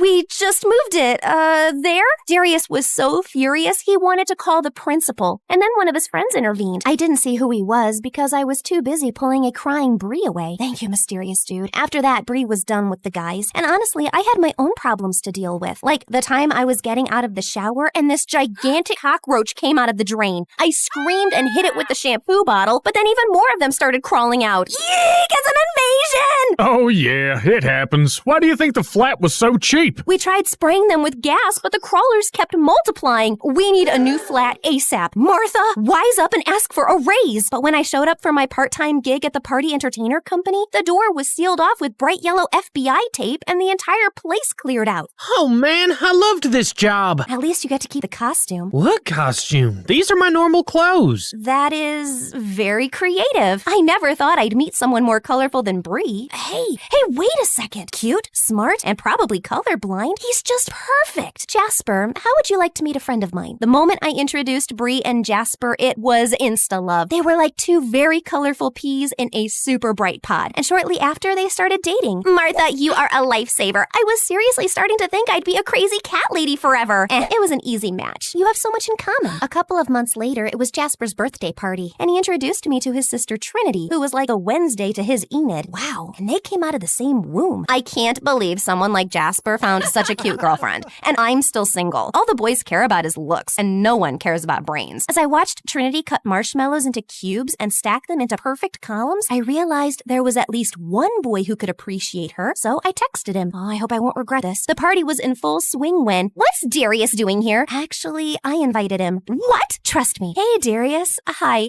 this is Trinity, and she likes cube-shaped marshmallows. Round marshmallows make no sense. Finally, someone who gets it. And just like that, Darius the ice cube started melting. See, I told you he wasn't the right one for you. She is. OMG, you're right. You're like the matchmaking queen. I realized how happy Bree's words made me. Helping other people is so cool. But fate was once again ready to kick me down because I got a call from the hospital. What happened? They're saying my brother picked up a sandwich from the bin, but it had some glass in it and now he needs stitches. This is all my fault. If we had more money, he'd never pick food from the bin. And now how am I going to pay for the operation? We don't have insurance. I even tried to call the snake lawyer, but... Oh, I love that you think I should care. Bye. Luckily, the operation was a success, and my brother was okay. When I got to the hospital and asked for the bill, the receptionist told me it had already been paid. It was a young guy. There, he's just walking into the elevator. I tried to catch up with him, but the elevator doors shut in my face. Gosh, I swear his back looks so familiar. Who is he? Thanks to my mysterious angel, the accident had resolved well, but it had shown me how much I needed a new job. After Darius and Trinity became a thing, the whole school was buzzing with the rumor that I was the one who set them up. People were begging me to find them their perfect match. Every time I opened my locker, I was buried in a pile of profiles and love letters. How do I fix this? I'm happy to help, but I can't keep doing this for everyone. I gotta focus on finding a new part-time job. Well, why don't you open a matchmaking agency? But I feel bad to ask people to pay for love. Then only ask for a donation from the successful ones. And who knows, maybe you'll find the right match for yourself as well. Right, like I have time for that. But Bree is right. This is something I'm good at. I should at least try. So the next day, I got Bree and Jasper to help me throw my first matchmaker party. By the end of the night, the donation box was bursting with cash, and everyone was coupled up. Almost everyone. As I stepped into the bathroom, a girl ran up to me, and she was dripping wet. How could you match me up with that dimwit? I told him, pass me the water, and he poured it on me. Him as in, I checked my notes. Kuro? Kuro was one of my top candidates. 1 year older than me, and a looker. Plus, he aced all his classes. Oh, and he loved hamsters, and gaming, and, to be honest, I might have stalked his online profile a bit. Can't help that he's so cute. And then he called my mom your grandma. It has to be on purpose. I'm sorry. I'll find you a new match. How about Timothy? Thankfully, Timothy was a total catch, so the girl was happy, and my reputation was saved. My agency was killing it, and my siblings and I finally moved out of Cockroachville. But to track down Mom and Dad, I needed some serious cash, and that meant tackling my biggest issue. Kuro, what's up with him? On paper, he's a catch, but every girl I set him up with comes back with a nightmare story. He took me on a boat trip, and we almost sank. We went ice skating, but he didn't know how to stop, and we crashed. We tried a cooking class, and he somehow managed to burn the spaghetti, set off the fire alarm, and evacuate the entire restaurant. He's ruining my perfect score. How can someone be really that clumsy? Maybe you need to find out by yourself. Bree was right, so I bought a wig and contact lenses and set up myself for a date with Kuro. As soon as he entered the restaurant, he tripped on his own feet and crashed into the waiter, and everyone was looking at us. But instead of being angry, I just smiled. So, Kuro, tell me about yourself. Well, I'm kinda clumsy. I'm sorry. It's not so easy to scare me. I mean, I survived a cockroach invasion. A what? So I told Kuro everything about my horrible flat and crazy summer jobs. He laughed and then got back from the toilet with a whole roll stuck under his shoe. which then led to the lobster accident, which I told you about already. And gosh, he really is a menace. You're giving up? Never. The second date was better. We only got a batch full of super salty popcorn. The third date was almost normal. And by the fourth, I realized he'd done nothing clumsy. Wow, I guess he was just nervous. I started to get so comfortable around him that I even told him about my mom and dad's disappearance. Don't lose hope. I bet they're still out there somewhere. I know they are. If it hadn't been for that awful lawyer. What lawyer? After I explained how we got conned, Kiro was super mad. I can't believe he can get away with something like that. He's a lawyer. Who is the police gonna believe? There must be some evidence. The more I listened to Kiro, the more I realized he was right. I didn't have time or money before to go after him, but now it's time for the Chaos Crew's return and get our revenge. That night, we went to our old house and stuffed some old rotted beans in all the air vents. Less than half an hour later, the people inside were opening all the windows. Stage 2, go! Dressed up as a cleaning crew, my siblings rang at the door while I sneaked through a window. It was dark, but I grew up in this house. I know it like the back of my hand. I waited until the Chaos Crew started to fill all the vents with flour, making everyone cough, and then I went into the study. Okay, focus. He won't leave around a folder with evil plan written on it, but as I looked into a drawer, that's exactly what I found. As I scanned through the pages, everything became clear. My parents! I can't believe they— Drop that! I looked around to see if there was anything I could throw at him, but he had me backed into a corner. I thought I smelled a rat. Now be a good girl and— Conk! The lawyer dropped, and behind him was Kiro holding a big law book. The power of knowledge, eh? OMG, thank you. But how did you find me? I might have followed you. Sorry, I was worried. While Kiro tied him up and called the police, I whipped out the phone and called the number I had found in the evil plan folder. Sugar Leader's Bakery? Yes, I have to place an order for 27 cinnamon rolls. Thank you. Please work. Please work. Attack! Mistaking Kiro for a bad guy, my siblings jumped him. And by the time I pried them away, the police had arrived. Arrest them! They're trespassing! It's not your house. My parents are missing, not dead. So by law, my signatures are invalid. But the evidence was clear, and the police dragged him away. It turns out we weren't the only family he had conned. He's going to be in prison for a very long time. A few days later, my siblings and I returned to our parents' home. I invited Kiro, Bree, and my friends to celebrate, but I couldn't sit still. Finally, the doorbell rang, and when I opened the door, my parents were there, alive and well. My babies! We're so sorry. We were working with Native communities to stop illegal activities, but we were forced to go underground to save the project. We left our lawyer a number and a safe message so that you could reach us in case of an emergency. That's the call you made? Yes, that arrogant man had written everything down. He was supposed to explain everything and take care of us. Instead, he even told our parents to stay away because we had received some threats. We should have never trusted him. But now you're home and you're going to stay, right? Mom and Dad looked at each other, and for a moment, I was afraid that they might leave again. Of course we're staying. We learned our lesson. And who are all these nice young people? I introduced all my new friends to my parents and told them how much they had helped me. But when it was Kiro's turn, I hesitated. Is he a friend, a date, a boyfriend? He doesn't even know I'm the matchmaker. This is Kiro, and I've never been completely honest with him. I turned to him. I hope he understands. Kiro, I'm not one of your matches. I am the matchmaker. I braced myself, expecting rejection, but— I already knew. What? Why do you think I was such a loser with other girls? I've had a crush on you since Bree's wild confession to Darius. But you were so wrapped up in your agency, you never even gave me a second glance. I had to do something drastic to get you to notice me. Bree's confession? But I squinted at him. Right, he was the guy who stopped Darius from going to the principal. And OMG, you also paid for my brother's hospital bill. Yeah, I overheard you talking about it at Jasper's party. Why didn't you tell me? I didn't want you to go out with me because of money. I couldn't believe he'd done all that just to date me. I guess this answers my question. Mom, Dad, I'd like to introduce you to Kiro, my perfect match. I grabbed Kiro's hand, and as I saw the happiness on his face, I knew I had made the perfect choice. Welcome to the family, Kuro.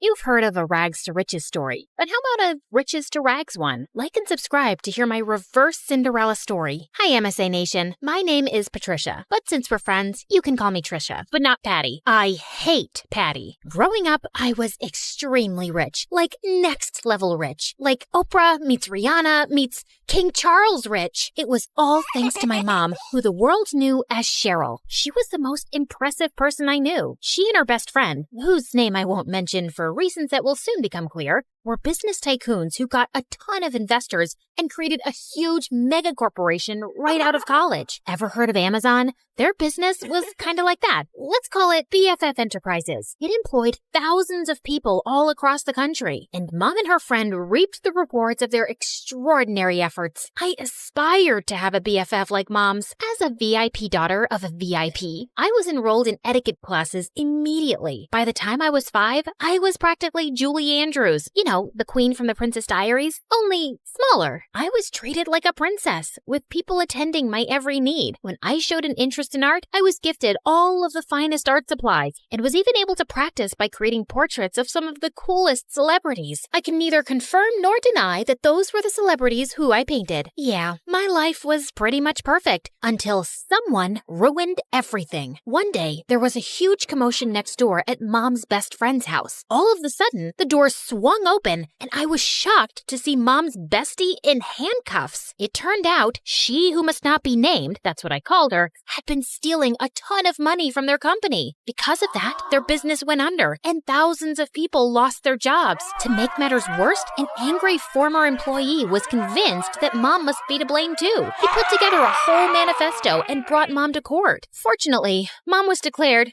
innocent. I knew she always would be, of course. She who must not be named was proven guilty and sent to jail. The employee who had lodged a case against Mom ended up behind bars for defamation too. Mom's name was cleared and she and I lived happily ever after. That's the end of my story. Thanks for tuning in. Just kidding. It got a whole lot worse from there. Even though she was innocent, the public knew Mom as the face of the company, and they were mad. Mom and I weren't exactly well-equipped to fight off an angry mob, so the government intervened for our safety, and we were forced to join the Witness Protection Program and completely change our identities. We were given cover stories and everything. So, remember before when I said my name was Patricia? Well, that was sort of the half-truth. I had a different name before all of this mess. A gorgeous name, but that and everything else were taken from me when she who must not be named ruined my life. I was pulled from my life of glamour and ease and relocated to here. Yeah, the house was a serious downgrade from what I was used to. See what I mean about an opposite Cinderella story? I know this is different from what we're used to. At least we still have each other. One day, we'll live in a big mansion again. I hoped she was right. In the meantime, Mom set up security cameras everywhere. She was afraid someone would somehow find out who we were and try to break in and steal whatever valuables we had left. That fall, I started up at my new school. I thought it would be a breeze. I'd never had any problems making friends before in my fancy school back when I had money, but here, everyone was staring at me as I walked in. I felt like a total fish out of water. What, are you like from Gossip Girl or something? It got worse in the classroom. May I use the washroom? Mayhaps the princess would like a peasant to escort her. And even worse than that in the cafeteria. Look, Gossip Girl thinks she's at a royal banquet. Here, have some slop like the rest of us, princess. I was about ready to blow my cover and demand Mom let us move back to her old life when... Hey, leave her alone. Your mama sure would be mad if I told her that this is how you minded your manners. Wow, thank you for that. Don't mention it. Someone has to show you some proper small-town hospitality. I'm Sally. Patricia. Where are you from, Patricia? I grew up in the big city with a ton of money.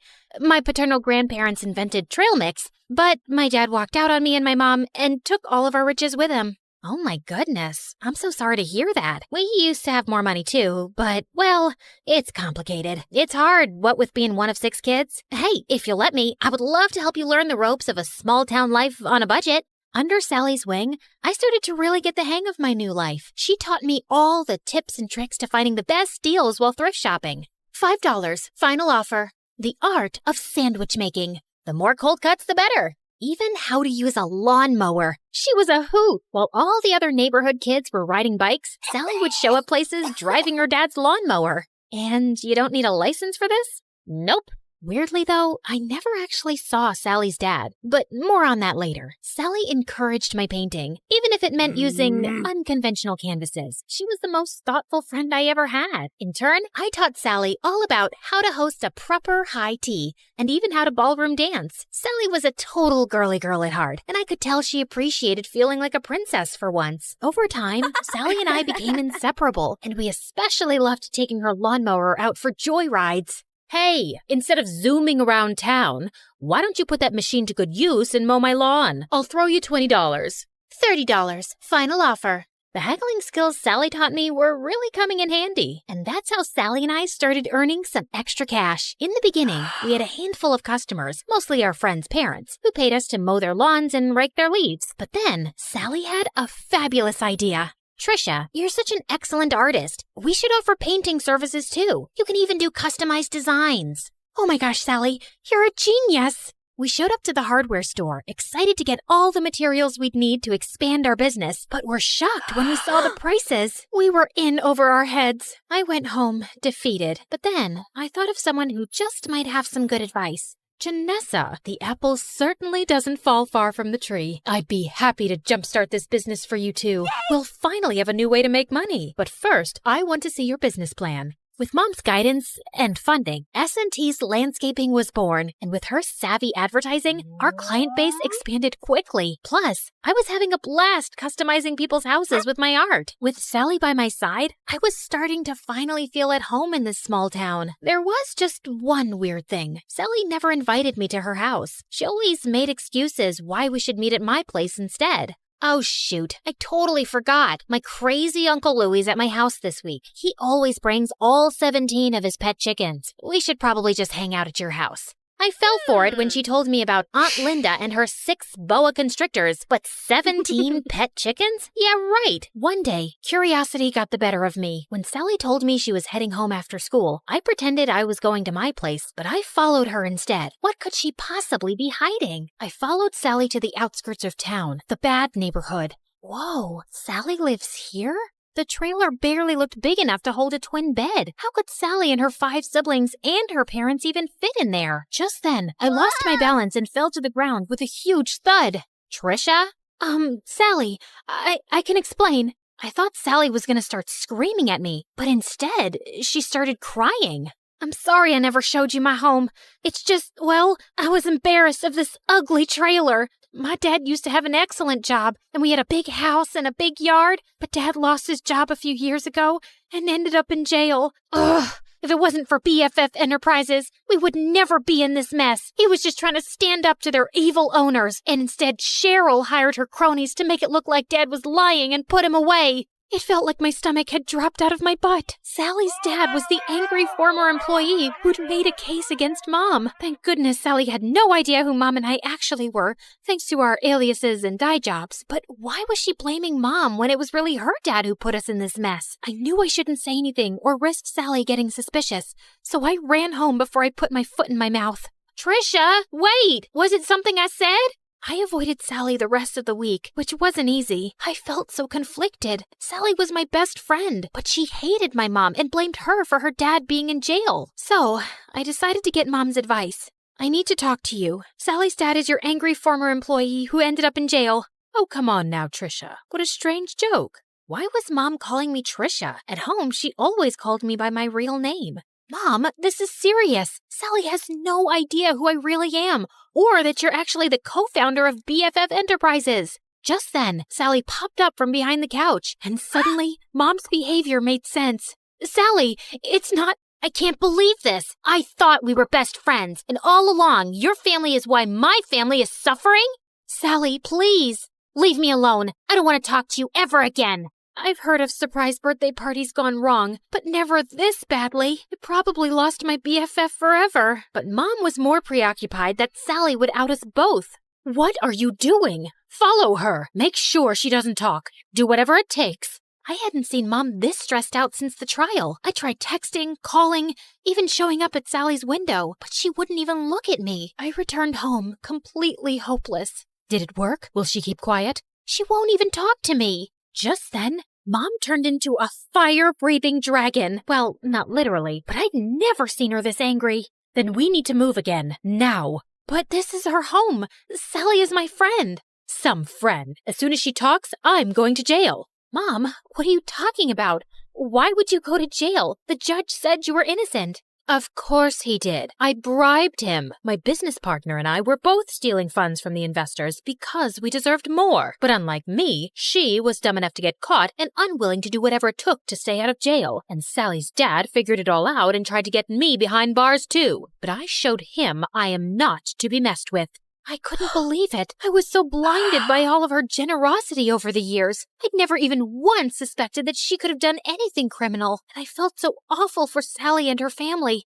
They didn't deserve this. But then again, how could I choose between my mom and my best friend? What Mom said next, though, made everything totally clear. You got us into this mess. Now you have to get us out. Me? I'm just a kid. You're the one who was so greedy that you stole money and ruined your company and all of your employees' lives. You even let your own best friend take the fall. You cared so much about money, you forgot about what really matters, friendship. Trisha, come back here. My name isn't Trisha, Mom. It's Janissa. So, let me reintroduce myself. Hi, MSA Nation. My name is actually Janissa. Pretty, right? Okay, back to the action. I grabbed the security cameras on my way out and headed straight to the police station. It had our conversation and Mom's confession recorded. The police took my mom away, and because I had just turned 18 recently, they let me take care of myself. And that night, the story was all over the news. I knew I'd done the right thing, but I'd never felt lonelier. The next morning, I woke up to a knock at the door. Sally, you have to believe me.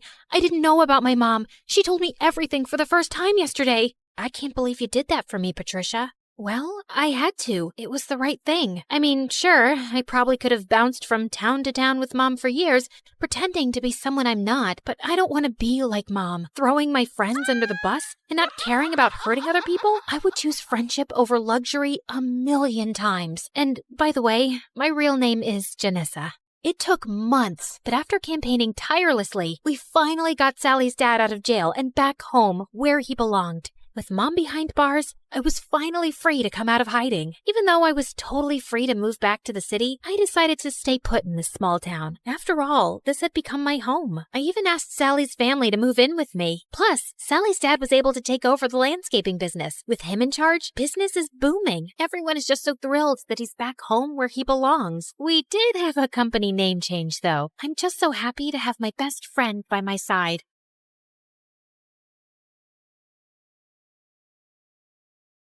Hi, I'm Carly. This is my crazy story. Before I continue, please like and subscribe. I was born to a single mom who worked very hard to raise me and my twin sister Blake. Blake was born with a rare condition that impacted her kidneys, and she was always sick. Since Mom was busy juggling things at home and work, it was my duty to look after Blake.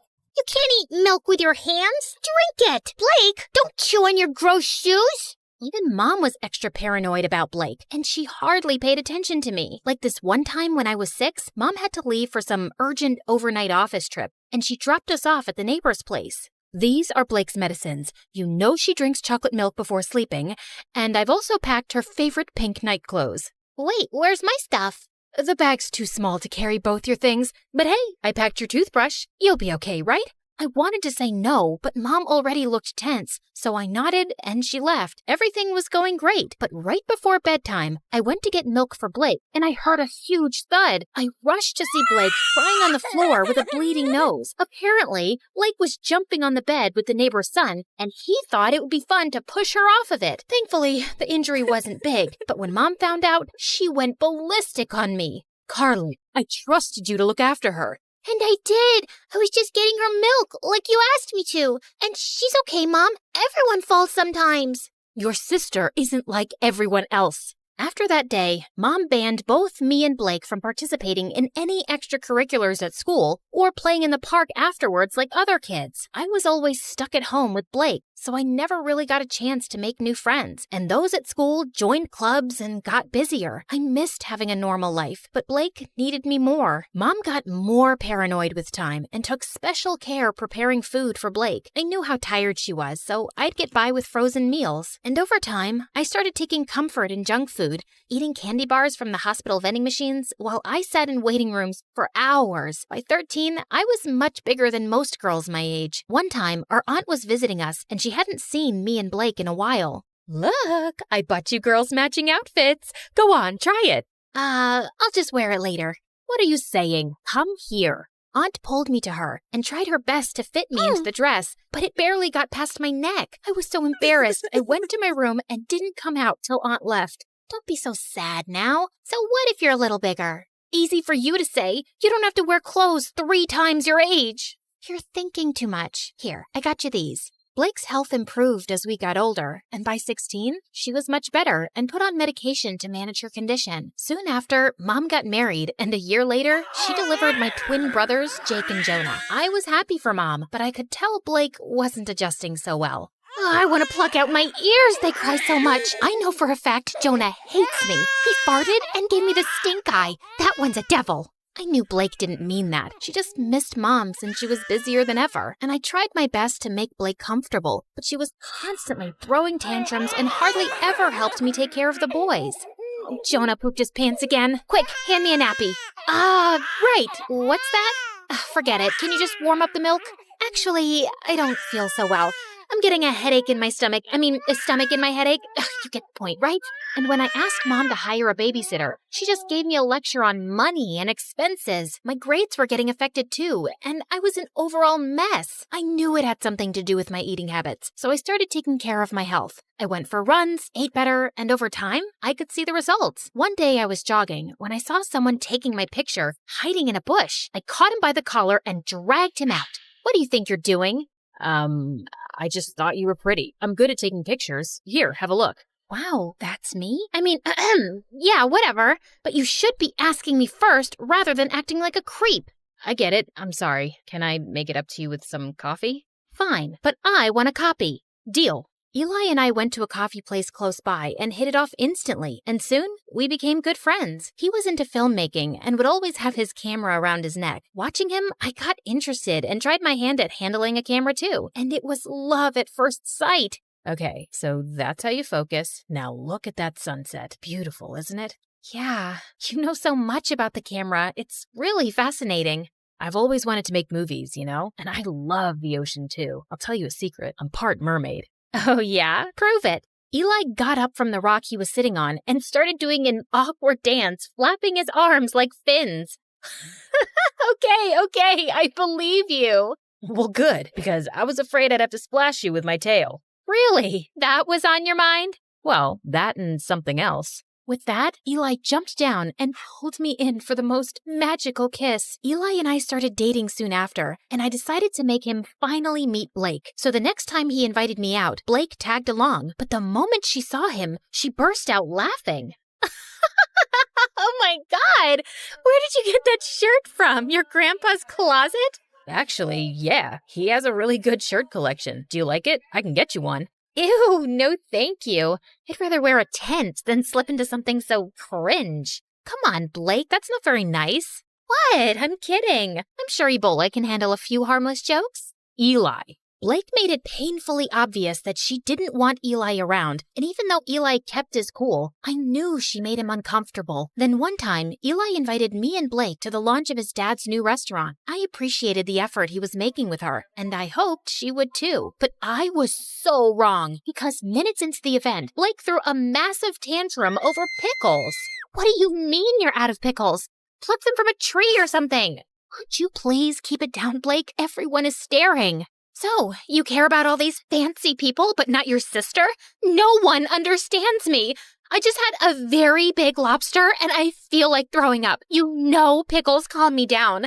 This is such bad customer service. Hey, you have pickles, and you, and you. And then she started taking pickles off of everyone's plate till Eli intervened and dragged us outside. What's the matter with you, Blake? What? It's not my fault your party sucks. At least I brought some entertainment to it. Blake, let me handle this. Eli, I'm really sorry for the mess, but what? Your sister's not normal. And you are? You're so boring, if someone stole your identity, they'd give it up, because it sucks. You really need to watch your tongue. And you need to watch your hands around my sister. Guys, please. Before I could say another word, Blake started hyperventilating and fainted. We immediately took her to the hospital, where the doctors told me that she passed out from anxiety and high blood pressure. Thankfully, she was out of danger. I'm really sorry about Blake, but that girl's out of control. You've got to draw a line somewhere. You saw what happened, Eli. You can't just scream at her like that. She's my sister. I can't be around her, Carly. This is going to be a problem. I wanted to stop Eli, but there was nothing more I could say. Blake was my sister, and she came first. I didn't meet Eli for a few days, and a week later, he told me that one of his movies that I'd helped him with had gotten selected for a local film festival. He wanted me to come, but Blake was still recovering, and I couldn't leave her alone. But when he came back, he told me something shocking. Everyone loved the movie, Carly. One of the biggest film schools in New York wants to take us both in on full scholarship. How amazing is that? I don't know what to say, but I don't think Mom would let me go to New York, Eli. You're a great filmmaker, Carly, and you should give it a fair shot. And think about it. You could finally live your life on your terms. God knows you need it. I was numb for a second, and then I felt like someone gave me new wings. It did sound like an amazing opportunity. All I had to do was convince Mom, but when I told her, she looked at me like I'd asked her for her kidneys. Have you gone crazy? You can't move to New York. Your life is here with me and Blake. I applied to this marine biology course on behalf of both of you, and you guys got in on scholarship. This was always the plan, and it's the right one. But that's not what I want to do. I want to make movies. I'm really good at this. Everyone says that. Everyone or Eli?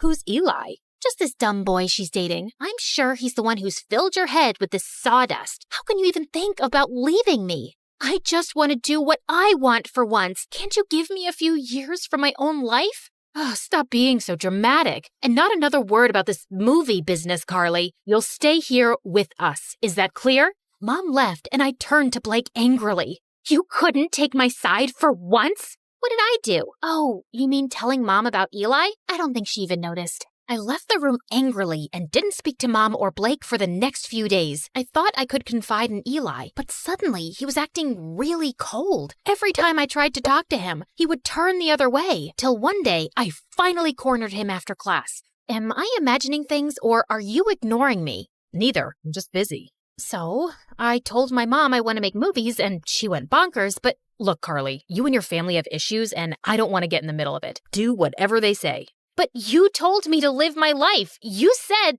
Yeah, I did. And now I'm saying I don't care. You'd choose your clown sister over everything. I've seen that. So good luck, but I don't think I can be with you anymore. Eli, wait. Tell your sister she won.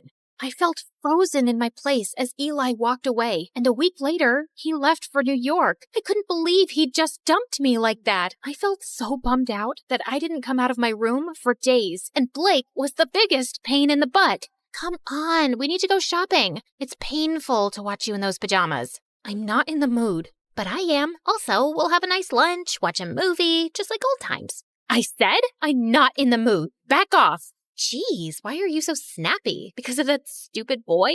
He wasn't stupid. I loved him, Blake, and now he's gone. Because I chose you over him, like always, and you don't care about my feelings, like always. Carly, just leave me alone. Blake left with a small face, and I felt kind of bad, but I was too mad to go after her. The next day, I calmed down a bit and was about to call Blake when her phone started buzzing like crazy. I picked it up, and I was shocked to see it was Eli. Before I could answer, the call got disconnected, and a text message appeared. I did what you wanted. Leave me alone.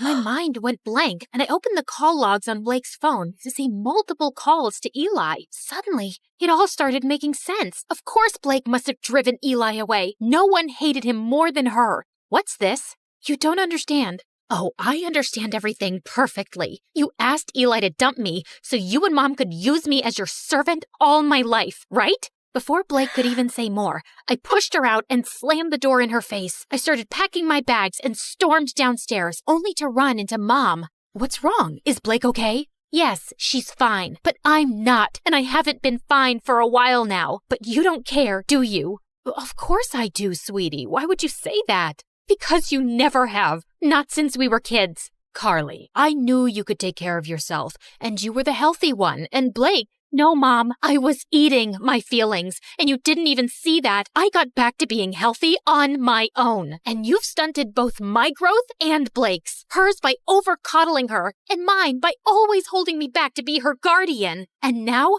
I'm done. I will go to New York because I want to get away from you and Blake, and you can't stop me. I left home and booked a flight to New York. On my way, I called Eli and explained everything to him. He told me that he was proud of me for taking a stand for myself and welcomed me with open arms. We moved in together and I was doing really well in my classes. Mom and Blake tried getting in touch with me multiple times, and even though I missed them, I needed my space. Eventually, they stopped calling. After graduation, Eli proposed to me and I said yes. Life was going great, till one day I heard a knock on the door and opened it to see Blake and Mom. What are you guys doing here? Eli called us and told us about the engagement. Carly, I have a confession. It was me who convinced Eli to break up with you, not Blake. Wait, what? Eli never told me that it was Mom behind everything. I didn't want to stress you out more. I could see you missed your family and this would have made you sad. But I saw the call logs and the messages on Blake's phone. I'd actually been calling him to apologize, but I guess he thought both me and Mom wanted him to dump you. And I don't blame him. I was always awful to Eli. I guess I was just terrified of being on my own without you, but I drove you further away. I'm sorry too, my baby. I'd just become used to having you around, always taking care of everything. And the thought of you going away for college crushed me. I was selfish and always burdened you with too much. I hope you can find a way to forgive me. Thank you for finally acknowledging that. It might take me a while to really forgive you, but I'll get there. I won't lie. I have missed you guys. Then let's start with a hug.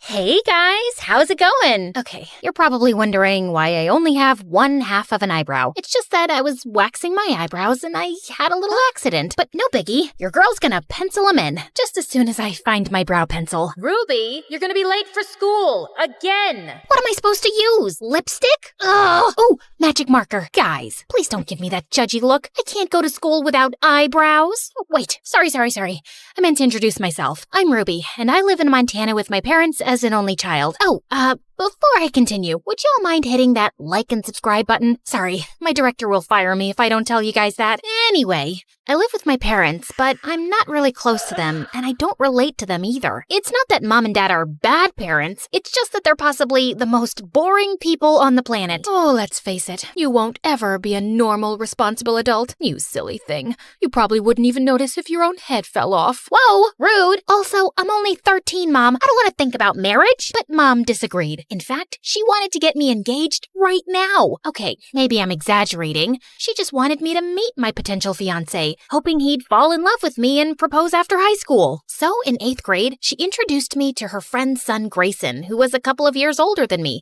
and a triple package. Handsome, smart, and planning on starting his own company one day.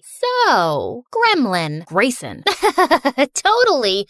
So, your biceps, they're huge. I've never seen biceps that big before. Not that they look bad. They look very, very fine. Sorry, did that sound creepy? I swear, I'm not a creep. Please kill me. Oh, I can't kill you. Sorry, I really can't go to jail for murder right now. At least not until the new Wednesday series gets canceled. Anyway, this has been a lovely meeting, Mr. Healthy-Looking Biceps. Keep up the good work. Boy, that was awkward. I guess Grayson won't be my future husband after all. But secretly, I did really want a boyfriend. So that summer before 9th grade, I decided to give myself a makeover. A new skincare routine, a healthier diet, and a better wardrobe. Though, when I was shopping at the mall for my wardrobe, things got a little crazy. While I was picking out dresses, I also decided to get some new bras. But just as I was walking into the changing room, I ran into my crush. His name was Colin, and I hadn't seen him all summer. He looked a million times more handsome. Hey, dude. Fancy seeing you here. These aren't mine. They're for my mom. Your mom likes bras with unicorns on them? No. I mean, what's wrong with unicorns? Do you have a problem with them? Because that's just racist. I ran off before Colin could answer. That didn't exactly go well. And when I got home, things just got worse. I found out Mom's friend's son Grayson was gonna start volunteering for her company. Remember that handsome snob with the enormous biceps? He wasn't exactly thrilled that we'd be seeing each other all the time at the house and at social gatherings. As if I was excited about it. Ignore stupid handsome Grayson. Back to my glow-up makeover. Not to brag, but I looked like a knockout the first week of 9th grade, and everyone showered me with compliments, including Mom and Dad. Finally, you cleaned yourself up a little. Look, sweetie, our ugly duckling has turned into a swan. Mom! She looked beautiful before, and she looks beautiful now. I don't get what the big deal is. She just caked on 10 layers of makeup to make herself look like a Barbie doll and put on flashy clothes. I just rolled my eyes hearing that. Of course the jerk had nothing nice to say about me. Well, his opinion didn't matter, because the following week at school, guess who finally noticed me? My longtime crush, Colin. Even after our embarrassing unicorn bra encounter, he asked me out to a movie, and a couple weeks later, we started dating. Talk about the perfect start to a girl's teenagehood and high school career. Colin writes me good morning texts and takes Instagram selfies with me. I remember the olden days when I was a sad, lonely girl, but now my life is perfect. On the night before winter break, Colin took me to an exclusive cool kids party. But just as I was getting ready to leave, I saw Grayson waiting for me outside. What the frick was he doing here? And how did he even know where I was? Your parents asked me to come check on you and then drive you home. You're at a midnight party with your boyfriend, Ruby. Someone needs to supervise you. Who do you think you are? My dad? You can do whatever you want, but I don't need any supervision. I meant to do that. Anyway, I'm gonna go kiss my boyfriend now, so bye! I just hope he's available to kiss you. I saw him looking pretty happy talking to some other girl a few minutes ago. Yeah, because it's a crime to talk to other girls when you have a girlfriend. Grayson, get a life. He was really starting to get on my nerves, so to stick it to him, I took the bus home, and he had to drive all the way back to his house for nothing. It served him right for being such a control freak. Unfortunately, though, I couldn't see Colin after the party because he was going on vacation. I knew he'd be busy, but a week went by, and he didn't call or text at all. Okay, no reason to panic. Couples need space. I totally get it. I had other stuff going on in my life. I went to a yoga class, read books, painted my nails. Finally, when we got back to school, I searched everywhere for Colin. I didn't have much luck until I wandered into the school garden to find him kissing another girl. Ahem! Oh, Ruby. Sorry, I meant to tell you. I'm getting back with my ex-girlfriend. We've sort of been on a break, which is why I asked you out, because I was still getting over this precious girl. So I was just your rebound?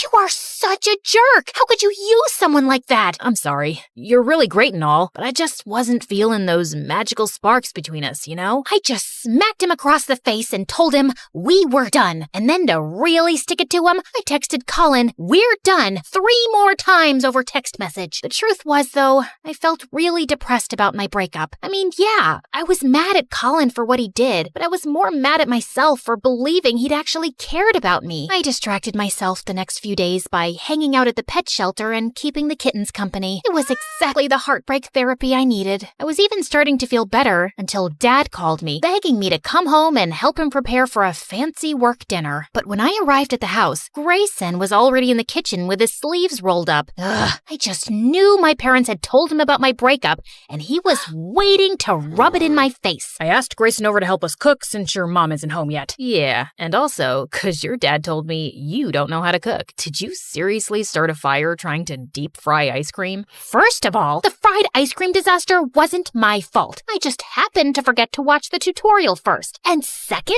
I've had a really hard couple of days, and I don't have the energy to handle you right now. So just go away and don't talk to me for the rest of the night. But you can hang out in my room if you want and use my computer if you're bored. May I recommend MSA videos? Watch them on YouTube, though, not TikTok, because TikTok's bad for your attention span. But anyway, see ya. Unfortunately, Dad didn't let me get rid of the idiot that easily. And as expected, Grayson took full advantage of getting to boss me around and talk to me like I was an idiot. Go salt the water. Don't put sugar, put salt. You're not allowed to touch the knife. I don't trust you around a knife. I felt just about ready to punch him until Grayson came up behind me and guided my hands in rolling the dough with his big, strong arms. It even made my heart rate go fast. I guess it was a good form of cardio exercise. Nice job. You know, you actually don't suck at this. Mom was quite late, but when she finally came, she was with her boss, and his arm was around her. What was that about? Then at the dinner table, Mom and Dad's boss made an announcement announcement. Excuse me, may I have everyone's attention? I would like to introduce my new co-owner of the company. Audrey, darling, congratulations. That also brings me to my other news. The two of us have decided to restart our business in Australia,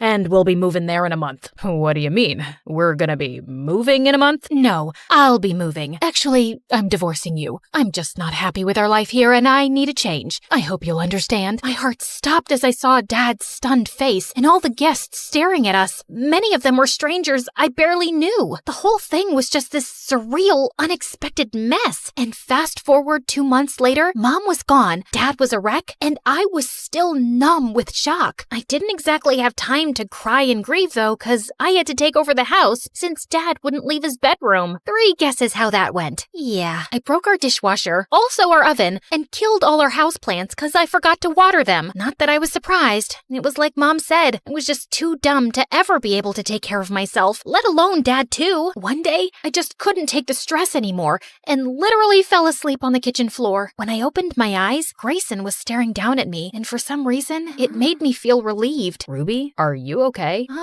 No, I'm not. You know, you don't have to do this all by yourself. I can help you. I'm here for you. I don't want your help. You don't have to suddenly be nice to me now just because you feel sorry for me. I know you hate me. Who said I hated you? I don't hate you at all. All those times I insulted you, I was just teasing. But I'm sorry. I guess I just don't know how to act around a girl I think is cute. Wait, Grayson thought I was cute? No, that wasn't possible. Perfect, handsome, and smart guys like him don't think girls like me were cute. Well, okay, with my glow up, I'm a little bit cute, like Ariana Grande, K-pop cute, but my cuteness was all I had going for me. I didn't have any other good qualities. So yeah, I didn't believe Grayson's words for a second. But for some reason, he stuck around for several days after that and basically forced me to rest and take care of myself. One night, I was even having cramps and he made me tea. Thanks for all this. I really appreciate it. Just, one follow-up question. You said I was cute the other day, right? Yeah, what about it? What do you see in me, man? I mean, I know I kinda got pretty after my makeover. Again, with you and your dumb makeover that I never even cared for. Ruby,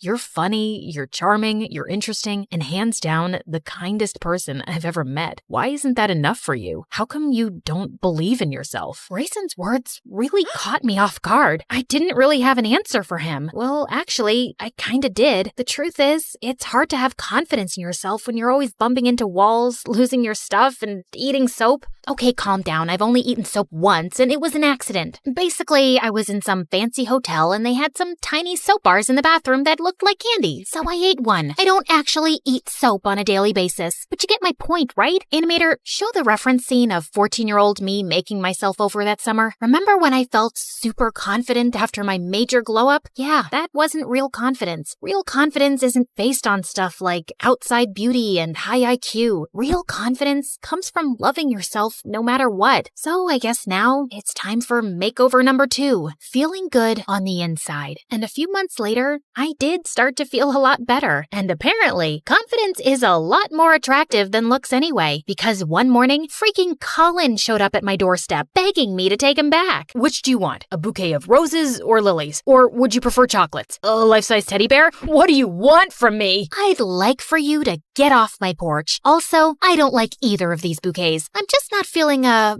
magical spark. I was about to throw the flowers in the loser's face when suddenly Grayson showed up behind me because he was already over at my house. We'd gotten super close over the last few months, and between you and me, I've developed major feelings for him. I guess that explains why I was happy when he sprung onto Colin and tackled him to the ground. The boys were like animals, full on rolling into the bushes, and I certainly didn't mind watching the spectacle. Come on, ladies, admit it. Who doesn't love it when boys fight over you? Finally, though, Colin ended up leaving, and Grayson pulled me into a very pleasant hug. So, when do we get to have our first kiss? Maybe we can have a beach date tonight? Because I really don't want to kiss you next to loud traffic. Animator! Hey, me again. Can Grayson and I maybe have a nicer setting for our first kiss? Yeah, keep going. This is supposed to be my romantic moment, dude. Oh, yeah, I like the sunset. Perfect. Thanks. Anyway, I hope y'all enjoyed hearing my insane drama. If you want more stories in this style, make sure to comment below. Ruby, our craziest MSA character.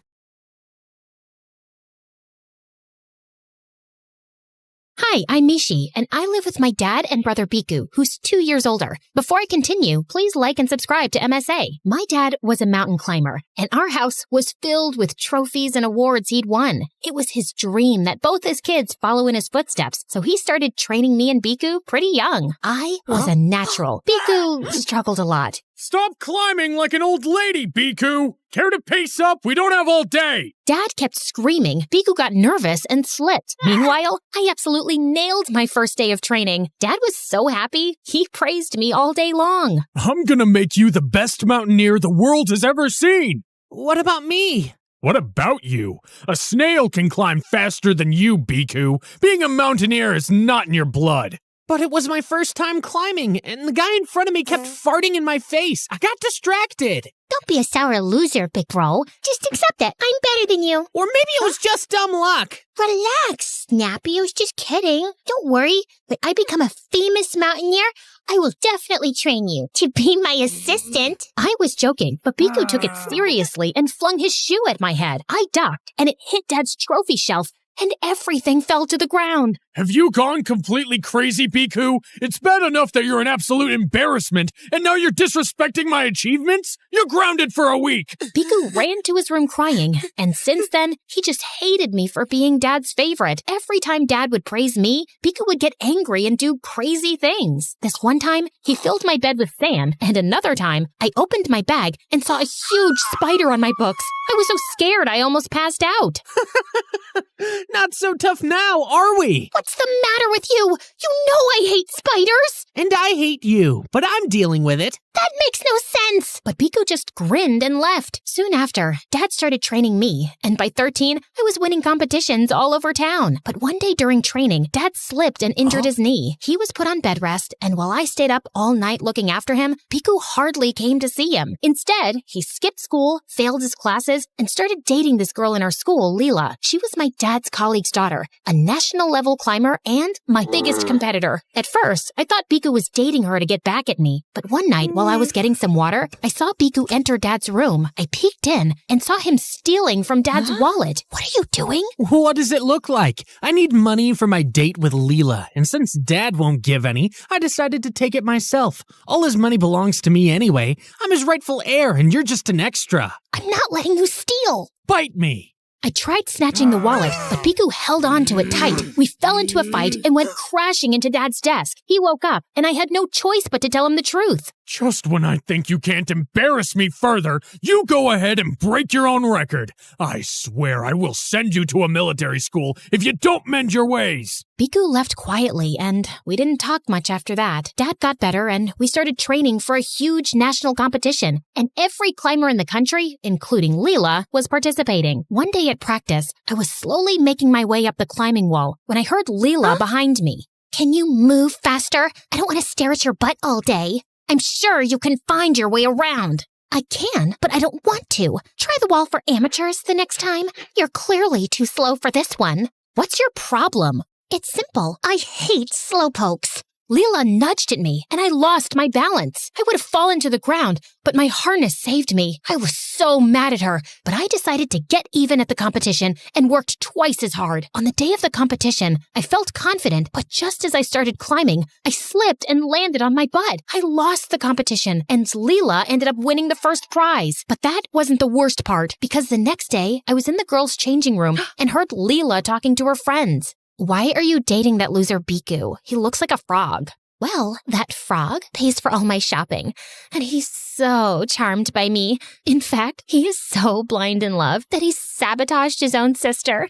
Totally worked in my favor. Leela went on to say that Biku was the one who scratched the sole of my boots so I would slip and lose the competition. I quickly took out my phone, recorded the conversation, and went outside. Leela looked startled to see me. What are you doing here, loser? It's bad manners to hear other people's conversations. You're one to talk about manners, you lying witch. You've got to come clean to the authorities about the competition or what? You're gonna hurt me, chicken legs? You're definitely asking for it. I wasn't. But I am now. Leela tugged at my hair and pushed me hard. I tried to push her away, but I slipped on something, and my head hit the lockers, and the next thing I knew, I was in the hospital with a cast around my hand and Biku standing in a corner. Hot tears filled my eyes as I got up and slapped Biku across his face. I know you ruined my boots to help your sick girlfriend, and don't you dare deny it. I have her confession on my phone. You know, Biku, I always thought that even though we fought a lot, one day you would turn around and tell me how much you love me or that you're proud of me, but all you've ever done is hate me. Why? Because you spoiled everything. I'm the boy. I'm supposed to get all the love and affection, but I just feel invisible in my own house. That's not my fault. If you try to be better, Dad would love you too, but you keep messing everything up. That Leela doesn't even like you. She says you look like a frog, and she used you to get even with me. You're just saying that to hurt me. Leela loves me. No, she doesn't. She's a lying witch, but you're so dumb and blind that you fell for her tricks and ended up hurting your own sister. I hate you, Biku. Just get out. Biku tried talking to me, but I was too mad to respond. I told Dad everything, and he gave the recording to the authorities. Leela ended up getting expelled, and I never saw her again. The next morning, Dad spoke to his friends at the military school, and a week later, Biku was gone. I missed him, but I guess it was for the best. It took me some time to recover, but eventually, I got better and started climbing again. When I turned 18, I was chosen to represent my school at the International Camp for Young Mountaineers. On my first day, I was pretty excited until I went to my room and saw Leela. You've got to be kidding me. No way I'm sharing a room with you. Wait, Mishi, I'm sorry for what happened. I never meant to hurt you. But you did. I can never forgive you. At least give me a chance to make it up to you. It's too late. I thought I was clear with Leela, but she just got clingier. She left flowers by my bedside, brought me coffee, and left chocolates under my pillow. It was creepy, but I could see she was trying. Then one day during training, the camp instructor announced a challenge where we had to climb a huge wall. As soon as the buzzer went off, I sprang into action, and everything was going great until I saw Leela slip and hurt her ankle. She howled in pain as I rushed to help her up and sat her down on a bench. Why'd you help me? Because you were in pain. Don't think that I've forgiven you. Look, I know what I did was wrong, but I never asked Biku to ruin your boots. He did that all on his own. That's supposed to make me feel better? Biku was stealing from Dad to take you out on dates and shopping. Did you know that? No, I never asked him to do that either. Look, Mishi, what's done is done, and I'm sorry for it. We can either stay in the past and be bitter, or move on and be happier. I guess, but it can't happen overnight. I'll wait. Leela and I slowly became friends. After the camp ended, we went to training together and joined our dads on expeditions. Leela was still competitive, but it was fun having her around. But then, Leela found a boyfriend and she was always distracted. She was bunking training sessions and hardly showed up for work. This one time, we were leading a team to one of the toughest treks, and while I explained the procedure, Leela was busy texting. Okay, so we need to use the hack hammer a lot since it's a steep climb. Leela, are you listening? Yes, totally. Really? Then repeat what I said. Okay, fine, I wasn't paying attention. But we've already been through this so many times. I know what to do. No, you don't. Last week, you turned up late for an expedition. And then the week before, you almost cost us a rescue mission because you were texting in the middle of the climb. It's called multitasking. We are leading a team this time. It's a huge deal. So get your head back in the game or I can go on my own.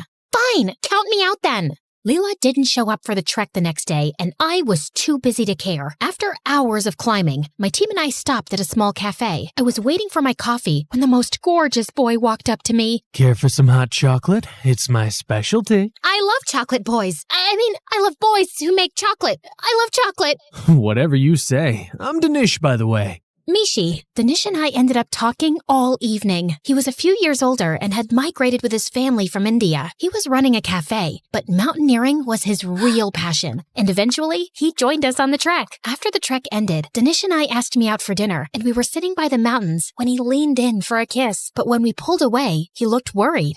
Was that not good? It's everything I imagined, but Mishi, my parents are really orthodox and would only like me to date someone they choose. So until I talk to them first, you can't tell anyone that we're together.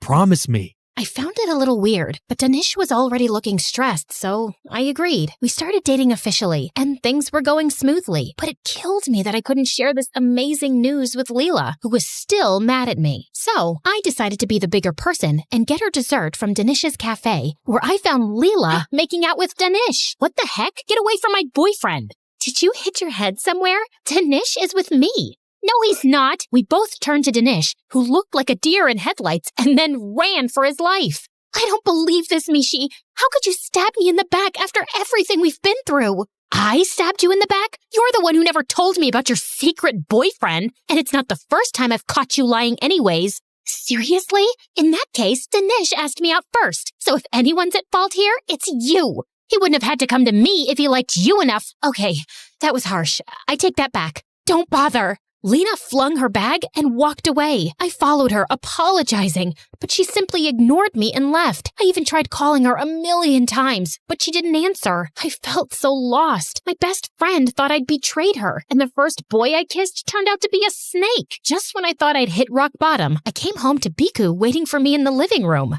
What are you doing here? It's Dad! Biku told me that a few hours back, he received a phone call that Dad and his team had gone on a rescue mission to Everest, and they were missing. It's been more than 12 hours since they last got in touch with the base team. Aren't they sending another search team? It's a very dangerous climb. No one wants to attempt it. If no one will go, then I will. Did you not hear the part about the climb being dangerous? You're not going anywhere.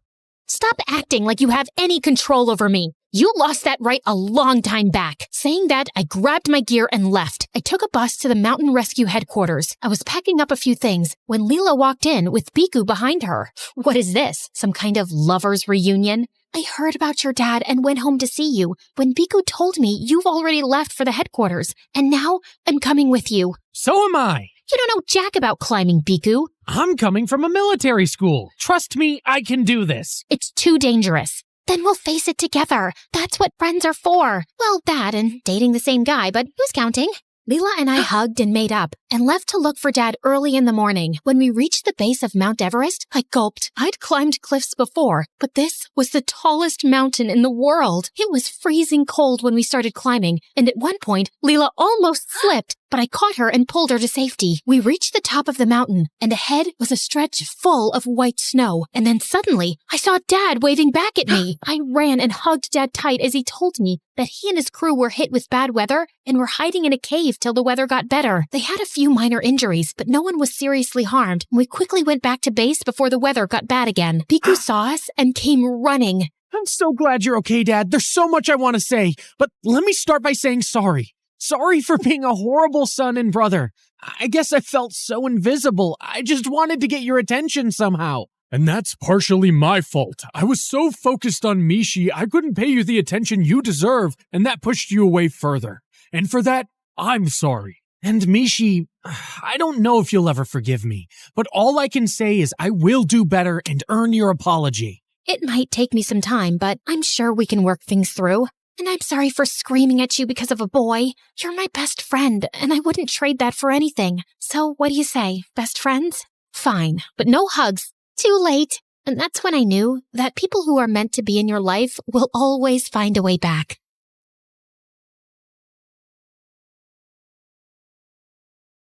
Hi, I'm Lily from New York. Please like and subscribe. My mom was once one of the biggest pageant queens in America. She was just 24 when she started a makeup company with her best friend, and they met instant success. She had me a few years later, and I grew up with literally everything, except a dad. Mom said once that he left us for some young bimbo, and we never talked about him again. And Mom never smiled when we were alone. Sure, around other people she'd smile and laugh, but not with me. Look, Mommy, I made you this card. It's lovely, darling. Mom, why don't you smile much? Because smiling leaves lines on the face, see? And we must not get lines so we can keep looking young and pretty. Mom was just as careful about my beauty. She wanted me to be a model too, and I started competing in pageants when I was 6. But as a kid, I had other interests, especially maths. Except Mom always said I wouldn't need it because I was going to be a world-famous model. It seemed like Mom had everything worked out for me,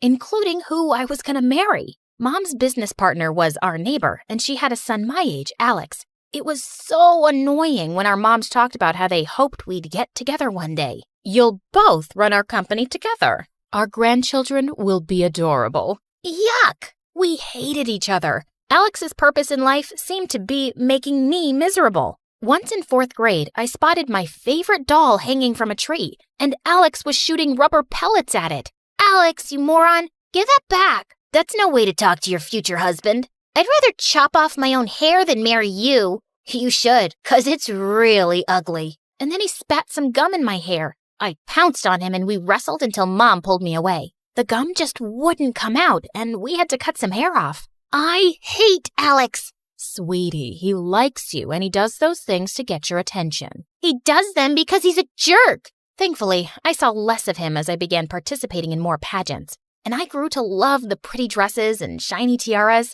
But one day in 6th grade, I saw a new contestant, and I realized she was the shy new girl from my class, Jane. She looked so different without her glasses. When she spotted me, she looked embarrassed. Please, don't tell anyone at school about this. I don't want people thinking I'm some dumb pageant girl. Oh, then why are you even here? My mom's a model, and I'm just doing it to make her happy. I didn't mean to say you're dumb. It's just not something I want. I want to be a scientist. Jane was super smart and interesting. We soon became good friends, and she'd come over often to my place. She even met annoying Alex, but she seemed to find him funny. Mom never seemed too happy when Jane visited, though. You should be friends with pretty, classy girls like yourself. You have nothing in common with this nerd. Mom, that's Jane from the pageants. What? That's her? Why does she look like a homeless person otherwise? I didn't care why. She was my friend, and her looks didn't matter to me. In 7th grade, my mom and Alex's had a big launch party at a hotel for their new makeup range. Everything was going well, till we heard some loud voices outside. A bunch of people were shouting and holding banners, claiming that our company was using toxic chemicals. And among the protesters was Jane. Jane, what are you doing here? Why are you ruining Mom's launch party? Lily? I swear, I had no idea this was your mom's company. I just came with my mom. Just then, the hotel's security guards came and made the crowd leave. But Mom was furious. I saw Jane's mother today. She used to be my biggest pageant rival, and she's hated me. You can't trust her daughter. But Jane and I are friends, and that's not going to change. In 8th grade, Jane and I were participating in the biggest pageant in the country. She seemed uncomfortable in the high heels her mom made her wear. As she practiced walking backstage, she suddenly tripped, and the chocolate drink in her hand landed all over me. Oh my God, I am so sorry. I rushed to find Mom, who luckily brought a backup dress. That girl did it on purpose. No, Mom, she didn't. She's a snake, Lily, just like her mother. You have to take her out of the competition. Go throw this juice on her dress. Are you crazy? I'm not going to do that. But just as we'd all lined up for the stage, I heard a loud scream, and I turned to see Jane, her dress stained with juice. She'd slipped on a puddle outside her dressing room. This had to be Mom. Just then, my name was called out, and I had to go on stage, and I won. But afterwards, Jane just looked at me sadly. You spilled the juice, didn't you? I didn't know winning was more important to you than our friendship.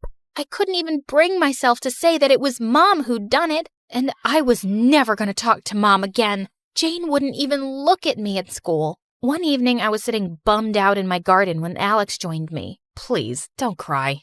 You look awful. Now, tell me what's wrong. And I ended up telling him everything. Don't let your mom ruin your friendship. Talk to Jane once she's cooled off, and she'll be fine. Maybe you're right. Thanks, Alex. Who knew you could be nice? Don't fall in love with me now. As if. The next day, I took the tiara I'd won and put it in Jane's locker with a note. A crown for a queen. Later at recess, I was having lunch when someone hugged me from behind. You didn't have to. You deserve it, and I'm sorry I hurt you. The good news is, I finally told Mom I'm done with pageants. She was tired of watching me lose anyway, so it's a win-win. Things were good with Jane again, and I even forgave Mom. But soon after, Alex and his mom told us that they were moving to Europe. I should have been dancing for joy, but I actually felt sad as I watched Alex leave. But then, I saw the parting gift he'd left on my bed. Gosh, I was so glad that brat was gone. As I got older, I started professional modeling. Mom never let me go out without makeup. I loved looking beautiful,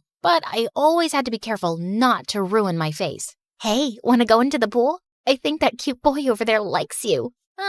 No thanks, I'll pass. Growing up, I realized that Jane and I had almost nothing in common. We even looked so different. I'd grown quite tall, but Jane's height stayed below average. She was one of the smartest girls in school and never cared about her looks, but she was still my BFF. When I turned 16, Mom threw me a big party and invited everyone from my class and my model friends. It was an Oscar-themed party and everyone came in beautiful gowns. Except Jane. Couldn't you have dressed up today? Nah, you know it's not my thing. Sometime later, I went inside to check on the food, and I came back to find Jane yelling at my model friends. I know that you were talking about me. Well, guess what? Some of us don't want to look like bimbos. You're the most dull girls I've ever met, and if Lily's friends with you, she must be just as stupid. I felt furious. So this is what you think of me? That I'm stupid? Well, yeah, sometimes. Your entire life revolves around the way you look. Doesn't that sound dumb to you? Sometimes I just feel sorry for you. You have no right to judge my career, and you've just insulted the people I work with. Oh, please. You're making it sound like you work for NASA. Anyone can get dolled up and be a model. I used to be one, remember? Not a very good one. But you still felt threatened enough to sabotage me. Thanks for not letting that go. And thanks for ruining my birthday. I grabbed some cake and I rubbed it in her face. I half expected Jane to attack me, but she just turned and left. And I couldn't really enjoy the party after that. We avoided eye contact in school the next day, but later, Jane caught me alone in the library. Let me speak first. I don't think you're dumb, and I know modeling isn't easy. I just felt judged by your friends, and I overreacted. I'm sorry for ruining your party, and here's your birthday present. Maybe it's lame. I unwrapped it to find a snow globe with me and Jane's figurines inside. It's perfect, and I'm sorry too. After high school, Jane and I went off to different universities. We promised we'd meet all the time, but Mom kept me really busy with modeling campaigns, and weeks went by without seeing Jane. One evening, I texted Jane to meet up for dinner. We were having a good time when suddenly I saw some reporters coming towards our table. I'm so sorry about this. They must be here to talk about my new campaign. But instead, they went straight up to Jane. We want to know everything about your energy project selected for the Global Science Fair. It might be used in poor countries and benefit millions. How does that make you feel? As Jane answered their questions, I sat in shock. What project? When they finally left, I asked her why she hadn't told me. Oh, I was going to tell you today. I didn't earlier because you're always busy, and I thought you wouldn't be interested in that kind of stuff. Because I wouldn't care about anything except makeup and modeling? I didn't say that. And now you know, so maybe you can just be happy for me? Of course I'm happy for you, and I'm sure you'll win. She did win, and it came with a huge cash prize and some fame. She was given a medal by the mayor, and people in town kinda treated her like a celebrity. She was more famous than me now, and sometimes it bothered me. That summer she was in France for an internship, and I met her after 3 months. Her looks and wardrobe had improved a lot. Guess who I met in France this summer? I turned around to see a boy joined our table, and I couldn't believe it. Alex? Gosh, it's been so long. Wow, Lily, you look amazing. He looked pretty good himself. He told me that he and his mom were moving back to town, and I felt thrilled. Moments later, he left the table to attend a phone call, and Jane turned to me. He's really cute, isn't he? We became quite close over the summer, and I think I'm going to ask him out soon. Oh, yeah, you totally should. Over the next few weeks, Alex and Jane kept inviting me to their plans, and I just couldn't help feeling attracted to him. He was smart, funny, sophisticated, and his smile sent my heart fluttering. But I had to keep my feelings in check because Jane liked him. One day, Mom asked me to drop something at Alex's house, and I found him sunbathing by his pool, apparently asleep. Man, his abs looked fine. You done checking me out? What? I was just trying to see if you were asleep or dead. Well, that's disappointing because I was totally checking you out. Are you a model or something? Are you flirting with me, Alex? Yeah. Is there a problem? Just wondering why. You never liked me much when we were kids. But you're so pretty now. Is that all? You only like me because I'm pretty?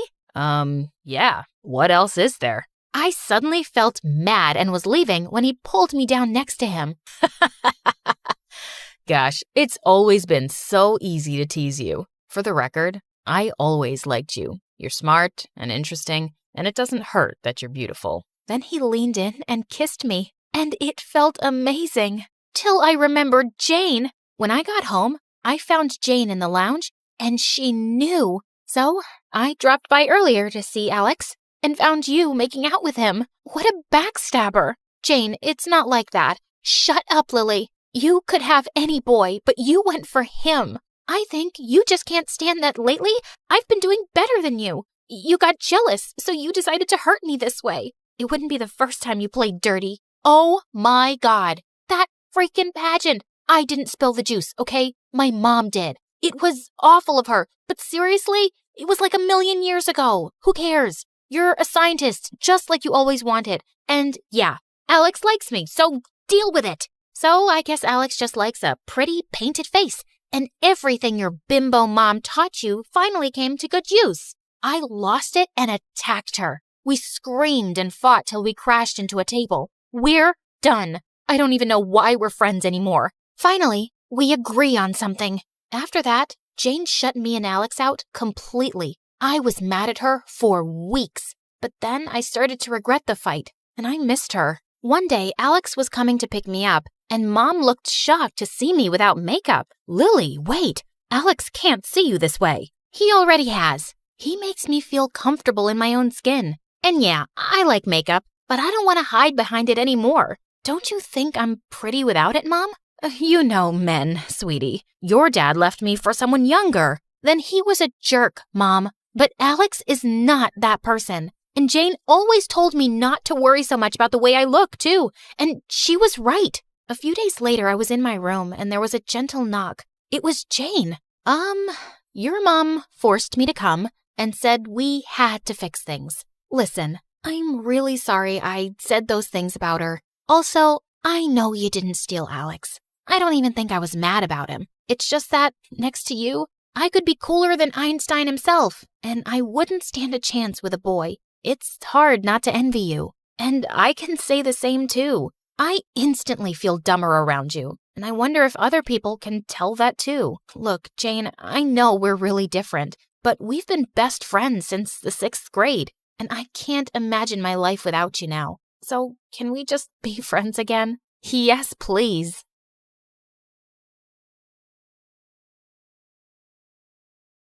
People call me the queen of entertainment, a famous pop icon, a musical superstar. You can take your pick. As for me, I like to be called the Queen of Hearts. Hi, I'm Ariana Grande. I was born in 1993 in Florida to overachiever parents who were super successful in their careers. Right since I was a toddler, I loved to sing. Mom would sing me lullabies and I'd sing along with her. You have a beautiful voice, my baby. Just like an angel. I'm not so sure.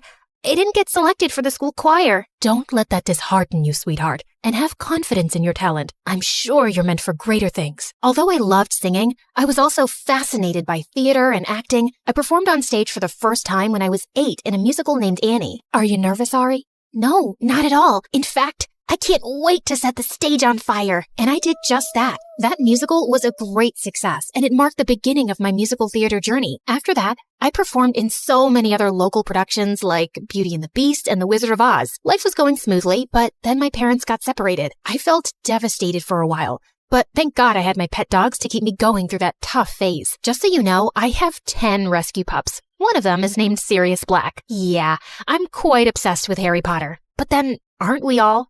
So by the time I turned 14, I decided I'd acted enough and now wanted to make a career in singing. I packed my bags and moved to Los Angeles to meet my managers. Guys, I think I want to make an R&B album. That's a hell of a goal, but who do you think's gonna buy a 14-year-old's R&B album? Well, that kind of made sense. So I went back to Florida and decided to focus on theater for the time being. Then when I was 15, I got chosen from among thousands of girls to play one of the main characters in a Broadway musical called 13, for which I later bagged a prestigious award. By this time, I had moved to New York, so I was missing school a lot. Mom, I want to continue performing, but what about studies? I want to finish high school at least. Don't worry, sweetheart. Your school has agreed to send study materials so you don't miss out on your studies. That was pretty cool. I was studying and focusing on my career, even though I was miles away from home. Then in 2009, I bagged the role of an adorable goofball named Kat Valentine in the famous Nickelodeon TV show named Victorious. Since the show was set in a performing arts school, it gave me an opportunity to showcase my acting as well as my singing abilities on a national platform. Thanks to the show, I was suddenly a teen idol. So, Ariana, what's next? Are you looking at a career in Hollywood? To be honest, acting is fun, but music has always been first and foremost with me. I was determined to give singing a shot, so I kept uploading my videos on YouTube where I sang covers of songs by Adele, Mariah Carey, and Whitney Houston. Meanwhile, the second season of Victorious premiered in 2011 to 6.2 million viewers years, becoming the highest-rated episode of the show. Victorious ran for 3 seasons until it was finally wrapped up in 2013. Then one day, I got the most unexpected call. Hello, Ariana. I'm Monte Lipman, CEO of Republic Records.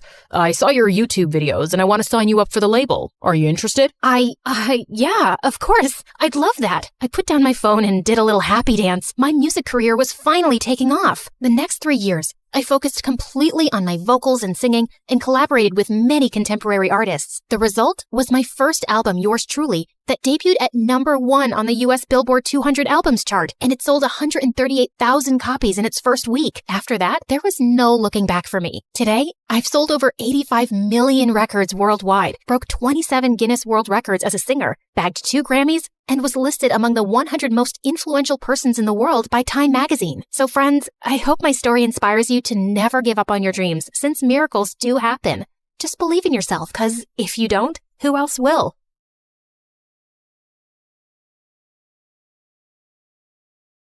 Okay, listen. Onion, honey, or pineapple. Any of those can tenderize meat. Pick whichever one's available. Okay, got it. Noted.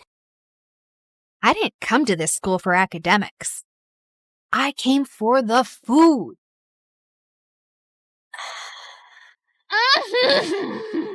The texture. Oh, the crunch. The glaze. The magic. Ah! There she freaking goes again. Her freaking scream makes me want to freaking lose my freaking appetite. Freaking... And that's exactly why you don't have friends. You treat food like it's your boyfriend. So what? I've got you. They're reopening the Culinary Society for freshmen, and they're choosing 10 new members. The announcement's tomorrow at the auditorium. I'm joining that club. You in a cooking club? Babe, you're way too lazy for that. But I have a golden tongue. What was he doing here? Don't tell me. He also cooks? Broody boy has kitchen skills? The world doesn't revolve around you and your stupid food cravings, you annoying brat. We only passed because of you. We almost failed because of me. You wasted all of this? For what? For your stupid little practice? Goodbye, Wi-Fi. Goodbye, sanity. Welcome to the life at MSU, where the story's changing and the lead is you. So carve your name in the wind, let the legacy breathe. There's a world in the pages that we're starting to weave. Not just a school, but the soul of the story. Turning our scars into stars and our grit into glow. Salty. Sweet. Cheesy. Ooh, spicy. You're clearly riding a flavor high. Did you fall in love?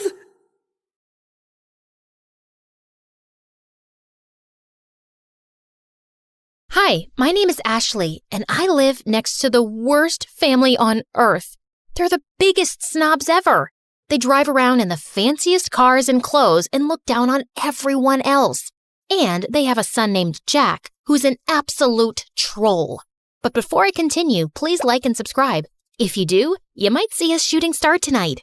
When I was 6, I was playing with my favorite doll, and Jack ran up to me, snatched it out of my hands, and threw it into the street. A car ran over it and smashed it into pieces. Another day at school, Jack stole a bunch of cookies out of the cookie jar and blamed it on me. Ashley took the cookies. No, I didn't. She hid them in her desk. The teacher opened my desk and found a cookie inside.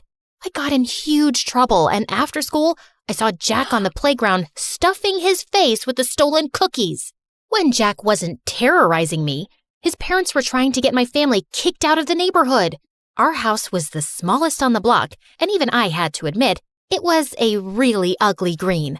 And my parents were a little weird sometimes. My dad loved to sunbathe on the front lawn, and every morning, my mom made this strange sound to call all the stray cats in the neighborhood to feed them.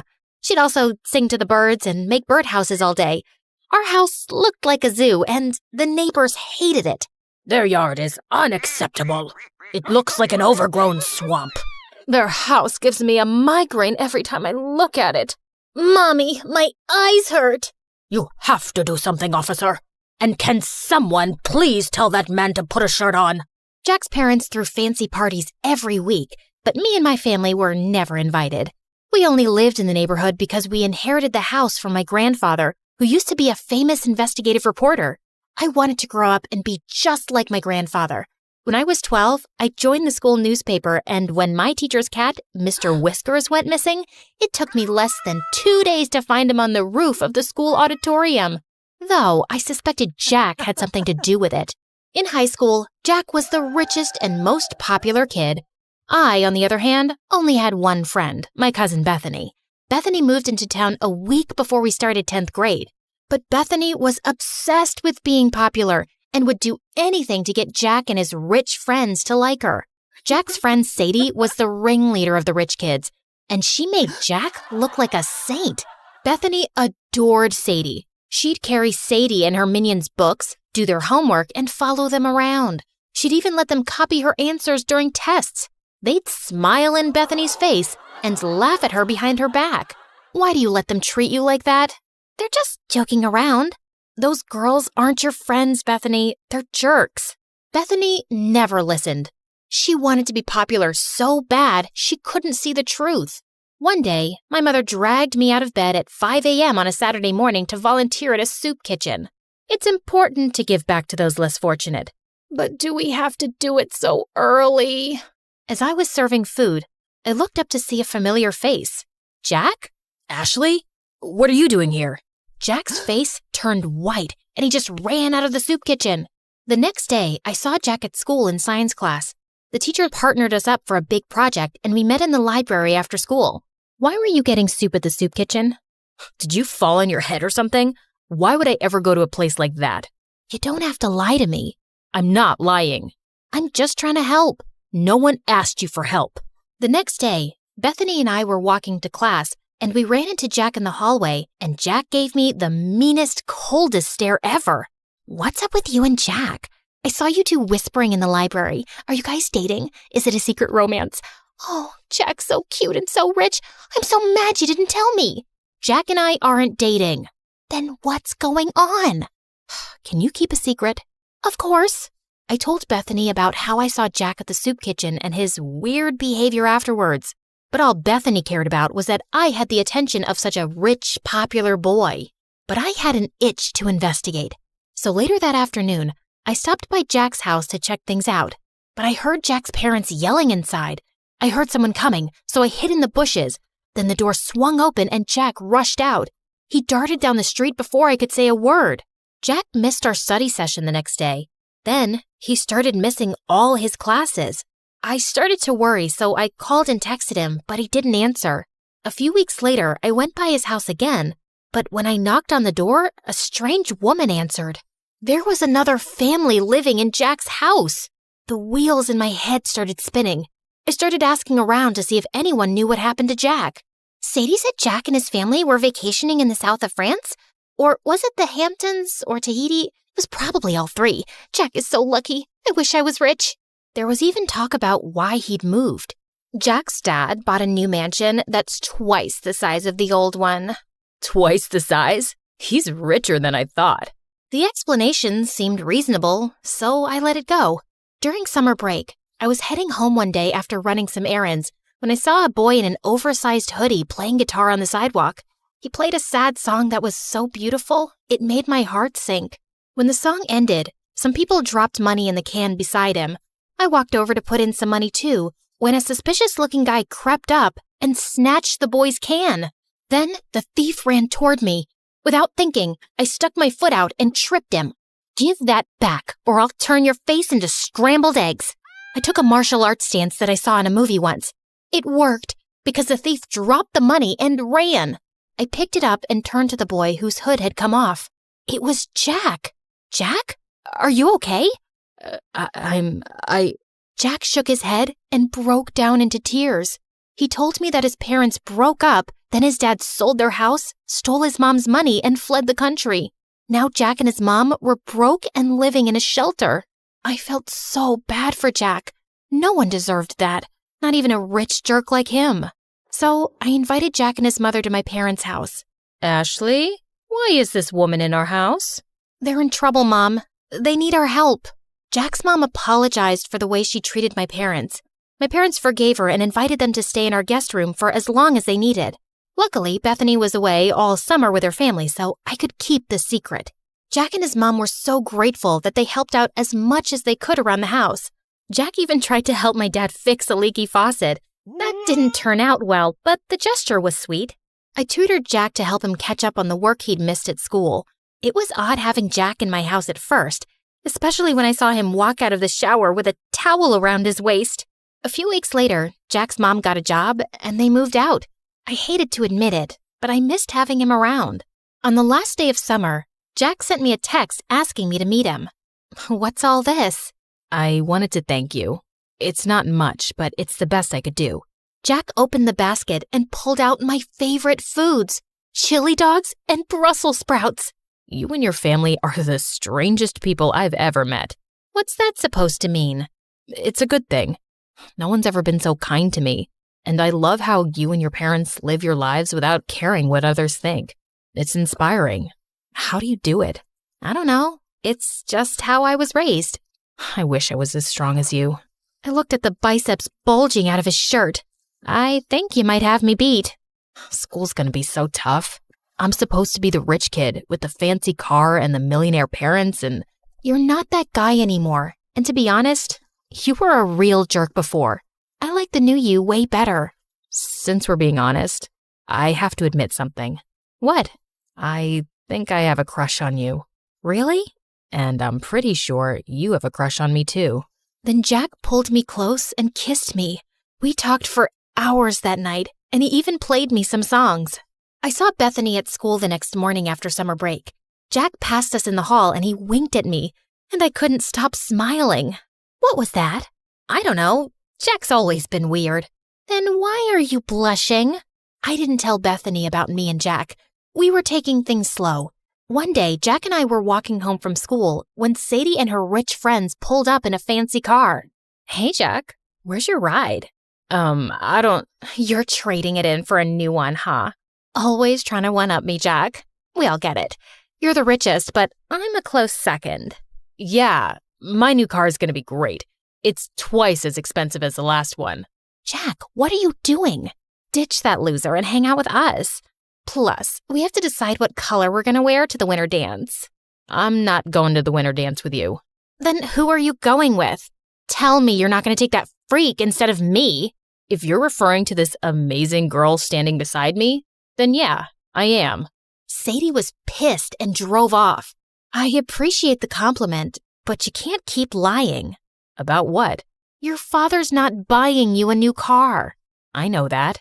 Then why lie about it? Why not? It's not hurting anyone. The truth always comes out, no matter how hard you try to hide it.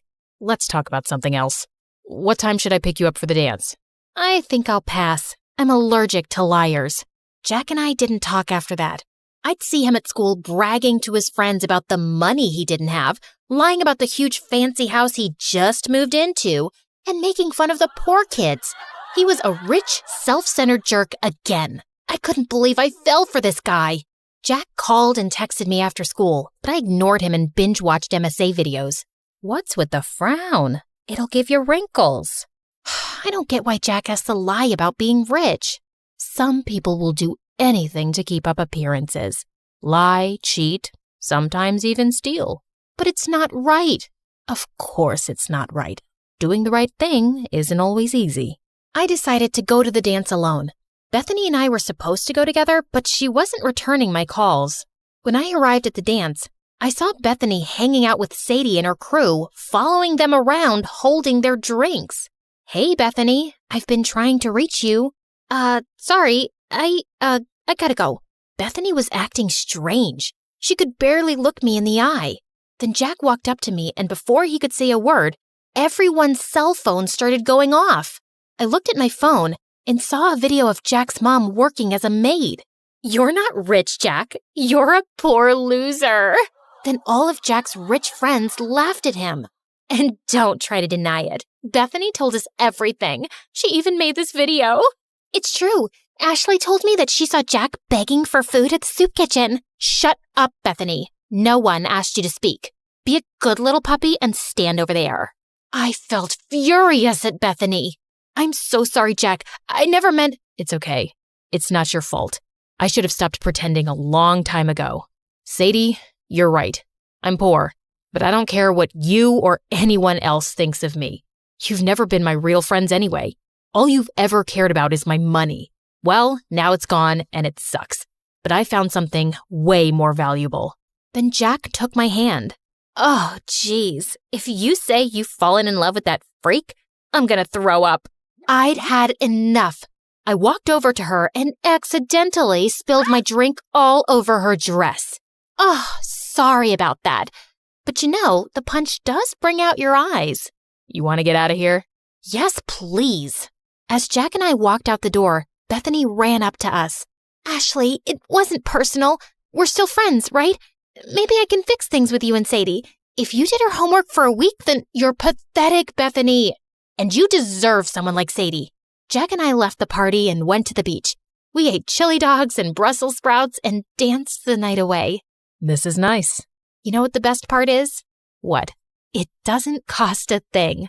Then Jack gave me the most romantic kiss ever.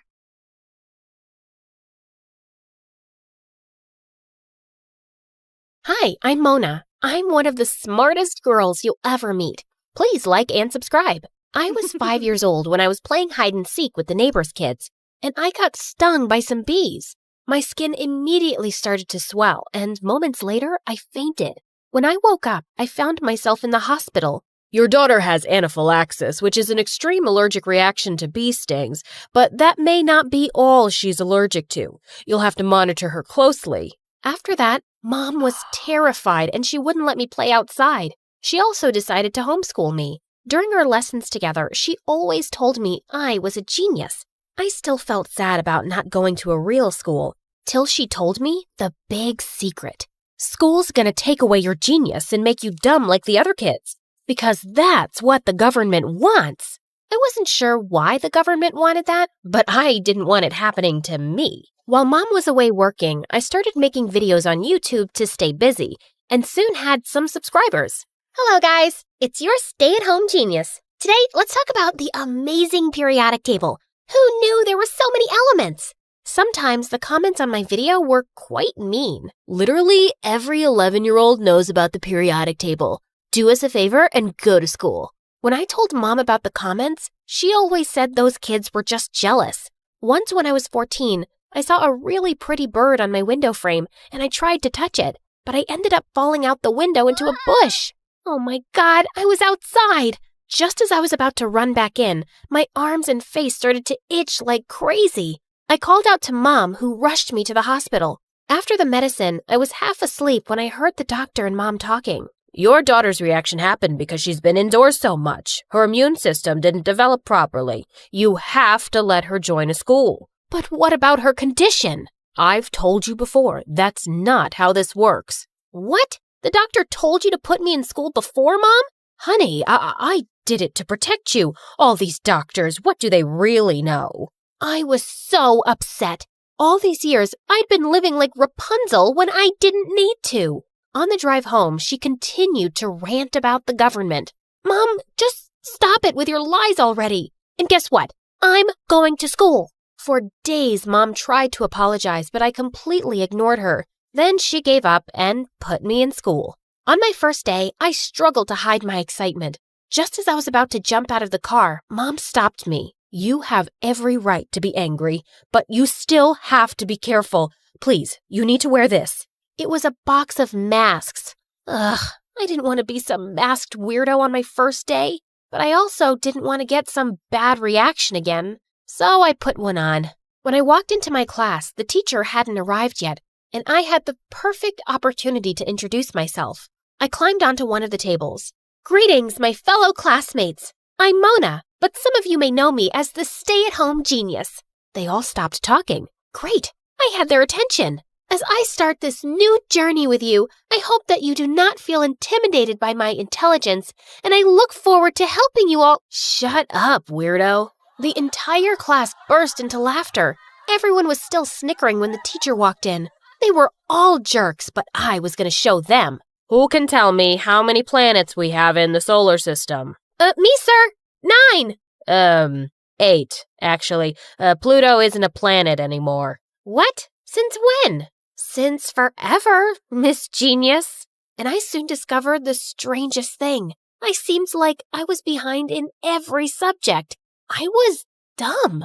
At the end of the day, one of the teachers called me aside. We've observed that sometimes homeschooled students struggle to keep up. You may need to be placed in another class more suitable for your abilities. But this is the class I should be in. Yes, but you have to take a performance test at the end of the semester so we can be confident you can cope. She handed me some study materials and I headed home. I couldn't get over the fact that my whole life had been a lie. I'm not really a genius, am I? Oh, baby, you'll always be my little genius. You've ruined my life, Mom! I stormed off to my room and cried myself to sleep. The next day at school, I was heading towards the library when I felt something hit me with force, and I fell down. I saw a boy named Ken from my class on a skateboard. Are you crazy? Who uses a skateboard in the hallway? Oh, look, it's the genius. If you hadn't stayed home your whole life, you'd know that all the cool people skate in the hallways. I just ignored him, but from that day on, Ken started joining me at lunch without an invitation. He was a mess who spent half his time in detention, but he was kind of funny, and I didn't mind not eating alone. The next few days, I spent every spare moment in the library preparing for the test, but I just felt lost. One day, I got so frustrated over some math equations that I started to cry. I was going to be sent to a class with kids half my age. Suddenly, I felt a hand on my shoulder and I jumped. Sorry, I didn't mean to scare you. Is everything okay? Seeing this handsome stranger being nice to me made me cry all over again. I can't seem to figure any of these out. I'm so stupid. Hey, don't worry. I'll help you. His name was Brad and he was a senior. He became my guardian angel as he helped me study every day. And I just couldn't help having a crush on him. But Brad had some strange rules. We could only talk or meet after school, and at other times, he'd act like I didn't even exist. One day, we ended up studying till quite late, and the school was empty as we were leaving. Suddenly, he took my hand, and my heart skipped a beat. But then, I pulled away. Why do you act like you don't know me in school, Brad? Are you ashamed of being seen with me?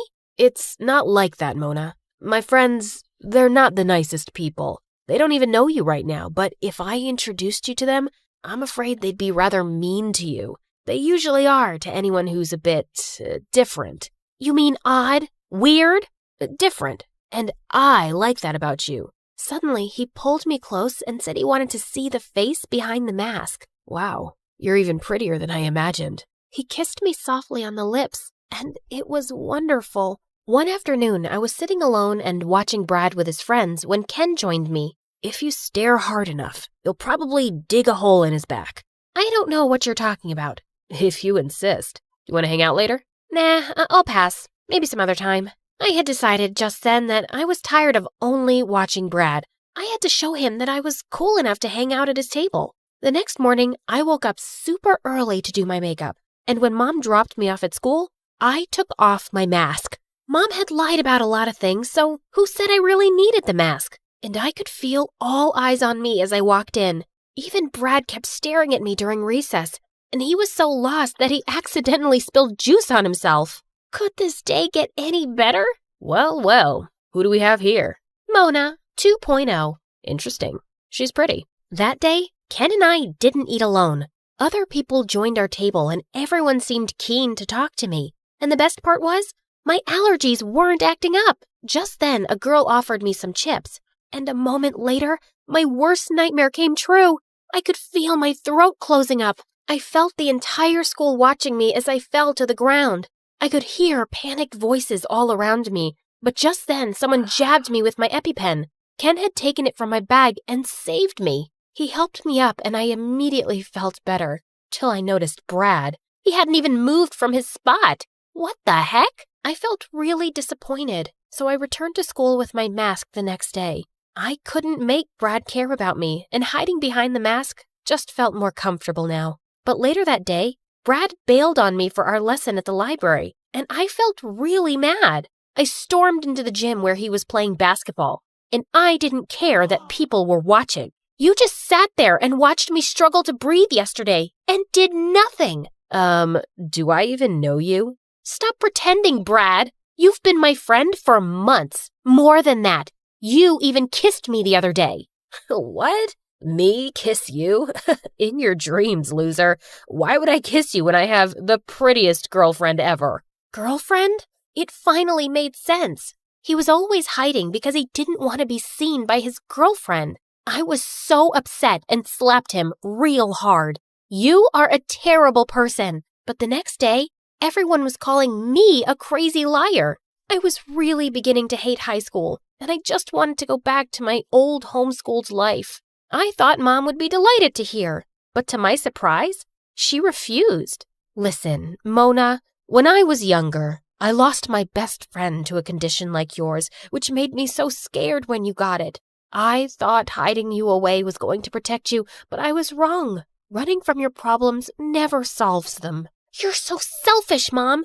You just make me do whatever you want, when you want. Sometimes I think I hate you. I took the picture of us on the fireplace and flung it at the wall. Mom yelled at me after that, but I just stormed off to my room. And I refused to go to school the next day. But later, as I was watching MSA videos in bed, someone tapped on my window. It was Ken. Get off your butt, princess. I'm here to quiz you. What do you mean? You're not going to hide out here. You're going to take that test. And you're going to stay in my class. Because I find it really hard to make friends. You got that? Ken really was an amazing friend. And I thought about what Mom said too. Why should I quit school? I was going to show everyone I deserved to be there.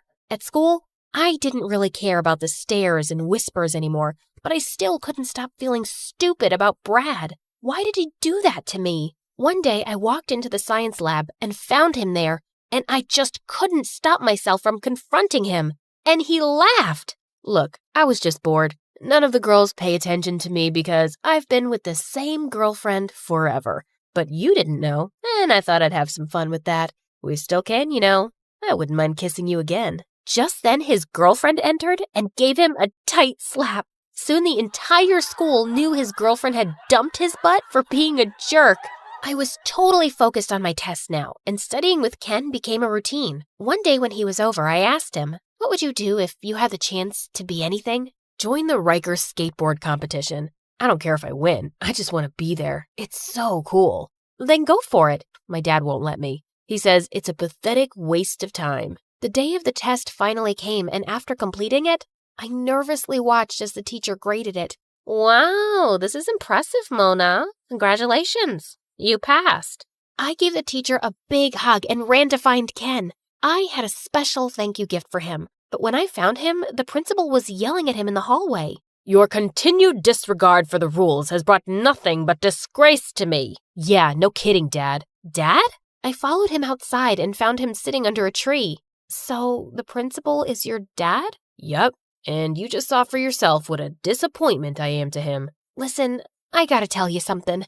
Don't be mad, but I applied to the Rikers competition on your behalf. I sent them that crazy stunt video you have on Facebook, and they want you to participate. You've been watching out for me since I got here, Ken. Let me help you talk to your dad. Can we try, please?" I could see tears in his eyes as I spoke, and then suddenly, he held my face and kissed me. I felt a million butterflies erupt in my tummy. That day when I got home, I found Mom sitting in the kitchen, and I hugged her from behind. "I owe you an apology, Mom. I was a jerk. Thank you for not letting me quit. I'm just trying to make things right, honey. You're on the right track."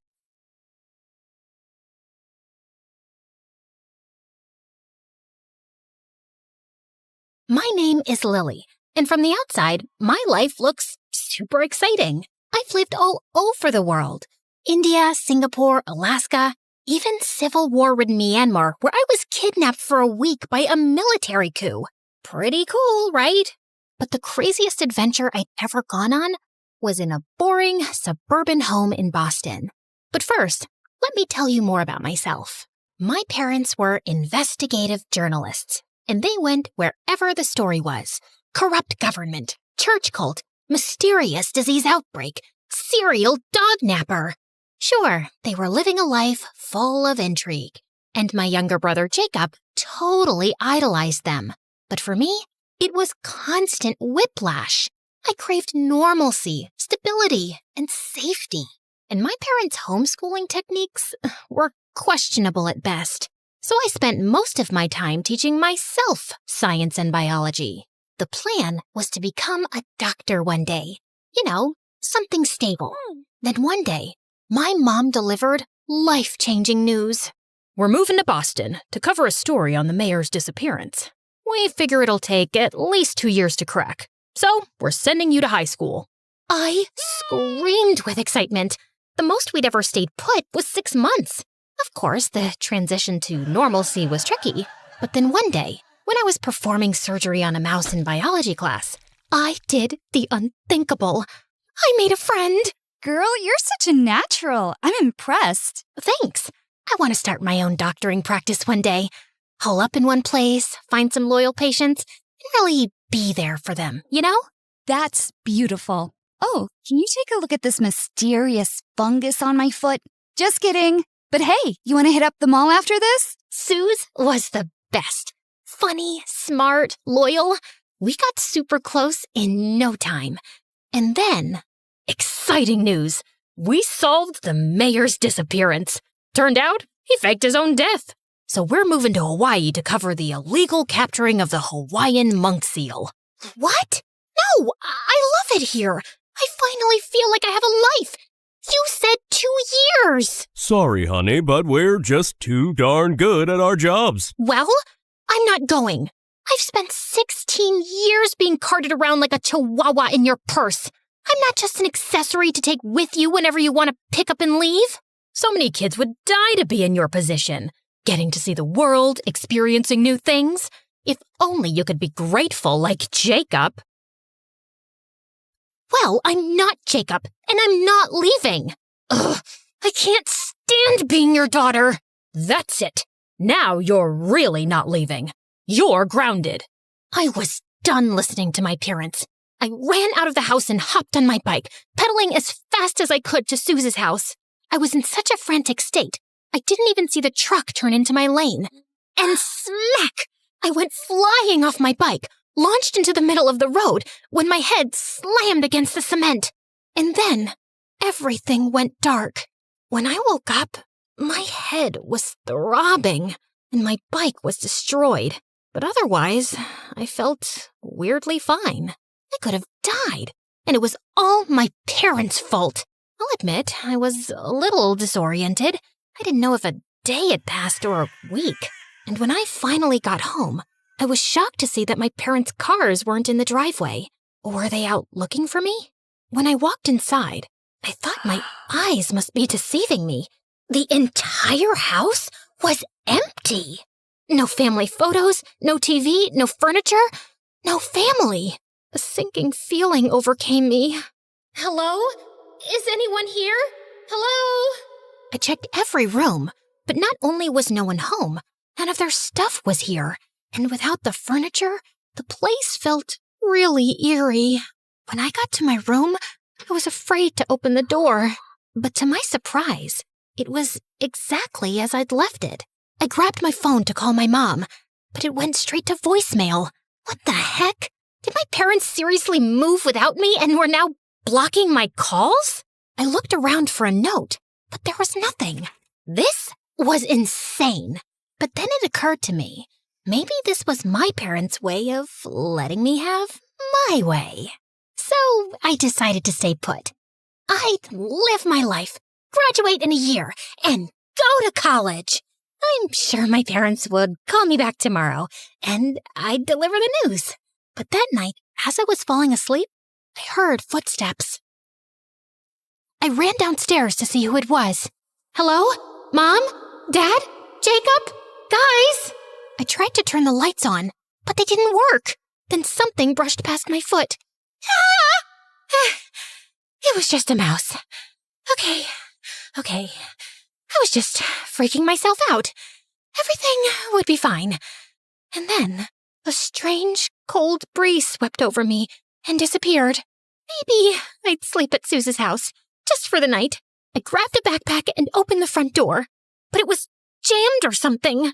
I pulled and pulled, but it was stuck. I tried the back door, but it wouldn't budge. What was happening? Something felt off. I decided to sneak out through the window, but when I went to lift it, it slammed shut, right on my hand. Ow! I frantically tried calling Suze, but it also went to voicemail. What was happening? Okay, I had to calm myself down. I bandaged my wound and tried calling my dad. As the phone rang, there was a pit in my stomach. It went to voicemail. Dad, it's me. I just got home and no one's here. And for some reason, I can't leave. Where are you guys? I got into an accident. Sorry I didn't come home sooner. I'm okay. Just call me back, please. I spent the night shivering in bed. It took me hours to fall asleep, and I had the craziest dreams. As I was sliding on an iceberg in the middle of Antarctica, surrounded by killer orca whales, the sound of the doorknob turning jolted me awake. Oh my gosh, I was so relieved. My parents had finally come home. And then I heard something strange, a voice I didn't recognize, of a teenage girl laughing. I peeked over the staircase, and the door was cracked, but no one was there. Hello? I ran down the stairs, desperate to escape the house. But as soon as I arrived at the front door, it slammed shut. I pulled frantically on the knob, but it was like someone was holding it from the other side or something. Let me out! Help! Suddenly, the sound of the teenager giggling was met with another voice. Yara, honey, put your phone down and help me unpack. I followed the chatter down the long, dark hallway, all the way to the kitchen. You said you wouldn't tell me what to do if I didn't complain about moving to this creepy house. I poked my head into the kitchen, shocked to see a mother and her daughter, maybe a year or two younger than me, unpacking boxes? The mom looked totally normal, and the girl was a hardcore emo goth, so also pretty normal. I tried not to startle them, scared they might be dangerous. Hello? Excuse me, what are you doing? How long have you been here? I've been calling for help. I'm stuck in this house. But they just kept unpacking boxes. They didn't even look at me. Hello? What is happening? I tapped the woman on the shoulder, but I couldn't feel her shoulder. Just air. Suddenly, I saw my hand move through her shoulder like a hologram. Like she wasn't real. Like she was a ghost. I screamed. The woman and her daughter cocked their heads like chickens, looking right at me. They seemed terrified. For a moment, I thought they'd seen me. But then the daughter said, Mom, what was that? I had to get them out of here. These spirits were clearly trapping me in my own home for some mysterious, nefarious reason. I got on my phone and called the first medium Google could find, Cassandra. According to her website, she could commune with any spirit, any age, any gender, anywhere. But of course, her number went straight to voicemail. Unfortunately, I'm performing an urgent exorcism. So if you have any phantom menaces, if you will, please leave a message with as many details. Yeah. Hi, Cassandra? My name is Lily. There's a mother about 47 years old. I don't know, it's hard to tell. She looks like she's had a lot of work done. She could be 40. Okay, I was fear rambling. Just one of my many defense mechanisms. Sorry, so yeah, her and her, grumpy 15-year-old daughter, they won't let me leave the house. And I mean, let's be honest, I don't know how ghosts work, but I think they're blocking calls to my family too. And I've already missed 2 days of school, so it's kinda urgent. My address is 4332 Pine Grove Alleyway Road. Come quick, please. I didn't know what to do, so I barricaded myself inside my bedroom. I fell asleep and woke up the next morning to the smell of bacon. I went downstairs and peeked into the kitchen. The mother had a full breakfast buffet going. Bacon, eggs, waffles. It smelled delicious. I should have been starving, but I was way too traumatized to be hungry. Mom, what is the largest organ in the human body? Then I saw that daughter was doing biology homework at the kitchen table.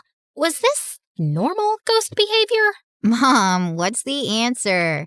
I don't know. I'm a future bed and breakfast owner, not a scientist. The lungs? Yeah, that's right. Wrong. It's the skin, obviously. I saw the girl filling it in on her paper, and for some reason screamed, "It's the skin!" But she couldn't hear me. So I wrote it on a Post-it in big red ink and slid it in front of her.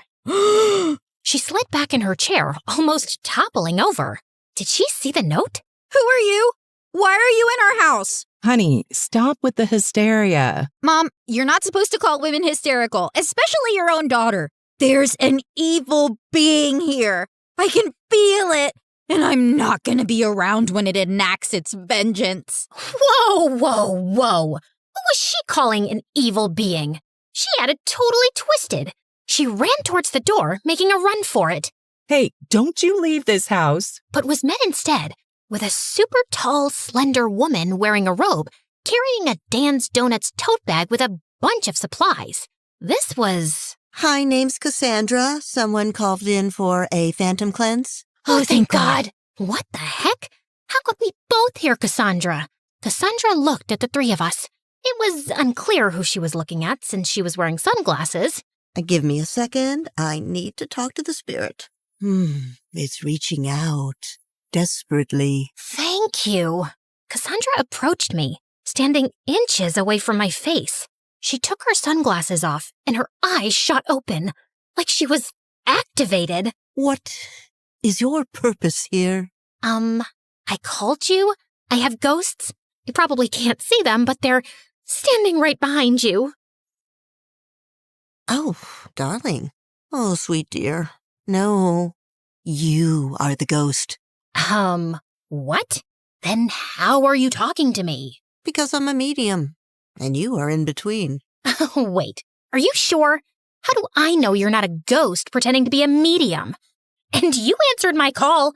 Only a human would be able to call you? She called.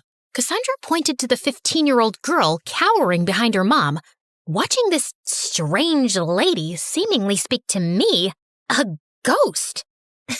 No. There's no way. I was fine after the accident. I can't be. In a coma. You're in a coma. Cassandra showed me the news article on her phone. Apparently, the bicycle accident left me in a coma. And my body is just hanging out in a hospital bed in Hawaii. So, is this like a figment of my coma dream, or?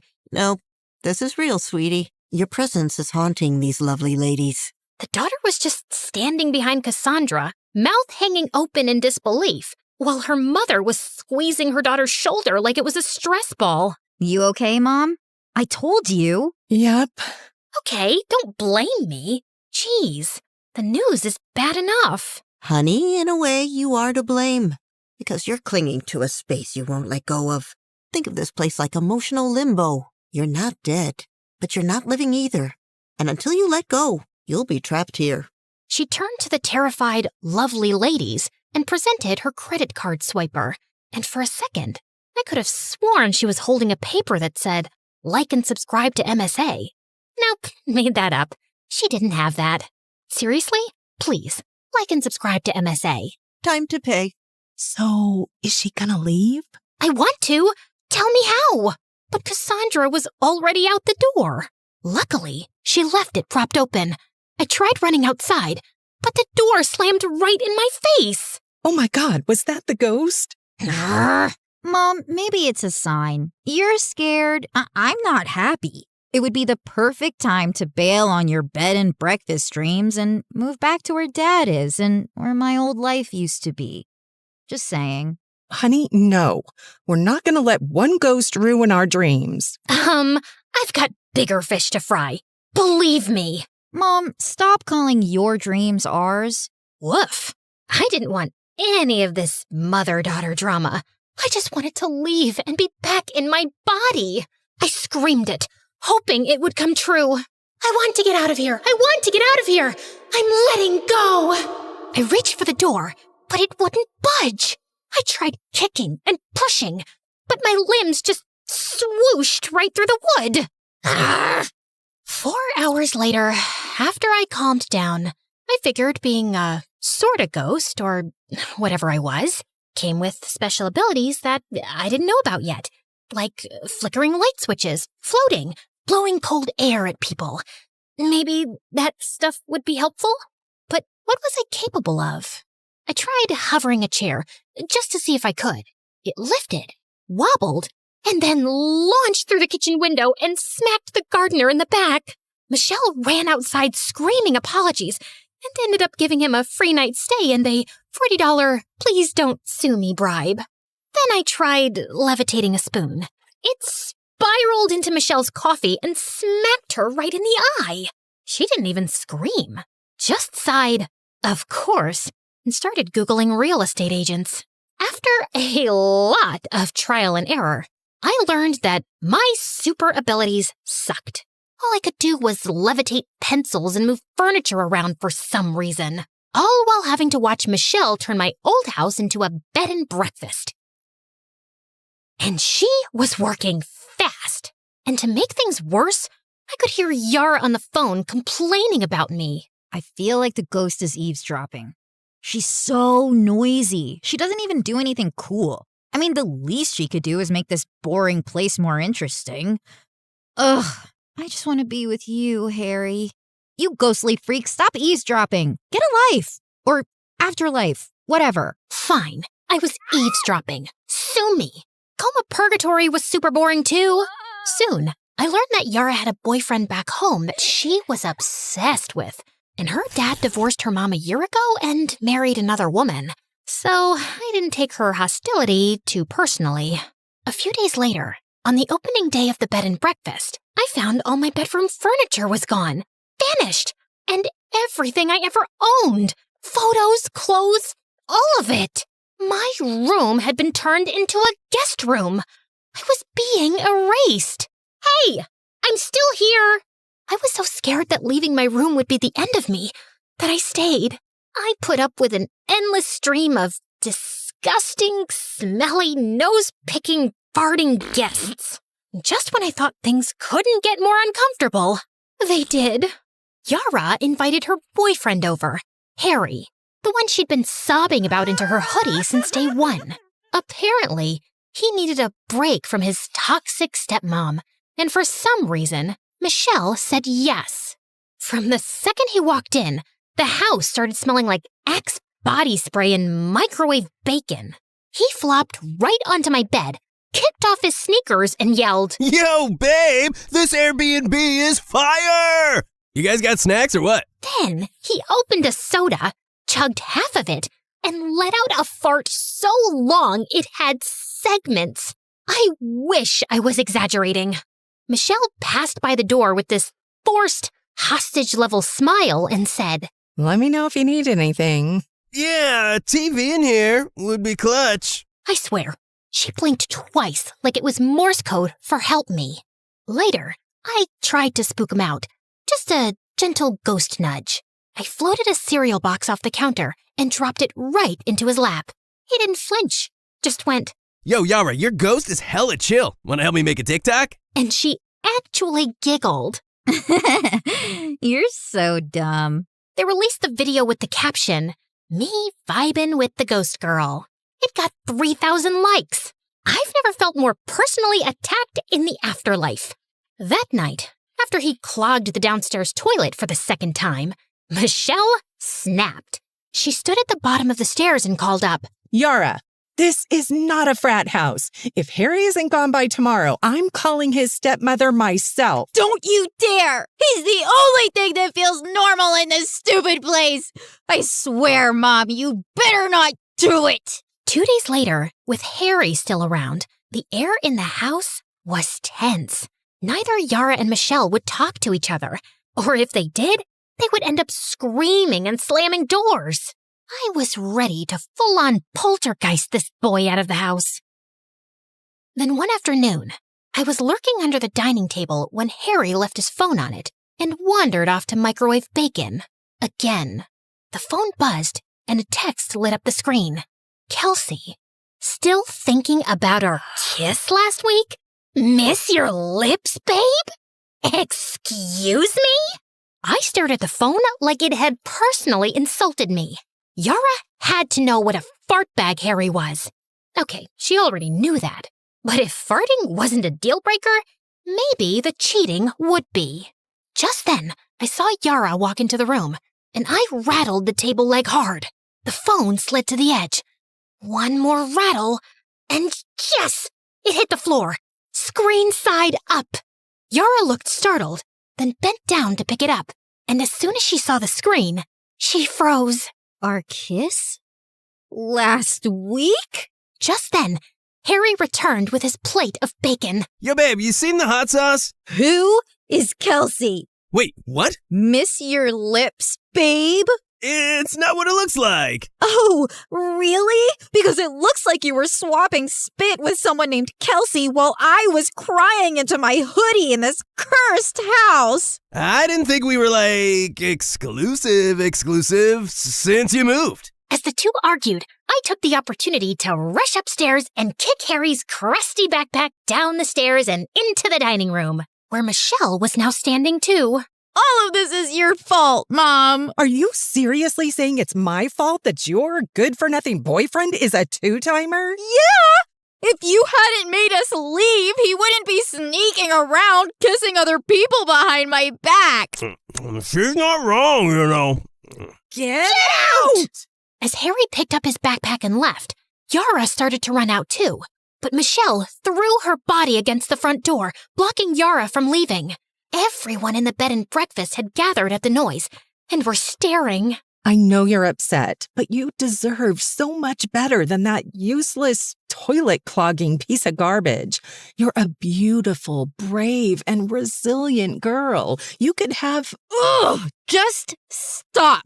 This is so embarrassing. Just leave me alone. Yara shoved past her mom and darted toward the bathroom, locking herself inside.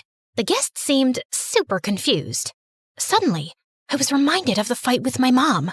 But instead of running after me or stopping me from leaving, my mom just let me go.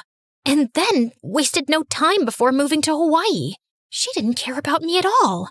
I had to fight for myself and find my way out of here. And then, the next day, some super old guy left his laptop open in my room. I had an idea.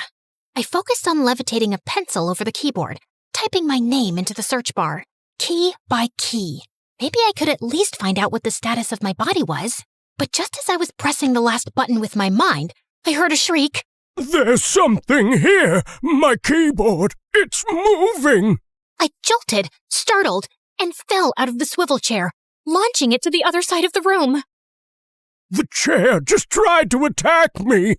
There's a ghost! All of the guests ran over to see the commotion.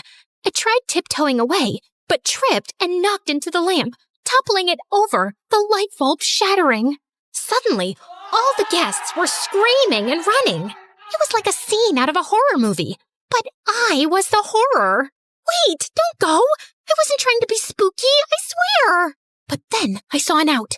I leapt onto the old man's back, trying to hitch a ride out the door. He must have felt my presence or something. The spirit is clinging to me! Get her off! Get her off! As soon as he was out the door, I was blown back by an imaginary gust of wind, thrust into the living room, toppling into the coffee table. Yara poked her head out of the bathroom. Oh, wow. Finally some action here. Yara, stay in the bathroom. Okay, Spirit, come at me. What do you want? I just wanted to leave, but how could I tell her? I picked up a pencil and began writing on the wall. Oh my God. Whoa. Cool. I wrote, I'm sorry. I mean no harm. I'm just stuck. I dropped the pencil and then started pushing the furniture back to where it belonged. Michelle and Yara watched me, stunned. I think she's been trying to leave, Mom. Help her. Suddenly, Michelle collapsed to her knees. She started breaking down, crying. I don't know how. And now the business is ruined. Yara, I'm sorry I moved us here.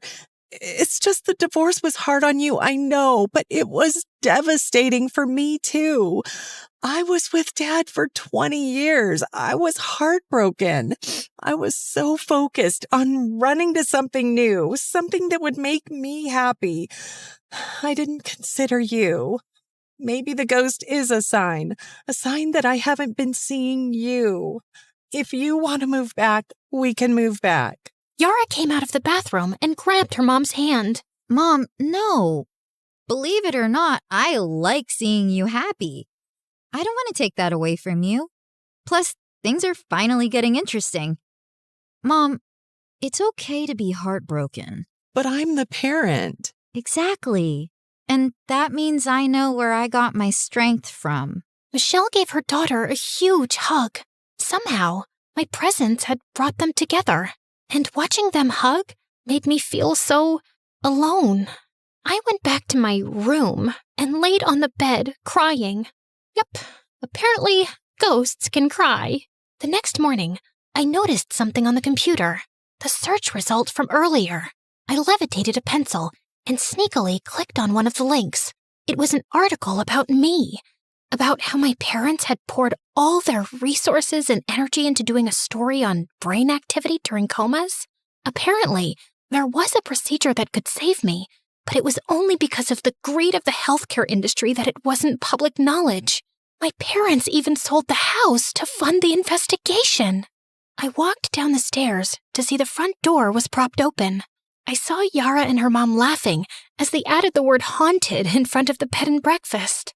Then it occurred to me, if Yara could forgive her mom, maybe I could forgive mine. Beep, beep, beep. She's awake! Honey, come here! I was so disoriented, but I could see my mom in front of me, tears streaming down her face, clutching my hand in hers. Mom, is this real? Her teardrops landed on my hand. It definitely felt real. Oh my goodness, Lily, I am so sorry we put ourselves before you. You and Jacob are everything. It's my fault for driving you away. I'll never forgive myself. Mom, it's not your fault. You're great at what you do. And if you weren't, I'd never have woken up. But we didn't even do the operation. You just woke up all on your own. Maybe Cassandra was onto something. It wasn't the house I had to leave behind. It was my anger. Mom, Dad, you were just chasing your own happiness. You deserve that too. I'd rather have parents with a passion for life, especially after witnessing just how easily it can be taken away. I love you guys. Your forgiveness means everything. And I promise you'll like Hawaii. We can stay as long as you want. Actually, I have another idea. My parents agreed to pay for me to stay at the bed and breakfast until I graduated high school. Suze was over the moon to have me back. And when I confessed to Yara that I was the spirit, we became fast friends. I told her she could probably take down the haunted sign now. But she said, "No way! Business is booming because of it. Turns out a lot of people are obsessed with ghosts." Turns out I didn't need to leave the house to finally be seen. I just had to stop running from it. And yeah, my craziest adventure? Not Myanmar, not the monk seal. It was becoming the ghost in my own house and finding my way back to life.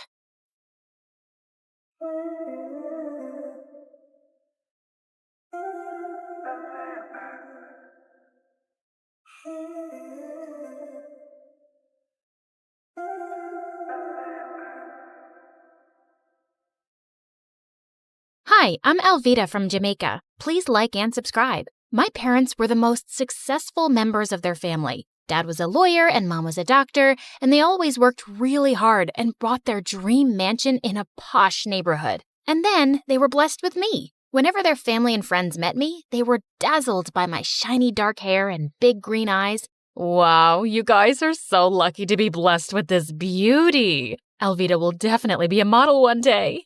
As I got older, modeling never interested me much, but I did love talking. Whenever my cousin Maya came over to visit, we loved playing newscasters. In today's news, it looks like there's going to be a heavy thunderstorm. Don't forget to take your umbrellas, people. And thank you for watching Maya and Alvida News Time. Maya was the same age as me, and we were pretty close. But in the 4th grade, my parents hired a casting agent for me. And soon, I got a presenter's role for a kids' TV show. Things changed in my life after that, and I didn't have much time for Maya when she came by. You want to go roller skating today?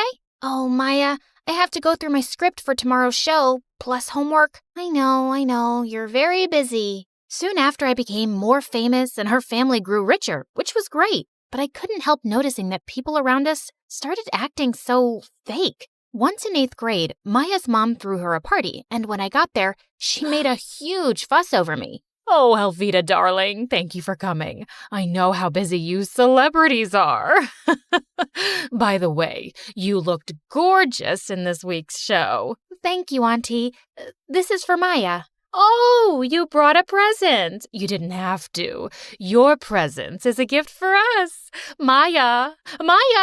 Alvida got you a present. Come thank her. Oh, Alvida, thank you so much. Whenever Maya hugged me now, I always had this feeling like she was rolling her eyes. Aunt insisted that Maya open my present right away, and they both looked disappointed at the watch inside. It's very nice. Thanks. I don't know why I was expecting a gold bracelet. You know, like the one your mother gave you on your birthday. But the watch is nice, too. Could I have the receipt, darling, in case I need to exchange it? Why would you need to do that? Oh, just in case it doesn't fit Maya. We went to the same school and we were in the same class. Once in 9th grade, we had a fun fair in school and we bought raffle tickets. And I won a prize. It was a huge package with really fancy chocolates from Switzerland. How come you're always so lucky, Alvy? I don't know. It just happens. We'll share the chocolate at recess, okay? But at recess, the entire class crowded around me. Apparently, Maya had told everyone that I was sharing the chocolates with the whole class. And now I had no choice. Maya, why did you do that? Oh, come on. It's not like you don't have the money to buy dozens of these packages. Yeah, but this was my prize, and I get to choose who I share it with, no? But Maya tried every way to sponge off of me and make other kids do it too. Sometimes I wished we weren't related so I could just ignore her. I felt more comfortable when I was in the studio with people like me. I loved performing, and I loved Chris, my boyfriend. He took care of all the sound and background music for the show. Every day after shooting, we'd hang out together, and he always found a way to make my day with some thoughtful gift. He was the sweetest. Then one day in 11th grade, the show decided to add another presenter to join me on the show. It was a guy named Mason, and he was gorgeous. I had to show him how everything worked around here, which was a bit difficult because Chris kept popping up. So normally, when we face the camera, we stand like this. Hey, I brought you some coffee. Oh, I just had some a minute ago. Sorry, babe. It's okay. You know what? I can help you mark the floor so Mason knows where to stand. It's easier this way. Chris pushed us apart and started marking the floor with chalk. But Chris, this position will be very difficult for the cameraman. He's too far away from me.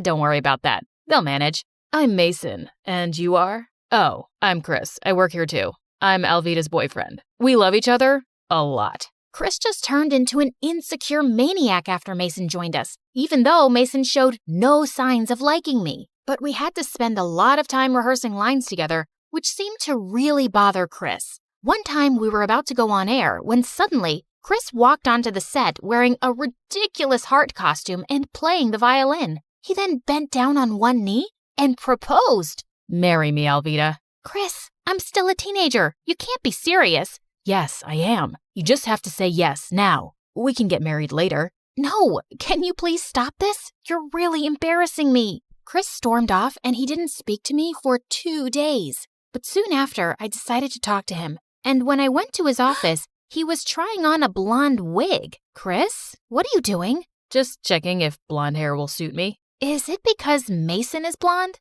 No, not everything is about him. Chris, I love you because you're sweet and kind, and I won't stop loving you just because there's a new guy on the block. You have to trust me, okay? After our talk, Chris felt a little better, and he started relaxing. When I got home that day, Maya was there, looking like an ostrich egg about to pop. Oh, Elvita, I've been waiting for you. Why? Is something wrong?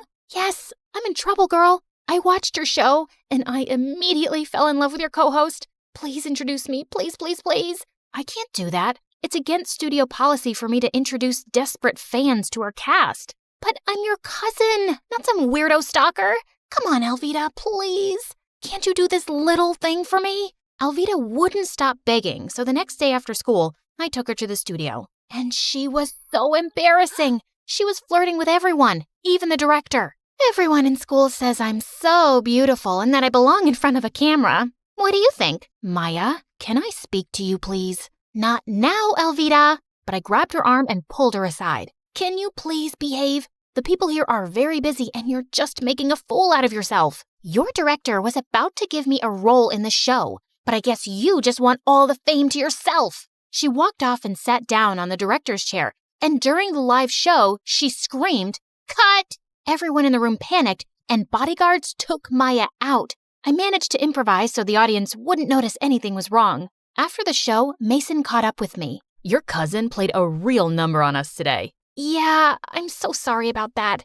Don't be. You did really well to cover up. You're actually quite good. As we walked outside together, Maya suddenly came running towards us. Seriously? Your bosses are jerks, Elvita. I've been freezing outside. Hi, Mason. I'm Maya. I'm Elvita's cousin, but everyone says we look like twins. Maya couldn't stop talking, and just then Chris came out. What are you guys up to? Oh, Chris. Mason just asked me out on a date. Wait, I did? Really? That's amazing. Why don't we all get dinner now? We can make it a double date. I don't think that's a good idea. Why, babe? Come on, it'll be so much fun. I felt bad for Mason, who was too polite to turn down Maya. We went to a nearby pizza joint I visited all the time, and Maya excused herself for the bathroom. But she came back just in time for our food, and moments after I took my first bite, I started choking. Elvita, what's wrong? Something in the pizza. My face was blowing up like a balloon, and Chris quickly called the ambulance. There was red pepper in the pizza, and everyone in that pizza joint knew I was allergic to it. My parents threatened to sue the chefs, but they insisted that they hadn't used any pepper. Meanwhile, the doctor advised me to take 2 weeks off from work while my swelling went down. So Mason took care of the show on his own.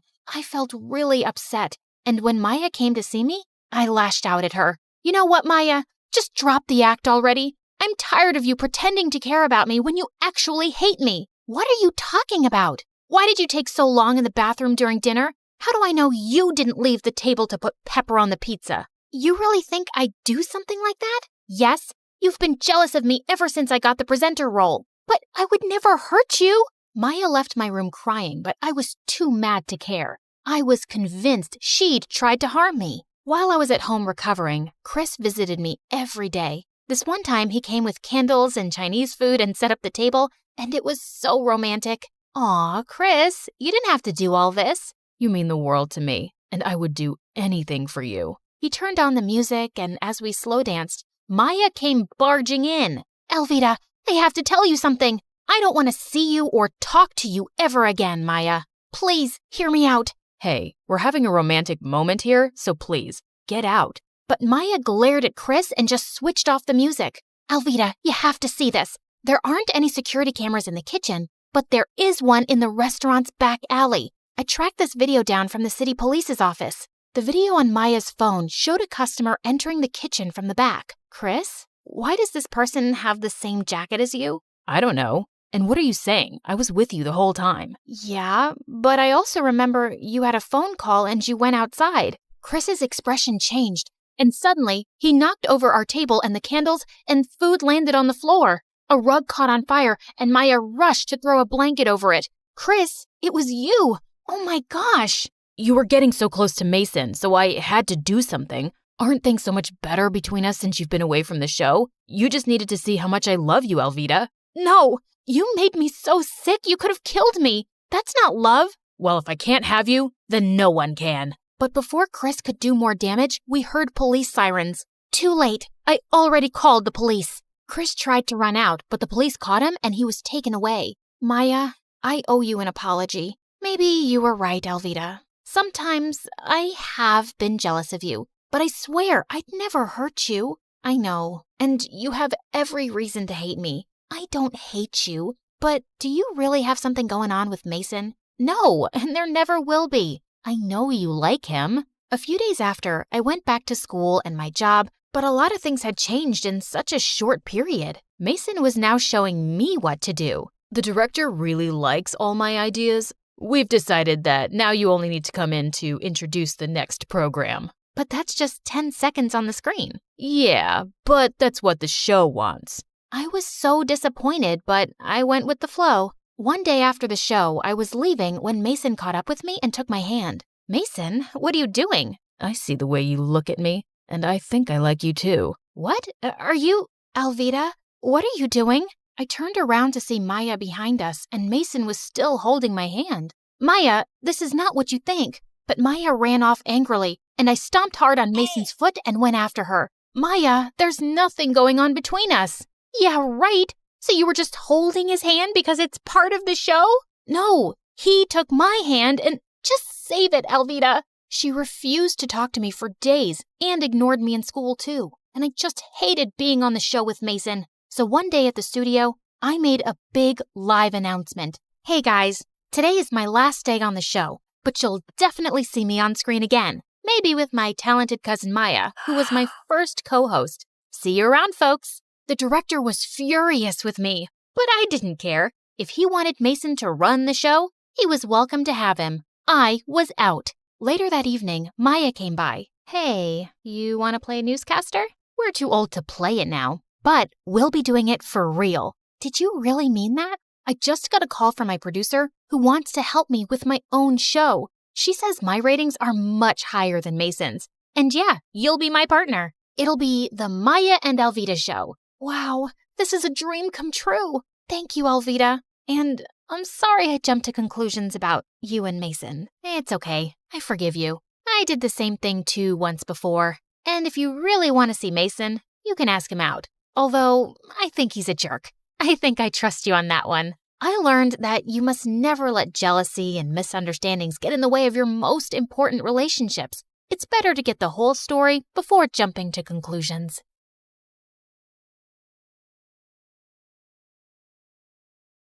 Hi guys, my name is Melanie, but call me Mel. Please like and subscribe to MSA. I used to live with my older brother Mark and my parents, who usually kept super busy with their work. With them gone for hours, Mark'd be responsible for the house and me. But that didn't come easy for him because I was a mess. As a kid, I was really wild and clumsy. I'd run around the house causing trouble, and he'd had to chase after me to keep me in check. No more chocolates, Mel. They ain't good for your teeth. But they're falling out anyways, brother, so let me have my fun. Even the kids at school would make fun of me for being weird and clumsy. But it all changed as I stepped into adolescence and the gorgeous genes in the family started to kick in. By the time I was 15, the same boys who'd teased me in my childhood now started asking me out. These are for you. Happy birthday, beautiful. Same to you. Little did they know I was still the same weird me on the inside. And Mark's protectiveness was all the more reason why I'd never gone on a single date. No doubt I loved him to bits. But he'd influence all the things I did at home and school, and it'd drive me crazy. Why did you throw away my party invitations? Why did you delete my Insta account? Why'd you sign me up for a geography class? Because that'll help you in your future. You should be thankful you have a brother like me, Mel. Or else, how are you going to survive in this world? Happily. Saying that, I stormed out of his room, but later that night he came to me. Are you still mad at me, Mel? Okay, listen, I've always wanted the best for you since you were a kid. Yeah, but I'm not a kid anymore, and you gotta stop controlling my life. Fine, you're gonna have it that ways anyways, because I'm moving out for college next week. What? I didn't know how to react, because I was both happy and sad about him leaving. But after Mark left, I had this feeling that I could take complete control over my life, especially when Mom and Dad were moving to a new city for their work and I was shifting with them. Our new house was like a giant mansion, and my room had these big windows and a tall mirror that took up most of the north wall. But more than anything, I was excited about getting a fresh start at school because Mark wasn't here to hijack my life. So, on the very first day, I wore a gorgeous new dress to school. But just as I was making my way through the hallways, I stumbled and bumped into a girl who was holding giant paint buckets in her hands, and all of them came flying onto my dress. Holy jeez! I ended up on the floor, but the girl reached out her hand towards me. "Are you okay?" I took it and quickly got off my butt, but I couldn't believe my eyes. She had gorgeous blonde hair and the sweetest smile. It was like I had an instant crush. "I'm so sorry about the paint. Oh gosh, I ruined your dress. Come with me." She grabbed my hand and took me to the changing room, and there she handed me a fresh pair of clothes. "Try this. It's not that great, but it'll help you make a good impression on your first day." How did you know it was my first day? A word gets around here fast, especially about cute girls. Okay, thank you. If that was a compliment, I mean, was it? Oh, never mind. I'm just blabbering. "Wow, you're adorable." Saying that, she went away. But indeed, I did make an impression, because that dress was all torn from behind.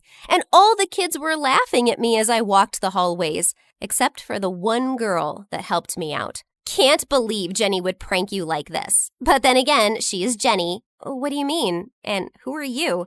Well, I'm Lauren, and I'm definitely not like her. But she is evil. She's got these weird family issues with a mute mom and a mute stepdad who's a complete jerk. And she's turning out to be just like them. Yeah, I could tell that by now.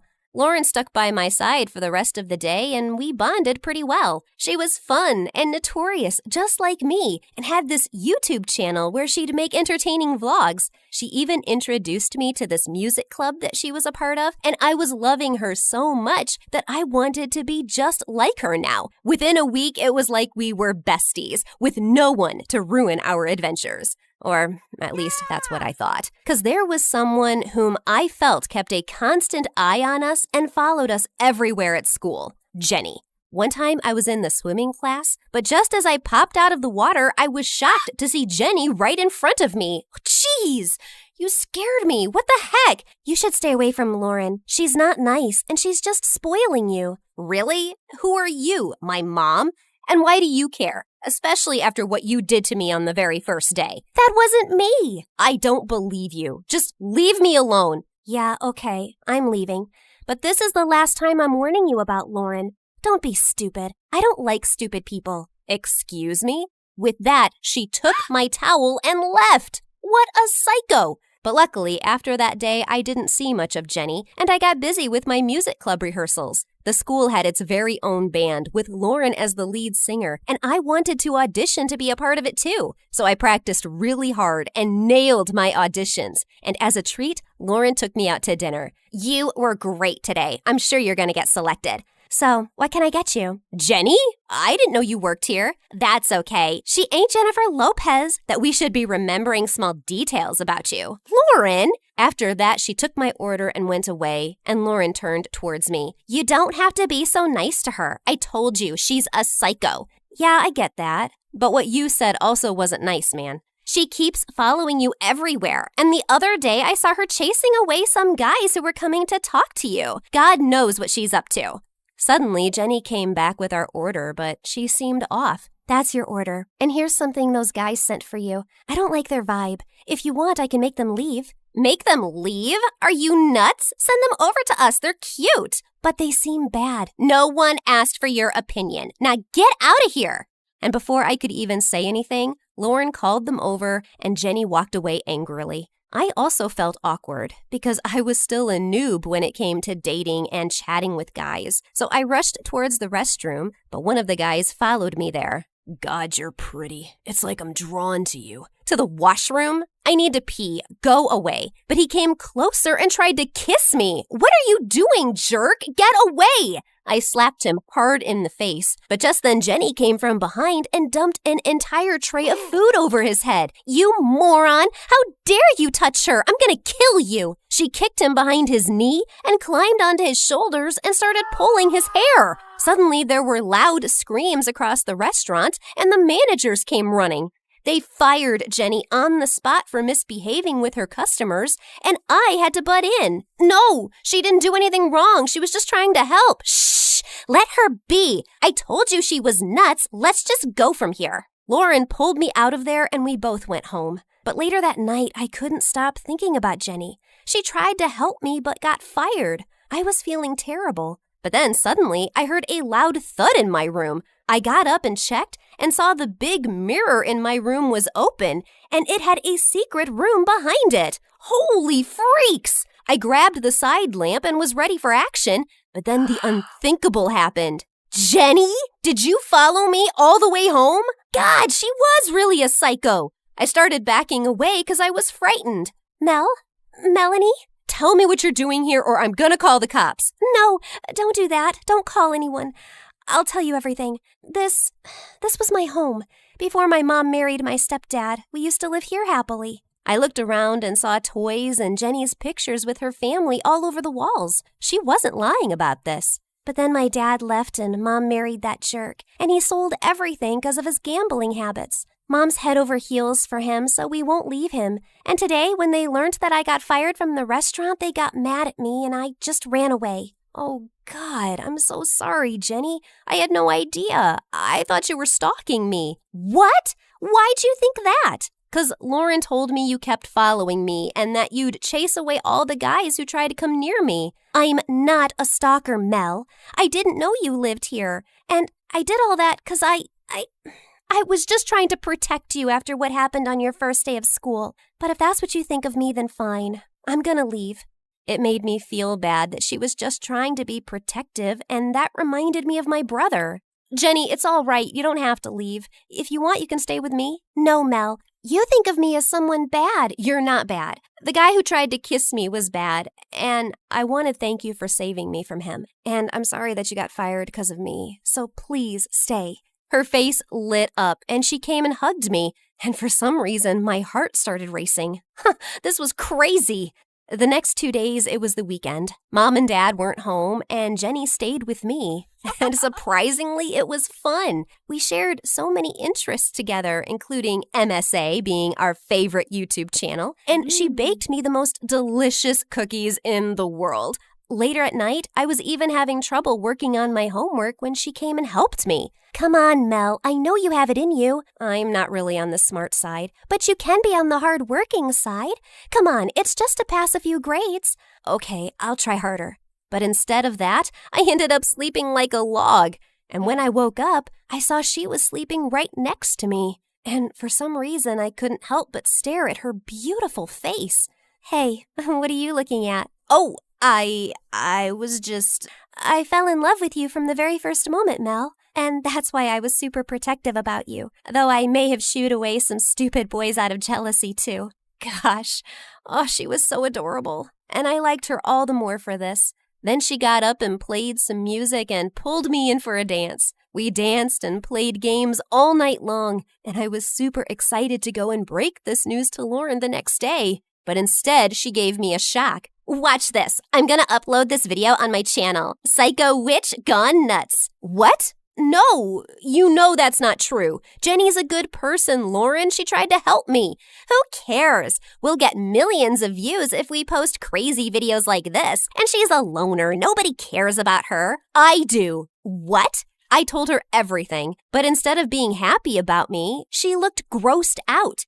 Ew! I can't believe you'd go for someone like her. She ain't even rich like us anymore. How does that matter, Lauren? I like her, and she likes me, and you should drop that low-leveled thinking of yours. Low level? OMG, how dare you? Do you have any idea whom you're talking to? I'm the queen of this school, and you're nothing without me. If it wasn't for the misfired prank I tried to pull on Jenny, I'd have never even talked to you. What do you mean? You were the one who tore her clothes? Yeah, I did it to get more subscribers for my channel, but then I saw you wearing those clothes and the kids making fun of you. I felt bad, so I thought I could be nice to you for a while, but it looks like I pitied the wrong person. Saying that, she pushed me, but I couldn't let her do this to Jenny, so I snatched her phone and smashed it into pieces. You witch! Suddenly, she jumped onto me, and we both broke into a wild fight. The teachers came running and pulled us apart. I'm not gonna spare you now. I rule this place. I'm a diva with thousands of subscribers watching me and following me. And that little music band you want to get into, I run it. I know everything you do, and I've always admired you for it. So much that I always wanted to be just like you, but not anymore. 'Cause now I know that you're a bad person, and you use people to get famous, and I'd never want to be like you. She's right. Lauren is just so evil. Yeah, she's not even that good of a singer. They have her in the band because of her popularity. She's so egotistical. Suddenly, the color on Lauren's face faded, listening to all the comments and seeing the cameras around her. And then we were taken to the principal's office, where we waited for a few hours until I saw my brother walk out of there. Mark, what are you doing here? I came to give you guys a surprise visit, but Mom and Dad weren't home, and I got a call from your school. And seems like you couldn't stay out of trouble without me, huh? I didn't do anything wrong. I know, and I'm proud of that. Mom and Dad told me how well you've been doing on your own. I ran and hugged him, and he told me I was being put into detention for a week, while Lauren was being expelled from school because of several complaints against her for pranking and ill-treating kids. I felt bad for her, but then I felt a gentle tap on my shoulder. Are you okay? I heard what happened, and I got so worried. Why did you fight with her? 'Cause you would have done the same for me.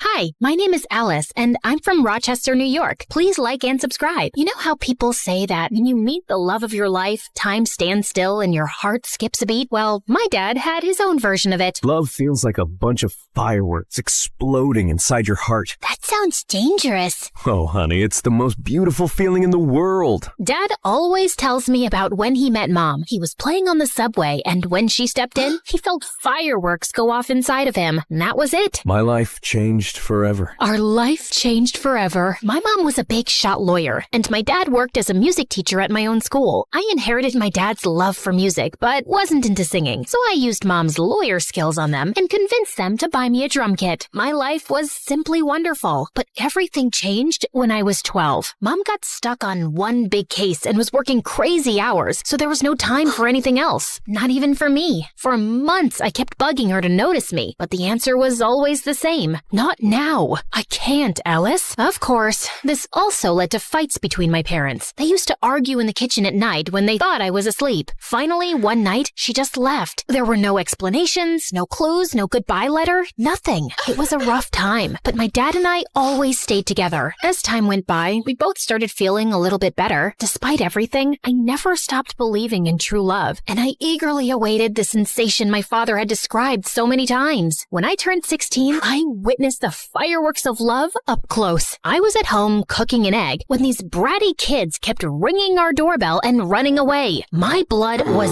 boiling, so I decided to teach them a lesson at the next bell. I flung open the door and spattered the egg right onto them. To my surprise, it was Luke, one of my dad's guitar students. He was one of the most popular, truly dreamy, funny, and kind guy in our school. Oh no. This egg. Lucky you. You just wanted tuition discount from Dad. I quickly made this up, but he kept staring at me in complete awe. Then it happened. It struck him like lightning, just like my dad described. The whole fireworks and electricity package. Hi, Alice. I love you. But here's the twist. I didn't feel the same way. However, from that moment on, Luke embarked on a mission to win my heart, while I tried to refuse his advances without hurting him. Flowers for you, Beaut. Bees. It has bees. I baked brownies for you. Thanks, but I prefer vegetables. He invited me to the amusement park, but I pretended to be dizzy when he was going to kiss me on the Ferris wheel. And then he also asked my father for my hand. So, what do you think? Tell him that he has to provide 4 sheep, 5 cows, and 1 unicorn in exchange. Yet Luke never gave up. And finally, he went all in. He performed for me on my balcony, singing the very same song my dad used to woo my mom back in the day. And I swear I could see Dad helping him the whole time. Then he he asked the big question. Do you want to be my girlfriend? Luke, I like you, but I'll take that. I It's a love story, baby. Just say yes. know what you might be thinking. How could you not love Luke back? He sounds like the perfect guy. And you'd be right. He was everything I could have wished for, and more. He even quoted Taylor Swift for me. I decided I should give him a chance. Maybe the fireworks would appear slowly for me. Okay, let's do it. After a few months, things were going great. He was a great boyfriend, and I cared for him. One day, as we hiked up a hill, my foot clumsily met a cluster of rocks. I was about to fall when Luke grabbed my hand and held me. Are you all right? I nodded. The sunlight hit him just right, and he looked just beautiful. He leaned in, and he rewarded my safety with a kiss. It was a scene right out of a movie. Come on, guys. You see? I tried, but I just couldn't help feeling nothing. By the time we reached the top of the hill, I decided to end things. Luke deserved someone who could truly love him. After a brief pause, I managed to muster the strength to share my feelings. However, as I looked at him, tears were welling up in his eyes. Alice, there's something I have to tell you. Yes, Luke? I'm thrilled that we're together. I've been looking for the perfect partner for what feels like forever. Tears began to fall down his cheeks, and I hugged Luke tightly. How could I break his heart after that? I just couldn't. I needed a new plan, a way to end things without hurting him. Just then, I got an idea. I needed to find my boyfriend a new girlfriend. Yet, it was easier said than done. Finding the perfect girl for Luke was certainly a tough mission. I introduced him to Sarah in a bowling alley, but it turned out she was only interested in using Luke to make her ex-boyfriend jealous. On trivia night, Claire and Luke had a heated argument about the best pizza toppings. They didn't get along after that. Lastly, how can I forget about Julie? When I introduced her to Luke at a party, it was pretty clear that she was more interested in me than in him, much to Luke's amusement. Of course, he knew nothing of my plan. I introduced so many girls to him, pretending they were my friends, but none of them sparked even the slightest explosion. Luke only seemed to have eyes for me. Darn him! After a few weeks of failures, I was about to give up hope. But then, right in my dad's class, the solution seemed to fall from the sky, almost literally. Boys and girls, we have a new exchange student from South Korea. This is Moon. That new girl seemed quiet, but she was a total stunner. We have a little welcome tradition here. You've got to sing us your favorite song while standing upside down. What? You could actually see Moon's soul leaving her body. Kidding. But come on, it'll be a blast. So, which song are we going with? For a brief moment, Moon seemed to be torn between making a mad dash for the exit, pretending to faint, or fighting my dad to ignore his request. Love Story by Taylor Swift. Bingo! That was the girl who was gonna sweep my boyfriend off his feet. I couldn't have been more thrilled. Above all, she had a beautiful voice. She was perfect for Luke. As soon as the class ended, I walked up to Moon. Hi, I'm Alice. That was amazing. Thank you. I just hope I don't have to do that to introduce myself in math class. Don't worry about it. The gym teacher might make you do some push-ups in front of the whole school, but apart from that, well, that's it. I'm going back to South Korea. She even had a great sense of humor. By the way, the music teacher who just made you sing in front of everyone is my dad. But don't hold that against me. I won't. He seems cool. He is, in his own unique way. Surprisingly, considering that if my plan worked, Moon would steal my boyfriend from me, the two of us immediately hit it off. I was happy to make a new friend, but the most important thing was that I had an inkling right from the start that she and Luke were a match made in heaven. I had to rush to my plan. By the way, I'm in a band. Ever considered becoming a rock star? A rock star? Sure, but only if we get to wear sunglasses indoors. Of course. You can't make great music if you don't look cool. With my master plan in motion, I organized a rehearsal in my garage for that same night. As usual, Luke and I began a friendly battle over which song to play next. But just as the tension was mounting, Moon made her grand entrance. Hi there. When Luke turned to meet her gaze, something magical unfolded between them. Their fireworks were so intense that for a moment, I thought the neighbors were bombing my house. Hi, I'm Alice's Luke. Nice to meet you, Alice, Luke. I'm Moon. That's a beautiful name. Moon turned red as a tomato. I mean, it's cute. I mean, it's not, horrible name. They were so awkward and cute that they looked like two penguins trying to dance. The first part of my plan was complete. Over the next few weeks, I did everything to bring my new friend and boyfriend even closer. I planned this adorable picnic for the three of us, but then I faked a stomach pain, so they both got time together. Alice, are you okay? Oh no, not again. What's wrong, Alice? It's my, penitis. Okay, let's go see the doctor. Clearly, my plan failed. Next time, I took them to the movies to watch an old sappy romantic film. Where's Alice? She told me she wasn't coming because she hates Sandra Bullock. She hates Sandy B? Is that even possible? Right? I said exactly the same thing. They watched the movie together. All the while, I was lurking secretly in the background. In a particularly romantic scene, their shoulders leaned against each other. They locked eyes, and their lips came closer. It seemed that it was the moment, but... Want some more popcorn? Yeah, sure. So close. By the way, I, of course, don't hate Sandra Bullock. Slowly, I was running out of ideas and excuses. I even signed us up for a romantic bread baking class, only to remember right beforehand that I was gluten intolerant. Silly me. Since when? It's very recent. I don't want to talk about it. We can make gluten-free bread. It's not the same. Go on without me. Tragically, I had to keep up that lie and not eat a sandwich in front of them for way too long. Oh, the lengths I went to. But despite all my efforts, nothing was happening. They clearly had feelings for each other, but neither was making the first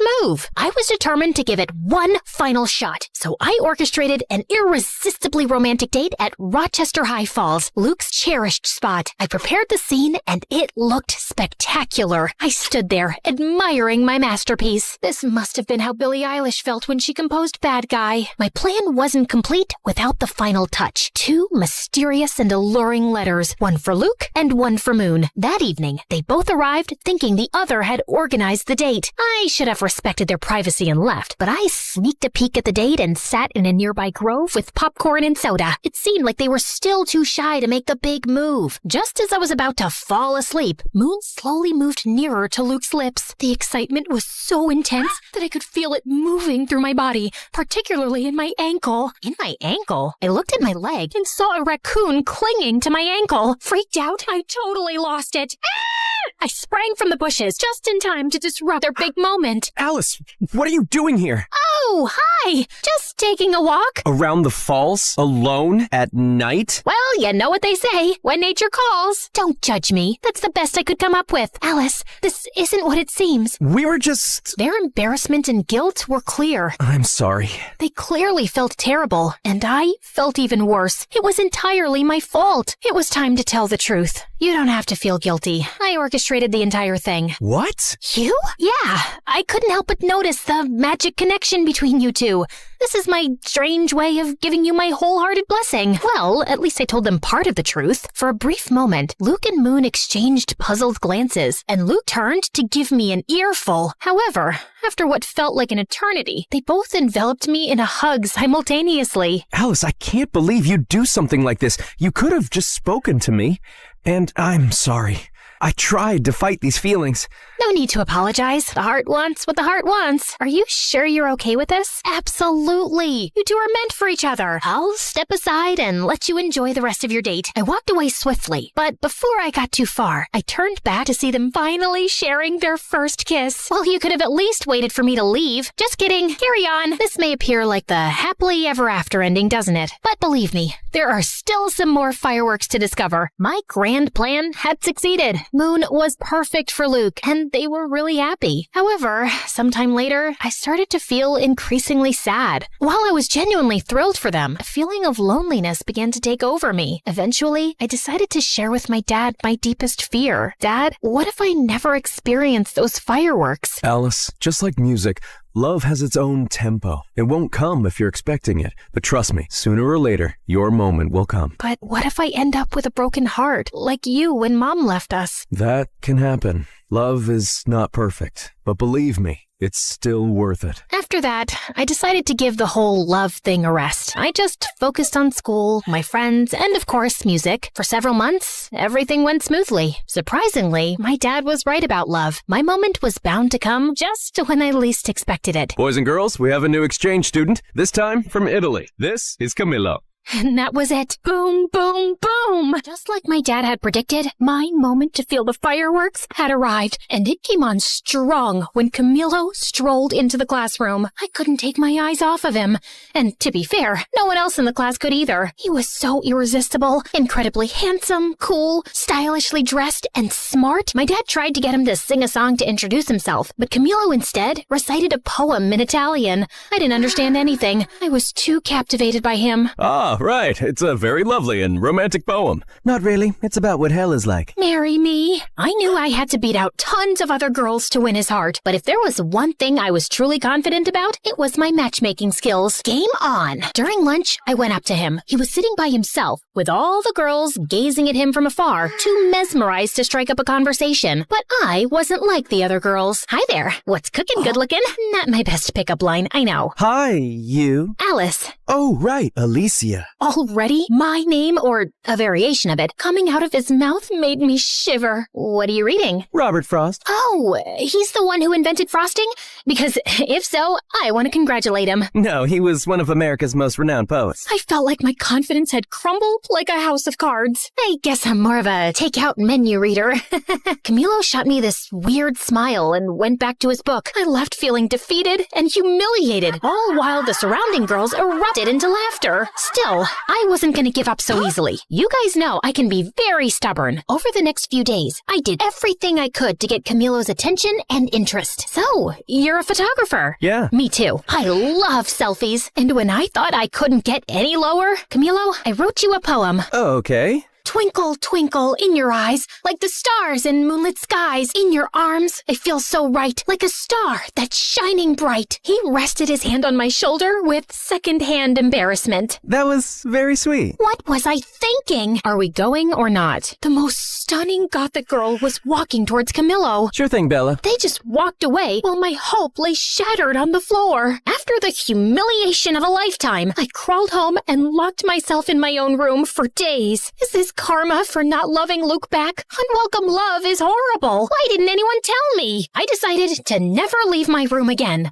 But Luke and Moon swooped in to save the day. Alice, what are you doing? We were worried about you. You haven't been to school for days. And I'm not going back. I'm officially a hermit now. Come on, Alice. You can't give up so easily. What else can I do? He's too cool and smart for me. And he clearly has a thing for goth girls. Well, maybe that can be arranged. Moon showed me the flyer for a costume party happening the next day at school. Maybe this wasn't quite over yet. The following day, I visited Moon's house for the first time for a unique makeover session. She was determined to transform me. And after an intense half hour of makeup and dressing, I emerged as a whole new person. Camilo will be head over heels for you. After a while, I headed downstairs to her kitchen to grab a glass of water. Moon's house was massive and a bit eerie, with dim lighting and an unsettling silence. As I turned the corner, I bumped into a tall, mysterious guy. I let out a scream of surprise. Who are you? I'm Alice, Moon's friend. I glared at him. He was wearing a suit, like a gangster from a lousy movie. I'm Quan, Moon's big brother. Oh, right. Why are you dressed like that? We're going to a costume party. A costume party? So childish. You're like just a year older than us. Besides, you look like you're dressed up too. Whatever, just watch where you're going, kid. Kid? Oh, just then, Moon showed up, probably after hearing my screams. When I turned to face him, Quan had already disappeared down the dark hall. What? Why are you smiling? You know, your brother is a real piece of work. Aha. Moon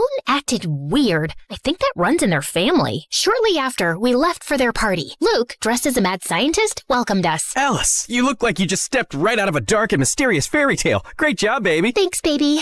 Alice, Camilo's there. Go do your thing, girl. Thank you, guys. I took a deep breath and walked towards Camilo, who was dancing with his friend. Of course, he was too cool to wear a costume. With a boost of confidence from my outfit, I saluted them. Hello, my fellow creatures of the night. Alice, what are you wearing? Tonight, I embrace the shadows. I'm a goth. Being a goth is not a costume, you phony. It's a lifestyle. I'm sorry, I didn't mean, of course you didn't. You are just a little suburban princess who gets whatever she wants, playing dress up. And the way Camilo looked at me, that hurt more than any malicious comment. Once again, I was humiliated. For the rest of the party, I hid in the halls of the school. How could I be so stupid? Should I respond? I looked up and saw Quan. What are you even doing here? I thought you were too fierce for a costume party. I am. I'm just here to pick up Moon. I just got her text. She already left with Luke. Oh, okay. Quan leaned his back against the lockers. Rough night? That's an understatement. So, do you want me to take you home, or would you rather stay here crying? What? These are not tears. Don't try to tell me you got something in your eye. Come on, let's go. I was shocked. He was rude, definitely, but not that bad. Quan held out his hand for me to stand up. As I was getting up, our eyes met. Time stood still. Electricity. And yeah, it happened again. Boom, boom, boom. What, did you hit your head or something? No, it's just that, I don't know.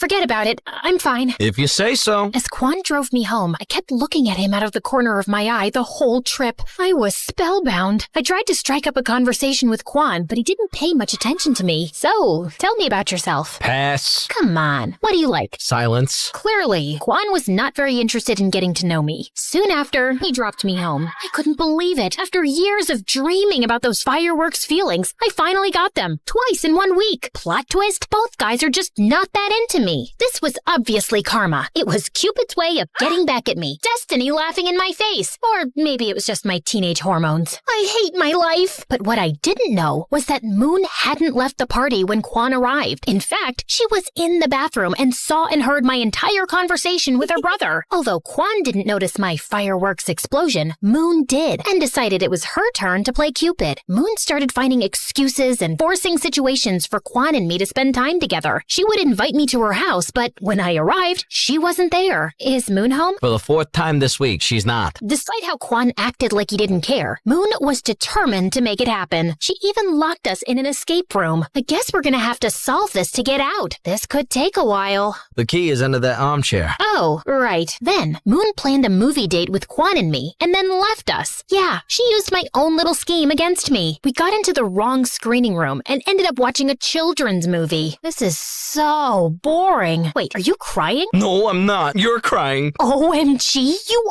are! Shut up. It's just a beautiful tale of friendship between a duck and a shark. After that, he started talking to me, and slowly, I understood that his whole bad boy facade was simply a shield Quan put up when he moved here to cope with this unknown and new place. He actually could be really kind and sweet. One day, Moon set up a sort of double date with me and Luke and dragged Quan quite literally into a bowling alley. The evening turned out to be an absolute blast. We enjoyed some good food, sent those bowling pins flying, and shared laughs like there was no tomorrow. Quan even dropped his tough guy persona and had an amazing time. I felt that slowly we two were growing closer. Great strike, Alice. Thanks. I learned from the best. I didn't know I was the best. Who says I was talking about you? The only problem was that Luke found out what Moon was doing and he wasn't too happy about it and cornered me. Alice, Quan's not right for you. He once told me, if you hurt my sister, I'll turn your hair pink. And he walks around in sunglasses indoors, too. And don't even get me started on his weird spoons collection. Did you see the massive plastic to fancy spoons display in his room?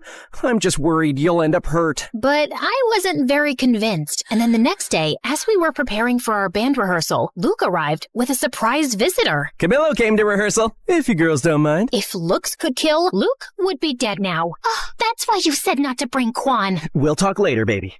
I tell you, man, we have the best drummer in town. So, he has decided to play matchmaker too. Go on, then. During our practice, I was super nervous, way more than usual. But then Camilo did some really nice things that made me feel a lot better. I think I did pretty good in the end. That was great, Alice. I didn't know you were so talented. Thanks. That made me melt, literally, right there on the spot. For the next few weeks, I was caught in a love triangle with Quan and Camilo, and tangled in a dispute between friends. I felt bad, but chose to go with the flow, hoping to solve the puzzle of my heart. But things turned into some kind of competition between them, and in order to win, they went big. Luke orchestrated a fantastic carnival date for Camilo and me. Amidst the chaos, we laughed, won games, and feasted on cotton candy. I even won him a huge stuffed animal. Thanks! Elephants are my favorite animal. I'm more of a grizzly bear girl, but elephants are pretty cool. Then, Camilo and I rode on an intense roller coaster in an odd moment of calm. Before the car sped off again, Camilo pulled out his camera and took a picture of me. What are you doing?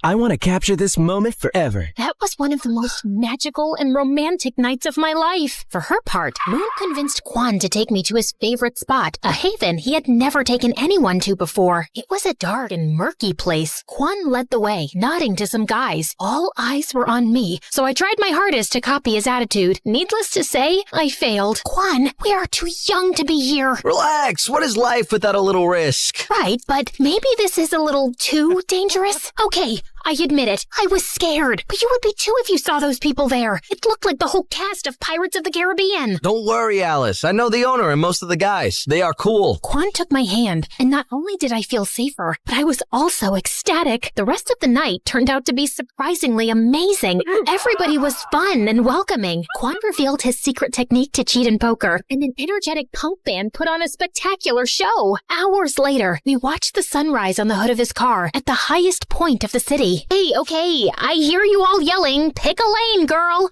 But come on, deciding between Camilo and Quan is like choosing between chocolate and vanilla when you love both. It's driving me nuts too. It was impossible. Like Camilo wrote and recited to me in an open reading the most beautiful poem I had ever heard. But then Quan got us the chance to play our first gig in the same place he took me. Clueless of what to do, I turned to the greatest source of wisdom I knew, my dad. Okay, yes, I was truly desperate. Dad, is it possible to be in love with two people at the same time? My dad took a deep breath before answering. Alice, time has taught me not to put any limits on love. Love can be many different things. It constantly mutates, so maybe it is possible. And what should I do? I can't date two people at the same time. No, you have to be mature and thoughtful. Take care of your feelings, but also those of others. But I don't know how to decide this. If you are stuck in this situation, you might not be ready for love. Maybe the best thing to do now is to focus on yourself. And it wasn't very helpful. Maybe my dad wasn't the fountain of wisdom I thought he was. Before you guys go off in the comments, I know this is like the best kind of problem any girl my age could have. For days, I ignored both Camilo and Quan, but finally, the day of the concert arrived. Surprisingly, I was pretty calm. Well, that was until I saw both Quan and Camilo in the audience.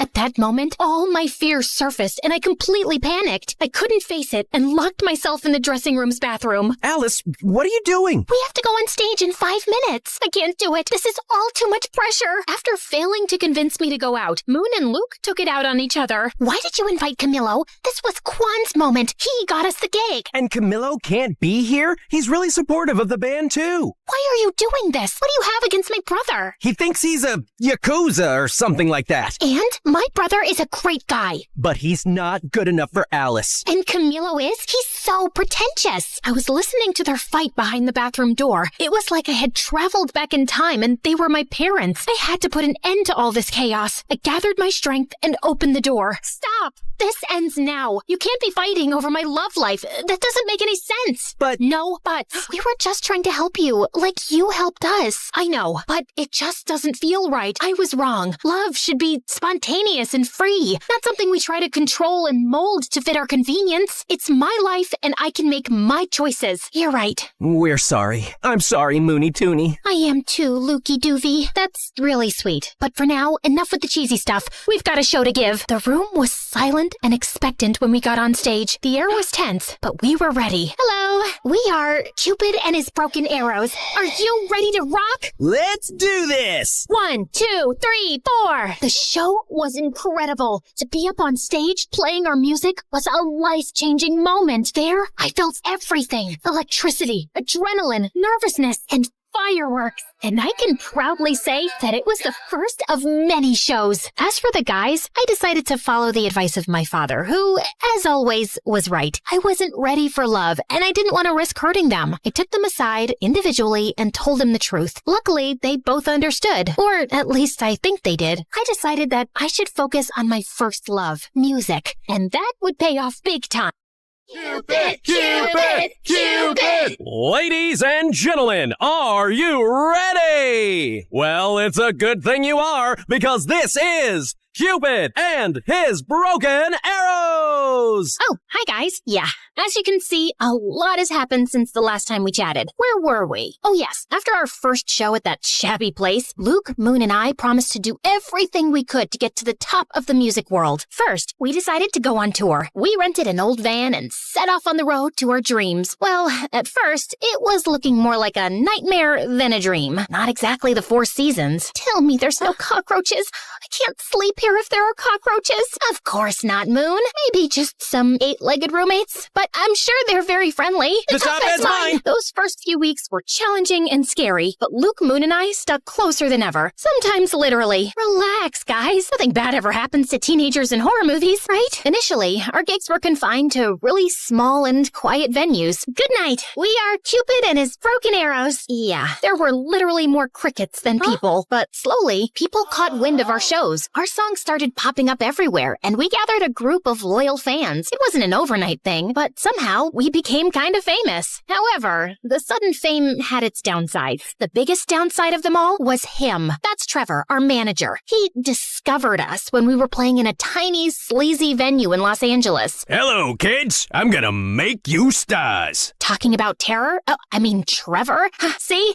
It's like his name was meant for a crooked manager role. I'm just spitting straight facts here, guys. Where do you dream of playing? Just name it.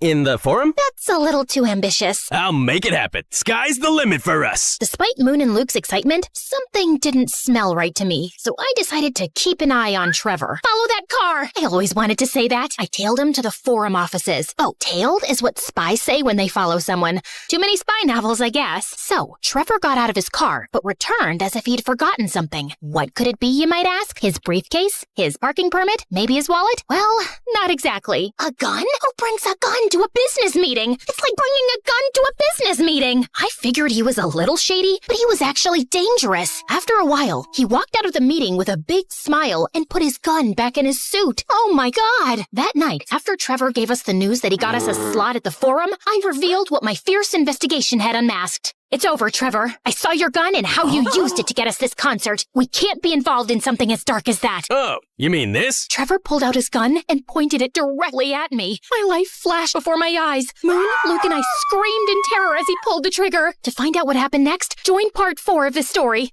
Now relax. I'm just kidding. Trevor fired, but all that came out of the gun was water. Phew, that was a close call. Well, maybe not really. Are you crazy? Why are you carrying this with you? For protection, in case, a small cat attacks me. And why did you use it in the meeting? Oh, that! Those guys never water their plants. They were so dry, poor things. Maybe I had misjudged him. Still, if you don't want to be involved in something as dark as me, I understand. Maybe it's for the best. No, Trevor, please don't take this personally. Alice is just like that. Excuse me? Yes, we really want to work with you. Great then. Are you in, Alice? Outvoted, I had no choice but to accept Trevor. His impact was soon felt. He devised everything for us, from trying on silly, smelly costumes, which I'm sure he had stolen from the thrift store to keep the extra money for himself, to making us do some bizarre and really embarrassing publicity stunts. Yet, while I hated to admit it, he did take us to the next level. He even got us a record deal. Maybe he isn't all that bad. He certainly wasn't the worst thing that came with fame. Paparazzi were a real headache. Hey, Alice, aren't you dating someone? People want to know about your love life. Oh, it's a full-blown love triangle. Me, my couch, and my Apple. I mean, iPhone. Seriously? Can it get any cringier? Well, I know what you must be thinking. What about Juan and Camilo? You guys are so predictable. Okay, after I told him I was not ready for love, our paths simply parted. Camilo moved to the big city to try his luck as a poet, and Juan went back to South Korea. I had accepted that love wasn't my thing, and I was fine with that. Really, I was. But it seems that not everybody was. Alice, people are interested in you and your love life. We must give them something. And before I could say anything, Trevor launched his enormous Find Alice a Boyfriend operation. When he was choosing from the pictures, from his looks, you'd think he was attempting to assemble an atomic bomb. I wish you people would stop meddling in my love life. You're one to talk. Fair point. Must I suffer all my life for that one time I played Cupid? Besides, you two are practically soulmates. I only intervened in the name of true love. Maybe Trevor will find you your soulmate. If he does, he deserves a Nobel Prize in matchmaking.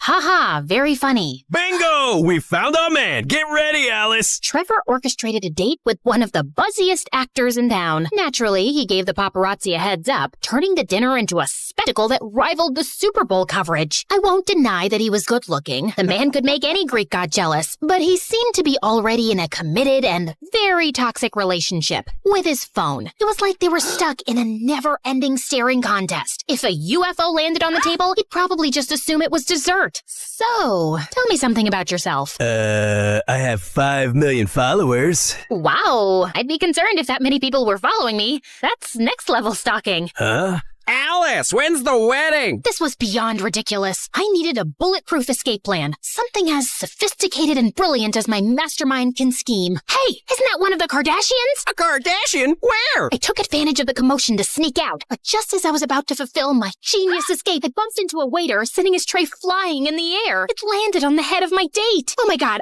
I'm so... Camillo? Is that you? Alicia, hi. What are you doing here? I was super surprised to see Camillo, but I had to move fast. I'm actually in the midst of an escape. Care to help me? Absolutely. Camillo wheeled over a waiter's cart covered with a tablecloth. Your chariot awaits, Your Majesty. I hopped in the cart, and Camillo carried me unnoticed out of the restaurant. After we were in the clear, we two went for a walk. By the way, I must confess, I'm a massive fan. Oh, thank you so much. People don't believe me when I tell them we used to date. Do you tell people that? Well, I know we didn't exactly date, but I don't know. Maybe I'm just expressing my wishes out loud. Are you flirting with me right now? I am. Who knows when I'll cross paths again with another star, especially with one as strikingly beautiful as you. He was going all in. I tried to play it cool. That's smooth, but I'm not gonna fall for it that easily. I did. I'm not the same girl I was a couple of years ago. I was. Besides, I know you have a way with words. He did.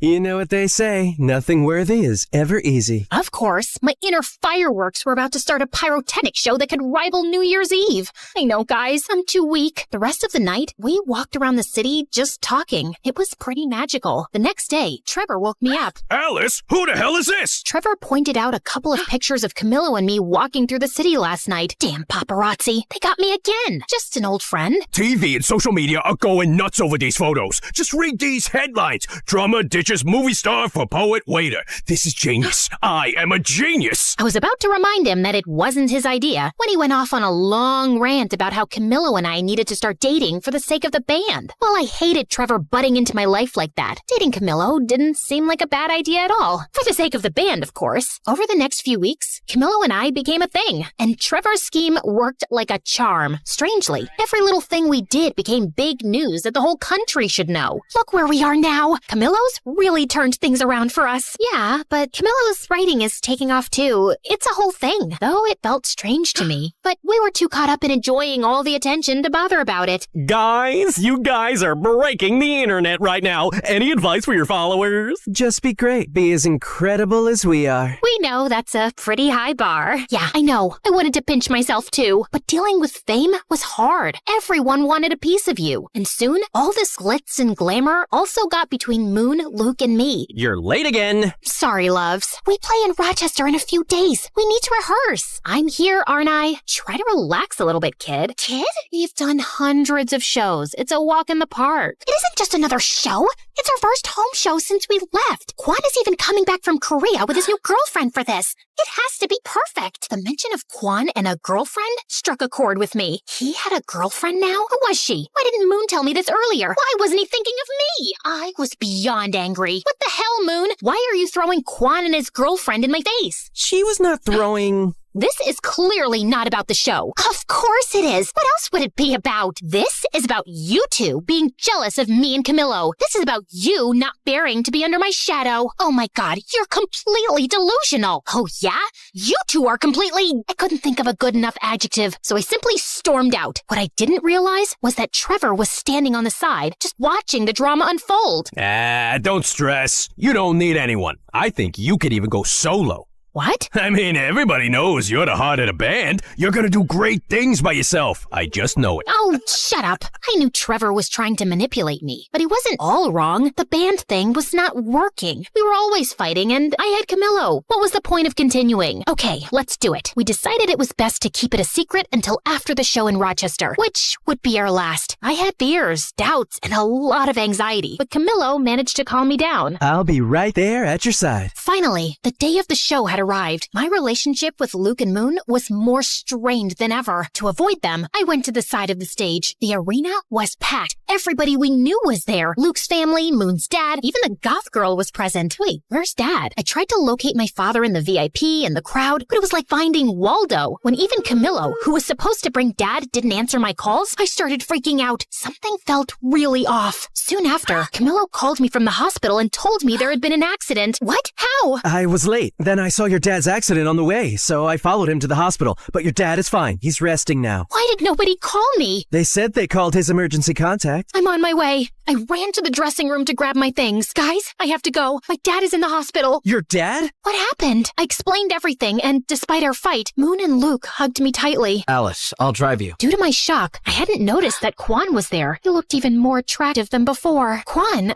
Snap out of it, girl. Let's go. Whoa, Alice, stop. The show's about to start. She needs to be at the hospital. Family comes first, always. As she said that, I felt horrible. They were my family, and I was backstabbing them. I don't care about your family. This is the most important show ever. We're gonna tape it for a movie. It's the farewell concert. Do you know how much money we're gonna lose? After saying it, Trevor closed his mouth so tightly that his lips seemed to have magnets on them. Farewell concert? Oh, it's not a big deal. Breakups sell well, and we'll have 3 products instead of 1. Both Luke and Moon looked at me. If looks could kill, I'd be 6 feet under right now. Dad, oh my God, are you okay? What happened? Oh, it's just a silly accident, but I'm okay. I'm coming to see you. What? All those people are there to see you. You're gonna play and rock that gig. But... No buts, Missy. Afterward, you can come see me. Not like I'm going anywhere. Rock it for your old man. Okay, Dad. I love you. You heard Dad, kids. Let's do it. It's showtime. We went on stage, and the tension was crazy. I could feel Luke and Moon's hateful glares. It was as if Cyclops from the X-Men was looking at me without his glasses. The show was about to start, but I refused to be like those old dinosaur rock bands where everyone hated each other. So I did something I never did. I stepped up to the microphone. No, don't freak out. I'm not gonna sing. Hi, Rochester.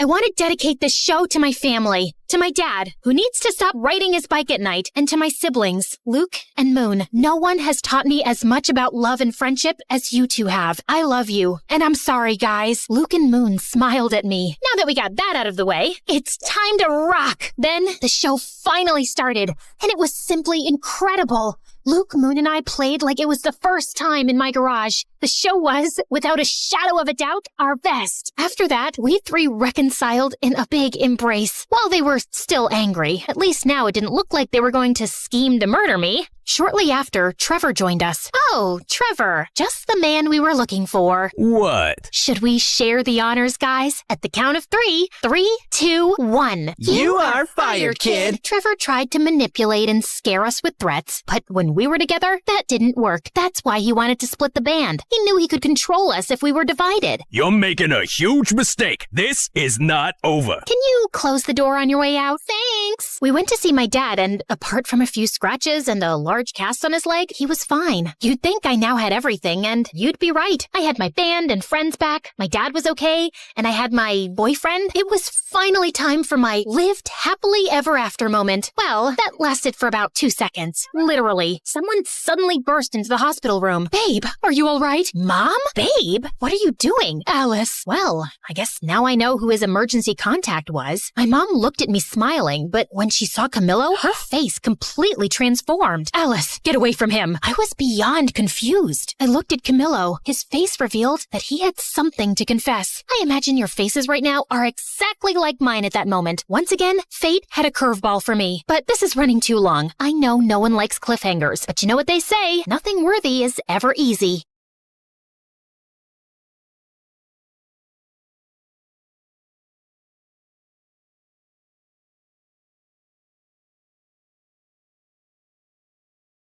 Hi, I'm Nova, and my life sucks. I used to think I was just unlucky, but thank God I later discovered it was a full-blown family curse. No, seriously. I grew up with a twin brother, Dorian, who was 2 steps ahead in everything. For starters, everyone thought he was the much better-looking twin. He'd play video games all the time and ace his tests, while I'd stay up all night studying, and my grades were still average. He was good at sports, I was just clumsy. Even our parents favored Dorian, especially Dad, who dreamt of making him a football legend. In 8th grade, I tried out for the small school talent showcase, just a silly cheer routine I made up on my own. I asked everyone to come, but that same day, Dorian had his big football practice match, and guess where everyone went? Yep, including my parents. What's going on? Your brother scored the winning goal at his big match, so we called all his friends over to celebrate. So you missed my talent show for a dumb match? You participated in a talent show? Why? You're so uncoordinated. Just last week you tripped over a sock and hurt your head. Thanks, but I don't need your judgment. I'm just saying, maybe next time choose something you're good at. Oh wait, you can't.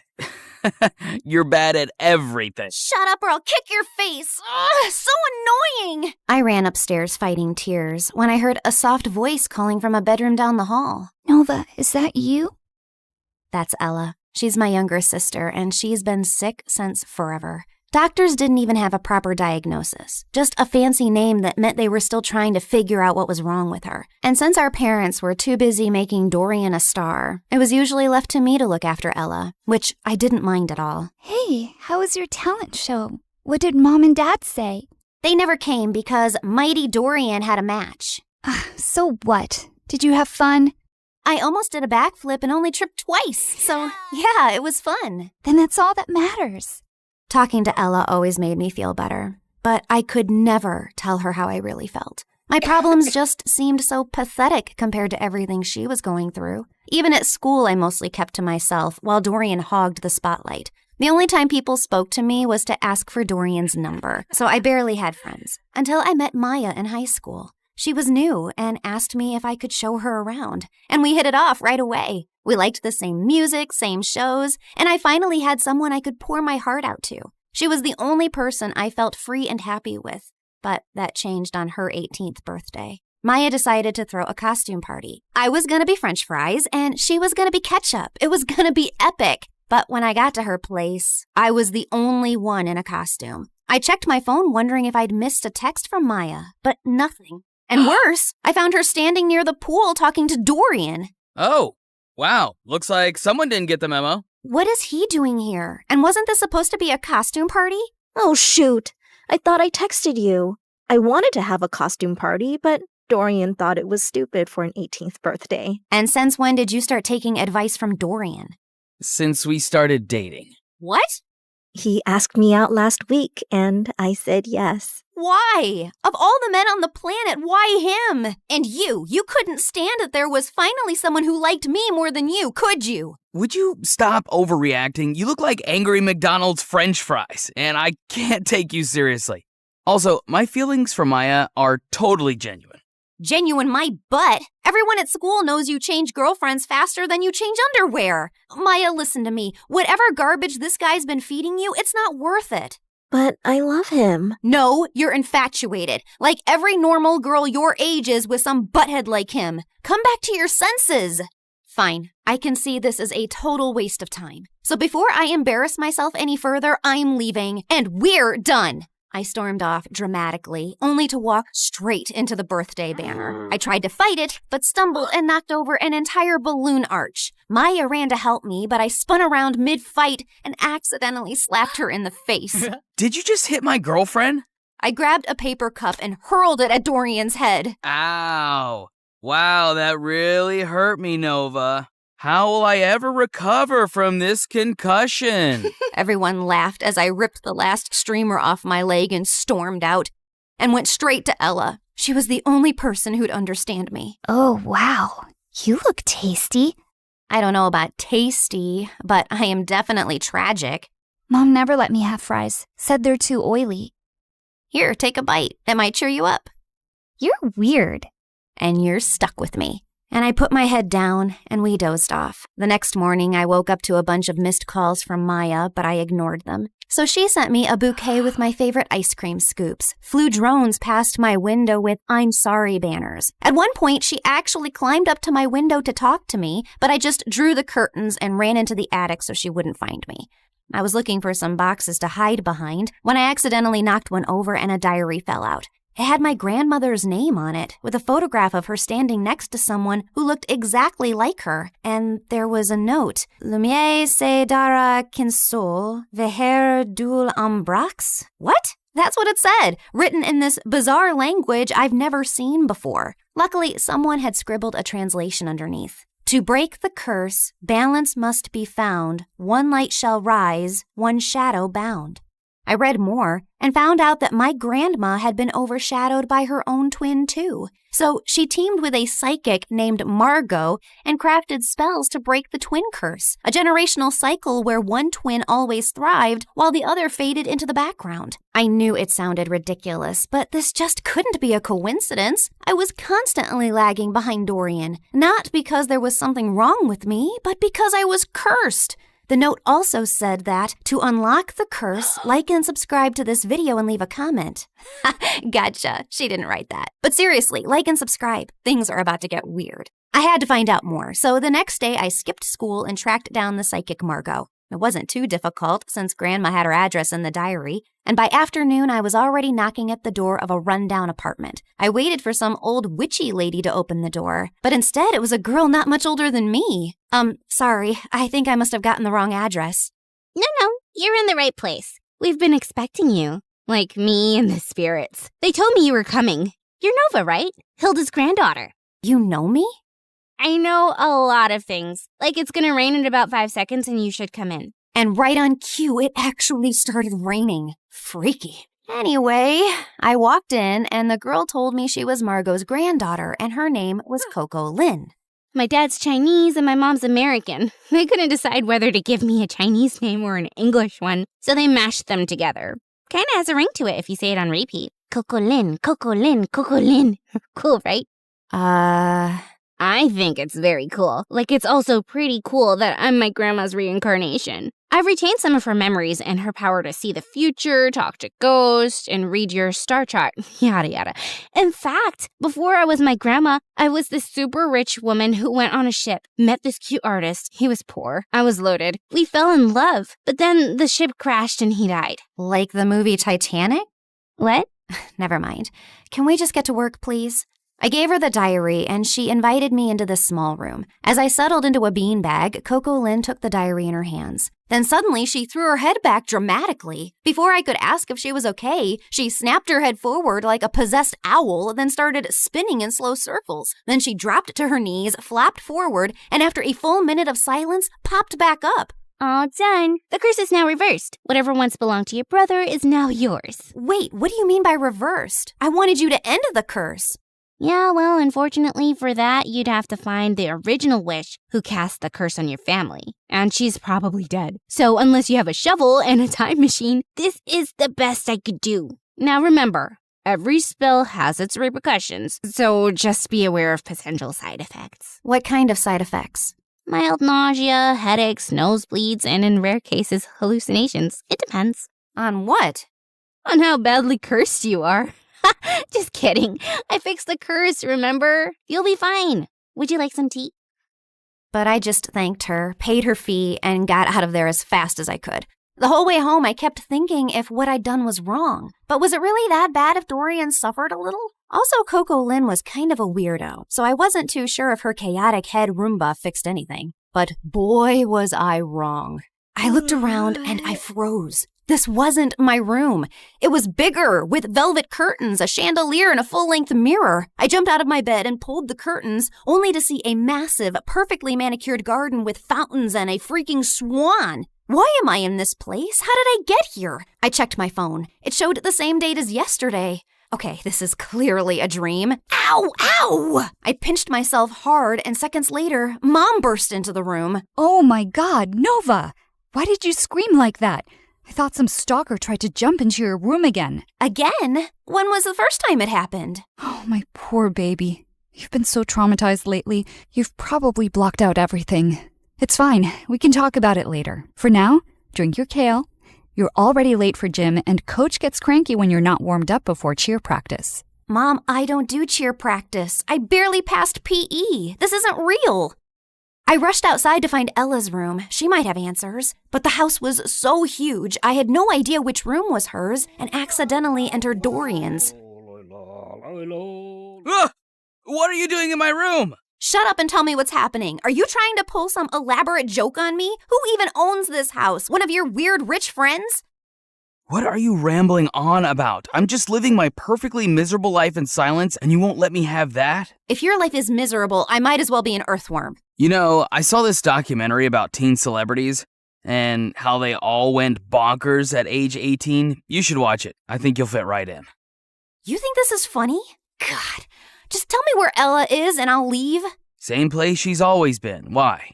Suddenly remembered you have a sick sister who needs your attention? I've always cared about Ella. You don't care about anyone else but yourself, Nova. Now get out and go sign some stupid autographs. I was shocked. The way Dorian was talking and everything Mom said could only mean one of two things. Either everyone in my family had lost their minds, or the spell actually worked and transported me to my new reality where I was the golden child. I ran back to my room and opened my closet to find shoes and clothes that I could never afford. Downstairs, Mom was smiling like I was the best thing that ever happened to her, while Dorian sat quietly on the side scowling. Then I went to school, and the moment I got out of the car, people flocked around me. Hi, Nova. Love your outfit. Can we get a selfie? Are you coming to my birthday next week? You can cut the cake if you want to. It was like stepping into a dream where I finally mattered and wasn't invisible next to Dorian. I was still processing everything when Stacy walked over and linked her arm through mine. There you are, bestie. I've been trying to call you. Really? I didn't get any calls. I said I was trying, but then I got busy with these new cheer uniforms. Everyone's obsessed with pink, but what do you think? I actually kind of like blue. But clearly everyone else wants pink, so let's go with pink. Oh, I knew you'd say that. We're so in sync. If you were a boy, I'd totally date you. I mean, you'd have competition, obviously, but I'd cheat on my boyfriend with you. Okay, wow. I was best friends with Stacy? This girl who once insulted me in front of the whole school was now asking for my opinions? And over the next few days, it only got better. I had a personal stylist, a manager, and spa appointments booked every other morning. My closet had its own air conditioning, and Dorian had to ask my permission to even borrow a charger. My parents transformed into my biggest fans overnight, hovering at every photo shoot, attending even the smallest events, and proudly displaying an entire wall of my trophies and awards. At school, I never stood in line. I had my own table in the cafeteria stocked with fresh smoothies and sushi rolls.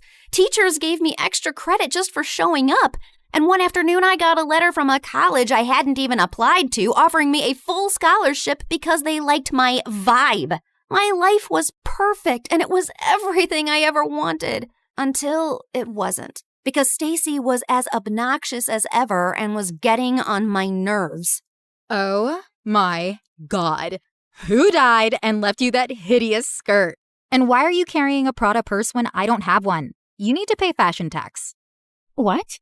You know, do my homework, pack my lunch, clean my sneakers, that kind of thing. Now hurry up, I'm hungry. The girl ran off in tears, and I turned to Stacy. Was that necessary? No, but it's fun. And why are you being all judgy today? Did you forget the time you bullied that new girl, Maya? She was so terrified of you, she literally transferred schools. I bullied her? Every day. You made fun of how she dressed, the way she spoke, and then when your loser brother started dating her, you totally snapped. My God, I'll never forget the tantrum Dorian threw when she left. I even have a video. Stacy shoved her phone in my face, and I watched in shock. Dorian was having a full-on meltdown while I stood there laughing like a maniac. Seriously? What? And that wasn't even the worst part. The girls on my cheer team laughed and joked until I walked in. Everyone on my modeling team walked on eggshells around me. I even overheard this girl say that I should get an exorcism because I had a devil living inside of me. This one time during a shoot, my makeup artist accidentally dropped a brush. I reached down to pick it up and she recoiled like I was gonna hit her. I'm so sorry. I'll get a new one immediately. Hey, it's just a brush. Don't worry about it. You're not mad? Why would I be mad about an accident? While the photographer was adjusting his camera, I overheard two assistants whispering. She seems different today. Last week she threw hot coffee at me because I got her the wrong brand. Remember when she made Tina cry because she accidentally walked into her photos? Poor girl's still in therapy. It felt like I jumped from living under Dorian's shadow to being the most hated person on earth, and it was heartbreaking. But what truly got to me was that at home, Dorian barely looked my way, and Ella never came out of her room. And every time I tried to meet her, Mom would freak out. Her disease is contagious, sweetie. You know that. I can't lose another daughter to that stupid illness. I really wanted to see her and share what I was feeling, but I was too swamped with photo shoots, press events, and parties to process it. Has anyone ever tried snail mucus coffee? Apparently, it's very good for your skin. I'm already having my vitamin C, D, E, G, H, Y, Z, Q to keep my nails shiny and healthy. You know what, guys? If you hang upside down for at least an hour and a half, you will get the reddest cheeks ever. Or you could get a brain hemorrhage and die. Excuse me? I'll just be right back. Jeez, how lame were these conversations? If these people were the cream of society, I'd rather be skimmed milk. The rest of the night was just as bad. The music was too loud, the people were fake, the food looked fancy but tasted like chalk. Then my date asked me to dance, and I accidentally stepped on his foot so hard he started limping. I rushed to grab him a first aid kit and came back to find him making out with a waitress. Ew. I just wanted to leave. I was walking to my car when I spotted someone across the road. Maya was standing at a stall selling t-shirts. I dropped everything and sprinted toward her. Maya! Oh my God, how are you? Leave or I swear I will call the police. Look, I know you're really angry at me and I deserve it, but I swear I didn't mean to. You didn't mean to ruin my life? Come on, Noah. You and I both know you bullied me because you're evil. But honestly, you did me a favor. That school wasn't for me anyway. The only good thing that happened there was meeting Dorian, and I'll always be grateful for that. But you, I never ever want to see again. Please, Maya, I said I'm sorry. I'll do anything to make up to you. I'll buy all your t-shirts. I don't need your charity, Nova. But if you really want to help me, then help me sell these. You're a professional model, right? She pulled out a pile of tees with the most chaotic slogans I'd ever seen. This too shall pass, like a kidney stone. The only X I want is extra money. Nice. Who came up with these? Of course I did. I've always been really creative. That's true. By the end of the night, Maya and I had sold every single t-shirt in her stall. We even clicked a bunch of pictures, and when I shared them on my Instagram, Maya's business exploded overnight. She called me the next morning telling me how people were begging for restocks. Someone even asked if she shipped internationally. I'd finally used my popularity for something good, and I was happy. But that changed the moment I entered school the next day. Why were you hanging out with peasant Maya yesterday? It's all over your Instagram feed. I was just trying to help her sell her stuff and apologized for being completely moronic. You did not. It's against every rule book ever written for mean girls. Once you bully someone, you never apologize to them, especially not if they're as ugly as peasant Maya. Stop calling her that. She's a brilliant and hardworking girl, and she's 10 times the person you'd ever be. 10 times fatter, sure. She's a real inspiration for stretchy t-shirts. Say one more word about her and I swear. Or what? You'll cry into your organic kale smoothie? I have a better idea. And I launched myself at Stacy, but she didn't even budge. Instead, she smiled and punched me. Then she jumped on me, pulled my hair, elbowed me in the stomach, and I almost threw up. I thought I was gonna die when a bunch of girls rescued me. Later, while I sat outside the nurse's office with an ice pack on my face, I overheard a group of girls whispering nearby. Wow, Nova really thought she could take down Stacy? That girl's made of iron. I heard her mom's Russian. She came here illegally, then married some rich guy, and that's how Stacy got all her money. My maid's cousin works at their house. She says Stacy lives like a trash gremlin. Her room smells like stale yogurt and wet socks. Ugh, gross. Imagine strutting around like a queen bee while your closet is a health hazard. If I were Nova, I'd wash my hands with bleach just to get the smell off. They kept going, but I tuned out. Not because I was offended. Honestly, it all made sense. Stacy didn't rule the school out of confidence. She did it to distract people from the disaster she actually was. Anyway, I was feeling better, so I decided to take the day off and go home, when suddenly Dorian came running down the hallway. Nova, it's Ella. They're moving her to a hospital. Her condition's getting worse. The world blurred for a second, and I pushed Stacy out of the way and ran through the gates. We reached the hospital and saw Mom and Dad were sitting in the waiting room. Where is she? What happened? She took a turn for the worse. The doctors are doing everything they can. I sat down slowly. Ella, my baby sister, my sunshine. She was the only person who ever believed in me, and she was suffering. I buried my face in my hands. And that's when Dorian snapped. Is this all your fault? Dorian, please. No, Mom, she needs to know. I've been trying for months to act normal, but no more. What are you talking about? You were supposed to babysit Ella, but instead, you chose to sneak out and go to your dumb party with her in the back seat. You'd barely gotten the car out of the driveway when you crashed into another car. You blacked out and Ella took the hit. She's been in a coma ever since. But Mom told me her condition was contagious. That's why I couldn't see her. Well, she lied. Because you hurt your head too and forgot all about the accident. And Mom didn't tell you so you could live your perfect little life like the golden child you are. I swear, if something happens to her, I will never forgive you. And he stormed away, leaving me totally shaken. I bullied my best friend. My brother couldn't even look at me. And my little sister was in a coma because of me. This wasn't the life I wanted. I stood up quietly while everyone was still talking to the doctor, slipped out of the hospital, and ran straight home. I stormed into the attic, flung open every box until I finally found the diary. The next morning, before going to the psychic's house, I went to the hospital. I just had to make sure Ella was okay. And thankfully, when I got there, she was sitting on her bed smiling. I stopped a doctor walking by. Is she okay? Yeah, she had a seizure, but it shocked her system so hard, it jump-started her like an old car battery. Guess sometimes being on your deathbed has its perks. I took one look at Ella's face and walked in. As soon as she saw me, her face lit up. I ran over and hugged her tight. Hey there, you slept for a really long time. Yeah, well, I needed my beauty sleep. Why do you look so old and wrinkly? Probably because I'm sad and sorry for everything. I messed up your life. It wasn't entirely your fault. I was jumping around like a monkey in the back seat, remember? You couldn't even see the car behind us. I basically launched us into it. So I guess I'm sorry too. Well, I'm sorry too, Nova. I shouldn't have snapped like that yesterday.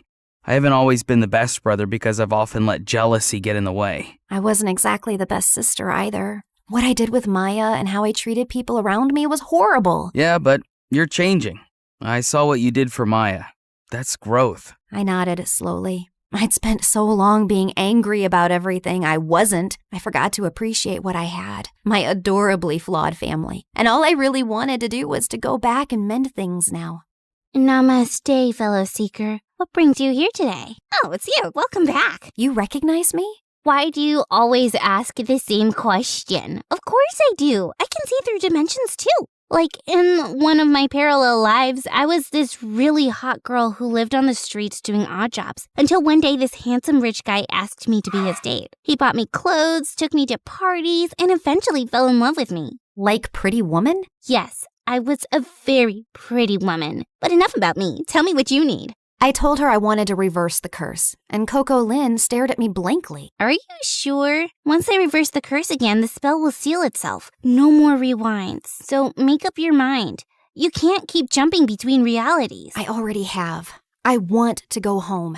And this time I won't hide behind Dorian's shadow or bad grades. I spent so much time being angry and dejected that I never really focused on myself. And that's why I never got anywhere in life. I can't control how people treat me, but I can control how I take their opinions. So now I'll live for me, with kindness and purpose. Spoken like someone who's truly ready. She stood, cracked her knuckles, and started chanting. The candles flickered, the walls shimmered, and then everything went blank. I woke up to the smell of burnt toast and the sound of birds. I sat up slowly and looked around. My old room. My old posters, my old creaky fans spinning above me. I rushed to Ella's room and found her sleeping peacefully. Then I went downstairs and saw Dorian kicking the ball like a dork. I ran and tackled him in a giant hug. Oh my God, I missed you. Get off me. You broke my streak. Now I have to start all over again. Well, so do I. That morning, I got dressed and walked into school. And for the first time, people noticed. Not because I was a model or because I had 1 million followers, but because I held the door open. Because I helped a kid who dropped books. Because I smiled at people. For real. And that's when I realized that life isn't about being the favorite. It's about being someone you can be proud of, even when no one's clapping.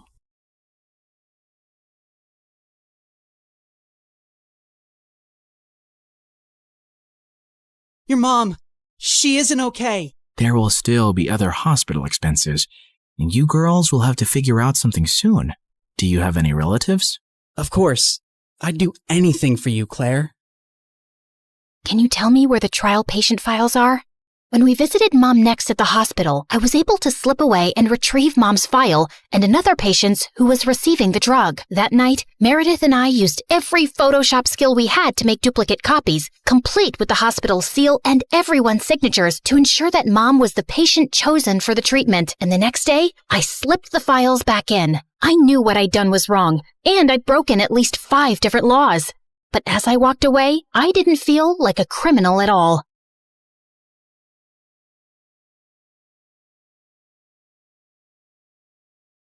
I was walking down the hospital corridor with Freddie when Meredith came running towards us. Where have you been? Mom's awake. She's finally awake. Oh my God, seriously? This better not be a joke, Meredith. I swear on my beautiful face, it's the truth. The doctors are just checking her vitals. Can you girls stop making so much noise? It's a hospital. Oh, shut it, nurse. We're in the coma ward. Who are we disturbing here? Don't you want these people to wake up? How dare you talk to me like that? This is preposterous. That's not even a real word. Remind me to buy you a dictionary. How did you become a nurse? Jeez. We ran down to Mom's room to find her fighting off the doctors. She jumped onto her bed like an animal and started screaming at them. Where am I? Are you doing science experiments on me? You will not touch the Dr. Vladimir. I learned how to catch fish with my bare hands when I was 3 and tackled a bear when I was 5. You think you are any match for me? Ma'am, we mean no harm. We're your doctors. How are you old enough to be a doctor? You have pimples like a teenager. I'm fully qualified. Shut up, little boy. Tell me where I am before I take your eyeballs out and play bubbles with them. Mom? Mom turned and stared at me with wild eyes. Let's get out of here before she attacks us. For once, I agree with Meredith. Who are you? And what did you just call me? Hey guys, the last time you saw me, I was walking down a hospital corridor after switching the clinical trial files. That was 2 years ago, so let me get you up to speed on everything that's happened since then. Mom entered the clinical trial, and her tests started showing signs of progress, but she didn't come out of her coma anytime soon. Freddie tried to help us, but Meredith and I had to learn to manage on our own. And it turns out, there's a lot you can steal from a hospital. We never had to buy toilet paper or cleaning supplies again. And we always had endless cups of pudding and Jell-O. Meredith, is that diaper cream you're putting on your face? A girl's gotta moisturize. It's very hydrating. My face is as soft as a baby's butt. What did you score today? More useful things like new bed sheets, pads, towels, and batteries for our TV remote. Time for our show and more Jell-O. Woohoo! But we still needed money, and after high school, we went back to our conning ways. I always pushed away the guilt and justified it to myself with things like, we needed the money, we had no other choice. But I have to admit, I also felt a thrill every time we outwitted someone and got away with it. It started out small, like hitting venues of concerts and games in different cities and selling fake tickets to desperate fans, hoping to get in at the last minute for twice the regular price. By the time they figured the tickets were bogus, we were gone. Or going to the American Idol audition venues and convincing hopeful contestants that we were part of the TV show crew, and we'd get them through to the next round if they paid us a little money. Then, we set up an Instagram matchmaking business account with tons of fake success stories. We were getting booked for our services by loads of women. We'd always meet at the client's house in disguise. What is this exquisite dessert? It's like a cloud melting in my mouth. It's a Japanese cheesecake, delivered fresh every day from Japan. You are just the kind of people I like. Ow! Let's get down to business, shall we? Wow, I mean, this cake. Yes, business. This is your daughter? Oof. We know she's a bit plain. And she's 6 feet tall? With that face? Is her case hopeless? Oh no, we've dealt with a lot of uggos before. Believe me. Ow! What my partner means is there's someone for everyone out there, and we're experts at making those two people meet. We'll need a small advance, and we'll bring you a portfolio of suitable bachelors in a week. You'll be the mother of the bride soon, watching your little giraffe walk down the aisle. Sounds good, right? Make that check to cash, please. Can you also pack the rest of this cake? We'd take the advance, keep in touch for a few weeks saying we were gathering options, and then disappear. Of course, people soon started commenting on our page, calling us frauds and reporting our account, but we made a good amount while it lasted. We tried out a wedding planner service next. That's a gorgeous cake, but it's so expensive.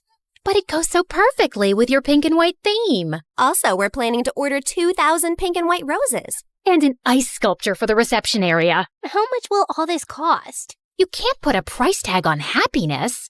Daddy will have a heart attack. He's gonna have one anyway. I just saw him eating a block of cheese. Why should that stop you from having the wedding of your dreams? Really, you deserve the best on your big day. Okay, I'm sold. Let me write you a check. When that went bust, we became travel bloggers and influencers. With our huge number of fake followers, we managed to get into the best hotels for free as long as we wrote a review. When I'm rich, I will buy a hotel and live there. They have the best beds. Room service? Yes, we'll have 2 lobsters, 4 sushi platters, 2 beef burgers with fries, the prawn tempura, the fish tempura. Okay, anything with the word tempura. And why don't you bring up the entire dessert menu? Thanks.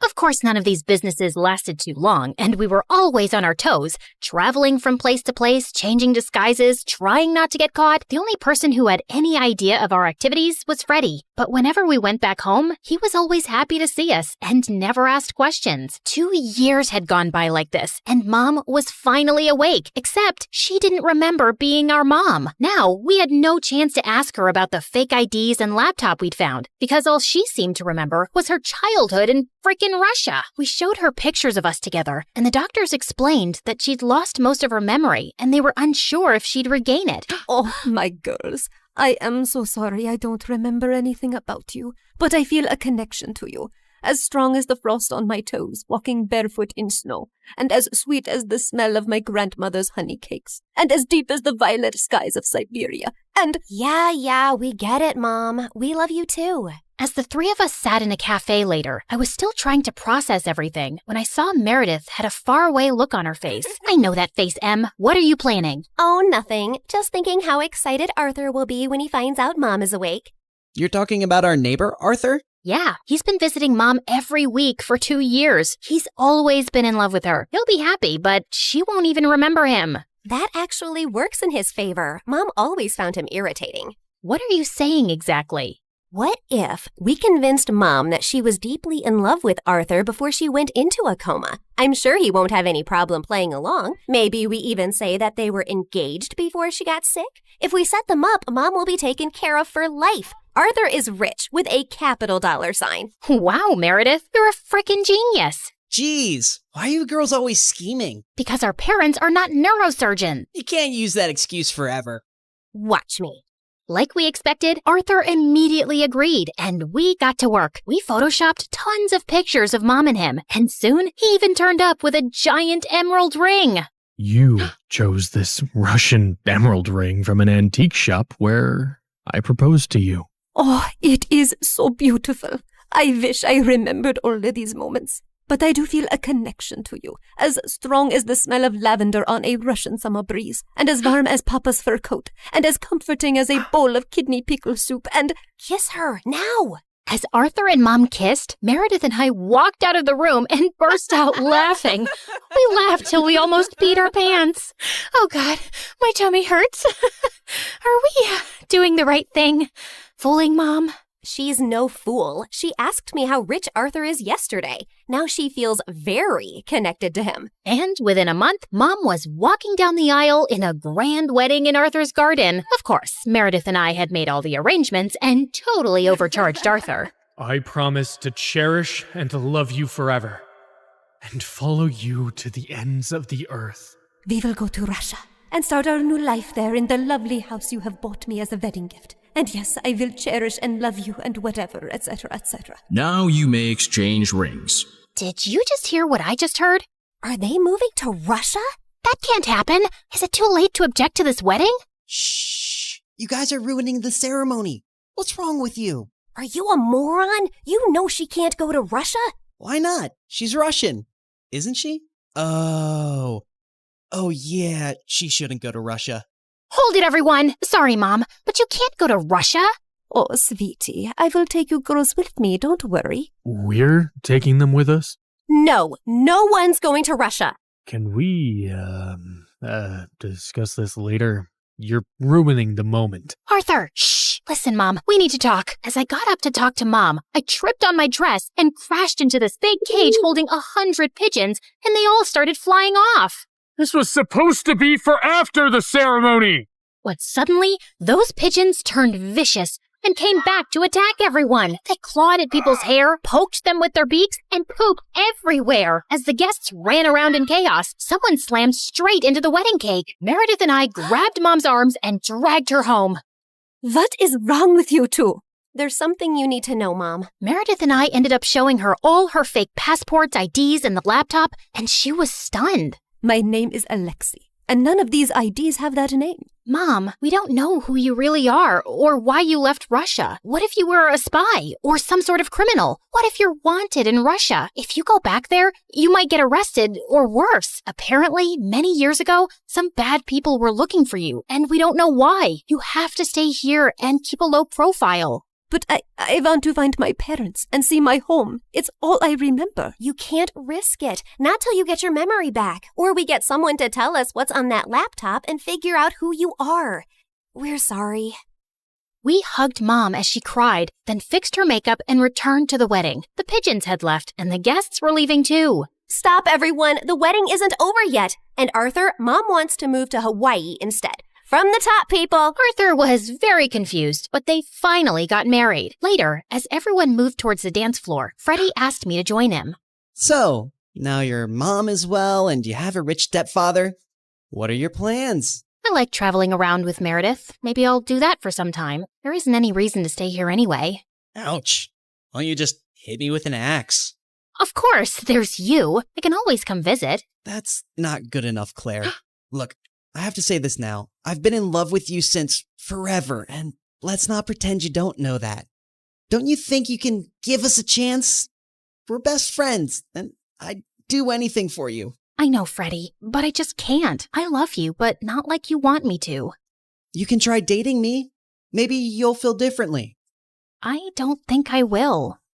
And I can give you a good life. You don't need to live like a freaking criminal anymore. Some people might call me an artist. Con artist, yeah. Still a criminal. Maybe I enjoy being one. It's kind of thrilling.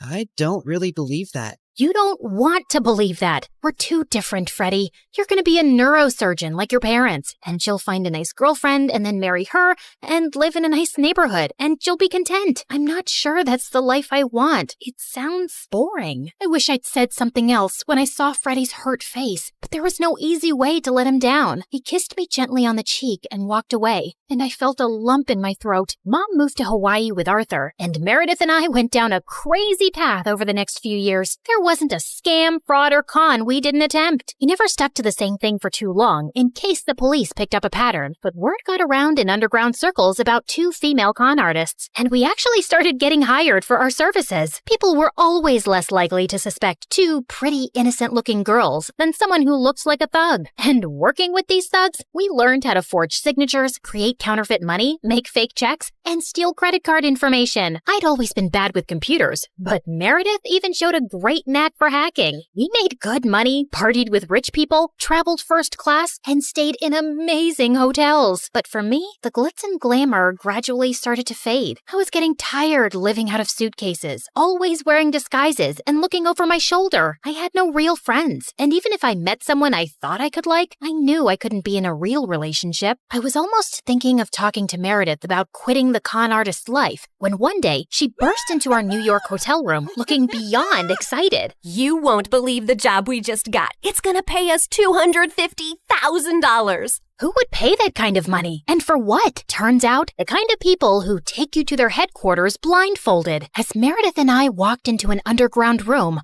a large chair swiveled around to reveal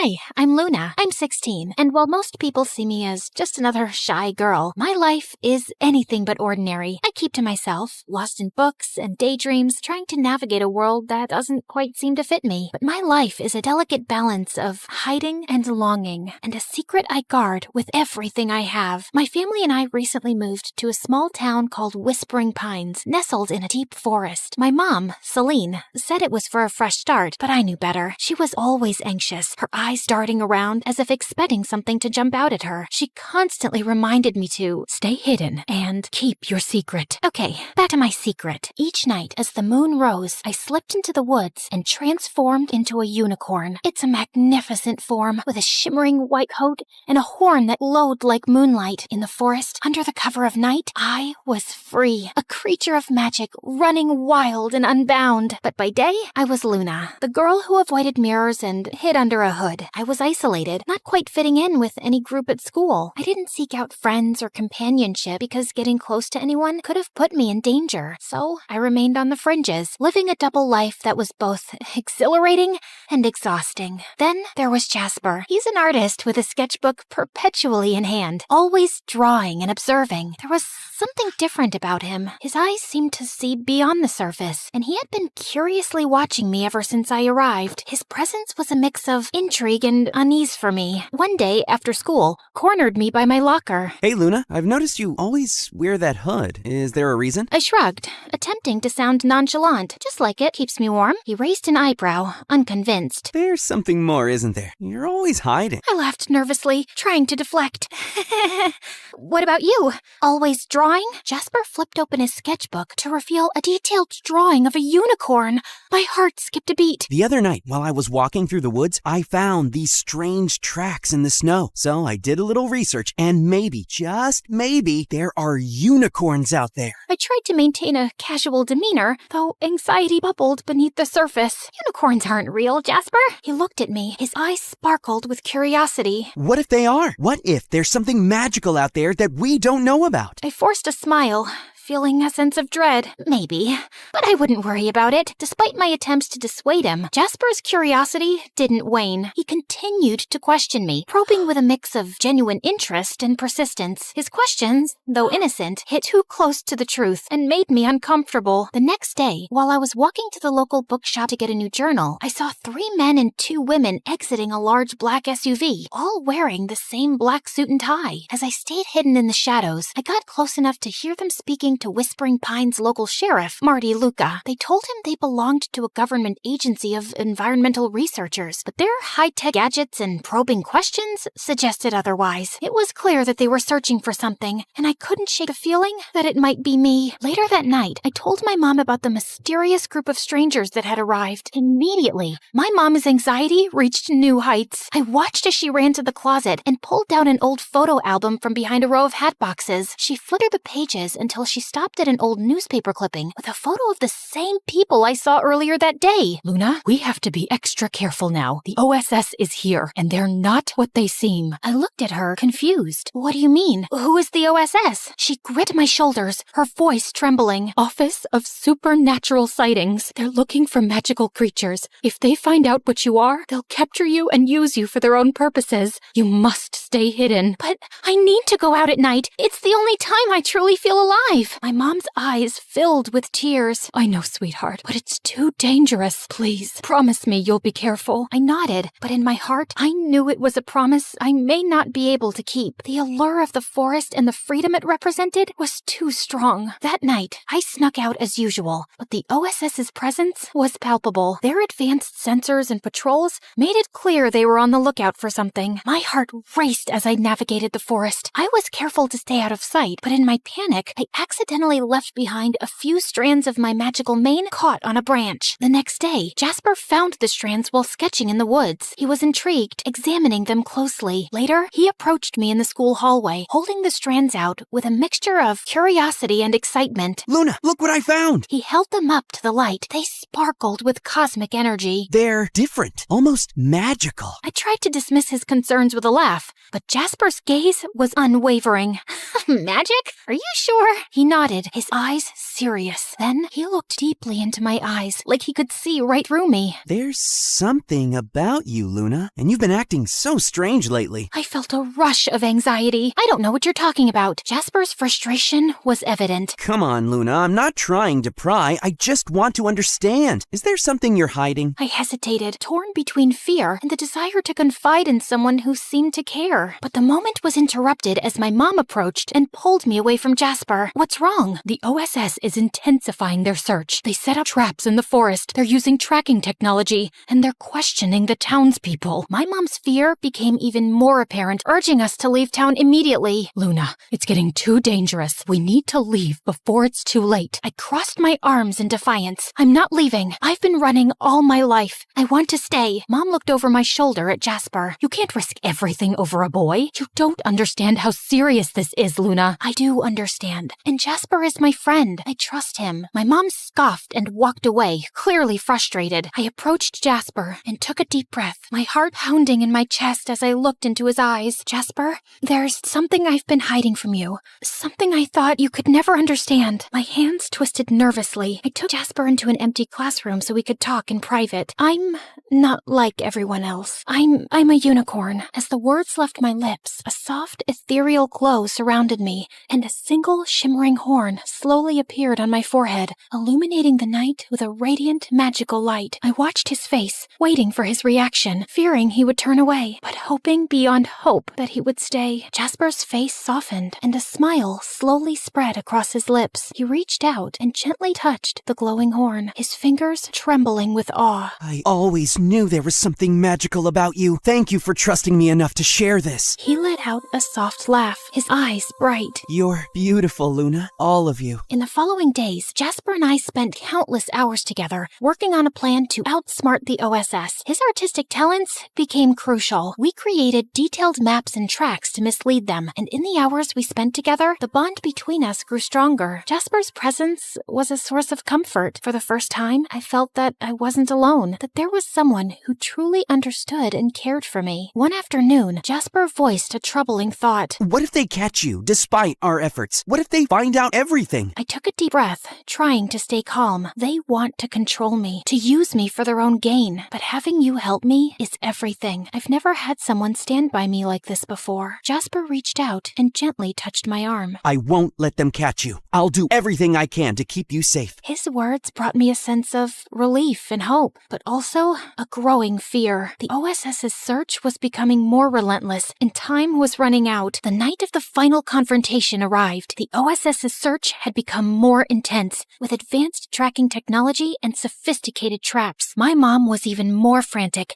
and her anxiety made it difficult for her to focus. Jasper arrived with a determined expression. We have one last chance. If we can make them believe the unicorn has left town, they'll stop searching. We worked tirelessly through the night, setting up a series of diversions and false evidence. Jasper used his artistic skills to create elaborate fake tracks, leading the OSS in circles. I used my unicorn magic to add an extra layer of deception, making it appear as though I had been everywhere at once. The process was exhausting. We were both drained, but driven by hope and the desire to protect my secret. As dawn approached, the OSS's frustration was evident. They started to back up, convinced they were following a false trail. Jasper turned to me, his eyes filled with concern. Are you okay? I nodded as tears welled up in my eyes. I'm just grateful. Thank you, Jasper, for everything. He smiled, though there was a hint of sadness in his eyes. I'd do it again, in a heartbeat. You deserve to be free. As the OSS retreated, I felt a sense of peace I hadn't known in a long time. The weight of my secret